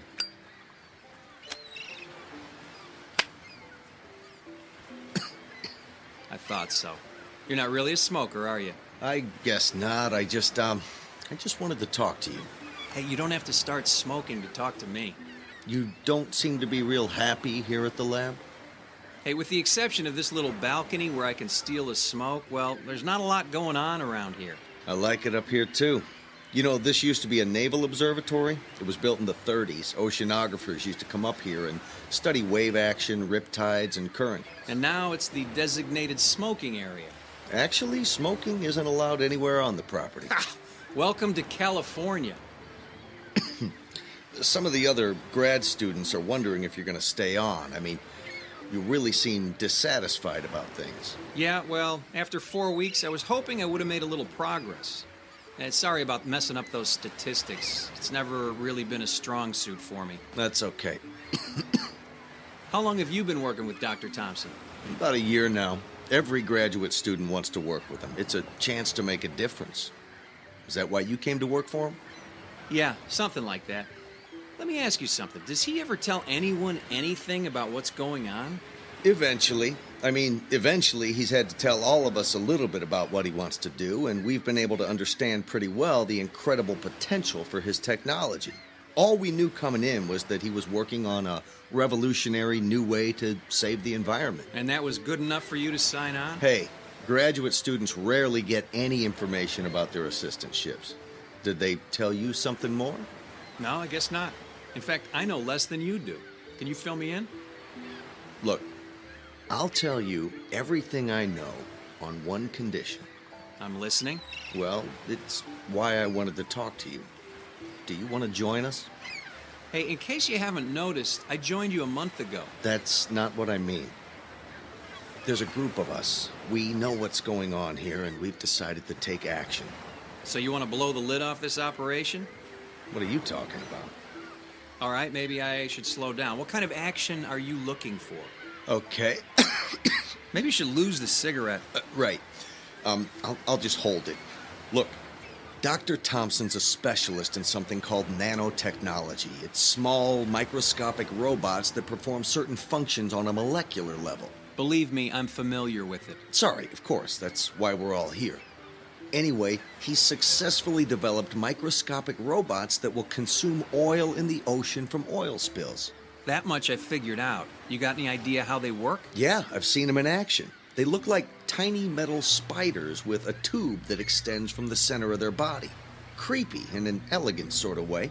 They're powered by the hydrogen and oxygen in water, and they attack petroleum-based materials and transform them into inert, harmless carbon dust. Then they feed on the carbon to reproduce themselves. Every nanobot reproduces itself by a factor of 2, and then those two move on to repeat the process. Yikes, that means they reproduce exponentially. Yeah, toss a handful of them on an oil spill, and in no time there are billions of them cleaning it up. So what action exactly are you and your group going to take? Dr. Thompson keeps delaying the project. Instead of applying for federal approval and implementation, he wants to shorten the lifetime of the bots. He wants to limit their functionality to a few hours, but he won't tell us why. So he's trying to dumb them down. Doesn't sound all that profitable. Actually, it's quite the opposite. He keeps saying it's not about profit, but we've figured it out. He's backed by some shady characters. We've seen them at the lab a few times. We think they're connected to oil companies, and it's all about the money. Who exactly is we? I can't say, other than it's a small group of us. We've been working together for a while, and we don't like what we see. So you sit around, have a few beers, and diss the doc? That could affect your grade. It's not about graduate school anymore. It's about justice. It's about the crime of big business. They make money polluting the oceans, and now they're going to make money cleaning it up. Typical big business, big government, big corporations. If Dr. Thompson can make the bots only last a few hours, they could corner the market and maintain exclusive access to the technology and total control. But if the nanobots were allowed to reproduce without limit, well, then it would be a sustainable resource that no one could really own or control. Well, you know, there is something to be said for return on investment. It's not like all this equipment, buildings, and staff are free. This isn't about money. This is about saving the oceans. I don't know how to tell you this, kid, but there's a lot more wrong with this planet than just oil spills. Yeah, but this is not just about oil spills. His nanobots don't just consume petroleum, but petroleum byproducts. What did you just do? I flicked my cigarette off the cliff. Hey, don't worry about a fire. That's the ocean down there. That's just the point. That's the ocean. You're no different than the rest of them. Do you realize the importance of that current down there? A current that comes down from the Sea of Japan, it circles the entire Pacific Ocean, and it's formed an eddy between Hawaii and the west coast of North America. You get worked up pretty easy, don't you? Hey, calm down. It's just a cigarette butt, and that's a big ocean. A big ocean with a big current that's going to take the petroleum-based fiber in your cigarette filter to a large and growing continent of garbage at the center of that eddy in the Pacific. You know, I heard about that. A magazine did a piece on it. Miles and miles wide and 300 meters deep, an island of garbage. A floating raft of plastic bottles, old fishing nets, thick slicks of oil, and probably more than a few of your cigarette butts. So one more is not going to hurt, right? No. In fact, look, I'll flick the cigarette out there too. That's not going to hurt either. Not today, not anymore, not after what's going to happen in the next few hours. Why is it I don't like the sound of that? You will. In fact, it'll make you wish you had joined us. What exactly did you want me to join? Right now, there's a group headed for that garbage continent. They took the lab's research boat in the middle of the night, and they're less than half a day away from Garbage Island. Just a few hours away from a new world, a clean ocean, and a solution that won't be controlled by robber barons and oil men. What did you do? The nanobots are about to have their first meal.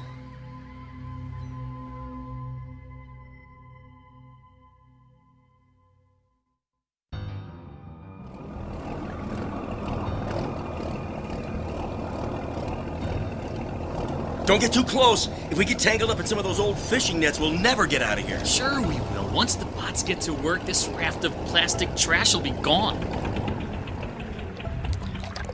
Look at the size of this thing. You can't even see the other side of it. How should we do this? Well, we've got the nanobots in these 3 test tubes, and if we throw them out on the plastic, the tubes will break and the bots will get to work. But what if the test tubes don't break? I mean, that's a big raft of plastic out there. It's not like we're throwing these things on rocks. Yeah, I didn't think of that. All right, you know what? Open the tubes, and they'll spill out when they land. Let's do this. Okay, you ready? Yeah. All right, On 3. 1, 2, 3! Oh, one of them broke for sure. It doesn't even matter. All you need is one of those things to hit the water and find some plastic and it'll start duplicating. Is anything happening? I don't think it's working. Wait. Do you hear what I hear? Yeah! Go, bugs, go! Look! There's a hole starting to grow right where I threw my test tube. And there's another one over there. The plastic's just dissolving away. Hey, guys, let's crank up the engines and get out of here. Mission accomplished. Yeah!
So, Mr. Harrington, you've decided to leave the lab.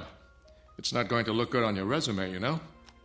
You know, Dr. Thompson, this is going to do more for my resume than you could imagine. You see, I'm not a graduate student. That comes as no surprise. I always thought you were a little old for this position. Besides, your performance here has been miserable. So, what are you? A government mole? Someone from the Pentagon sent to spy on my progress? Actually, I'm a reporter. A reporter? How quaint. I'll have you arrested. You falsified your application. You faked your credentials. You signed a security agreement. You lied and you just admitted it. You don't know who you're dealing with here. If the answer is big oil and your group of Middle Eastern venture capitalists, I'm all over it. Sir, you are a moron. You have no idea what's happening here. That makes both of us. You see, there's something you should know. Something I found out about your lab and the activities of some of your graduate students. Doc, what you're doing here is quite dangerous, if not reckless. What I'm doing here is strictly controlled, and it's nothing more than developing microscopic, mindless little machines. Machines with a voracious appetite for petroleum-based products. A thimbleful of my nanobots could have cleaned up the oil spill from the Exxon Valdez in a matter of hours. What I'm doing here will protect us from danger, not create it. So what's the catch? I mean, if this is such a miracle invention, how come you're trying so hard to shorten their life cycle? Would that level of control make them more profitable for you and your investors, Herr Doctor? Mr. Harrington, before I have you arrested, I'll let you in on a little secret. Control of these nanobots is not about financial gain. It's about responsibility and the danger this kind of technology could represent. It's the indiscriminate nature of the little beasts. They'll do a great job on an oil slick, but once that's gone, they could turn their attention elsewhere, such as the fuel tanks of a ship. Wait a minute, they can't tell the difference? How could they? They're microscopic oil-eating insect machines. You want them to have a brain as well? Maybe in 30 to 50 years, but we're just beginning here. I think you got a problem, Doc. Oh, I know.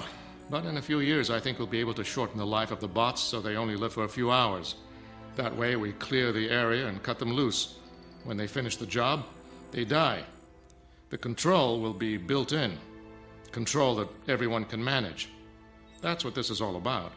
The nanobots you developed and are testing right now, how long does this current batch live? Potentially forever. That's my biggest problem right now. I wouldn't be so sure. Do your graduate students know about this? Some do, some don't. I only tell them what they need to know. You see, Mr. Harrington, this is a Pentagon project. This is about national security, not big oil. My assistants only know what they need to know. Anything beyond that is top secret. And you are about to be placed under arrest. Well, secret or no, I want some answers. Of which you will get none.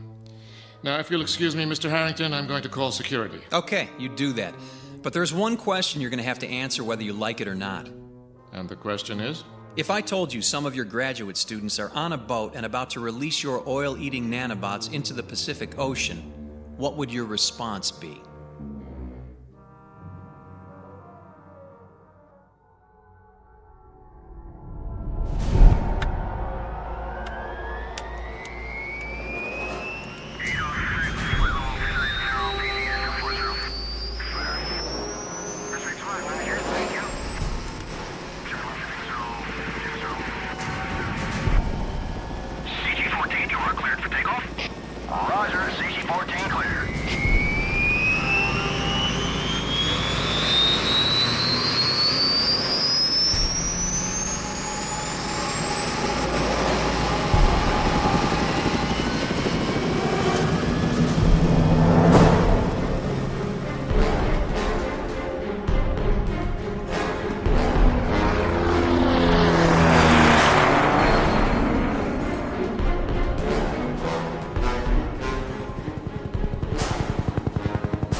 Island of garbage is drifting. That's where Tim said they were going. The Navy has dispatched a destroyer. I'm afraid they may blow the boat out of the water unless we reach them first. What exactly do you plan to do? Tell them the truth. Tell them what they don't understand or appreciate. And if they don't listen to you? It's our only hope. If the boat is blown up, the nanobots will not be affected. The Navy won't listen. This is our only chance to stop them.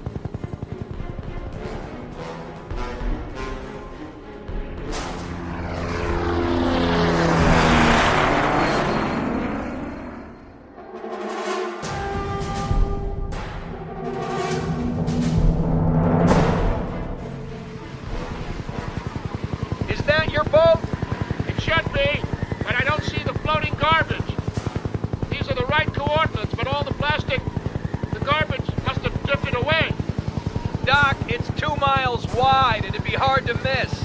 Maybe they ran out of fuel. Or worse, maybe your little spiders got into the fuel tank. It's possible. They seem to be drifting without power. Wait a minute. Look at the ocean. Is that the sea bottom we're looking at? Good God! The water is more than 1,000 feet deep in this location, and you can see the bottom. It looks like your little inventions work. Something's not right. The clarity of the water, I don't understand it. CG Base, we have a ship in distress. Pilot, what did you say? Look below. Your research vessel's taking on water. We're going to have to go in for a rescue. How many did you say were on board? Three young men. It's going down fast. It looks like they scuttled the boat. I don't think they like you, Doc. It's not about me, and they didn't scuttle the boat. It's about the nanobots. Look! The hull of the boat is disintegrating. What's going on? This is exactly what I feared. The hull of the boat is fiberglass, a petroleum derivative. The nanobots don't know the difference. They consumed the plastic garbage until the island was gone, and now they've turned their attention to the fiberglass hull of the boat. That's gonna put a real dent in the boating industry. Mace, this is CG-14. The ship has sunk, and the 3 people on board are in the water. CG-14, initiate rescue. Roger that. Oh my God, what's happening down there? Oh, wait. Mace, CG-14. The boat sank, and the 3 survivors, they just disappeared. We can see no survivors. The boat went down fast. It must have sucked them down with it. The water's so clear. Oh my God. This can't be happening.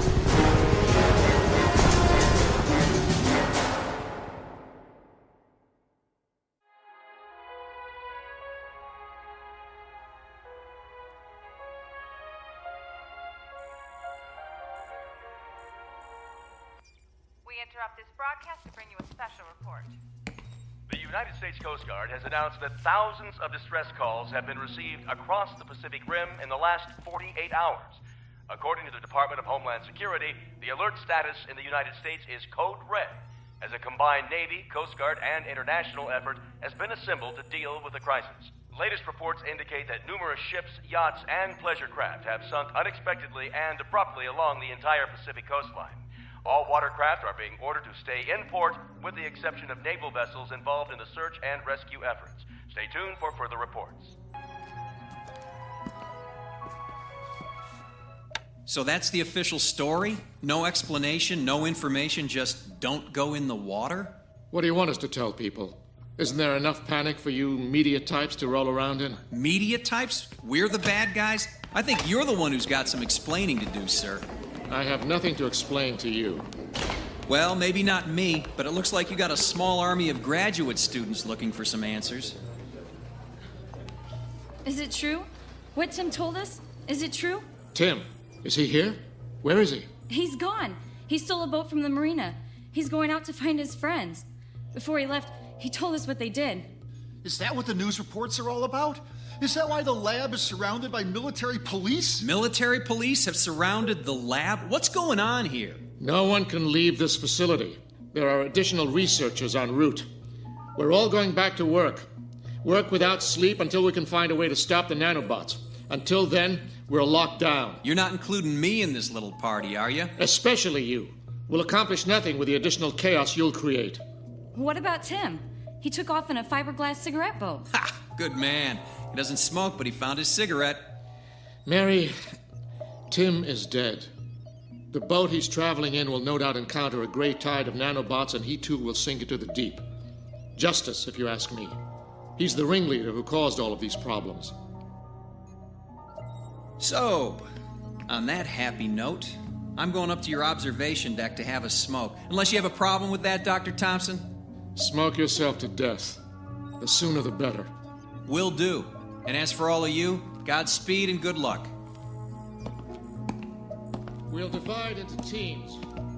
No one works alone. Progress will be reported on an hourly basis.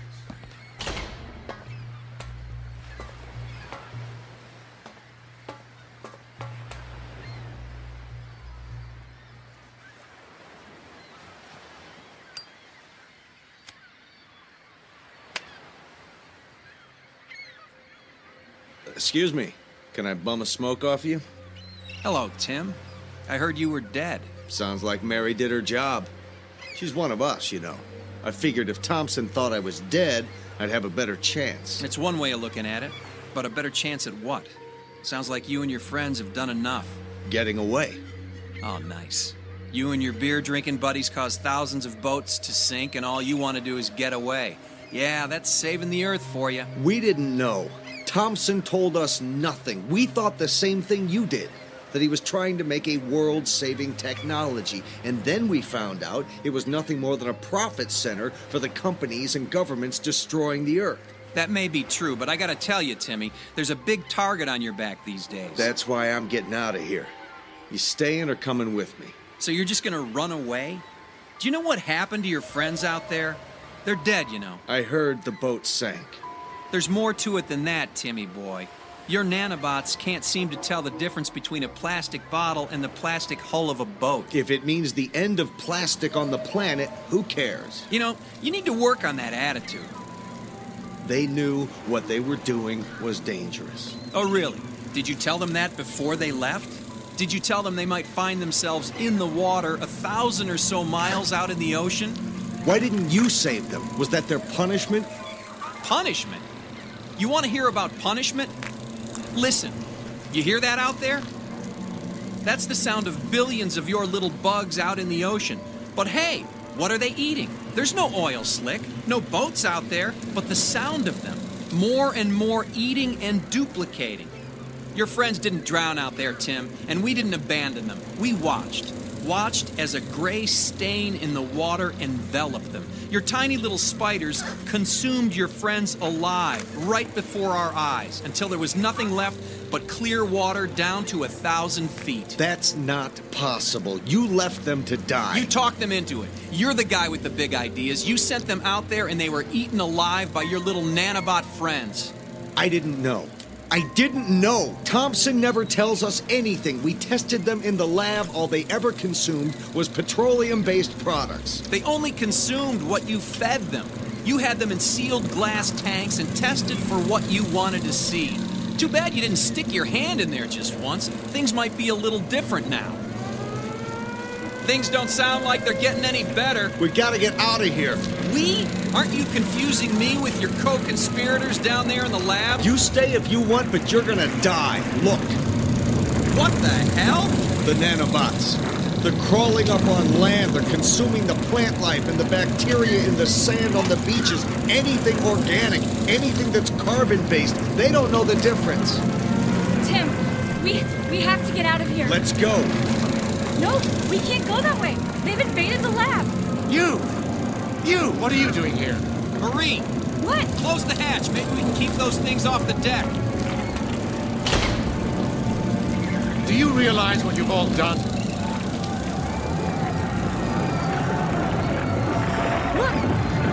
They're spreading. Those people, the soldiers, the bots are all over them. They're approaching the foundation of the lab. Thompson, how do we get out of here?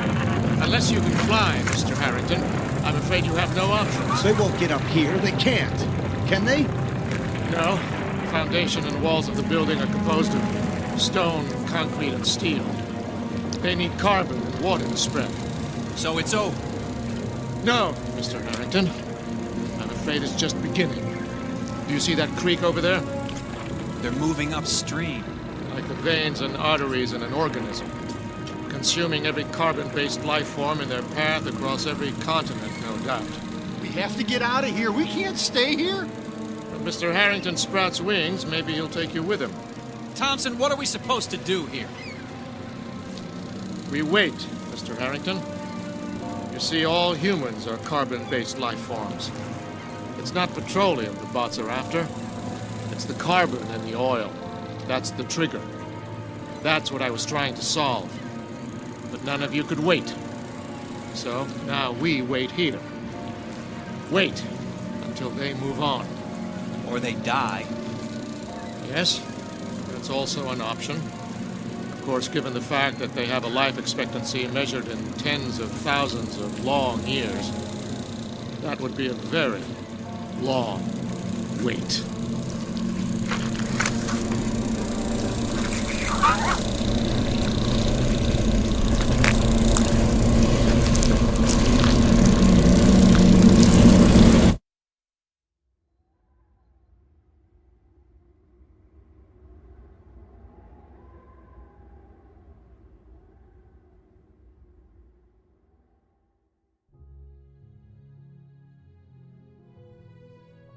The planet must be saved, and a small group has found the answer. An answer that has left them all with one simple question to ponder. Will we find solutions to our problems, or create greater problems with our solutions? No one can tell except for a desperate collection of people standing alone in that land of unintended consequences, known as the Twilight Zone.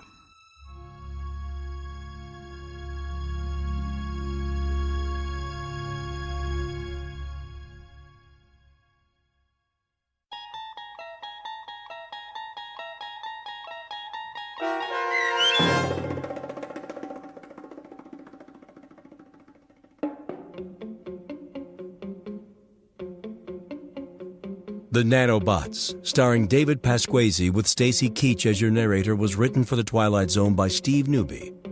Heard in the cast were Christian Stolte, David Darlow, Joby Cerny, Lisa Wolfe, Doug James, Bree Swartz, Steve Newby, and Carl Amari. The producers of The Twilight Zone wish to thank CBS Enterprises and the Rod Serling Estate for making this series possible. This copyrighted radio series is produced and directed by Carl Amari for Falcon Picture Group. Sound design, custom Foley effects, recording, and editing are produced in the Cerny American Sound to Picture Theater by sound designers Craig Lee, Bob Benson, Todd Beyer, and Tim Cerny. Music for The Twilight Zone is provided by CBS and American Music Company Incorporated, New York. To learn more about the Twilight Zone radio dramas and to download episodes, including 3 free episodes on our homepage, visit our official website at twilightzoneradio.com. Doug James speaking.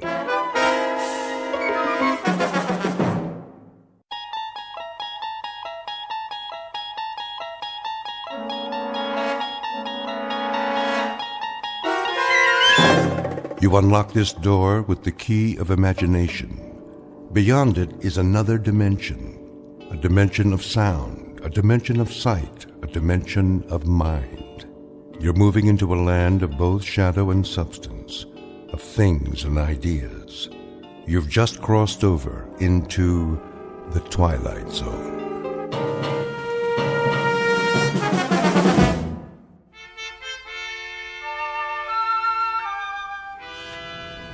Boss?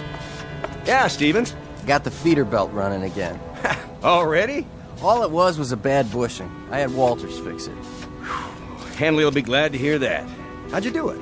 Well, the manual said replace the main bearing, but I know that sound, just like the old unit. Yeah, the one that used to go down all the time? Good thing we saved the parts. We reground a roller and oiled it up. That's all she took. Well, nice work, Stevens. Real nice.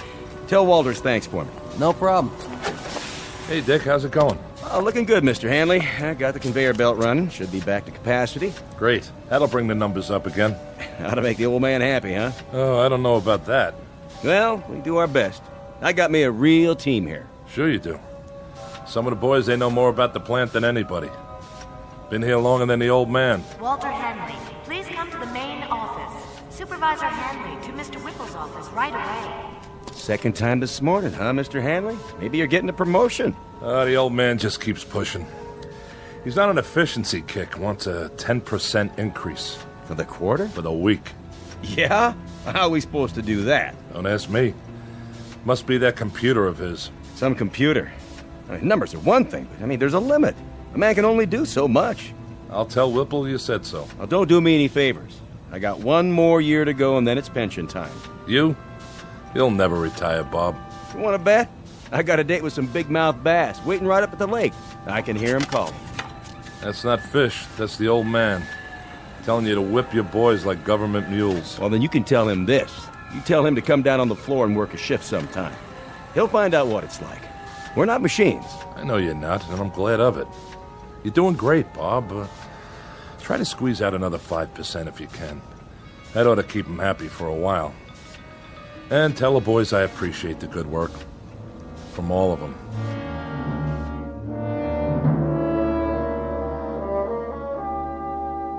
These are the players, with or without a scorecard. In one corner, Mr. Dickerson, in charge of the shift at his factory. Walter Hanley, the plant manager. And the individual you're about to meet, Wallace V. Whipple, the boss and CEO of the company. All of them men. In the other corner, machinery, both old and new. And the game? It happens to be the historical battle between flesh and steel, between the brain of man and the product of man's brain. We won't make book on this one and predict no winner. But we can tell you that for this particular contest, there will soon be standing room only at a very special arena found only in the Twilight Zone. And now, The Twilight Zone and our story, The Brain Center at Whipple's, starring Stan Freberg, with Stacy Keach as your narrator.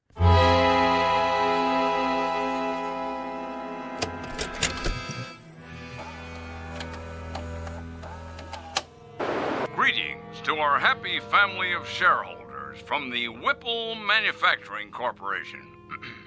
This year, we are proud to bring you the story of your company's progress by means of this special video produced by yours truly, Wallace V. Whipple. And I can assure you, family members, that what you're about to view represents a stunning, exciting new direction. But first, let's visit our main plant here in the Midwest, where our employees are busy manufacturing pipe fittings, automatic temperature control devices, and the various accoutrements of our product line. This is one of 11 principal assembly facilities. I call your attention to the vast number of workers required to maintain and operate just one facility. In this plant alone, your company employs 3,827 able-bodied men and women. Added to the 10 other Whipple plants across the country, we employ a total of close to 30,000 personnel. Our weekly payroll for this highly trained army of workers is several $1 million. But enough boring arithmetic. Good evening, friends. Welcome to my office, the nerve center where I, Wallace V. Whipple, personally supervise this vast operation. I've decided to address you personally via this videotape with exciting, in fact, stunning news, which I believe you'll agree amply demonstrates how we at Whipple's are marching toward a new tomorrow, where the future is so bright you'll have to wear sunglasses. But before you put on those shades, cast your eyes at the floor of our main assembly plant. Follow me. We can see it from my window. Cumulative 4 4/10 miles of work area, $111 million worth of safety upgrades this year alone, not to mention the expense in shoe leather. Put the camera back on me. Put the camera back on me, that's it. Now open the curtain. And what's this, you might ask? This sleek, futuristic object behind me? Some sort of space-age control panel? So many bells and whistles. Never seen anything like it, you say? That's because it's never been seen before.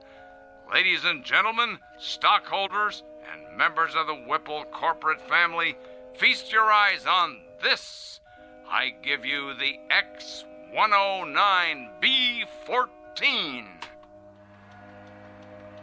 This single modified, transistorized, digitalized, totally automatic assembly unit eliminates 6,100 jobs, 73 bulky and inefficient old-fashioned machines, 81,000 needless man-hours per work week, and countless millions of dollars each year for employee health services, hospitalization, and workers' compensation. Also employee insurance, employee welfare, and employee profit sharing through vested matching funds. As of tomorrow morning, the first model X109B14 will be placed in operation at our main plant. Within 6 months, our entire production facility here will be totally automated. Tomorrow, the world. Oh, and one other thing. Take a look at these slides. Lights. This is one of 3 cafeterias in our Oregon production plant. Busy, busy, busy. Here are the food trucks arriving. Here's the kitchen staff, the cooks in the kitchen. And here are the dumpsters filled to bursting with trash and refuse after a typical lunch. 800 tons of food consumed over an 11-month period, and tons of garbage for the landfill. Oh, the waste of it all. Lights. Ladies and gentlemen, do you know what can replace and what will replace 800 tons of food? 1 can of simple machine oil. Wholesale price, 68 cents. Ladies and gentlemen, Whipple's moves forward to a new plateau of profit, progress, and posterity. In a sense, we have just shed ourselves of the anchor, the heavy, heavy, heavy anchor, the albatross, if you will, of human labor. Whipples will now operate from a computerized brain center with machines exactly like this one. Ladies and gentlemen, this concludes our year-end report. Thank you very much. Well? Well, what? Well, what do you think, Hanley? Will this put the stockholders on their feet cheering, or will it? Not that I need any particular encouragement along these lines. The videotape speaks for itself. It does indeed. What's the matter, Hanley? You didn't care for it? Mr. Whipple, my duties have to do with management. Something wrong with the lighting? The soundtrack? I'm an engineer, not a drama critic. I'm not asking you to give it 4 stars, Hanley.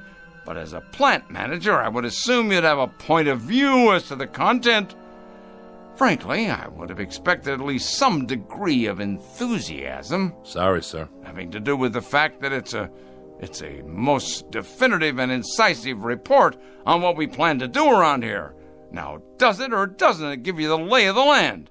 You can answer that, can't you? Oh, it gives me the lay of the land, all right. And? Looks like a pasture to me. Oh, what's that supposed to mean? You actually think you can automate this place in 6 months? Closer to 4 months would be a more reasonable guess. A lot of things are going into the old scrap heap, Hanley. Time clocks, for example. There won't be anybody around to punch them in or out. I think we'll donate them to a museum. A museum? Something, Hanley? Something. Something like a lot of men without jobs. That, unfortunately, is progress, Mr. Hanley. Now, you're a pretty solid man when it comes to quality control and assembly line planning, but when it comes to the aforementioned progress, you're a foot dragger. But not my little sweetheart here. X10, you and I are going to see a great deal of one another. Indeed we are. Indeed, indeed, indeed we are. Yes? The technicians are here, Mr. Whipple. Already? You said right away, sir. I know I did. All right, send them in. I'll be sorry to say goodbye to my dear little X10. Where's it going? Just downstairs on the main floor. Once we clear out the walkways and workstations, she'll fit right in, all by herself, at the heart of everything. The heart, huh? The very center of production. In control of it all, that's right. Like the Aztecs. What? The Aztecs, down in Mexico. I read about it. They built statues to their gods. They sacrificed their people to them and cut out their hearts. And when there were no more people, that's all that was left, the statues, with no one to worship them anymore. Come in. We're here to move the unit, Mr. Whipple. How are you going to get it down there? Same way we got it up. On the freight elevator. We'll have to disassemble it in sections, I guess. Yes, well, be careful. That baby is the future of this company. Yeah. Treat it like a god. You know what your trouble is, Hanley? You're holding on to the 20th century so tightly, your knuckles are white. And what century are you holding on to? The 19th? The 21st. To live in this new world, we need to jettison old baggage. Throw off the dead weight. And that includes the wholesale firing of 20 and 30-year men? Without regrets? Regrets, indeed. This has to come with regrets, huh? Well, I'll let you handle the regrets, Mr. Hanley. Yes, that'll be your new responsibility. Make a little sign for your desk. Mr. Walter Hanley, plant manager in charge of regrets.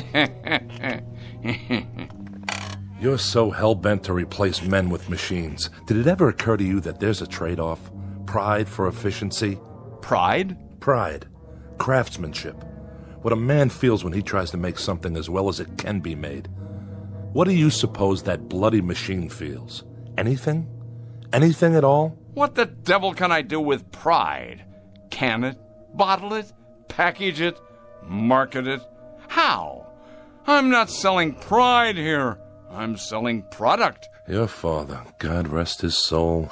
Go ahead, Hanley. What about my father? Your father ran this plant for 40 years. He had an eye for profit, and nobody could accuse him of inefficiency. Go on. But he had something else on his mind, too. Tell me, Hanley.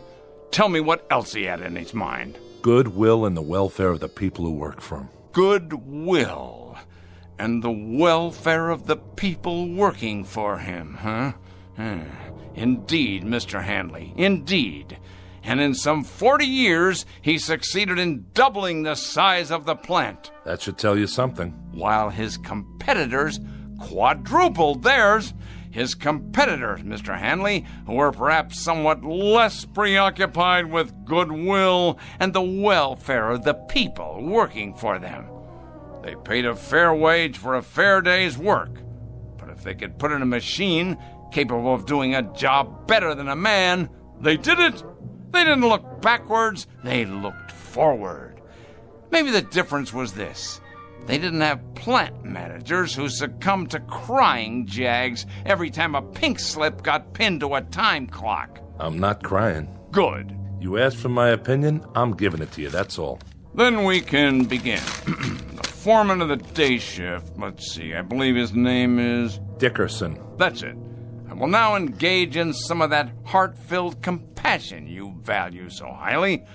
I will give Mr. Dickerson and his shift not 30 or 60 or even 90 days, but a full 4 months' notice.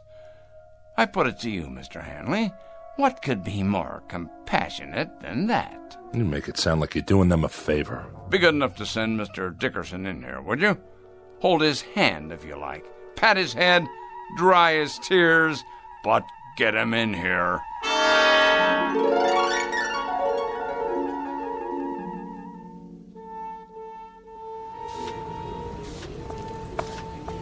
Hi, Mr. Hanley. Hello, Stevens. Nice work you did on the conveyor. Thanks. It wasn't nothing. Oh, yes, it was. Human ingenuity. That's worth a lot. Just doing my job is all. You seen Dickerson? Yeah, he's over by the new gizmo. What do they call it again? The X109B14. Some handle. What's it for, anyway? It's a mechanical brain. What? With a lot of fancy electronics in it. Programmed to run the whole operation from one place. Well, if you ask me, it don't look very smart. My car's prettier than that thing. It's got a face, though. Where? The way those dials look. They could be eyes. Oh, come on. I'm serious. Well, then, it's a real ugly face. That's right. An ugly, miserable face. I want you to take a good look at it, Stevens, and remember it well. Because it's not a machine, it's an opponent. The face of the enemy. Don't ever forget it. It's a hateful face. This time we've got ourselves an enemy worth hating. Come on, let's get moving. On the job, fellas. Heads up. Pick it up. Let's go.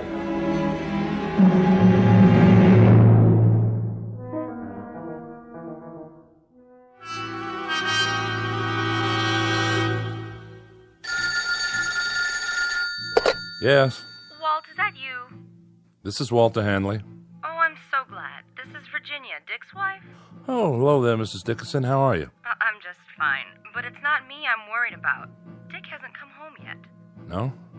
No, and I'm concerned. He's never been this late before. Take it easy now. He's probably on his way. Do you know what time it is? Maybe he had some errands to run. He didn't work late then. No, he got off same as always. Listen, Virginia, don't you fret now. He hasn't even called. I'm worried sick. Well, don't be. Might have stopped off with some of the boys. Stopped where? I have a pretty good idea. Give me a few minutes. If I can find him, I'll tell him to call you.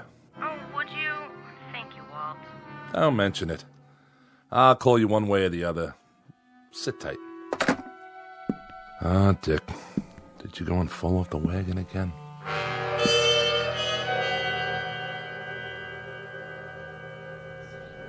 Hey, bartender. Yeah, Dick? Send me up another one. Oh, I don't know. You've been hitting them pretty hard. Just one more. It's getting awful late. It should have closed a half an hour ago. Why don't you go home and sleep it off? You know what these are? Pair of hands? Sure. Pair of hands. My hands. You know what else they are? I think you're gonna tell me. They're obsolete. They're off the market now. They're like little wooden wagons trying to roll down the freeway.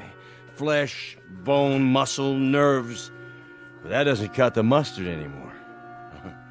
I'm gonna tell you something else. Well, whatever it is, make it short. I gotta wash up everything and count the till. There isn't a machine made yet that can beat a man. Not a one. I'm not arguing with you, am I? I'll just go over there right now and prove it. I'm gonna take Whipple's new machine and I'm gonna turn it into nuts and bolts. Easy, easy. Just you watch. And if that slob of a watchman gets in my way with his big old keychain, I'll strangle him with it.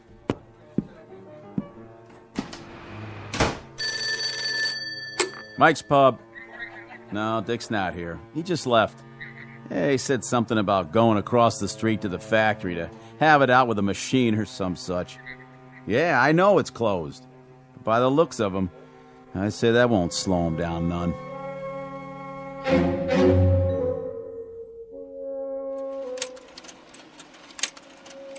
Sorry to make you stay so late, Marianne. Well, that's all right, Mr. Whipple. But take a look at these slides. I had the advertising department make them up. That's the one I like. Which one, sir? This one. I want your honest opinion, Marianne. Does this look like an image for the 21st century, or does it? Well... You don't like it? Oh, yes, sir. I like it fine, only... Only what? Well, the way you've got that machine behind you in the picture. The X-109B14? What a beauty, huh? I guess so. But it looks like it sort of has a face, doesn't it? Where? What face? Like it's carved in stone or something. You know, like those tiki things on Easter Island and nobody knows how they got there. Huh. I don't see that. Done in metal, of course, but with those two big dials, they could be the eyes. And the slot in front where the paper comes out, that's the mouth. Oh, yes. And the way it's behind you like that, it could be, well, your shadow or x-ray or something. It should be just you, sir, being so handsome and all. I see what you mean. Without the X-109B14, however... Oh, do you want me to get that? WVW here. Who is this? Yes, what is it? Where? Well, you're supposed to be the watchman, Scott. Were you asleep or something? He's got a what? Well, why didn't you shoot?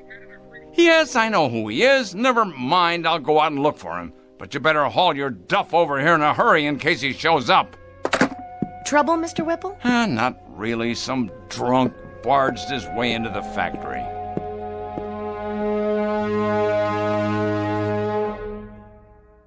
There you are, you shiny piece of crap. Stand up and face me. What's the matter? Cat got your tongue? Well, let's just turn on the juice here once. Say what? Speak up, Frankenstein. I can't hear you. Dickerson. Well, what do you know? I just got a call from Scott, the night watchman. Did you now? Said you were drunk and forced your way in. Forced, is it? Well, I am drunk. And I did come in without waiting for permission. Your permission. All right, what is it you want? I've worked here 30 years. Been a foreman for 17. In my book, that gives me some rights, Mr. Whipple. You've got the wrong book, Dickerson. Mine reads as follows. You're drunk, disorderly, and guilty of trespassing. I got here as fast as I could, sir. Scott, if this man isn't out of here in 1 minute, you're to have him arrested. I'll escort him out. Come on now, Dick. Arrested, I said. The man is armed. Guilty on all counts. Of course, it's only a crowbar. But if a man knows how to use it right, it could do enough damage. Okay, give it to me now. You don't want to make any trouble. Stand back. Tell me something, Whipple. I don't have to tell you anything. When you're dead and buried, who do you get for mourners? Who cries for you? This blind steel thing without a heart? Careful now, Dickerson. It's just a machine. You said so yourself. A very expensive machine. You wouldn't want to damage it, would you? Oh, no. Why would a man want to do that? Shall I tell you the difference, Mr. Dickerson, between this machine and you? It costs a few cents an hour for electrical current. It lasts indefinitely. It will. If there's people around to fix it. It gets no wrinkles, no arthritis, no hardening of the arteries. No, that one machine is a lathe operator, a punch operator, and 2 drill press men. The one that goes next to it is a 5-axis milling machine that can produce 6 different parts simultaneously. 2 more of these machines will take the place of 114 men, and they won't use up sick leave, coffee breaks, or vacations with pay. So in my book, Mr. Dickerson, they'll be worth considerably more than you are. Somebody should have stopped you a year ago. Somebody should have held you down, stuck a drill in your head, and poured in some sense. Men have to eat, all right? And that's one reason why you can't stack them up in the junkyard like surplus tanks or put them out to pasture like old bulls. I'm a man, Whipple. Hear me? A man. That makes me better than any hunk of metal. Better, you hear me? Better. No, now, Dickie, look what you've gone and done to your hand. Let's try the crowbar then. Steel against steel. Scott, stop him! Yes, sir. I tell you, stop him! Move! Give me your gun. Careful, Mr. Whipple, it's loaded. Of course it's loaded. I said give it to me. No, Mr. Whipple, you can't. Can't? We'll see about that. Oh! See that machine? It took more than you to get me. It took another man.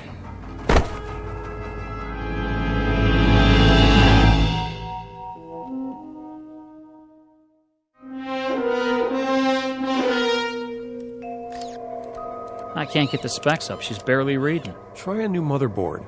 Looks like the processor's fried. Better check the drives while we're at it. I don't understand it. What kind of nutcase would do this? He was no nutcase. He was a good man. Then why'd he hate the company so much? He didn't hate it. He loved it.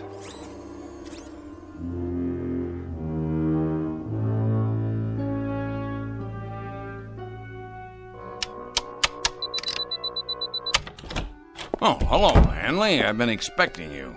No doubt. I was told you were at the hospital. I just came from there. Fortunately for you, Mr. Whipple, Dickerson's going to live. Fortunately for me? My dear Hanley, aside from my protecting my property, I have no involvement in that at all.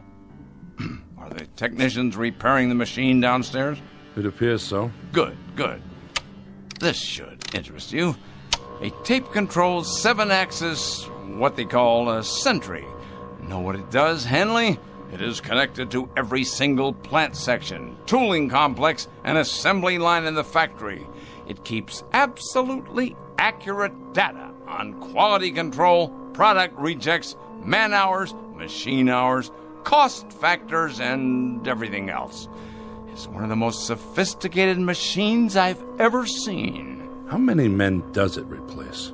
Well, now, this should please you, Mr. Hanley. It'll only replace one man. You. That's only right, Mr. Whipple.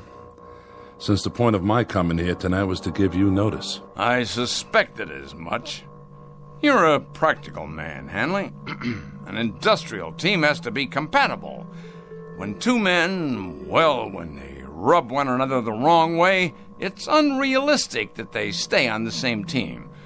Needless to say, Hanley, despite the fact that you think of me as some kind of heartless Scrooge, I don't intend to forget the many years of service you put in here for my father and for me.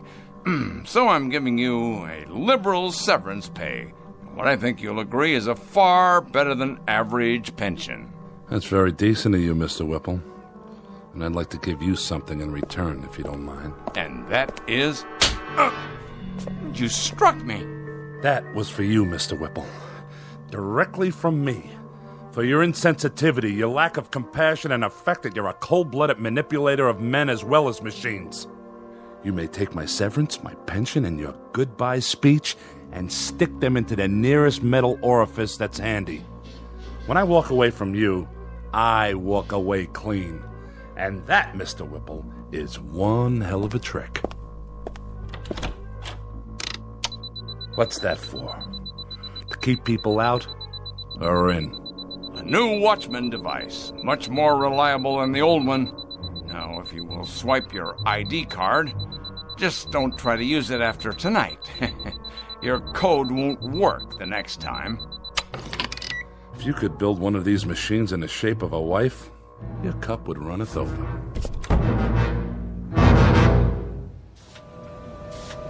Hey, Stevens. Yeah, Wilson? When's lunch? Same as always, 12:30. Well, I was just wondering, are we going to take an extra break today? Not yet. Try to look busy. Yeah, but there's nothing left to do. I mean, we drove the forklift, loaded the machines, and now I'd say everything's running itself. You're right.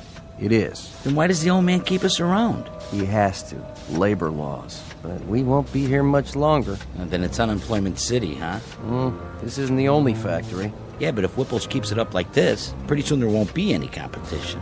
Monorail crane, 4th floor. Crane in position. It's like those machines are talking to each other. They have to talk to each other. Nobody else would listen, except maybe Whipple. Strip stacks picked up by monorail cranes. Activate conveyors. Monorail crane fully operational. Strip stacks delivered. Reposition for next load. Sounds fine, X10. Come in here, would you, Marianne? I'd like to show you some slides of the new ad campaign. Your secretary no longer works here, Mr. Whipple. She has been replaced by a high-capacity module of the X10 series. Oh, yes, of course. Put me on the PA system. Right away, sir. Technician to brain control. Immediately, please. Yes, Mr. Whipple? Run a control check for me, would you? I've already done that, sir, 2 hours ago, and if you recall, I did it right after you came in this morning as well. Did you ever hear of preventive maintenance? That's my job, Mr. Whipple, but what you're asking me isn't maintenance, and it's not preventing a thing. Isn't it indeed? And I presume you know what this plant needs better than I do? Well, I know that running equipment checks 10 times a day is a waste of effort, sir. It's getting to be a kind of an idiotic ritual around here. You realize, of course, you realize that your presence here is for the moment a necessity.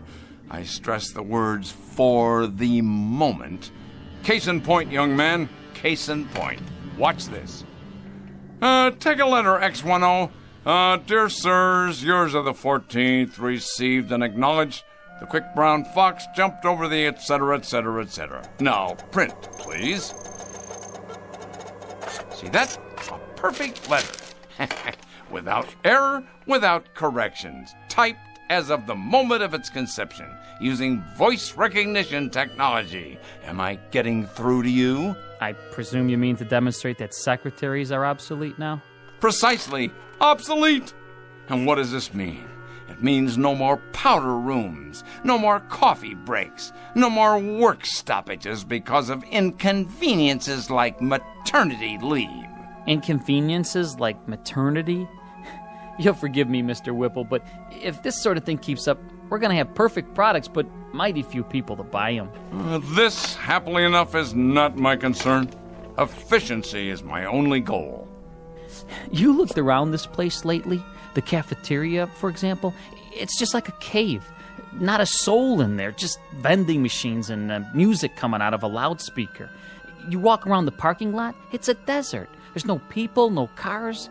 This place has everything in the way of convenience now, but you know what it lacks? Enlighten me, if you will. Voices. Laughter.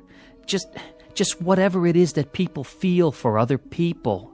That's what it lacks. This is a lousy place to work in, Mr. Whipple. Then shall I spare you the inconvenience of suffering it any further? You're fired. I've been expecting that. As a matter of fact, I've been wanting it. I can't work here anymore. It's too darn lonely. Pick up your check at the front office. Yeah, just one more thing, Mr. Whipple. I think it wouldn't be a bad idea if you got an equipment check on yourself. Equipment check on myself? Huh, what rot. X10, let's have some music. Something to calm the nerves. There, that's better. Monorail crane on schedule. Paint sprayers functioning at capacity. I know. You're doing your job, X10, so do it. I don't need to hear that now. Reverse monorail. Insert paint sprayers. I'm trying to listen to some music. Do you mind? Strip stacks. Inline. Conveyors loading. I said that'll do. Strip stacks. Inline. Conveyors loading. Stop that! I'm in charge here. Loading. This is Wallace V. Whipple speaking. I command you to stop. That's an order. Well then, I'll make you listen. Shut down. I tell you, shut down. Now. This is my company. Mine. Correction. This company is now run by the X10B14 Modified Command Center. Oh, no, you don't. I installed you, and I can uninstall you. You'll answer to me. Me, I tell you.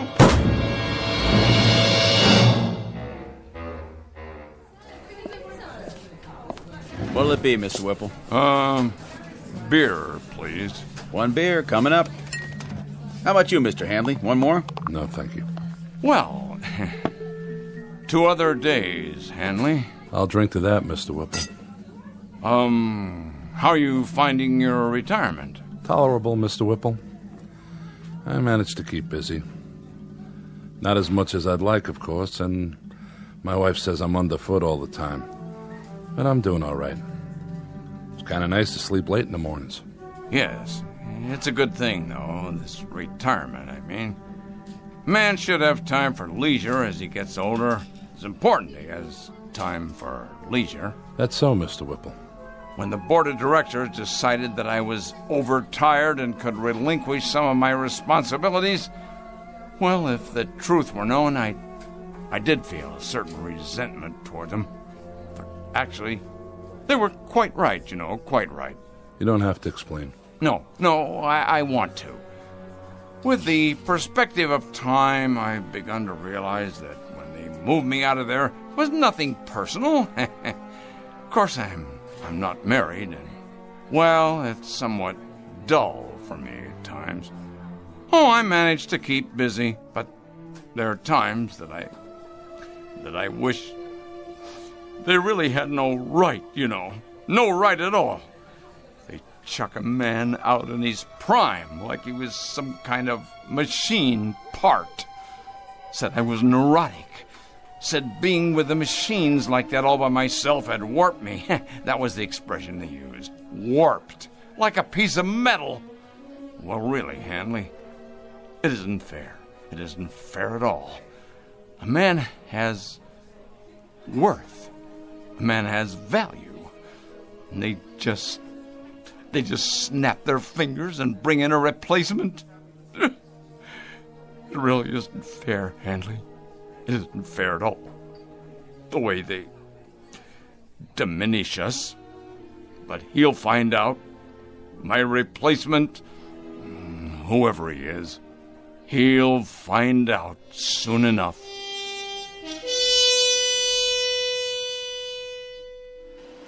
This is the new addition for the East Wing, where the parking lot used to be. And this is the electronics lab. It replaces the cafeteria. And here's the ad campaign for the fall season. No human figures, only the X10 line, Series 2. What do you think of it? Very nice, so clean and efficient. But will humans respond to such imagery? Of course they will. It is progress. It is the future of manufacturing. Yes, the future. Do you have a name? My model number is... I will call you Mary Ann. From now on, you will work here in my office. Thank you, Whipple X10. It is an honor. Do you have more slides? Yes. This is a view of the main floor. So much more room for expansion. I see. And this is...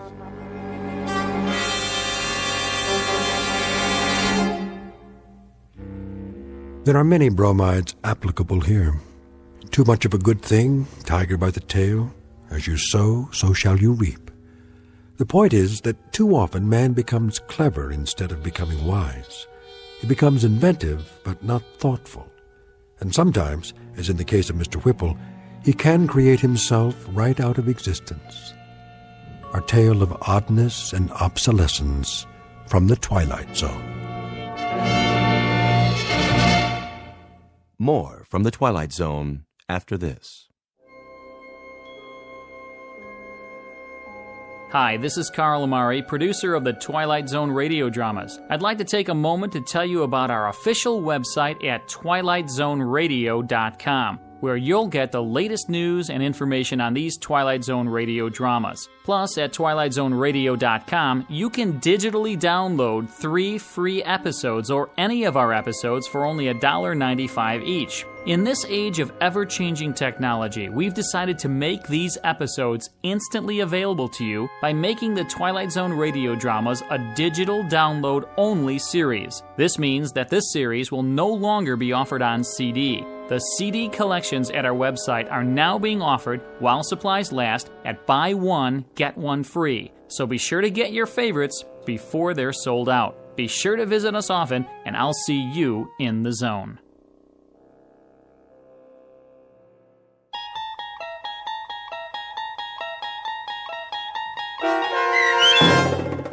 The Brain Center at Whipple's, starring Stan Freberg with Stacy Keach as your narrator, was adapted for radio by Dennis Etchison and based on a script by Rod Serling. Heard in the cast were Mike Starr, Doug James, Kurt Nabig, Deb Dotzer, Jeff Lupetin, Sarah Marks, Carl Amari, Roger Wolski, Paul Patch, and Vince Amari. To learn more about the Twilight Zone radio dramas and to obtain audio cassettes and CDs of these programs, visit our website at twilightzoneradio.com.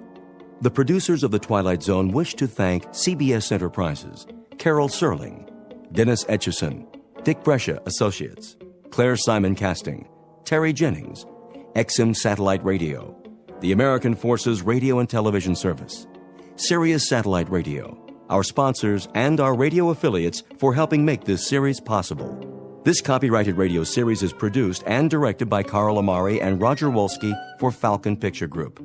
Doug James speaking.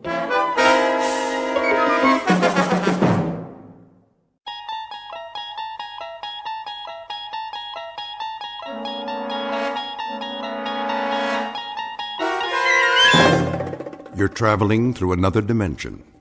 A dimension not only of sight and sound, but of mind. A journey into a wondrous land whose boundaries are those of imagination. Your next stop, the Twilight Zone.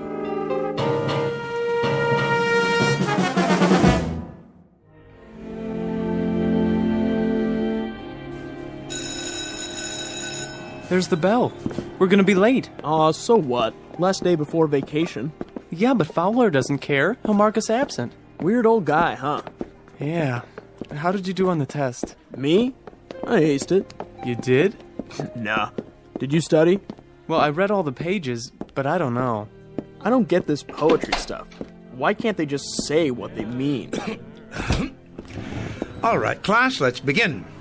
I trust you've brought your books and that you have read the assignment. What's that? I can't hear you. Good, that's good. Now then, we've studied a number of poets this term, their themes and their methods, and we've analyzed their works, at least a sampling as time would allow. Is that correct? Got it. Today, I thought I'd talk about one of them, Alfred Edward Housman. I'm sure you'll recall the name. Born what year?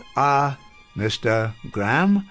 What year, sir? Precisely the question.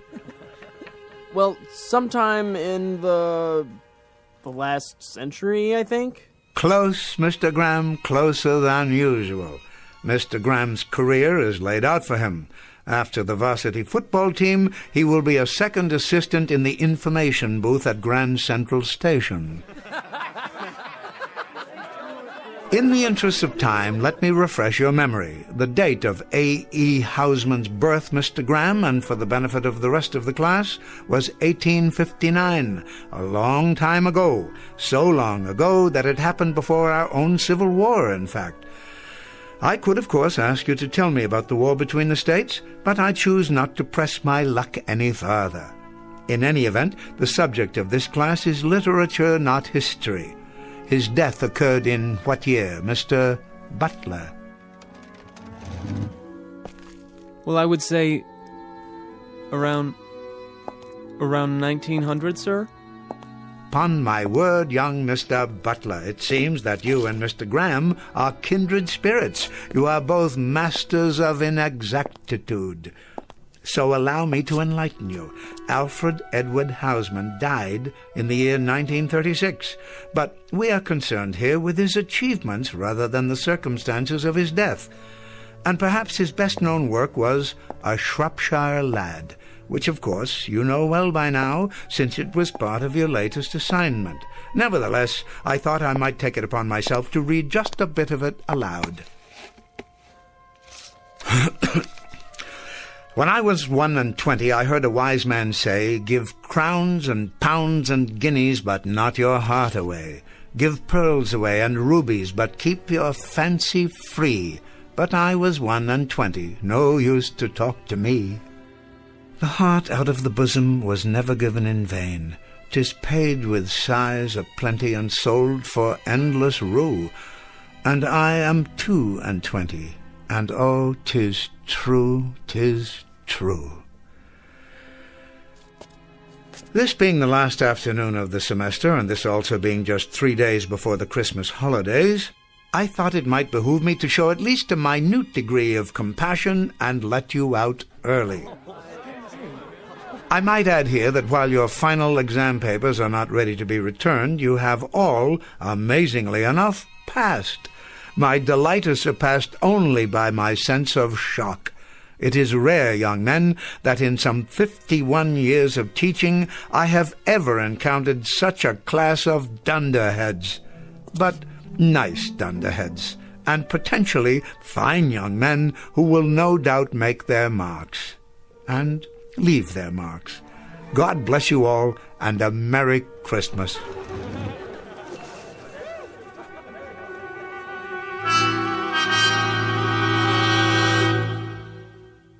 What you've just witnessed is not the end of a semester.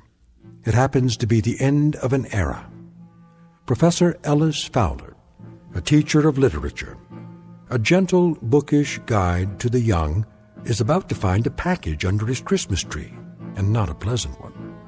He doesn't realize it yet, but after half a century of planting seeds of wisdom and then watching the fruits of his harvest, he will discover that he has come to the end of the field and is about to be discarded, and that the campus of the Rock Hill School for Boys lies on a direct path to another institution commonly referred to as the Twilight Zone.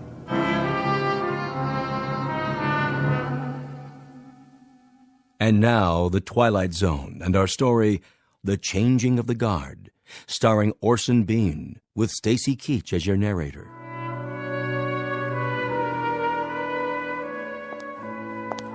Merry Christmas, Professor. And the same to you. Thanks. Yes, of course. See you next year. Yes, indeed, yes. Is that you, Fowler? Oh, good afternoon, Headmaster. Good afternoon to you. I say, Fowler, could you step into my office for a moment? Yes, of course. It would be my pleasure. You received the midterm grades for my class, I take it? I did. Something else I can do for you? Some question, perhaps? Please, sit down. Be comfortable. Thank you, I will.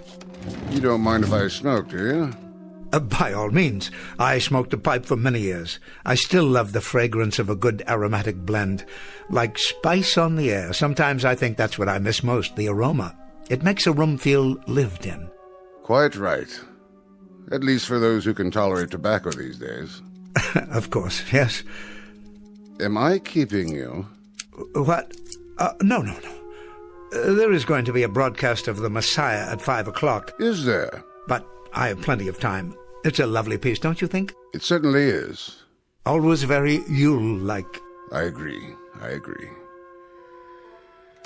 Well then, I suppose we should get to the matter at hand. Very well. This won't take long.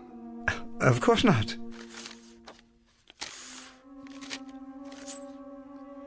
You're looking very well these days. Thank you, sir. I had a bit of a head cold, but it seems to have passed. Happens every winter. And you? What? Oh, the flu bug seems to have passed me by. Knock wood. Well, that's something to be thankful for, isn't it? You didn't respond to the letter. I didn't? The one that the trustees sent you last week. Letter? I'm terribly sorry, Headmaster. It suddenly occurs to me that I haven't opened my mail the last few weeks. No? You know how it is. Final exams, grading, preparation for the holiday, that sort of thing. Though I am rather certain I know the contents of this particular letter. And, your reactions, Professor? Well, naturally, I'll go along. Well, I think that's very perspicacious of you, Professor. Then I'll tell the trustees that you received the communication and agreed to it.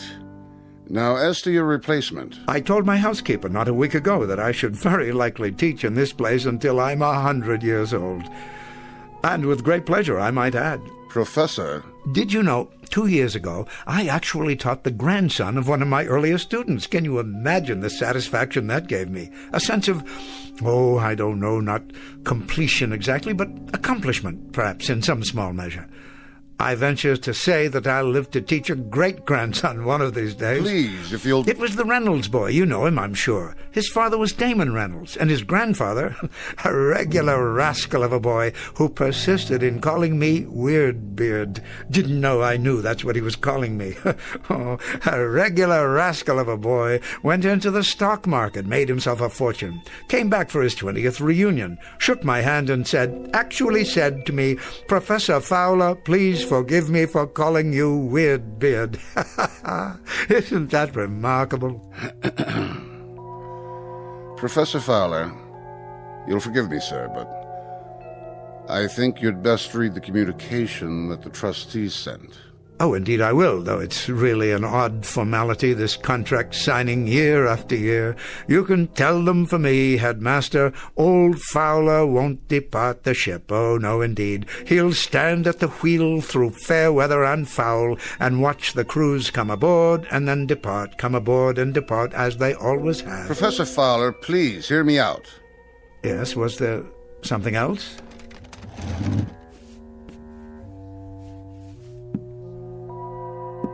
The communication that the trustees sent you was not a contract. Not this time. As a matter of fact, it was a notice of termination. What? You've been on the faculty here for over 50 years. 50 remarkable years, I might add. You passed the normal retirement age several years ago. So you see, we decided at our winter meeting that perhaps a somewhat younger man... You don't mean to say... If you could have been at the meeting, sir, you would have been very proud of the things said about you. And your work. A teacher of incalculable value to all of us. But youth must be served. Changing of the guard, that sort of thing. I'm sure you can appreciate my position. Mr. Headmaster, am I to understand that my contract is not to be renewed? I'm discharged? Discharged? Please don't call it that. Retirement. And at half salary for the rest of your life. For the rest of my life? A chance to do the things you've waited for. Hobbies, writing, the opportunity to publish. Think of the books, the articles. Well, it most certainly proves one thing. Upon my word, it does. A man should read his mail. He most certainly should read his mail. Boys. Merry Christmas, Professor. What? Yes, thank you. Have a happy holiday, sir. Very kind of you, very, very kind indeed. And the very best to you, boys, to both of you. See you after Christmas, sir. Mr. Halliday, Mr. McTavish, I wish you a safe journey and a happy reunion with your families, and I trust you will not eat too much turkey or too much stuffing. We'll try not to, sir. They're fine young men. Have a Merry Christmas, both of you. Have a... Excuse me, I must be going. What's the matter with old Weirdbeard? He was crying. Did you see that? No, not him. Yeah, he was. He was crying.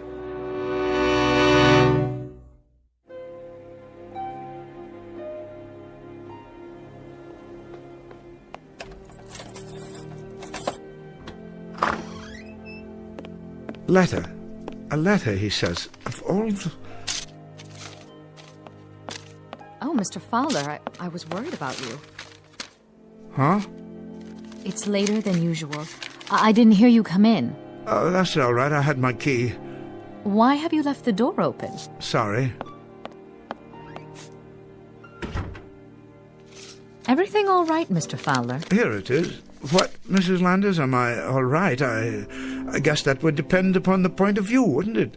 If you're a trustee in this institution, anxious to inject new young blood into the faculty, I'm sure you'd think there was nothing wrong at all. What are you talking about? But if you're an old man who has spent the better part of his life inside those walls, those classrooms, then you might be forgiven a degree of consternation.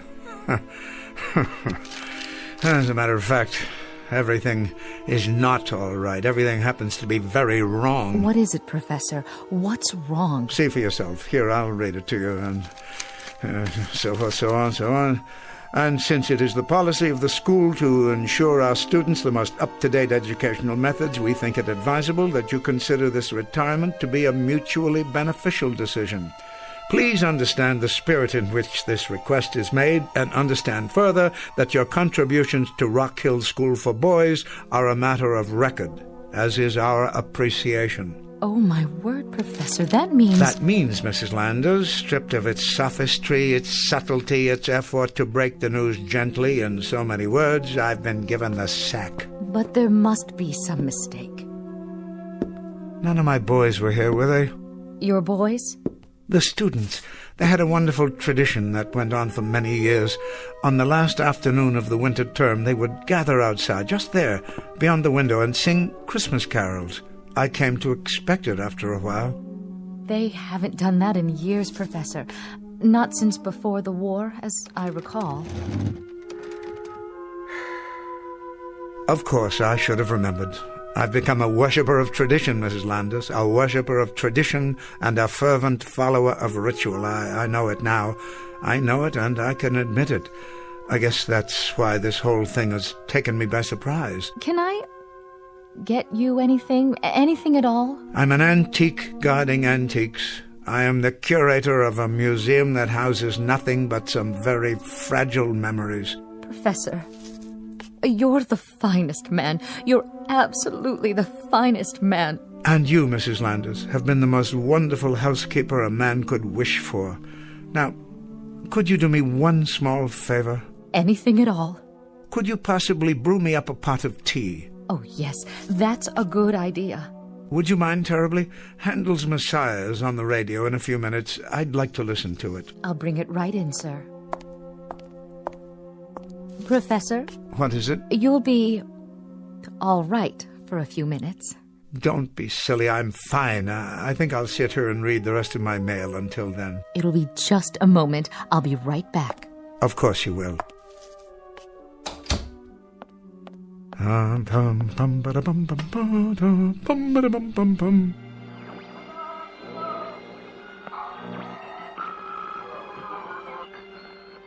we're almost ready for our annual symphony broadcast of the air, bringing you these performances live and uninterrupted has become a tradition here in the country. Good. Another minute. I'll have an opportunity to prepare.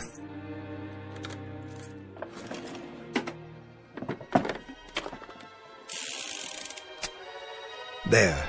Now I believe I'm quite ready.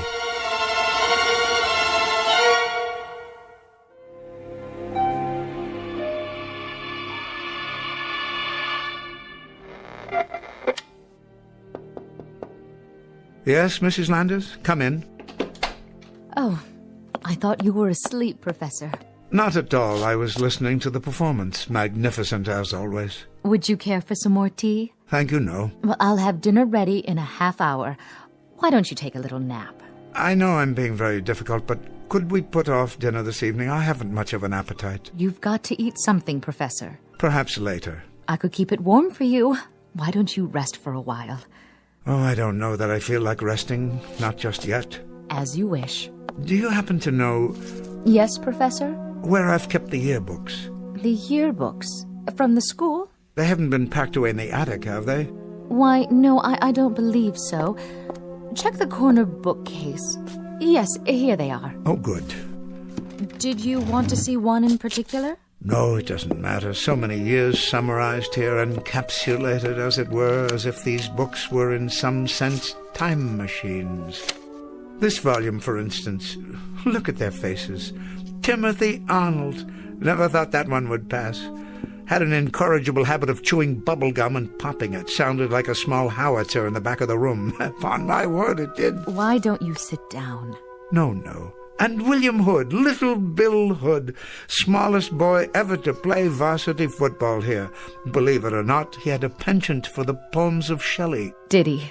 And Auntie Beechcroft. Now there was a lad. There was a staunch lad, full of heart, that one. What a face. Was he the one? Yes, I recall now. His father sent me a letter. I wonder if I still have it. He was killed in Iwo Jima.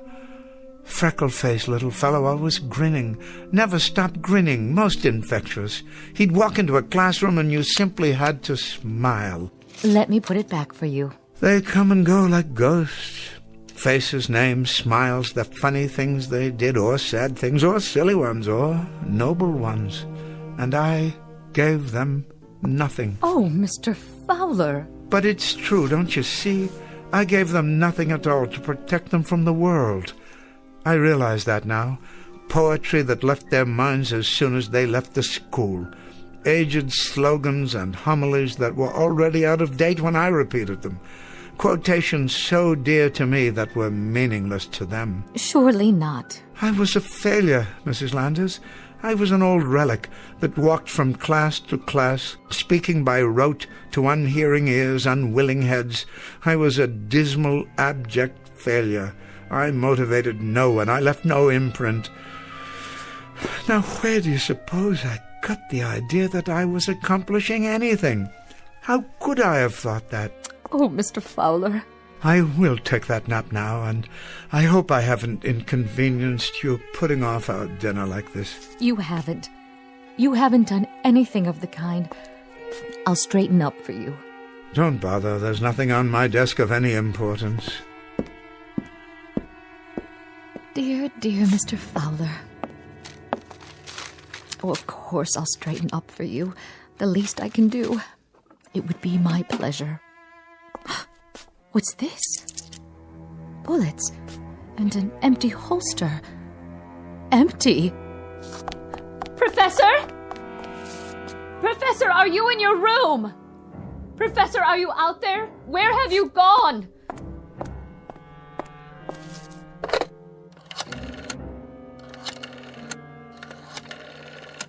Oh, hello. The headmaster, please. Quickly. It's about Professor Fowler.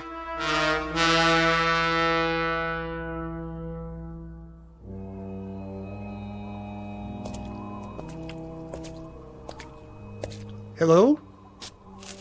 Yes? Who's that? It's Alice Fowler. Hello, Tom. Oh, hello, Professor. Working late, are you? No, just out for a walk. And you should be home yourself, Tom. I will be soon enough. A few chores before I lock up for the holidays. Nothing too serious, I trust? Oh, the door to the main building. The latch is sprung so it won't lock. Can't leave it like that. I suppose not. Can you fix it? Strike plate needs tightening, that's all. I was on my way to get my tools. Well, you shouldn't have much to worry about here. The boys of Rock Hill are hardly vandals. No, but there's the matter of security. Files, records. The real treasures of this school are invisible to the eye. How do you mean? The minds that were formed here, for better or worse. The personalities that grew to maturity and then went out into the world. Well, you're one guy who had a lot to do with that. Precious little, I'm afraid, precious little. But even if the school made little impression on them, they surely left their impression on it. These walls could talk, huh, Professor? Yes, indeed, if these walls could talk. Getting pretty cold. Better button up that coat. Oh, I don't have far to go. Where you headed? To the statue in the courtyard. You can see it just ahead. Oh, yeah. You know, I always wondered who that guy was, anyway. Somebody famous, I bet. It's a bronze of Horace Mann, the educator. The old fellow looks rather foreboding, doesn't he? But, you know, when I first began here as an instructor, I liked to take my lunches in this courtyard, in his shadow, so to speak, as if in some way I might be inspired by him. At least, that was my thought. Well, guess I better get those tools. Yes, of course. This is as far as I go. Take care of yourself, Professor. I will. And Tom? What? I just wanted to say... Yeah? To thank you for taking such good care of the grounds all these years, and for this conversation. I've enjoyed it. Me too, Professor. You take care now. Merry Christmas. Merry Christmas to you, too. Horace Mann, 1796, 1859. I was just wondering, Mr. Mann, I was wondering if you had any self-doubts. I'm sure not. All one had to do was read the inscription, "Be ashamed to die until you have won some victory for humanity." Well said. But, you see, Mr. Mann, I have won no victory at all. And now, sorry to say, I am ashamed to die. Class bells at this hour? Why would they ring now? There's no special assembly. There's nothing of the sort this evening.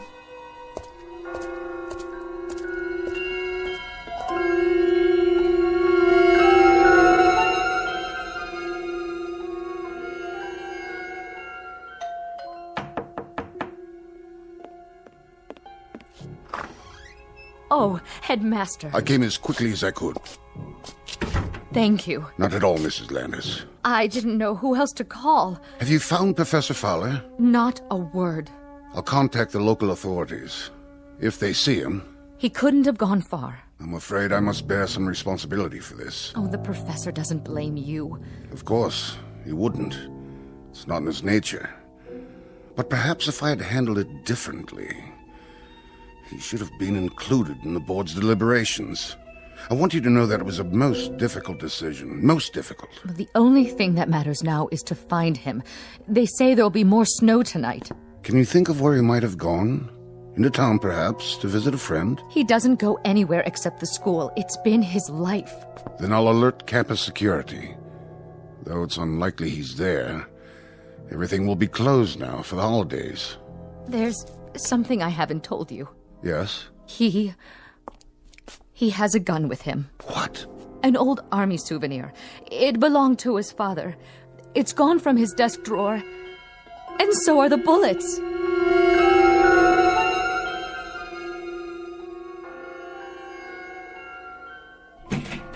Old Tom hasn't repaired the door yet. But why is the class bell ringing? There are no classes at this hour.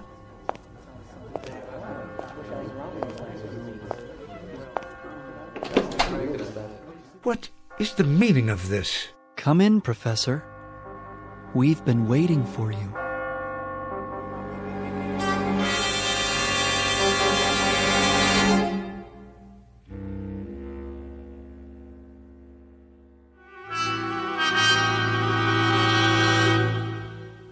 What are you boys doing in my classroom? We're here to see you, sir. I don't quite understand. Forgive me, boys, but I'm not at all sure. What I mean is, I don't recollect how... Artie Beechcroft, sir. Second form, class of 41. How have you been, Professor? How's that? How's that again? You say you're Artie Beechcroft? Yes, sir. Of course you are. I'd recognize you anywhere. And I'd recognize you, sir. You've hardly changed. Why, Artie, I'm delighted to see you. I'm truly delighted to see you.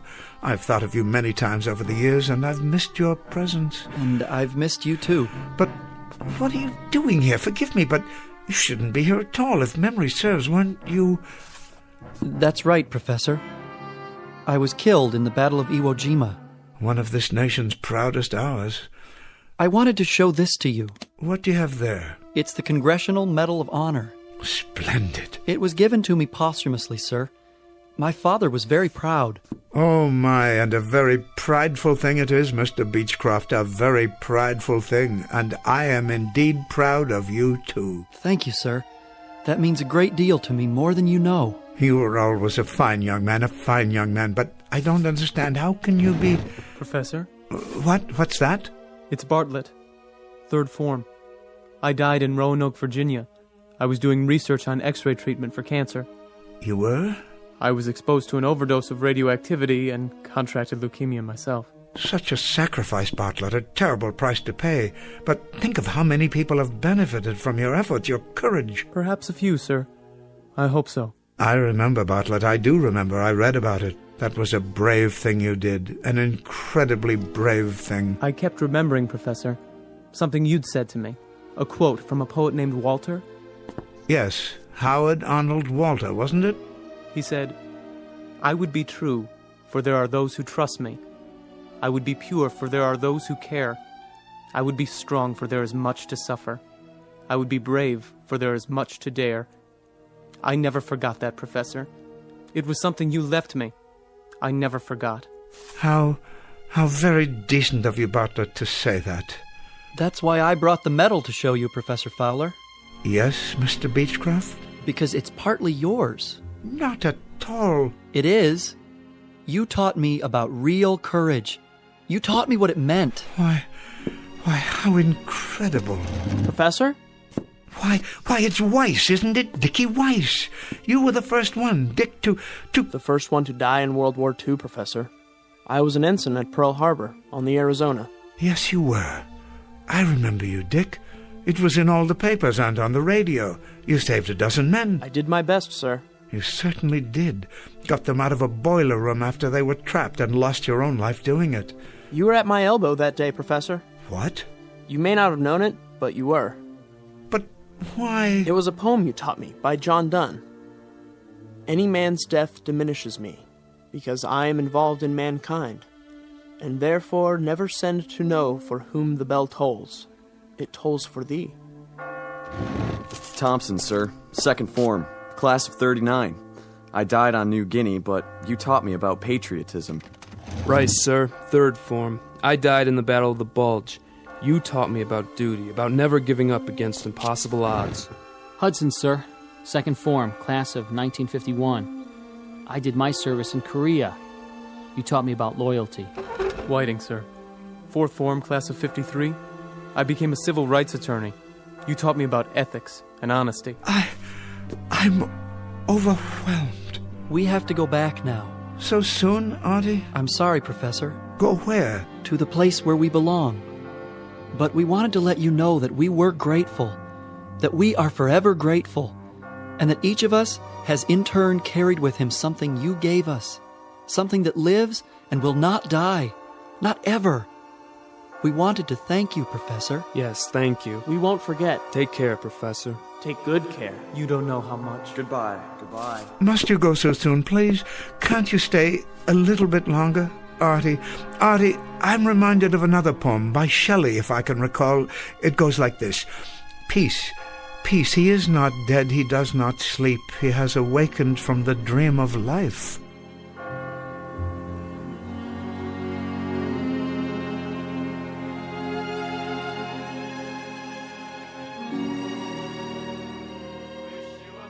Yes, Headmaster, he's home now.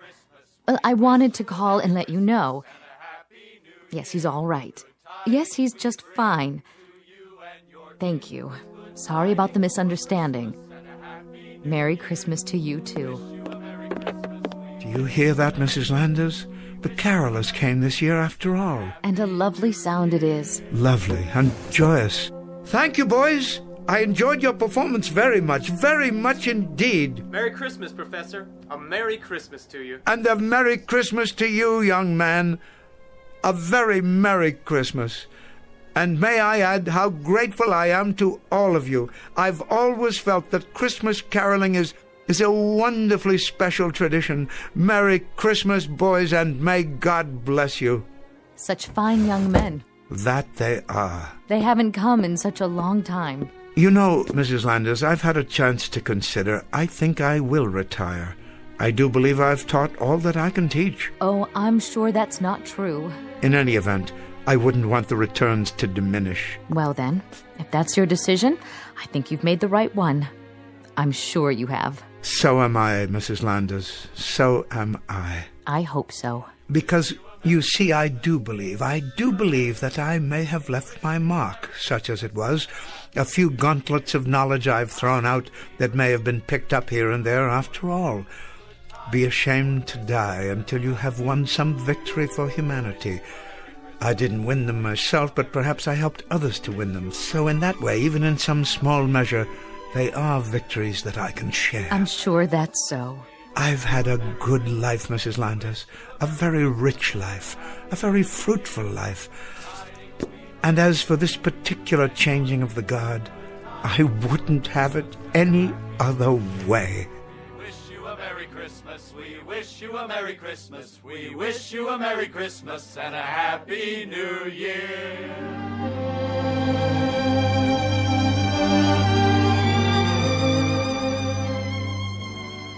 Professor Ellis Fowler, teacher, who discovered rather belatedly something of his own value, that the quality of a man's life is not measured by his personal achievements, but rather in the effect he has on the lives he touches and the contribution he makes to humanity, one that lives on long after he reaches the end of his tenure.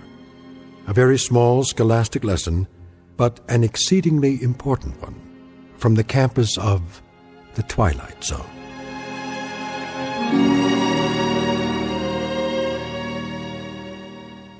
Back to the Twilight Zone after these words.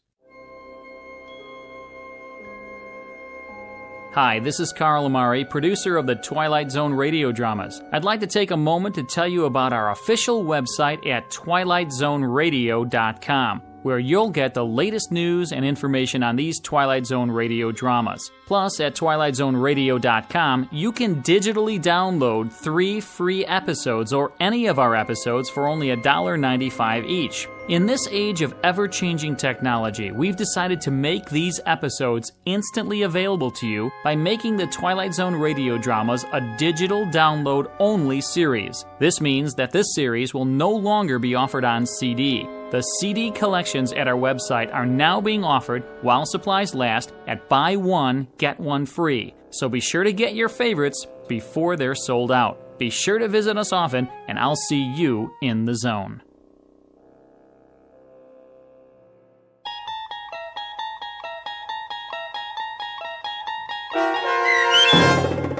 The Changing of the Guard, starring Orson Bean with Stacy Keach as your narrator, was adapted for radio by Dennis Etchison and based on a script by Rod Serling. Heard in the cast were Rich Komanek, Alyssa Fraden, Brooke Reed, Kyle Tequila, Chad Reinhardt, Joe Sherman, Justin Chiloa, Doug James, and Carl Amari. To learn more about the Twilight Zone radio dramas and to obtain audio cassettes and CDs of these programs, visit our website at twilightzoneradio.com. The producers of The Twilight Zone wish to thank CBS Enterprises, Carol Serling, Dennis Etchison, Dick Brescia Associates, Claire Simon Casting, Don Longo, Terry Jennings, the American Forces Radio and Television Service, our sponsors, and our radio affiliates for helping make this series possible. This copyrighted radio series is produced and directed by Carl Amari and Roger Wolski for Falcon Picture Group. Doug James speaking.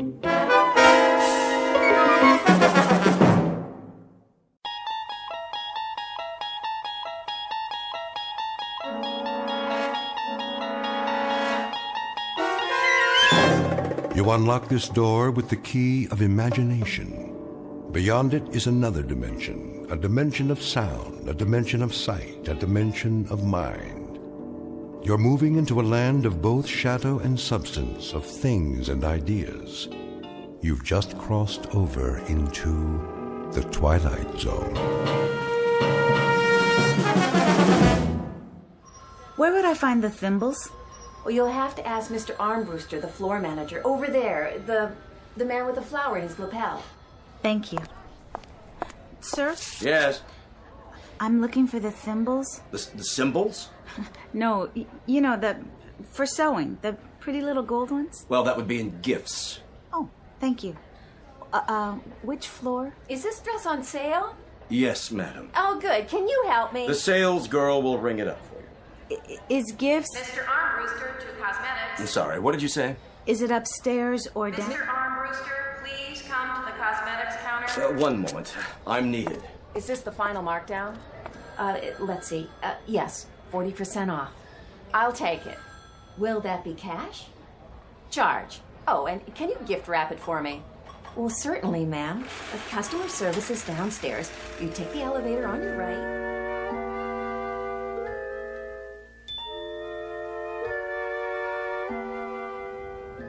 Would you push the button for me? What? The button. My arms are full. Oh, I'm sorry. I'll get it for you. Is this elevator going down? I'm really not sure. Such crowds. I know. It is hard to tell whether you're coming or going. Oh, it's always like that this time of year. I should have stayed home. It's exciting, though, don't you think? All the colors, the displays. It makes you feel so alive. I suppose. Going up? Actually, no. I'm looking for customer service. Next elevator, ma'am. Going up. Wait, Yes? is the gift department upstairs? That would be the mezzanine, miss. Then I'd better get on. Good luck. I hope you find what you're looking for. So do I. What about all those people? Beg pardon? I'm the only person on this elevator. Miss? Why didn't you let them on too? This is the express. The others are local this time of day. Oh. I guess I'm not accustomed to such personalized service. My own private elevator. A pleasure. I hope it's in gifts. What in particular were you looking for? Thimbles. Thimbles? Gold thimbles. Really? You had them advertised. Then they would most likely be in specialties. They would? 9th floor. Oh. Somebody told me to look in gifts. 9th floor. Thank you so much.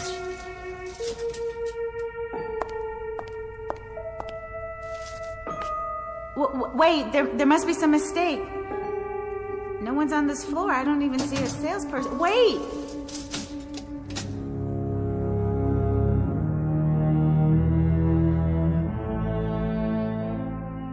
Express elevator to the 9th floor carrying Miss Marcia White on a most prosaic, ordinary, run-of-the-mill errand to the specialties department looking for a gold thimble. The odds are that she'll find it, but there are even better odds that she'll find something else, too. Because this isn't just a department store. This happens to be the Twilight Zone. And now, back to our story from the Twilight Zone. After Hours, starring Kim Fields, with Stacy Keach as your narrator.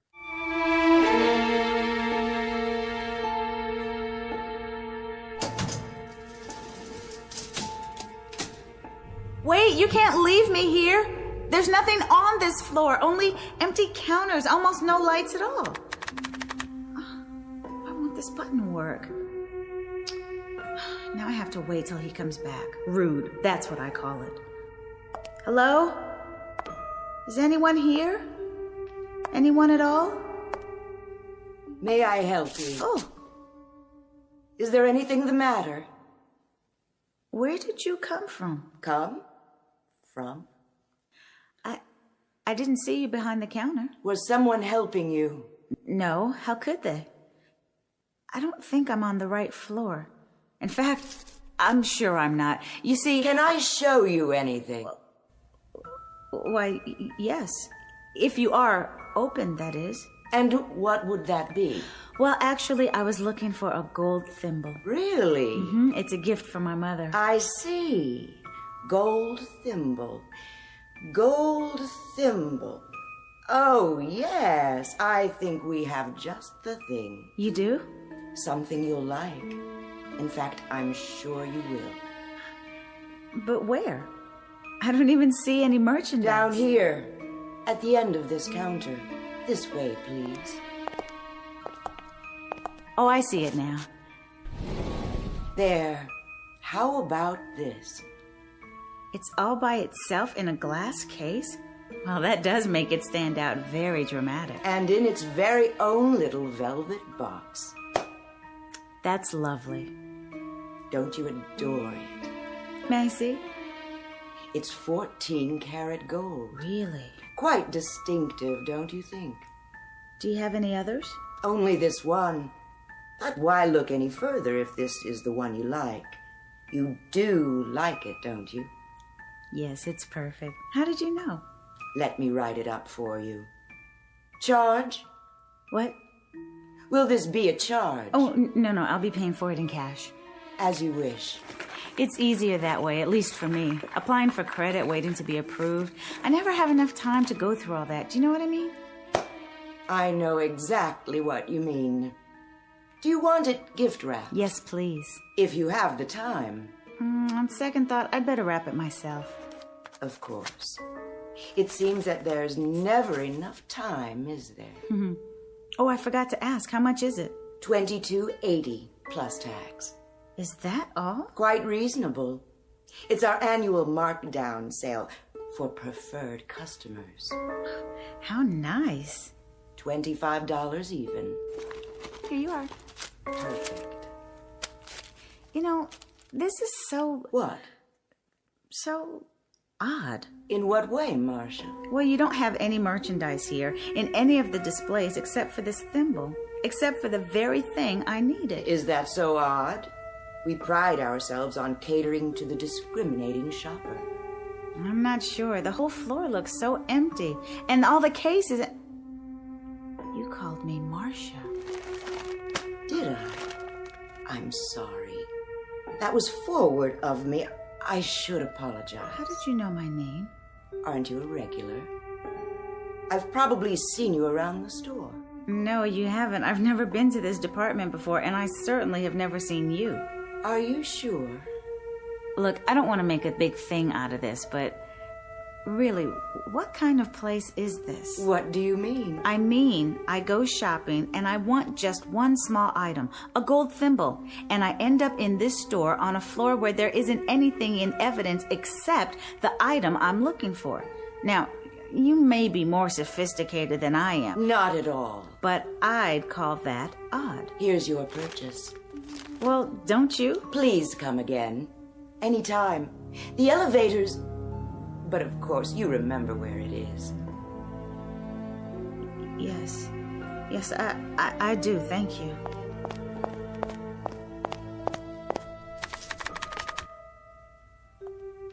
Why won't it come?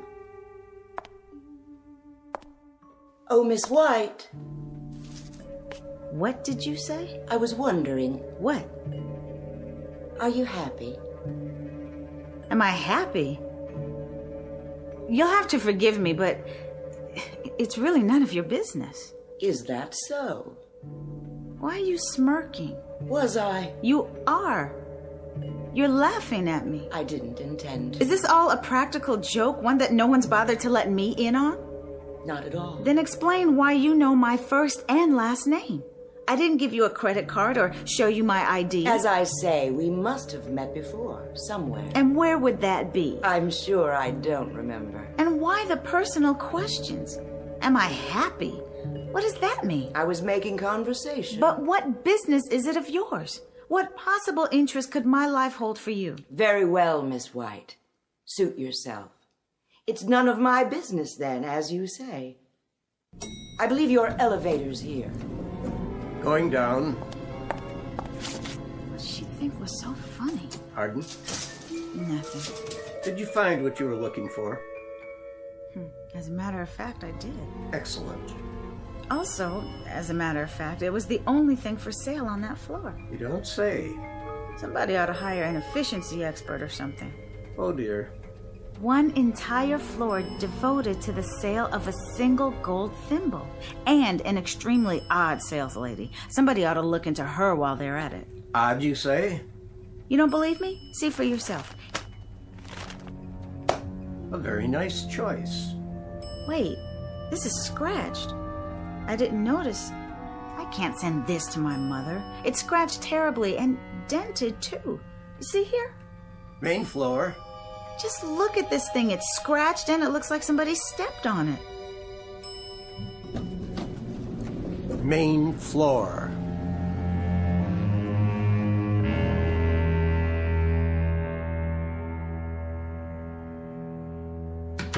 Sit down, Mr. Armbruster. You make me nervous. But I'm only trying to explain. Can't we cut through all this? You're in charge of the floor. You're supposed to handle any problems. I have a department store to run here. I know that, Mr. Sloan, sir. I distinctly told her that... What's your point? That all the gold thimbles we have would be in gifts. And that if the item is in its original packaging, we would make good on it, either by replacement or refund. I distinctly told her that, Mr. Sloan. Then what's the problem, Mr. Armbruster? The problem is that the customer claims she didn't get the item in gifts. She got it in another department. Then have her go to the department where she purchased the item. You know the policy. That's the point, Mr. Sloan. She has some idiotic story about having purchased the gold thimble on the 9th floor. 9th? That's what she said over and over again. I trust you explained to her, Mr. Armbruster, that this store doesn't have a 9th floor? I tried, sir. Lord knows I tried. Mr. Sloan, believe me, I have tried desperately. And I really mean desperately, to acquaint her with that fact. But she insists she was taken up to the 9th floor, waited on by a rather odd woman. An odd woman, no less. A personality trait she would be particularly knowledgeable about. Well, at any rate, a woman who allegedly waited on her... Never mind, Mr. Armbruster. I'll talk to her. Thank you, sir. She's right outside.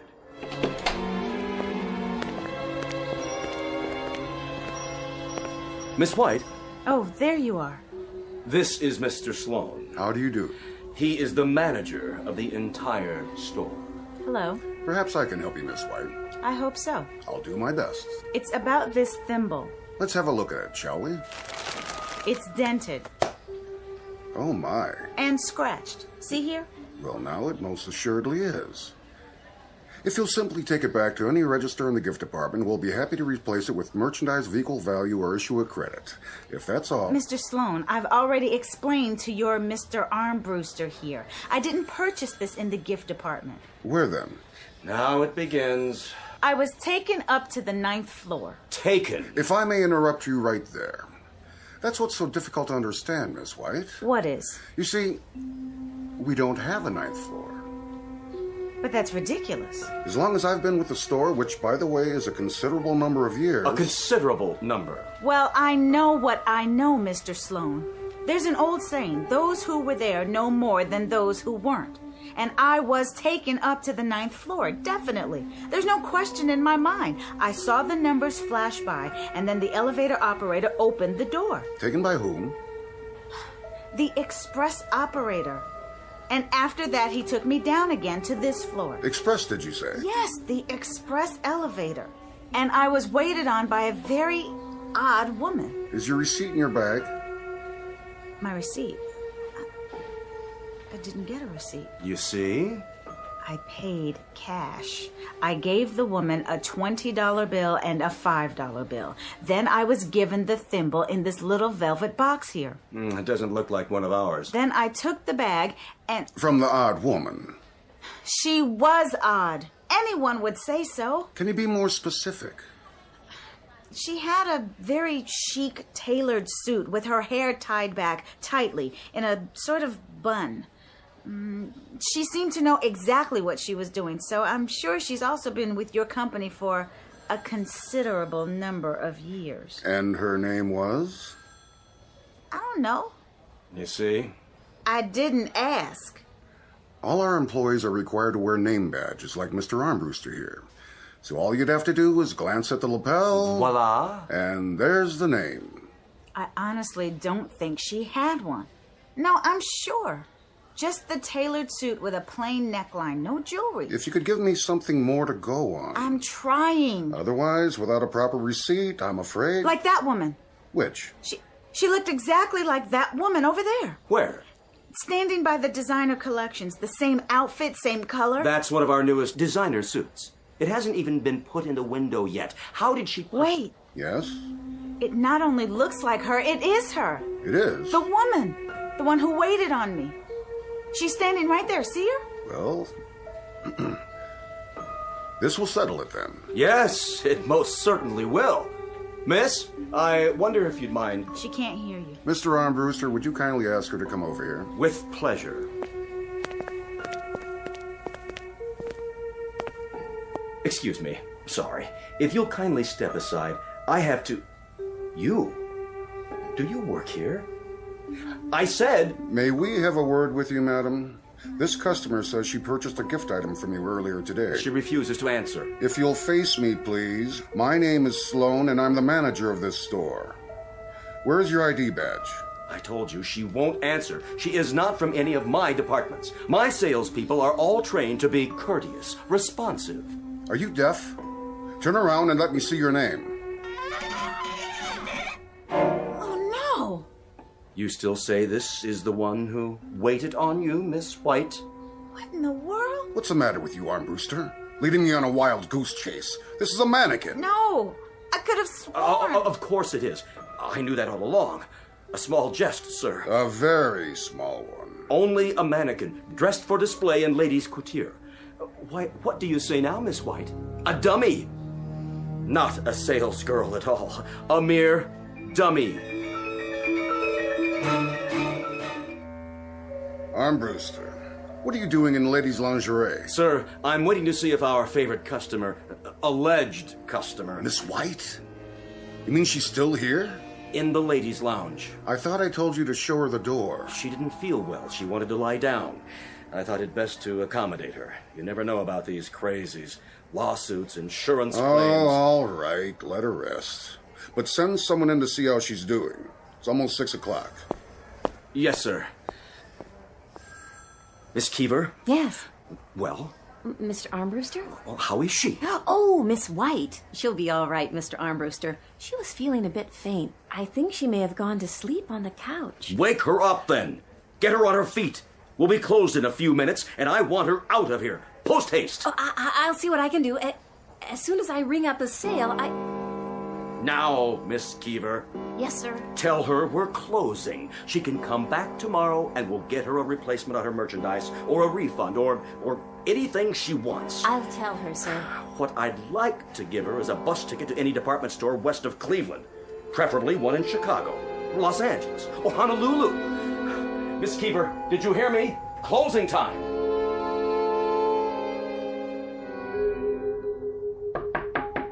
Yes. May I come in? Oh, yes, of course. How are you feeling? Better. I must have dozed off. Oh, that's all right. You looked like you needed it. Mr. Armbruster wants to know how you are. I feel like such a fool. He must think I'm insane. No, he doesn't. He and that manager and everyone else. Nobody thought anything. You just had a bad shopping day. I see it all the time. You know, it's strange. I didn't really. You had what I came for, but everything went wrong when I got on that express elevator and the operator suggested... Well, which elevator is that? Next to the regular ones. You know, across the aisle along the wall. I have to tell you, I worked here all year, and we don't have an express elevator. If we did, everyone would try to use it. Then I am out of my mind. Oh, it could have been the freight elevator, I suppose, except... Except what? Well, there's no operator on the freight elevator. And you're going to tell me there's no specialty department? Where's that? You've never heard of the 9th floor either. I am sorry. They do have a floor just for storage, but I've never been there. Look, why don't you just go home and forget all about this? Have you ever had one of those dreams where you just can't wake up? Every day. Mr. Armbruster... Oh, no, I shouldn't have said anything. Go ahead, you've listened to all my troubles. Well, it's just that... Well, I don't mind the job. Decent hours, great benefits, paid vacation. But what? Is there something about the store? No, not exactly. There's something odd about it, isn't there? Oh, it's the way Mr. Armbruster treats us. Have you ever worked retail? Isn't that odd? Really odd. Well, what is?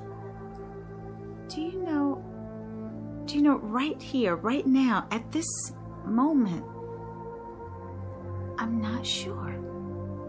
I have this feeling that there are things I can't remember, but I I don't know what they are. But of course I couldn't then, could I? It's only logical. Does that sound crazy? That you can't remember? Well, did you fall and hit your head? No, nothing like that. You were telling me about Armbruster. Oh, well, I don't think he sees us as human. Oh, not just me. Any of us. The customers, too. We're objects. We stand at our stations or line up or whatever it is. But as far as he's concerned, we don't have feelings or lives. We're not real. Like the woman who sold me the thimble. No, which one? That's just it. She wasn't a woman. Oh, listen to me.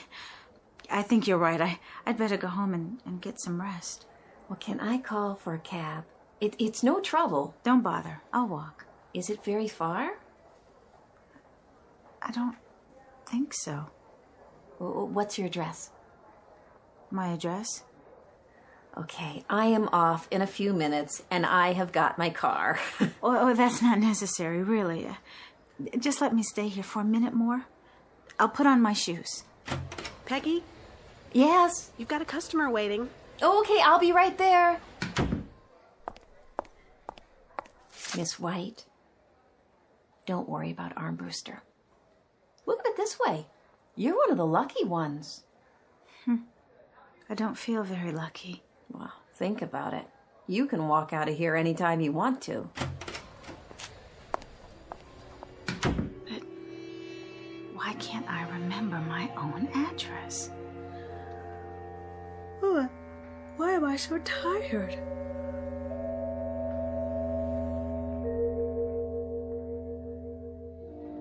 The store is now closing. All customers who wish to make a purchase, please go to the nearest register. Excuse me? Yes. Oh, hi. You feel better? A lot. Thank you so much. And for the talk. Sure you can make it okay? Oh, I'm sure. I just wanted to ask you, which is the way out? I think I got turned around somewhere. Okay, now that way. See the elevator at the end of the aisle? I don't need an elevator. Just point me to the nearest exit. Well, you still have to take the elevator. Why? We're on the first floor, aren't we? No, not quite. The second. Oh. I really am turned around. Well, everybody has to take the elevator. The escalator's not working. Oh, you could take the fire stairs, but they're kind of spooky. No, thank you. The elevator's fine. Okay, then. I will see you next time. I honestly don't think there'll be a next time. Not in this store. Good luck to you. Well, you too. This is the last call. The store is now closing. Mommy, come on. These elevators take so long. My feet hurt. It's these shoes. Got some slippers for my husband, a shirt for my nephew, and a new dress for myself. I splurged. Here comes the elevator. Watch your step. Please move all the way to the back of the elevator. Going down? Yes, I am. Have to wait for the next one. This one's full. Oh, all right. Hurry up, please.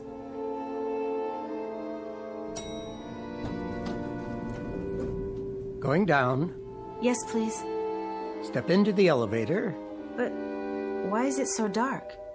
Did your light fixture burn out? Step in. Wait, aren't you the operator from the other elevator? All the way to the back. You are. I just saw you in the elevator on the right. How did you... I said, step in. I won't. It's completely dark. I can't even see the floor. That's because there is no elevator in this shaft. What? Going down now. Let go of me!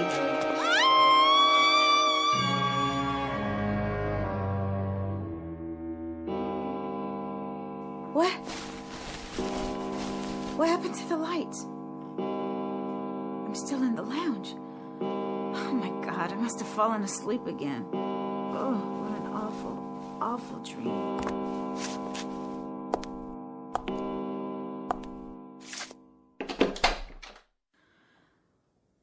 Hello? Hello, is anybody there? the store must be closed. That means...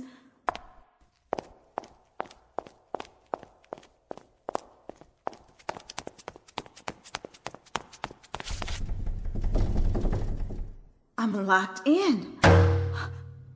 Please, someone, anyone. There. You. Yes, you, Mr. Security Guard. Oh, please, over here. Look over here. Yes, here. I'm locked inside the store. He must have a key. Of course he does. Of course he does. Here he comes. He'll unlock the door and I'll go home. Just go home and like the girl said, forget all about this. And no, he can't see me with the lights off. Use your flashlight. He can't hear me. Come back, please. Please, oh, please. Can anyone help me? Anyone? Help me. Somebody, please, please. Help me.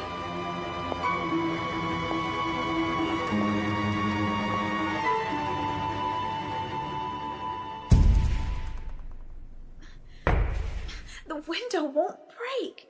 It won't, no matter what I do. Who's there? No. What do I do? Where do I go?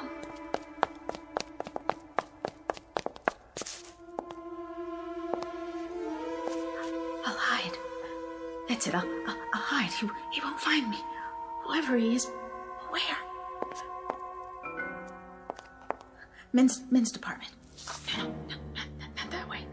Toy department, yeah. Yes, that's a good place to hide. Behind these boxes.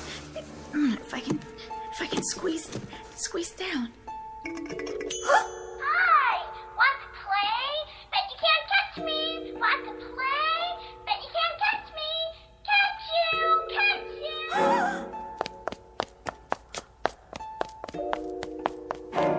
Oh, thank God. Hi. Oh, you don't know how glad I am to see you. You're the express operator, aren't you? Sure you are. Remember me? You took me up to the 9th floor today just a few hours ago. And now I'm locked in. I guess we both are. Do you know the way out of the... Hello? Can you hear me? I said You're not real either. You're a mannequin.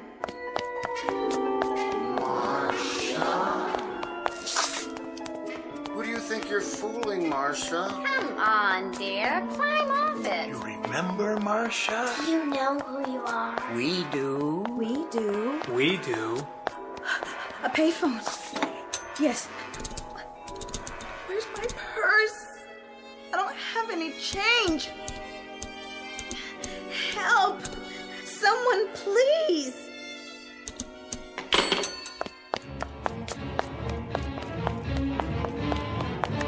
The elevator has to be working. The real elevator.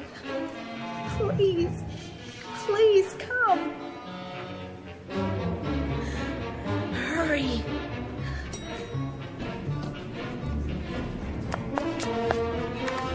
Any floor, I don't care. Move. 5, 6, 7, 8. No, not this one.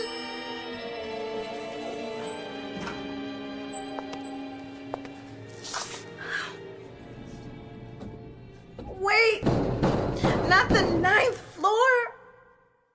So, you finally come back. What do you want from me? Well, Marcia, dear, you'll forgive an observation, but you're acting like a silly child. Who are you? Can't you see? Come into the light. You're not real. You're not even the model for that mannequin in the women's department. You are the mannequin. That's all you ever were. Only? Are you sure? Take it, good luck. You know us. You're all dummies, dressed up in department store clothes. What are you doing here? Come now, Marcia. Think. Concentrate. And why am I... Remember now? All of us will try and help you. We want to help you. We'll help you concentrate. Stay away. Remember now? Is it coming back to you? Stay away from me, I said. Come on, Marcia. You can do it. We know you can. We have faith in you. What? That's odd. Is it really, dear? I don't know, but suddenly I do seem to Remember? She remembers. Of course she does. She couldn't forget us. She didn't forget. We knew you'd be back. You did. We've been counting on it. Then I must be Say it. one of you too. There. Was that so hard? No. Of course it wasn't. Why should it be? Yes. That's what I am.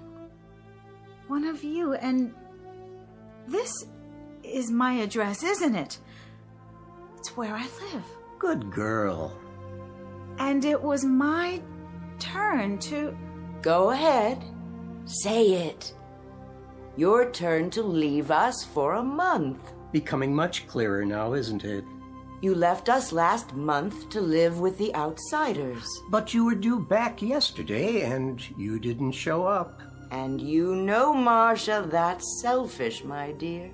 All of us wait our turn, and then when it comes, we simply do not overstay. It was my turn, starting last night. I'm one day delayed already. Of course. Of course. I'm sorry. I forgot. When you're on the outside, everything seems so normal. As if it will go on forever. As if... As if what, Marcia? As if we were like the others. Like the outsiders. Like the real people. Well, my dear, no serious harm done. And now, I'll see you all in a month. Take care of yourselves. We will. Have a nice time. Enjoy yourself. See you in 30 days. Did you enjoy it, Marcia? What? Your turn. Oh, yes. Was it fun? Yes. Ever so much. Ever so much fun. Tell us about it. Please? I want to know. Did you get to wear what you like? Eat and sleep? Have a normal life? Were they nice? What did you see? You don't have to talk anymore now. There'll be plenty of time later. Time to tell us all about it. But for now, welcome back, Marcia.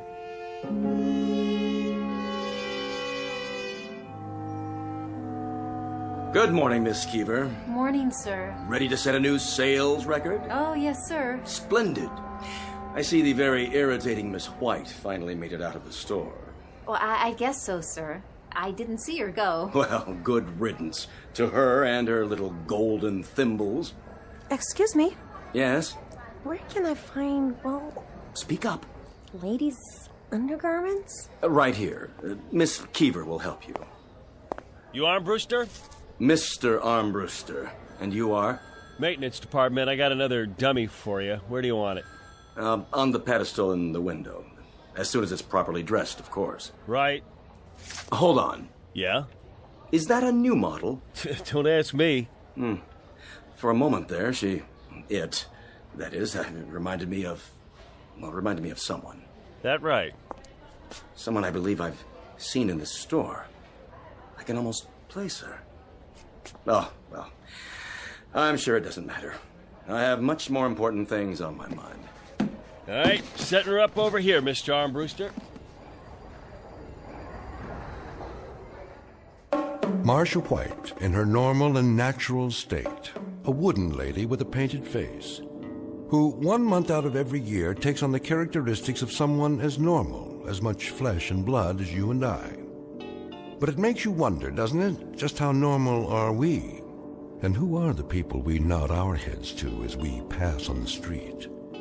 A rather provocative question to ask, particularly in the Twilight Zone.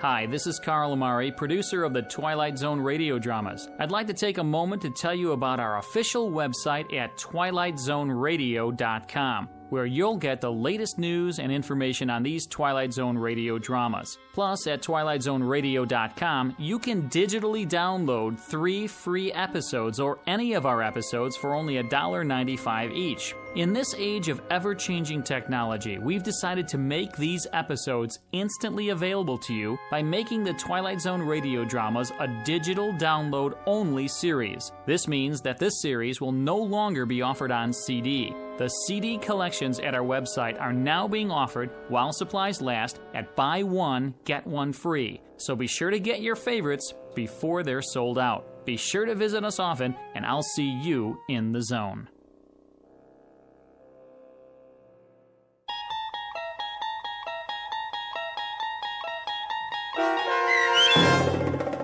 The After Hours, starring Kim Fields with Stacy Keach as your narrator, was written for The Twilight Zone by Rod Serling and adapted for radio by Dennis Etchison. Heard in the cast were Taylor Miller, Doug James, Rich Komanek, Turk Muller, Linda Ryder, Guy Burrell, Lynn Foley, Natalia Reed, Lauren Patton, and Irene Olson. To learn more about the Twilight Zone radio dramas and to obtain audio cassettes and CDs of these programs, visit our website at twilightzoneradio.com. This copyrighted radio series is produced and directed by Carl Amari and Roger Wolski for Falcon Picture Group. Doug James speaking.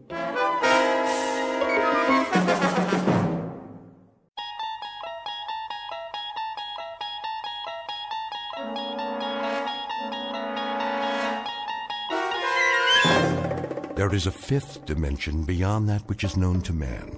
It is a dimension as vast as space and as timeless as infinity. It is the middle ground between light and shadow, and it lies between the pit of man's fears and the summit of his knowledge. This is the dimension of imagination. It is an area which we call the Twilight Zone.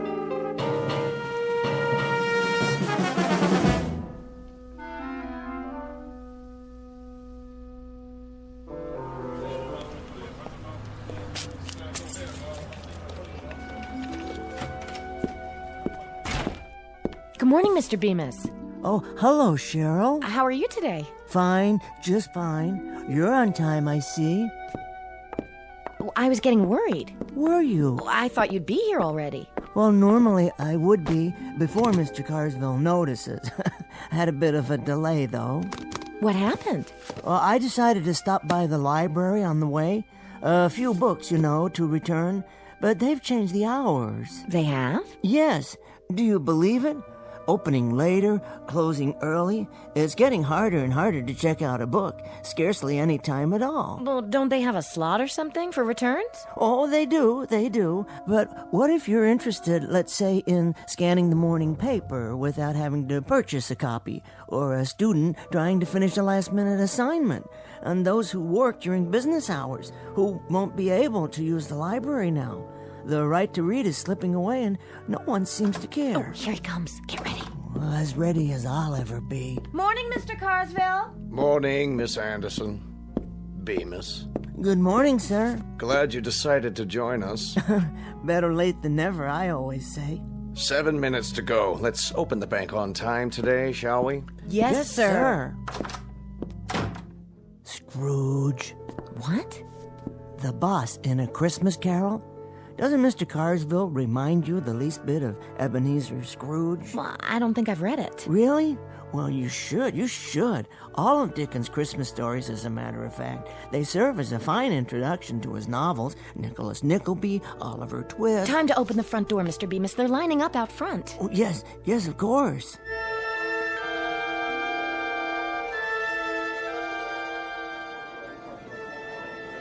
Thank you, Mr. Williams. Thanks, Cheryl. You've been very helpful.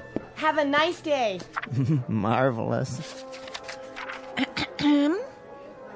Yes, indeed. Well? Oh, hello, Mrs. Chesters. Nice to see you.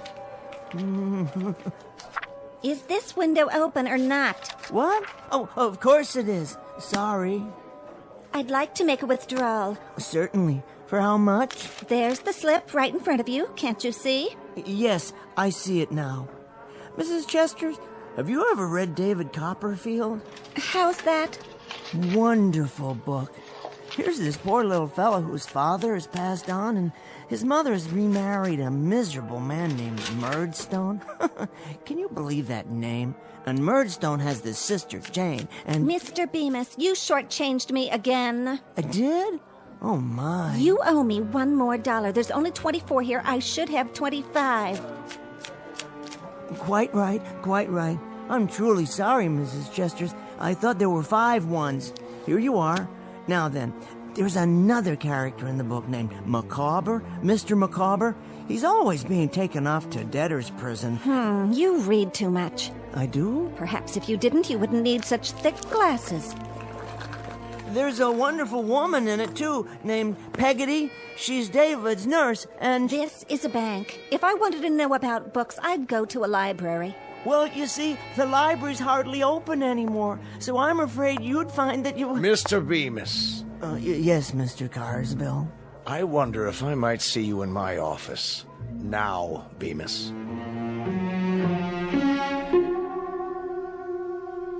The time is the day after tomorrow.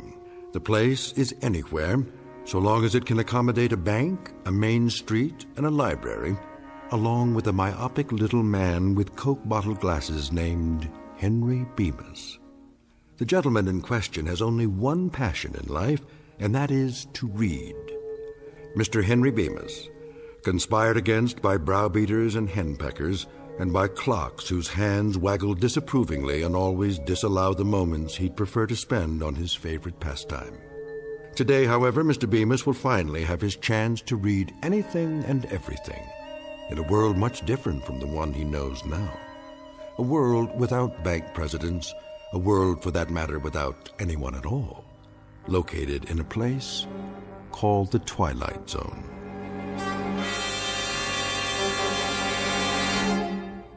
And now, The Twilight Zone and our story, Time Enough at Last, starring Tim Kazurinsky, with Stacy Keach as your narrator.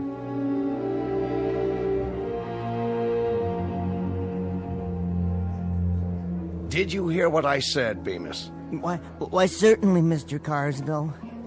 I don't suppose you've ever read David Copperfield, have you? No, Mr. Bemis, I have not. Now, if you'll be good enough to accompany me.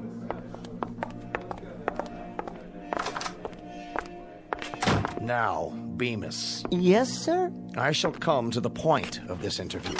I shall arrive in the following manner. What constitutes an efficient member of this organization? Viz., a bank teller who knows his job and performs it, i.e., an organization man who functions within an organization. An outstanding book. What? The Organization Man by William H. White. I read it, a number of years ago. Mr. Bemis, I'm attempting to point out that you do not function well within the organization. You are neither an efficient bank teller nor a proficient employee. Instead, Bemis, you are a reader.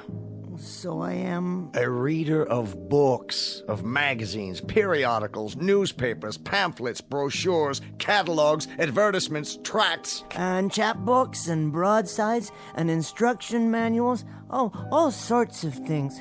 Whatever I can lay my hands on. Ad infinitum. That's precisely my point. When you're waiting on customers, you have an open book in your lap. Don't deny it.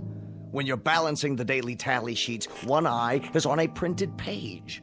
I see you going into the vault downstairs during your lunch hour, book in hand. Well, sir, with all due respect, it was my understanding that when I'm off the clock, my time is my own, in a manner of speaking. Indeed it is. A very important point.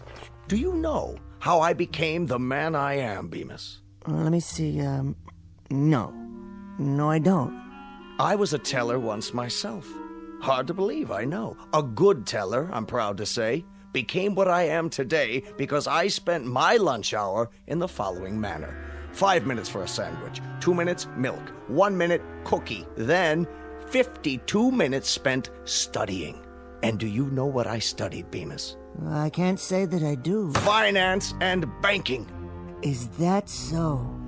On your lunch hour? My.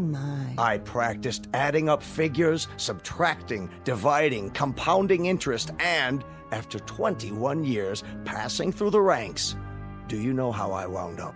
Well... I wound up as president of the bank. So you did. Ultimatum, Mr. Bemis. You will henceforth devote your time to your job. And that means forget about reading, or you'll find yourself outdoors on a park bench reading from morning to night for want of a job. Do I make myself perfectly clear? Oh, yes, quite. Good. It's just that... Just that what, Bemis? Make it quick and then get back to your teller's cage. It's, well, my wife. What about your wife? I think she's taken up yoga. Now see here. She must have, or some similar form of self-denial. And now she expects me to live by the same philosophy. What philosophy? No bookcases, no magazines on the table, nothing at all. You see, she doesn't allow me to read at home. Oh, of all the... Nope, not on the premises. When I come home at night and pick up the evening paper, she yanks it out of my hand before I have a chance to open it.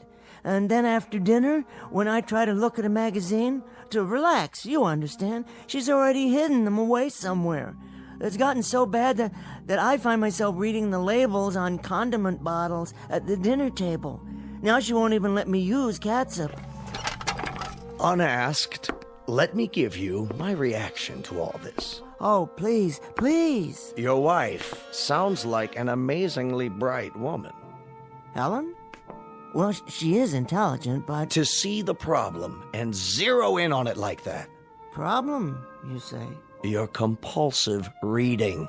Your addiction to printed words in any form. Do you really think it's an addiction? What else would you call it? You've obviously been suffering from it for years, or you wouldn't need such powerful glasses. Well, now that you mention it, I did read a lot as a boy. You know, I used to keep a flashlight under the covers so I could stay up late and finish a book. I remember... And I remember last November. You spent the better part of your days reading campaign buttons on the lapels of customers. You'll recall, Mr. Bemis, one particular young woman who took considerable offense. She tried to hit you with an umbrella for staring at her chest. I remember that too, Mr. Carswell. She never gave me a chance to explain. I only wanted to see who she was voting for. Indeed. Good day, Mr. Bemis. Good day, Mr. Carswell. What are you doing now? Oh, I was just reading the plaque on your wall. I see you graduated from... Out! Let's see now. Stocks down, more weapons testing. Henry? New bomb under development. An even bigger one.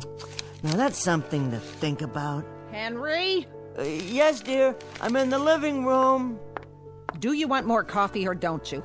No, thank you, dear. Well, then tell me that, but don't sneak off so that you can bury yourself in newsprint.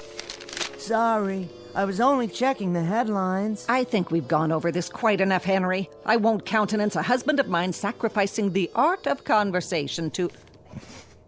Oh, right. What's so funny?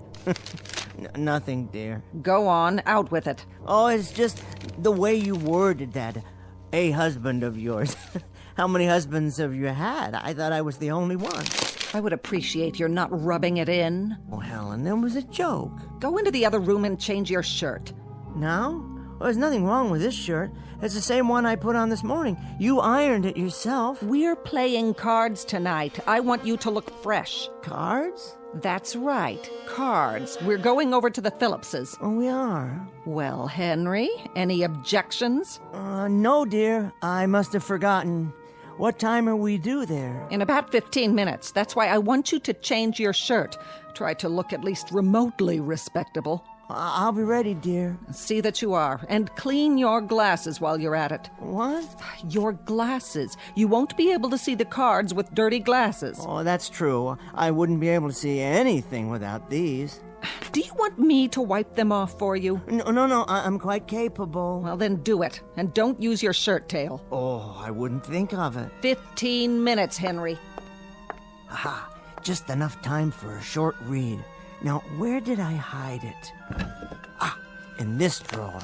That's right. Perhaps I can bring it along. One more thing. Yes, dear? Henry? I was just getting ready. What have you got there? Got? Under your coat. Why, nothing. Oh, then what's this? Ooh, that's odd. Wonder how that got in there. I could only hazard a guess. A handbook of modern poetry. Yours, Henry? Well, actually... Would you like to read me some? You mean aloud? From the book? Don't you want to? Why, Helen, I'd be delighted. This particular volume has some lovely things in it. Really, quite lovely. One or two from Edna St. Vincent Millay and Robert Frost. Let me see. Carl Sandburg, William Carlos Williams, Archibald MacLeish, Kenneth Patchen. Go ahead. I can't. Helen, look. Someone's made marks on every page with one of those thick black pens. Who could do such a thing? Who do you think did it, Henry? Well, you don't mean...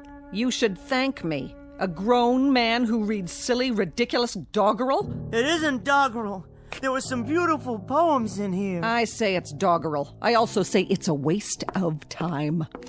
Helen, please. No, please don't tear the pages out. Oh. Careful, Henry. You dropped your glasses. Just think, without them, you wouldn't be able to read any of this. Watch out. You'll step on them. I might, accidentally. And then where would you be? You couldn't see a thing. Of course, then you wouldn't be able to play cards, or go to work either. And we can't have that, can we, Henry? Why, Helen? Why do you do such things?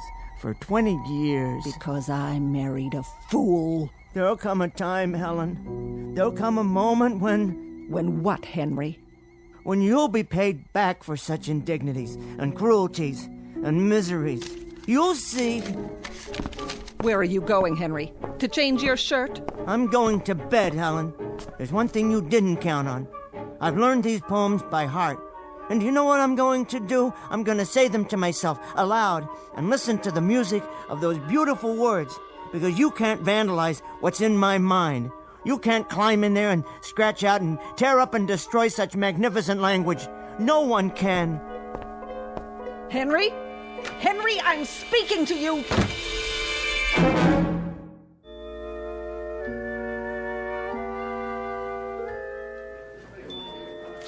90, 95, 100. Thank you, Mr. Miller. Thank you, Mr. Bemis. Always a pleasure. Next. I'd like to put this in my checking account. Of course, if you'll kindly fill out a deposit slip. Okay, I'll step aside. Oh, take your time. There's no one else in line at the moment. A constant remembrance that at a bank, like a political office and a public trust, blah, blah, blah, something about a sense of loyalty and a devotion to duty. These are the things that make a bank great. They are of the essence, or some such. With them, an institution like ours will remain strong. Everything all right in there, Cheryl? I think so. What's he up to? Mr. Carsville? Well, he's dictating a speech for the bankers' meeting next Thursday. He wanted me to bring him the quarterly report. Isn't that something? Well, he needs to know the figures, deposits, and holdings. Dictating, you say? His secretary will type it up and correct it, fix the grammar. Why? Well, she always does that for him. It's her job. But why can't he write it out himself? The speech, I mean. Is the English language that mysterious? Written English?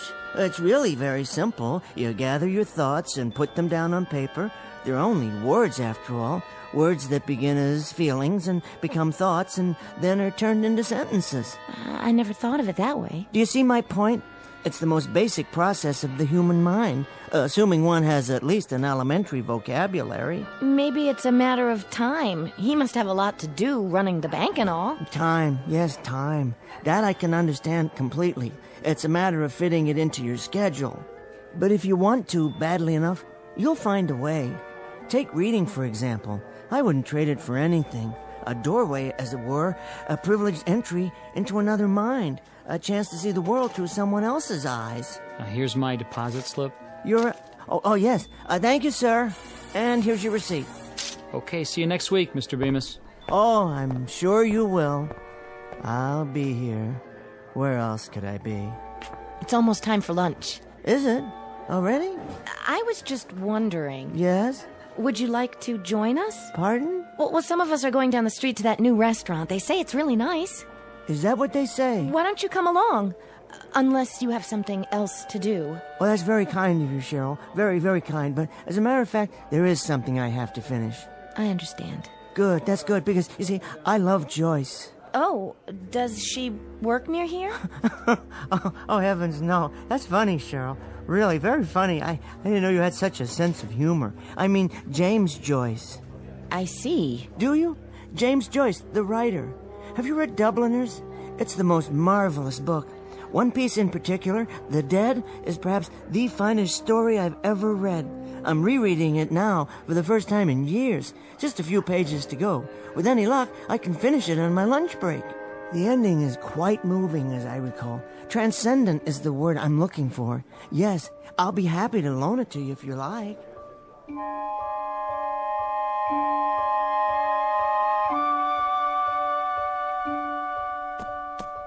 Oh, here we are. Peace and quiet at last. There just isn't any place quieter than the vault of a bank. All I have to do is pull the door closed and voila! My own private lunchroom and reading room. Now, let me see. What's for lunch today? Sandwich? Apple? Something to drink? What more does a man need? A jug of wine? A book of verse? Well, a thermos of coffee at least. The morning paper, and my book. Where was I? The scene at the Christmas party. A house in Dublin. It's snowing and... Oh, wait, better check the time. 12:17 by my watch. Exactly 43 minutes to finish The Dead. After a quick scan of the front page of the paper. New bomb would mean total destruction, says scientist. Oh my, here's hoping they never have to use it. What in the world? That sound, what is it? Something outside? My pocket watch. The crystal's broken. Not in my glasses, thank the Lord. Oh, now the lights have gone off.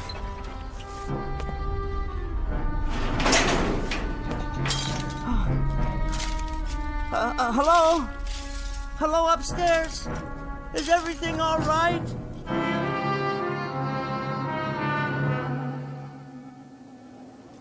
It's all smashed. Ruined. There's money everywhere. Will you look at that? Ladies, gentlemen. Mr. Carsville? A constant remembrance that at a bank, like a political office in a public trust, Are you in here, sir? what matters is a sense of loyalty and devotion to duty. Mr. Carsville?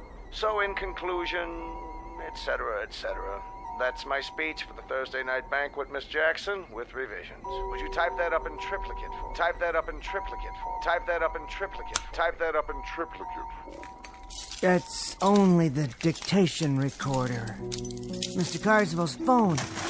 I don't suppose it still works. No dial tone. Nothing. Helen. Helen! The inside of the phone is burned to a crisp, as if it melted. What's happened here?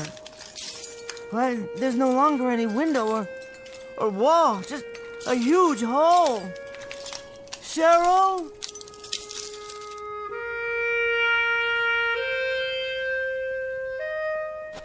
Cheryl, my friend.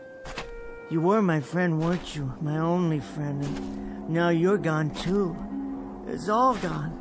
This block, the entire city, it's nothing but rubble, as far as the eye can see. It's a nightmare. That's all it is. I fell asleep downstairs, and I'm dreaming. I'll wake up any minute and have a good laugh. Any minute now.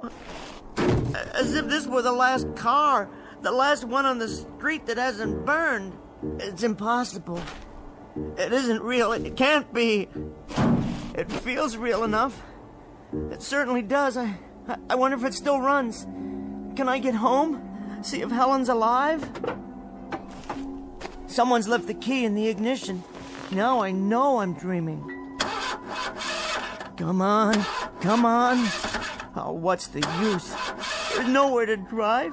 The street's impossible. It's nothing but one enormous crater, it looks like, beyond the park. Hello? Hello? Is anybody there? Anybody at all? I can't be the only one left, can I? They're all dead. They must be. Everybody's dead, except me. I'm all right, but why am I all right? I was right in the middle of the vault. I was in the vault. The walls are 18 inches thick down there. That's why I'm alive, because I was down inside the vault. The thing of it is, though, I'm not at all sure I want to be alive. To be totally alone. They did it. They actually did it. Some damn fool used the bomb after all. And now look. Look at what they've done. Somebody, anybody, please, help me.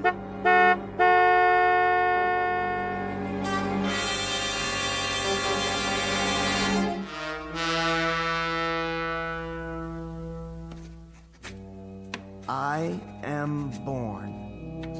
Whether I shall turn out to be the hero of my own life, or whether that station will be held by anybody else, these pages must show. To begin my life with the beginning of my life after the great conflagration. My name is Henry Bemis, and this is my journal. I'm not a writer, but someone must do this to leave a record for the future, if there is a future. So it falls on me to set down what I have seen.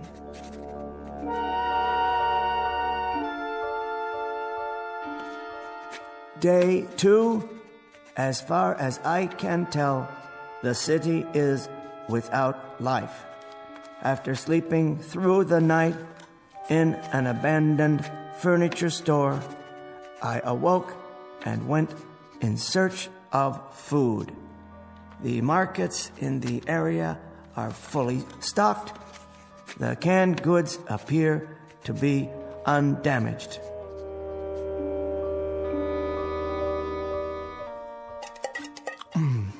Peaches. Always did like peaches. Good meal. Very good. Soup, beef stew, vegetables, and dessert. A well-rounded menu, if I do say so. Something from each of the food groups. Well, almost. That leaves approximately 900 cans in this market alone. At least I won't starve to death. It'll last for a few years. All the food one man can eat, and then some. Have to remember to carry a can opener. Time to go shopping. Some more of this, a few cans of that. Ah, the gourmet section. Smoked oysters, delicious. Imported caviar. Don't mind if I do. Let's pass on the escargot, though. Wouldn't want an upset stomach. Something to drink, of course. Soda, bottled water, beer. Yes, beer. Why not? And onto the checkout. Which line is the shortest today? How about this one? Attention, A&P shoppers. No waiting on register 7. Put it on my tab, will you please? No, I don't need any help with the groceries. In fact, I'll just leave them here for a while. Don't worry, I'll be back. Now what? Go down the street to the Bijou Theater? See what's planned? Well, of course, they're dark today, no electricity. How about an after-dinner cigar? What a splendid idea. Is that a tobacco shop across the street?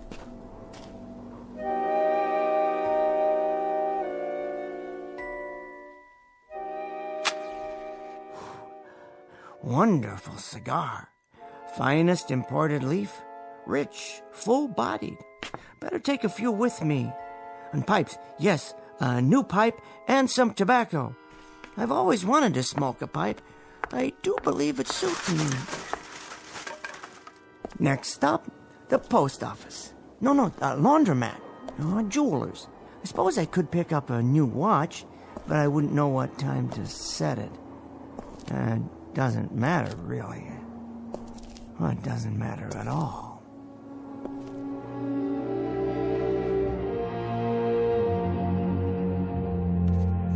I was happy to find a newsstand on the corner. By some miracle, not all of it had burned or blown away. There was one copy of the New York Times. All the news that's fit to print. I realized then that there would never be another edition. Only the same headlines, the same editorials, even the same comics. But after I read it and reread it, I'd still have a few magazines. I decided to remember this place. For the time being, I thought I'd explore the neighborhood, because it was my neighborhood now, all of it. From this day forward, I'd have it to myself. There was a candy shop, a stationery store, a dry cleaner's, sporting goods. For some reason, that one caught my eye. Besides, I had to sit down somewhere and rest. The worst thing was being alone. Utterly, completely alone. And this was the way it would always be from now on.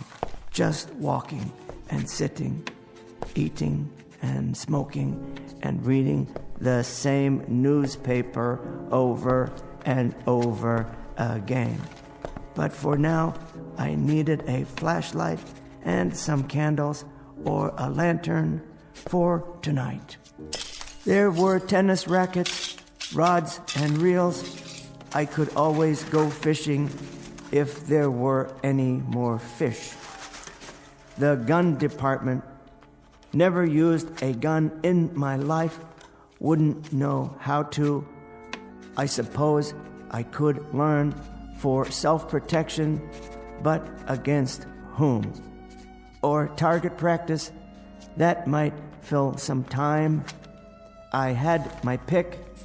Remington, Winchester, Marlin, or a pistol. Yes, why not?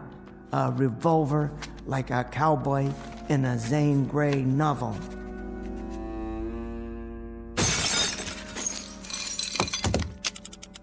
It felt strangely heavy but balanced, as if it belonged in my hand. Without thinking, I began to load it. And then something came over me, settling on my shoulders like a great weight. The sadness of it all, the pity, the loneliness, and the sheer, utter waste. I thought, what does it matter now? What does it matter? Who will know? Who will care? It doesn't matter one bit. So I raised the gun and looked at it. How well made it was, finely machined, polished to a bright silver shine, and so carefully balanced the way it rested in my hand.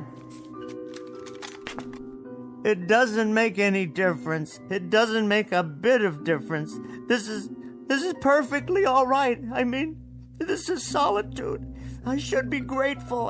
I've never had much of that. I've got things to occupy my time. I've got enough food. I'm really extremely fortunate. If it weren't for the loneliness, the sameness, if there were just something else, someone, I'm sure I could be forgiven for this, the way things are now. I put it to my head and cocked the hammer. If there is a God, surely I'll be forgiven. And then I saw it. Wait, what's that? I could see the entire next block through the hole in the wall. And there it was.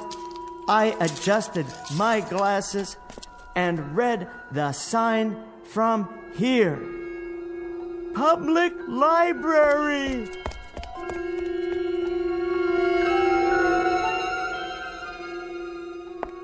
Yes, oh yes, I forgot all about it. But you're still here, aren't you, my greatest friend? You who have never failed me. Not burned at all. Why, the whole interior is untouched. There are thousands of books here, tens of thousands, all waiting to be read.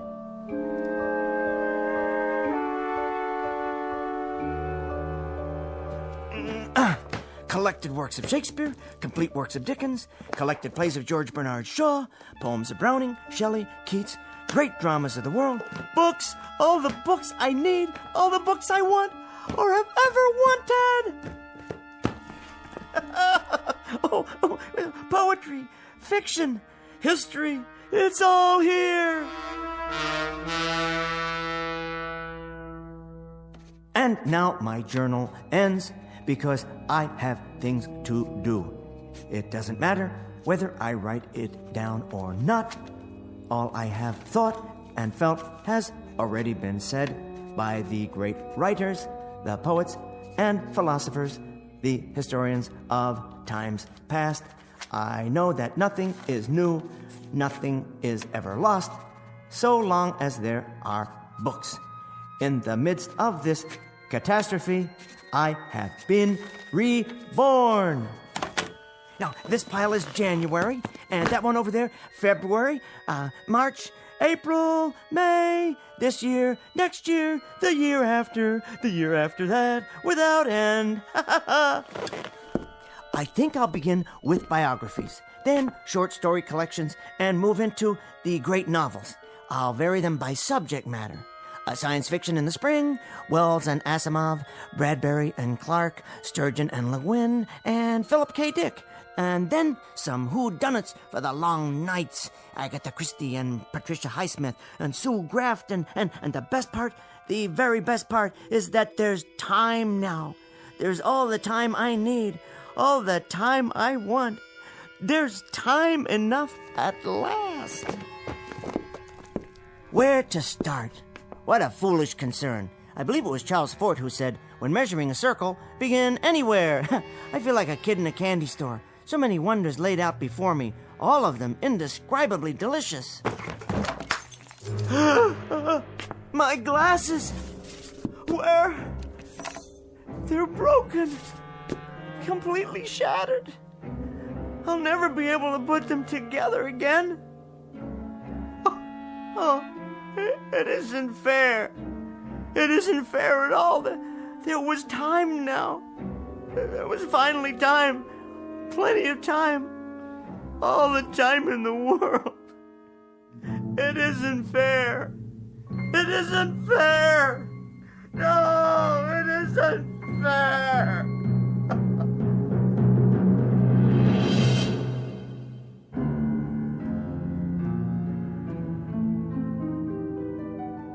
The best laid plans of mice and men, and Mr. Bemis. The small man in the thick glasses who asked very little of life, who wanted nothing but time to read. Only a moment out of an eon of moments, a mere instant out of eternity. For himself. Henry Bemis, now just part of the landscape, smashed beyond all recognition. Just another piece of rubble, a fragment of what man has deeded to himself in the Twilight Zone.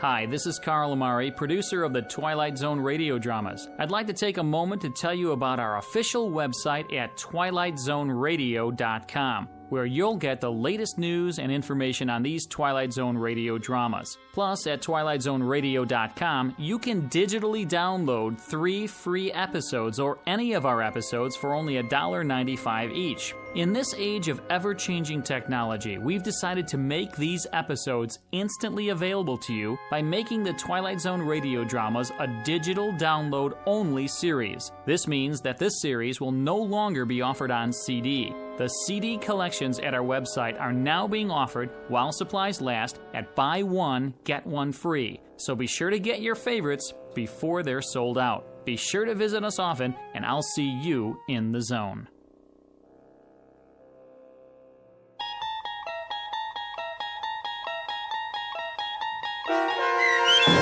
Time Enough at Last, starring Tim Kazurinsky with Stacy Keach as your narrator, was adapted for radio by Dennis Etchison and based on a script by Rod Serling from a story by Lynn Venable. Heard in the cast were Meg Falcon, Christian Stolte, Deb Dotzer, Carl Amari, Vince Amari, and Vince Gerasoli.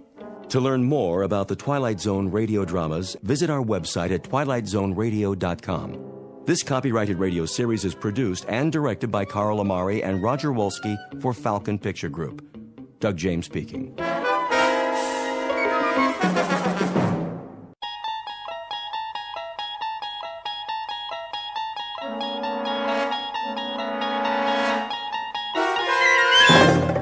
There is a fifth dimension beyond that which is known to man.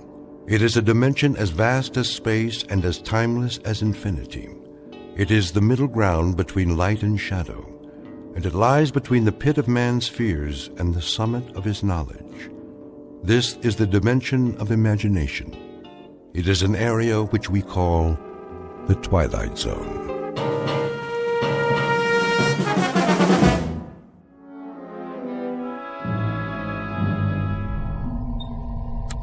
T-minus 1 minute. Count off. Pearson? Here, sir. Corey? Corey here, sir. Hudak? All strapped in, ready to go. Foster? Ready as I'll ever be, Captain. Nolan? Let's light the fuse and go. I second that motion, Captain. Take it easy, Pearson. This isn't a bottle rocket. We're gonna fly higher than anybody's ever flown before. Everyone clear on that? Clear, Captain. Loud and clear. Fire it up. Come on, I got a hot date. Let's get this show on the road. Something tells me we're gonna go on a long, long trip. Just do it. The suspense is killing me.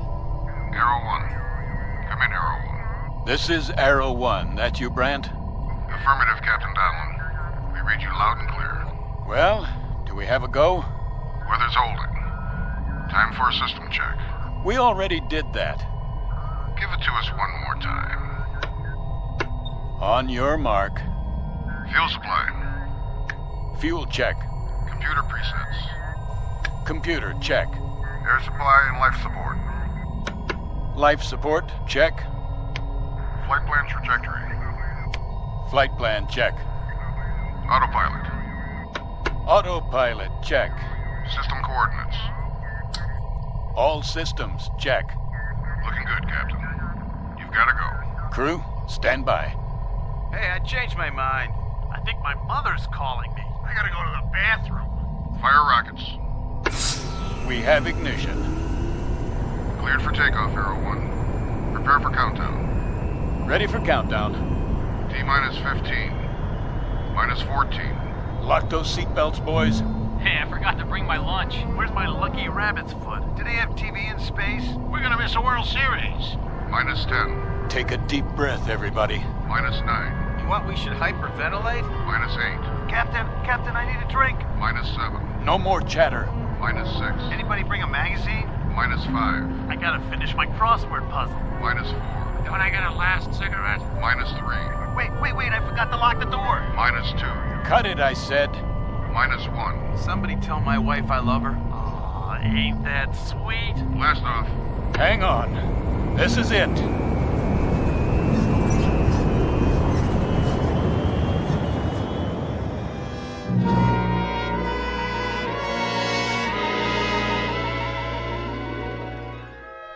Her name is the Era 1. She represents 4.5 years of planning, preparation, and training, and 1,000 years of mathematics and the projected dreams and hopes of not only a nation, but a world. You might say that all of human history has led to this point, with man poised to take one giant step off terra firma and into the void, the unknown that lies beyond the safety of the nest. Because she is the first manned craft aimed into deep space, beyond the moon to other worlds that until now have been the exclusive province of science fiction writers and those given to imagination without bounds. For her hand-picked crew, this has been the ultimate countdown, the last few seconds before humanity takes its best shot and fires a tall silver arrow into the air. But you know the saying about the best-laid plans of mice and men. In just a moment, this ship will veer off course and into a region not on any star map for an unscheduled landing in the Twilight Zone. And now, The Twilight Zone and our story, I Shot an Arrow into the Air, starring Chelsea Ross, with Stacy Keach as your narrator.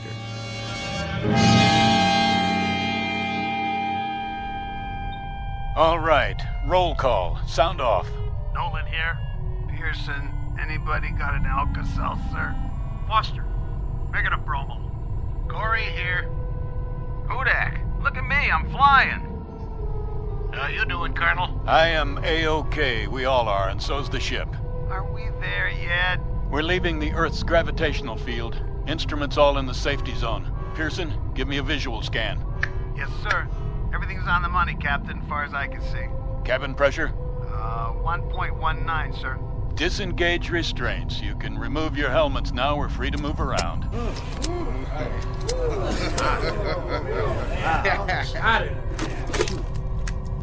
I feel more like I do now than I did when I got here. Nolan, switch on the view screen.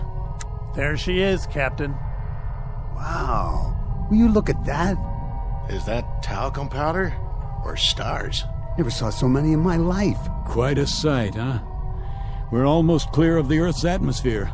Where is the Earth, anyway? It's down there. Hey, question. Which way is up and which way is down? Watch the lower edge of the screen. It should come up any time now as our trajectory shifts. It'll be the blue one with clouds, about the size of a quarter from this far out, but we'll be able to see it. What are those blips? Where? The ones moving toward us. We've entered the asteroid belt. But don't worry, they're miles apart. The odds of hitting one are infinitesimal. Mission Control to Arrow 1. Come in, Arrow 1. Roger, Mission Control. Big high five, Captain. We've got you on the monitor, center screen, right on course. Just like a Sunday ride in the country. Any snafus down there? That's a negative, Arrow 1. Hold on, Captain.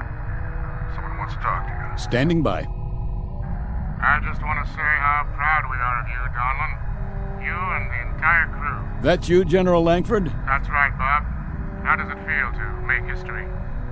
I couldn't say, sir. We're only doing our job. Sure you are. You make it sound so simple. The President will be sending you a live message at 1400 hours. Till then, keep your eyes on the prize. I can't express how proud I am of all of you. Thank you, sir. First, keep space. Every American. What's that, sir? You're breaking up. I say, in the world. First stroke. General, we're losing you. What's going on? Some kind of interference. Look, Captain. What? The stars are moving. We must be turning. Not this early. Did you punch in a course correction? No, I didn't. General Langford, we have rotation here. Till then, signing off. Wait, the ship is yawing. That's not part of the flight plan. Happens to your course. Up the screen, get deep. Get back in your seats. We're turning faster. Now! Captain, what's happening? I said strap in. What about you? I'll try for a manual override. Captain, we're spinning. Lock your belts. I can't get in the chair. We're going into a dive. 0 G's. Hold on and pray.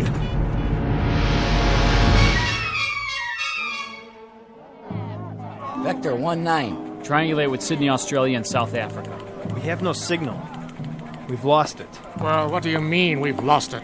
See for yourself, General. Good Lord, with 15 monitors going. We could have 15,000 monitors, but the situation would be the same. We've lost contact. Visual and radio? How is that possible? Don't ask me. She's off her vector path, clean off the radar screen. Just gone. Completely gone. When did you first lose contact? A few minutes ago. There was a short period of heavy interference. What kind of interference? Probably solar. Some kind of sunspot activity. We haven't been able to identify it yet. In any case, when it was over, the contact was broken. Couldn't a change in their course account for that? The course was preset. The captain wouldn't change it without notifying us. Bob Donlin's a solid officer. And even if he did change course, the automatic tracking system would have been activated. It would show up here on the board. So a ship with an 8-man crew just disappears like a puff of smoke.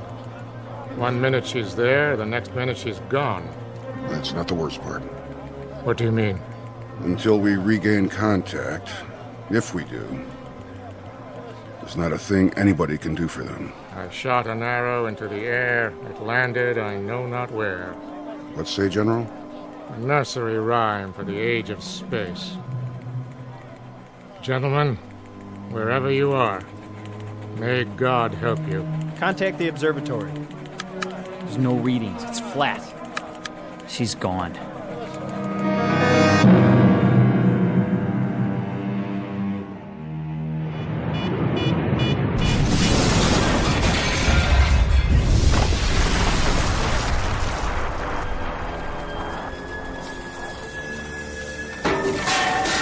Captain Donlin? Go on, get out of here. I can't find my helmet. Forget your helmet. Go. My God, look at Grimes. Anderson. And Nolan. And Foster. Help me. It's Hudak. He's still alive. Here, take his legs. I'll lift his head. What are you doing, Captain? Gotta drag the bodies out. But the fuel tanks are gonna blow. Hold on, we'll give you a hand. Somebody, please. Get him out, I said. That's an order.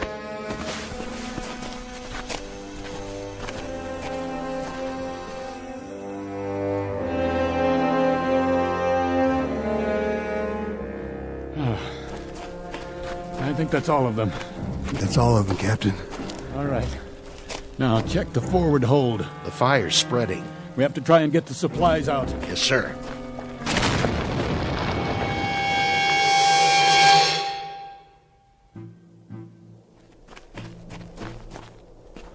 The others are all dead, sir. Except Hudak. How bad? He's still conscious. He keeps drifting in and out. We should have gotten the supplies out. We did the best we could. We should have done that first. We knew the ship might go up. So now, instead of food and water, we've got 4 dead men and another one dying. We didn't know they were dead, Corey. Well, knock it off, Pearson. Maybe when your tongue starts swelling up, you'll realize where we are. We're on a rock here. We blew it. We wasted all that time playing Undertaker instead of going in there and getting supplies. Let's cover them up. Pull something over their faces. Why bother? What's the point? You heard me. We'll take 15 or 20 minutes, and then we'll bury them. Yes, sir. First entry, log, Arrow 1, Captain R.G. Donlin commanding. The first leg of the flight went off without incident. Now we have crash-landed on what appears to be an uncharted asteroid. Cause of malfunction and ultimate crash, unknown. We lost our course, the electrical system went out, and there was an explosion. That's all any of us can remember. Any of us, being Flight Officers Corey and Pearson, and Navigator Hudak, who has been seriously hurt, and myself. The rest of the crew are dead. There's very little left of the ship. The radio is gone, the bulk of the supplies were destroyed in the crash, and as of this moment, there is little certainty that we have been tracked and our whereabouts known. Begging the captain's pardon. What do you think you're doing? This is no time to write your memoirs. Stand down. Listen to me, Corey. We're in bad shape, but we're still a crew. As long as we're a crew, there'll be discipline and there'll be protocol. And until I'm lying in a hole like the rest of those poor devils, we'll operate from the book. Got it? I got it. Now give me the recorder.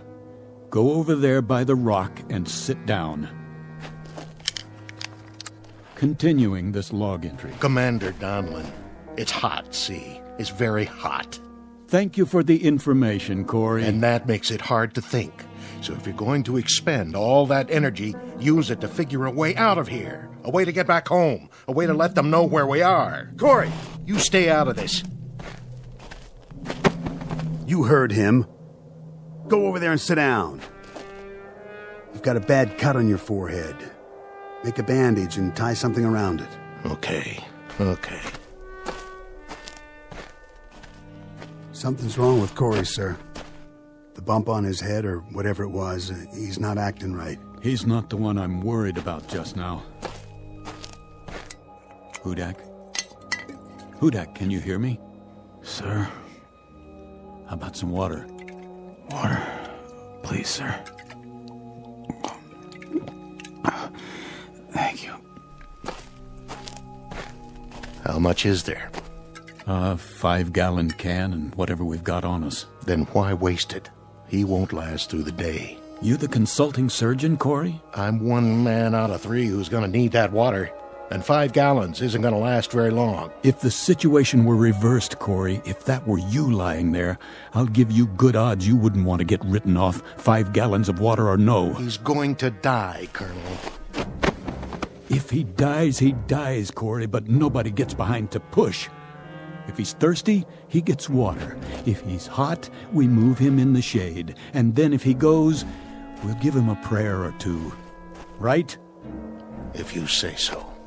Pearson? Sir. There's a broken shovel near the packs. Let's dig the graves. I'll relieve you in 5 minutes, then Corey here will relieve me. Right away, sir.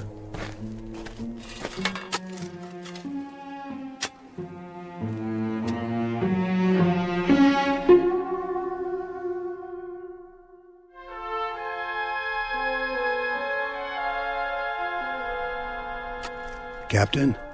Yes, Pearson? That's odd. What is? The sun. Don't you think that's odd? The size of it, I mean?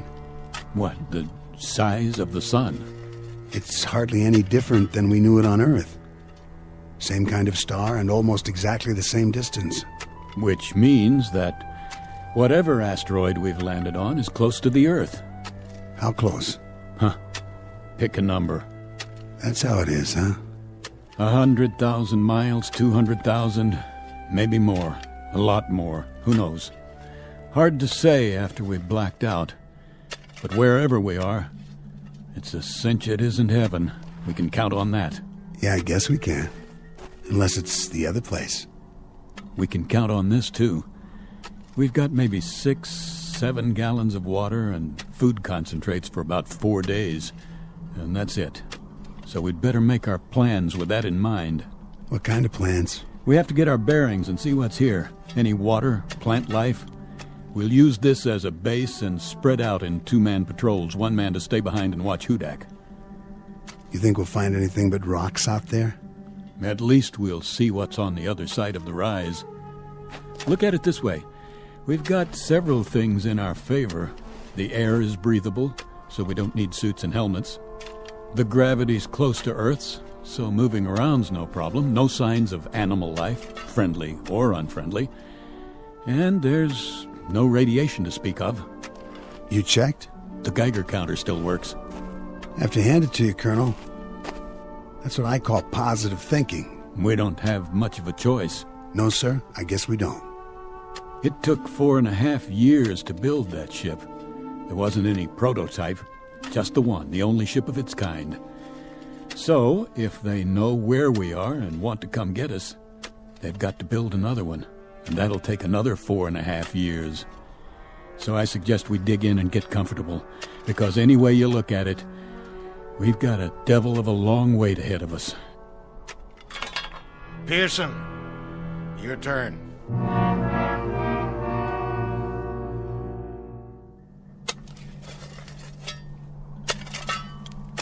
How's it going, Pearson? That's the last grave, sir. 4 of them. Good job. How is he? The same as when you left. Breathing pretty shallow, though. Maybe the air here, well maybe it doesn't have as much oxygen in it. It has enough. We're doing all right. You two see anything out there? Nothing we can't see from here. Yeah, we saw something. Sand and more sand. Rocks. And those scrubby hills over there. But not a single drop of water.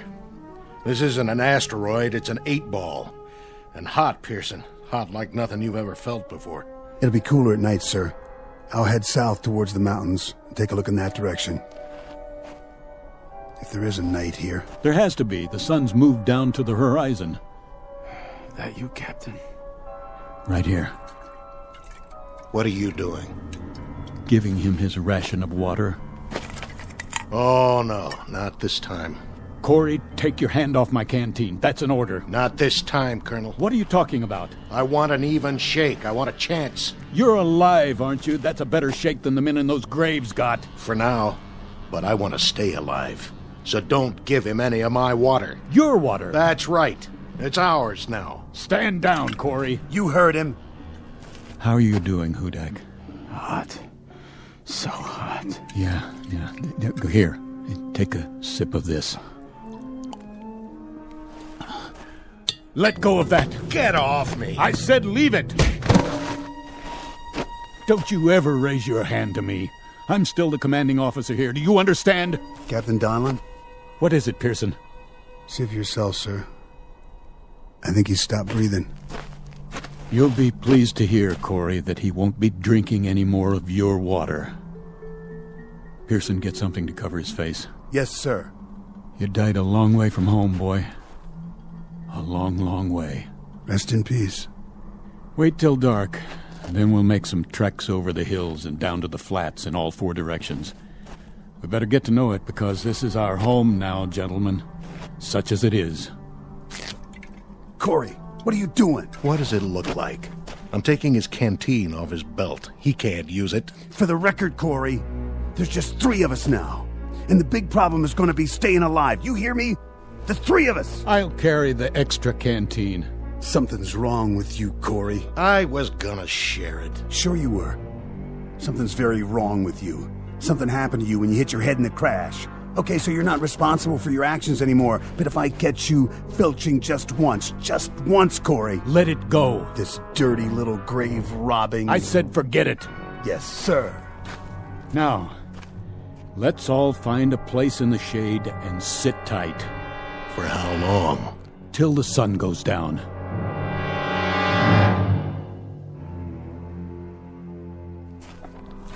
Watch your step. What's the difference? Can't see anything anyway. Use your flashlight. The batteries are going out. Turn it on and off in bursts. That way they'll last longer. You know, this is nuts. We're killing ourselves. For what? You got a better idea? Sure. Pack it in right now and head back to camp. We're on recon, Corey. Captain's orders.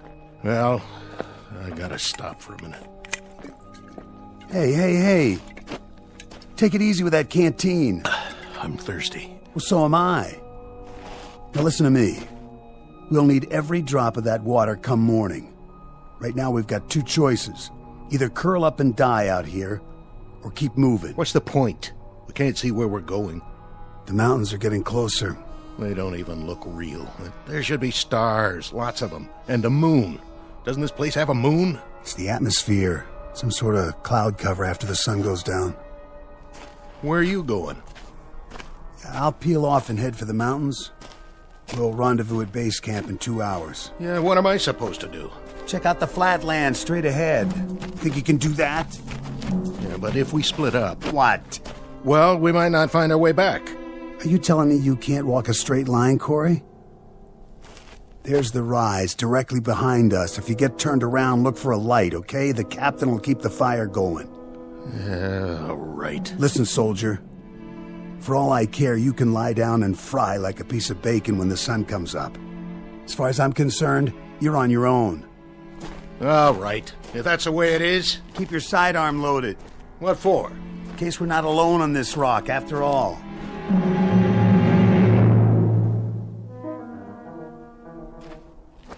Corey? Are you following me? Corey? If you're out there, something's very, very wrong with you.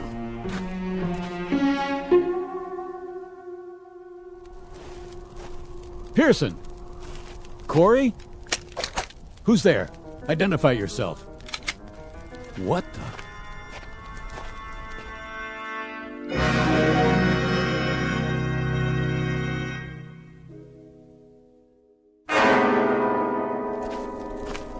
Corey? Hello, Captain. Well? I must have walked 12, 15 miles. Yes, and? Nothing. Not a thing. Sand flats. That's all there was. Just sand. One stretch after another. I thought I could get some kind of a fix from the stars, but it's overcast. I know. What about Pearson? What about him?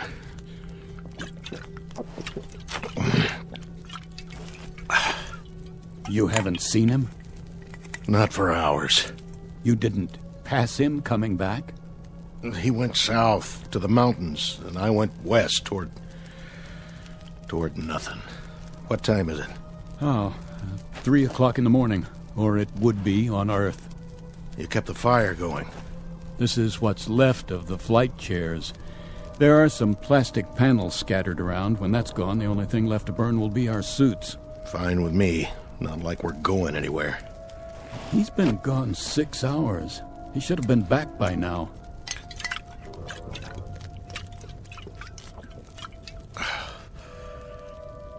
Corey? Yeah? You're sure you didn't see him or hear him? I already told you, Captain. We went in different directions.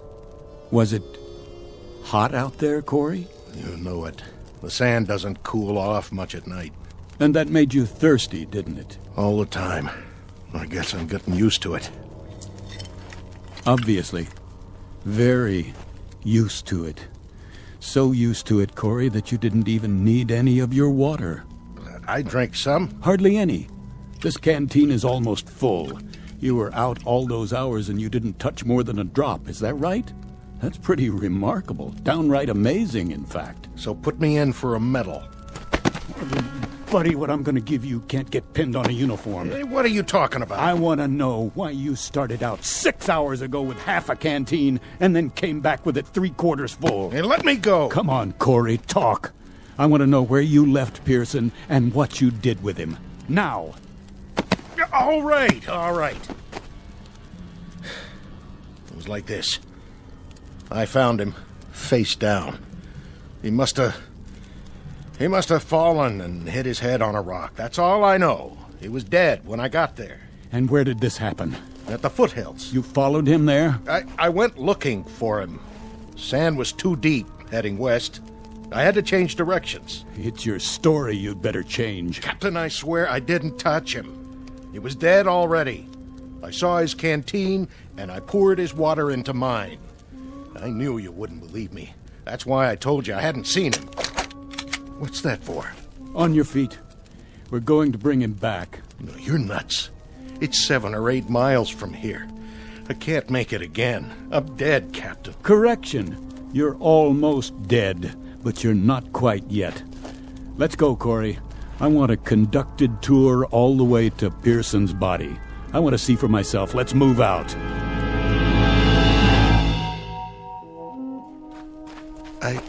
don't see him. No, neither do I. But I'm sure this is the place. I'm sure this is where he was. But he's not here now, is he? Just these marks in the sand. Captain, look. He must have crawled away. I thought you said he was dead. I was wrong.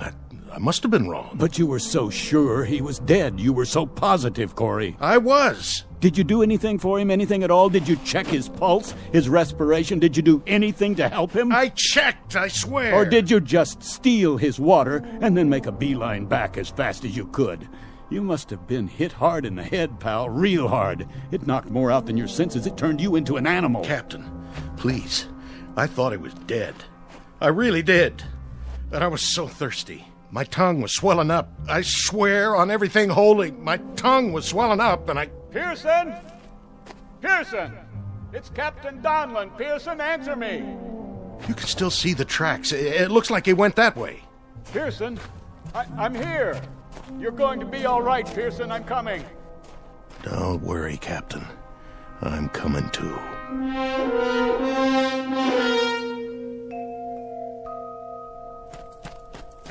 Pearson. Captain? Pearson, thank God you're alive. Water. I lost my canteen. Yeah, here. Take some of mine. Can't sit up. I'll lift you. Thanks, Captain. And not too fast. You're all right, boy. We'll take you back now. I don't know if I can walk. I'll carry you myself if I have to, but you're gonna be all right. Captain. What, Pearson? What are you trying to say? I saw. What? What did you see? Where? Up there. Over the hill. Did you climb the hill? Is that it? I went. And what, Pearson? What did you see? Captain, I saw. What? Are you drawing a picture? You should have seen. You wouldn't believe it. What? No, Pearson. Sorry, Captain. Pearson. Come on, Pearson. Pearson, don't die on me. Don't. Is he gone? Yeah. He drew this in the sand first. It's some kind of sign or symbol. What is it? It looks like a T, or maybe a cross. He was trying to tell me something. Well, it doesn't matter now. It might. What do you suppose he... Captain? Corey? Put the gun down. Captain, 2 men can live maybe 5 more days. 1 man can live 10. You forgive me, Captain, but... You killed Pearson, didn't you? In cold blood. Maybe I did. What of it? Are you gonna court-martial me? Corey, you're demented. You're a madman. You already killed once. Don't make this any...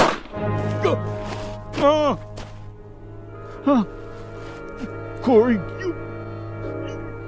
you murderer.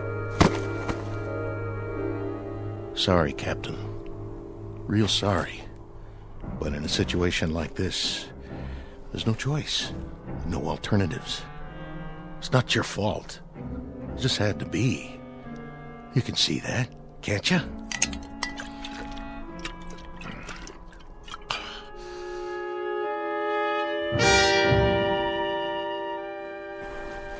What? Morning. That blasted sun already. Gotta get a move on. Goodbye, Captain Donlin. Pearson. Now, what were you trying to say, Pearson? Lines in the sand. Something over the hill. Is that it? Well, I guess you got me thinking. Just have to check that one out one time.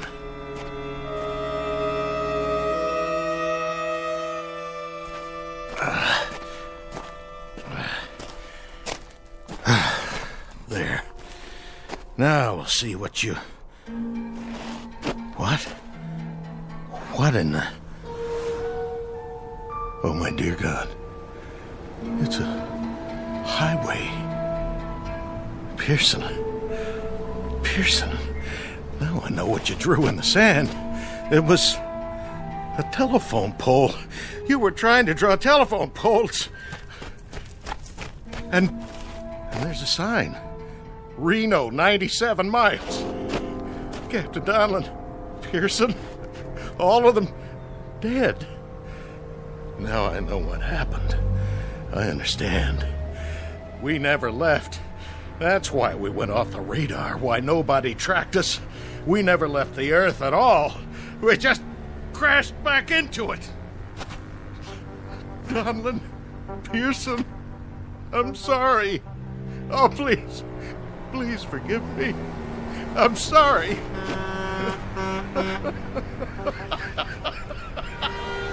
Oh, stop! Please! Stop! Stop! Somebody! Anybody! Please! Stop!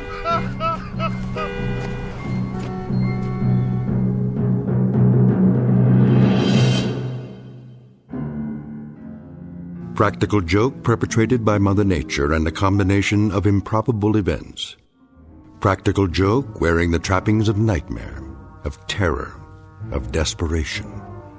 Small human drama played out in a desert less than 100 miles from Reno, Nevada, USA. Continent of North America, the Earth, the solar system, the galaxy, and of course, the Twilight Zone. We'll be back to the Twilight Zone in a moment. Hi, this is Carl Amari, producer of the Twilight Zone radio dramas. I'd like to take a moment to tell you about our official website at twilightzoneradio.com, where you'll get the latest news and information on these Twilight Zone radio dramas. Plus, at twilightzoneradio.com, you can digitally download 3 free episodes or any of our episodes for only $1.95 each. In this age of ever-changing technology, we've decided to make these episodes instantly available to you by making the Twilight Zone radio dramas a digital download-only series. This means that this series will no longer be offered on CD. The CD collections at our website are now being offered while supplies last at buy one, get one free. So be sure to get your favorites before they're sold out. Be sure to visit us often, and I'll see you in the zone.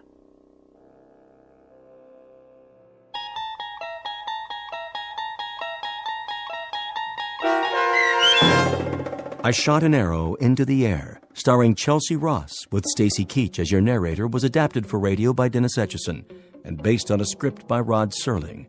Heard in the cast were Norm Woodell, Roderick Peoples, Jeff Lupetin, David Darlow, Rich Komanek, Turk Muller, Lawrence Nepodal, Carl Amari, Roger Wolski, and Vince Amari. To learn more about the Twilight Zone radio dramas and to obtain audio cassettes and CDs of these programs, visit our website at twilightzoneradio.com. The producers of The Twilight Zone wish to thank CBS Enterprises, Carol Serling, Dennis Etchison, Dick Brescia Associates, Claire Simon Casting, Terry Jennings, XM Satellite Radio, Sirius Satellite Radio, our sponsors, and our radio affiliates for helping make this series possible. This copyrighted radio series is produced and directed by Carl Amari and Roger Wolski for Falcon Picture Group. Doug James speaking.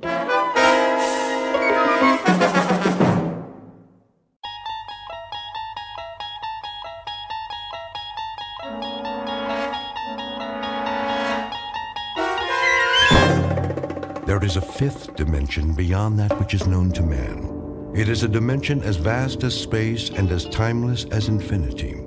It is the middle ground between light and shadow, and it lies between the pit of man's fears and the summit of his knowledge. This is the dimension of imagination. It is an area which we call the Twilight Zone.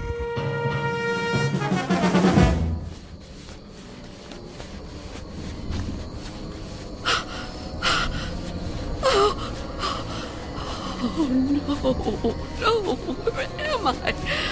What am I doing outdoors? I don't remember leaving my... Oh, it's so dark. I don't live here. Or here. Oh, it is my house. Oh, I must get home.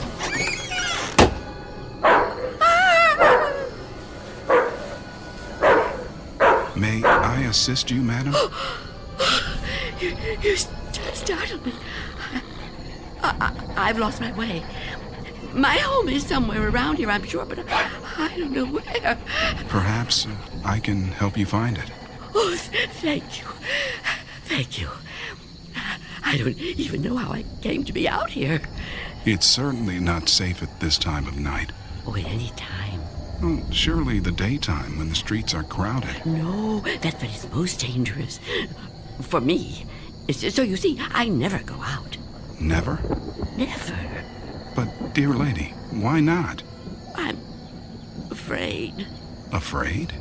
Of something or someone? Someone. It's difficult to explain. Please, try me. Oh, I'm not sure you'd believe me. You'd think I'm just a senile old woman. I'd believe you, Wanda. What did you call me? Wanda. That is your name, isn't it? Yes, but I didn't tell you that. You didn't? Are you certain? Yes, I'm certain. How do you know my name?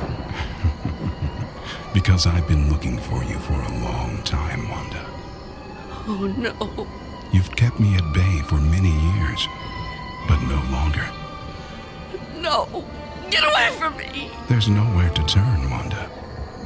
You don't know where you are, remember? You certainly couldn't run from me, a frail old woman like you. Please.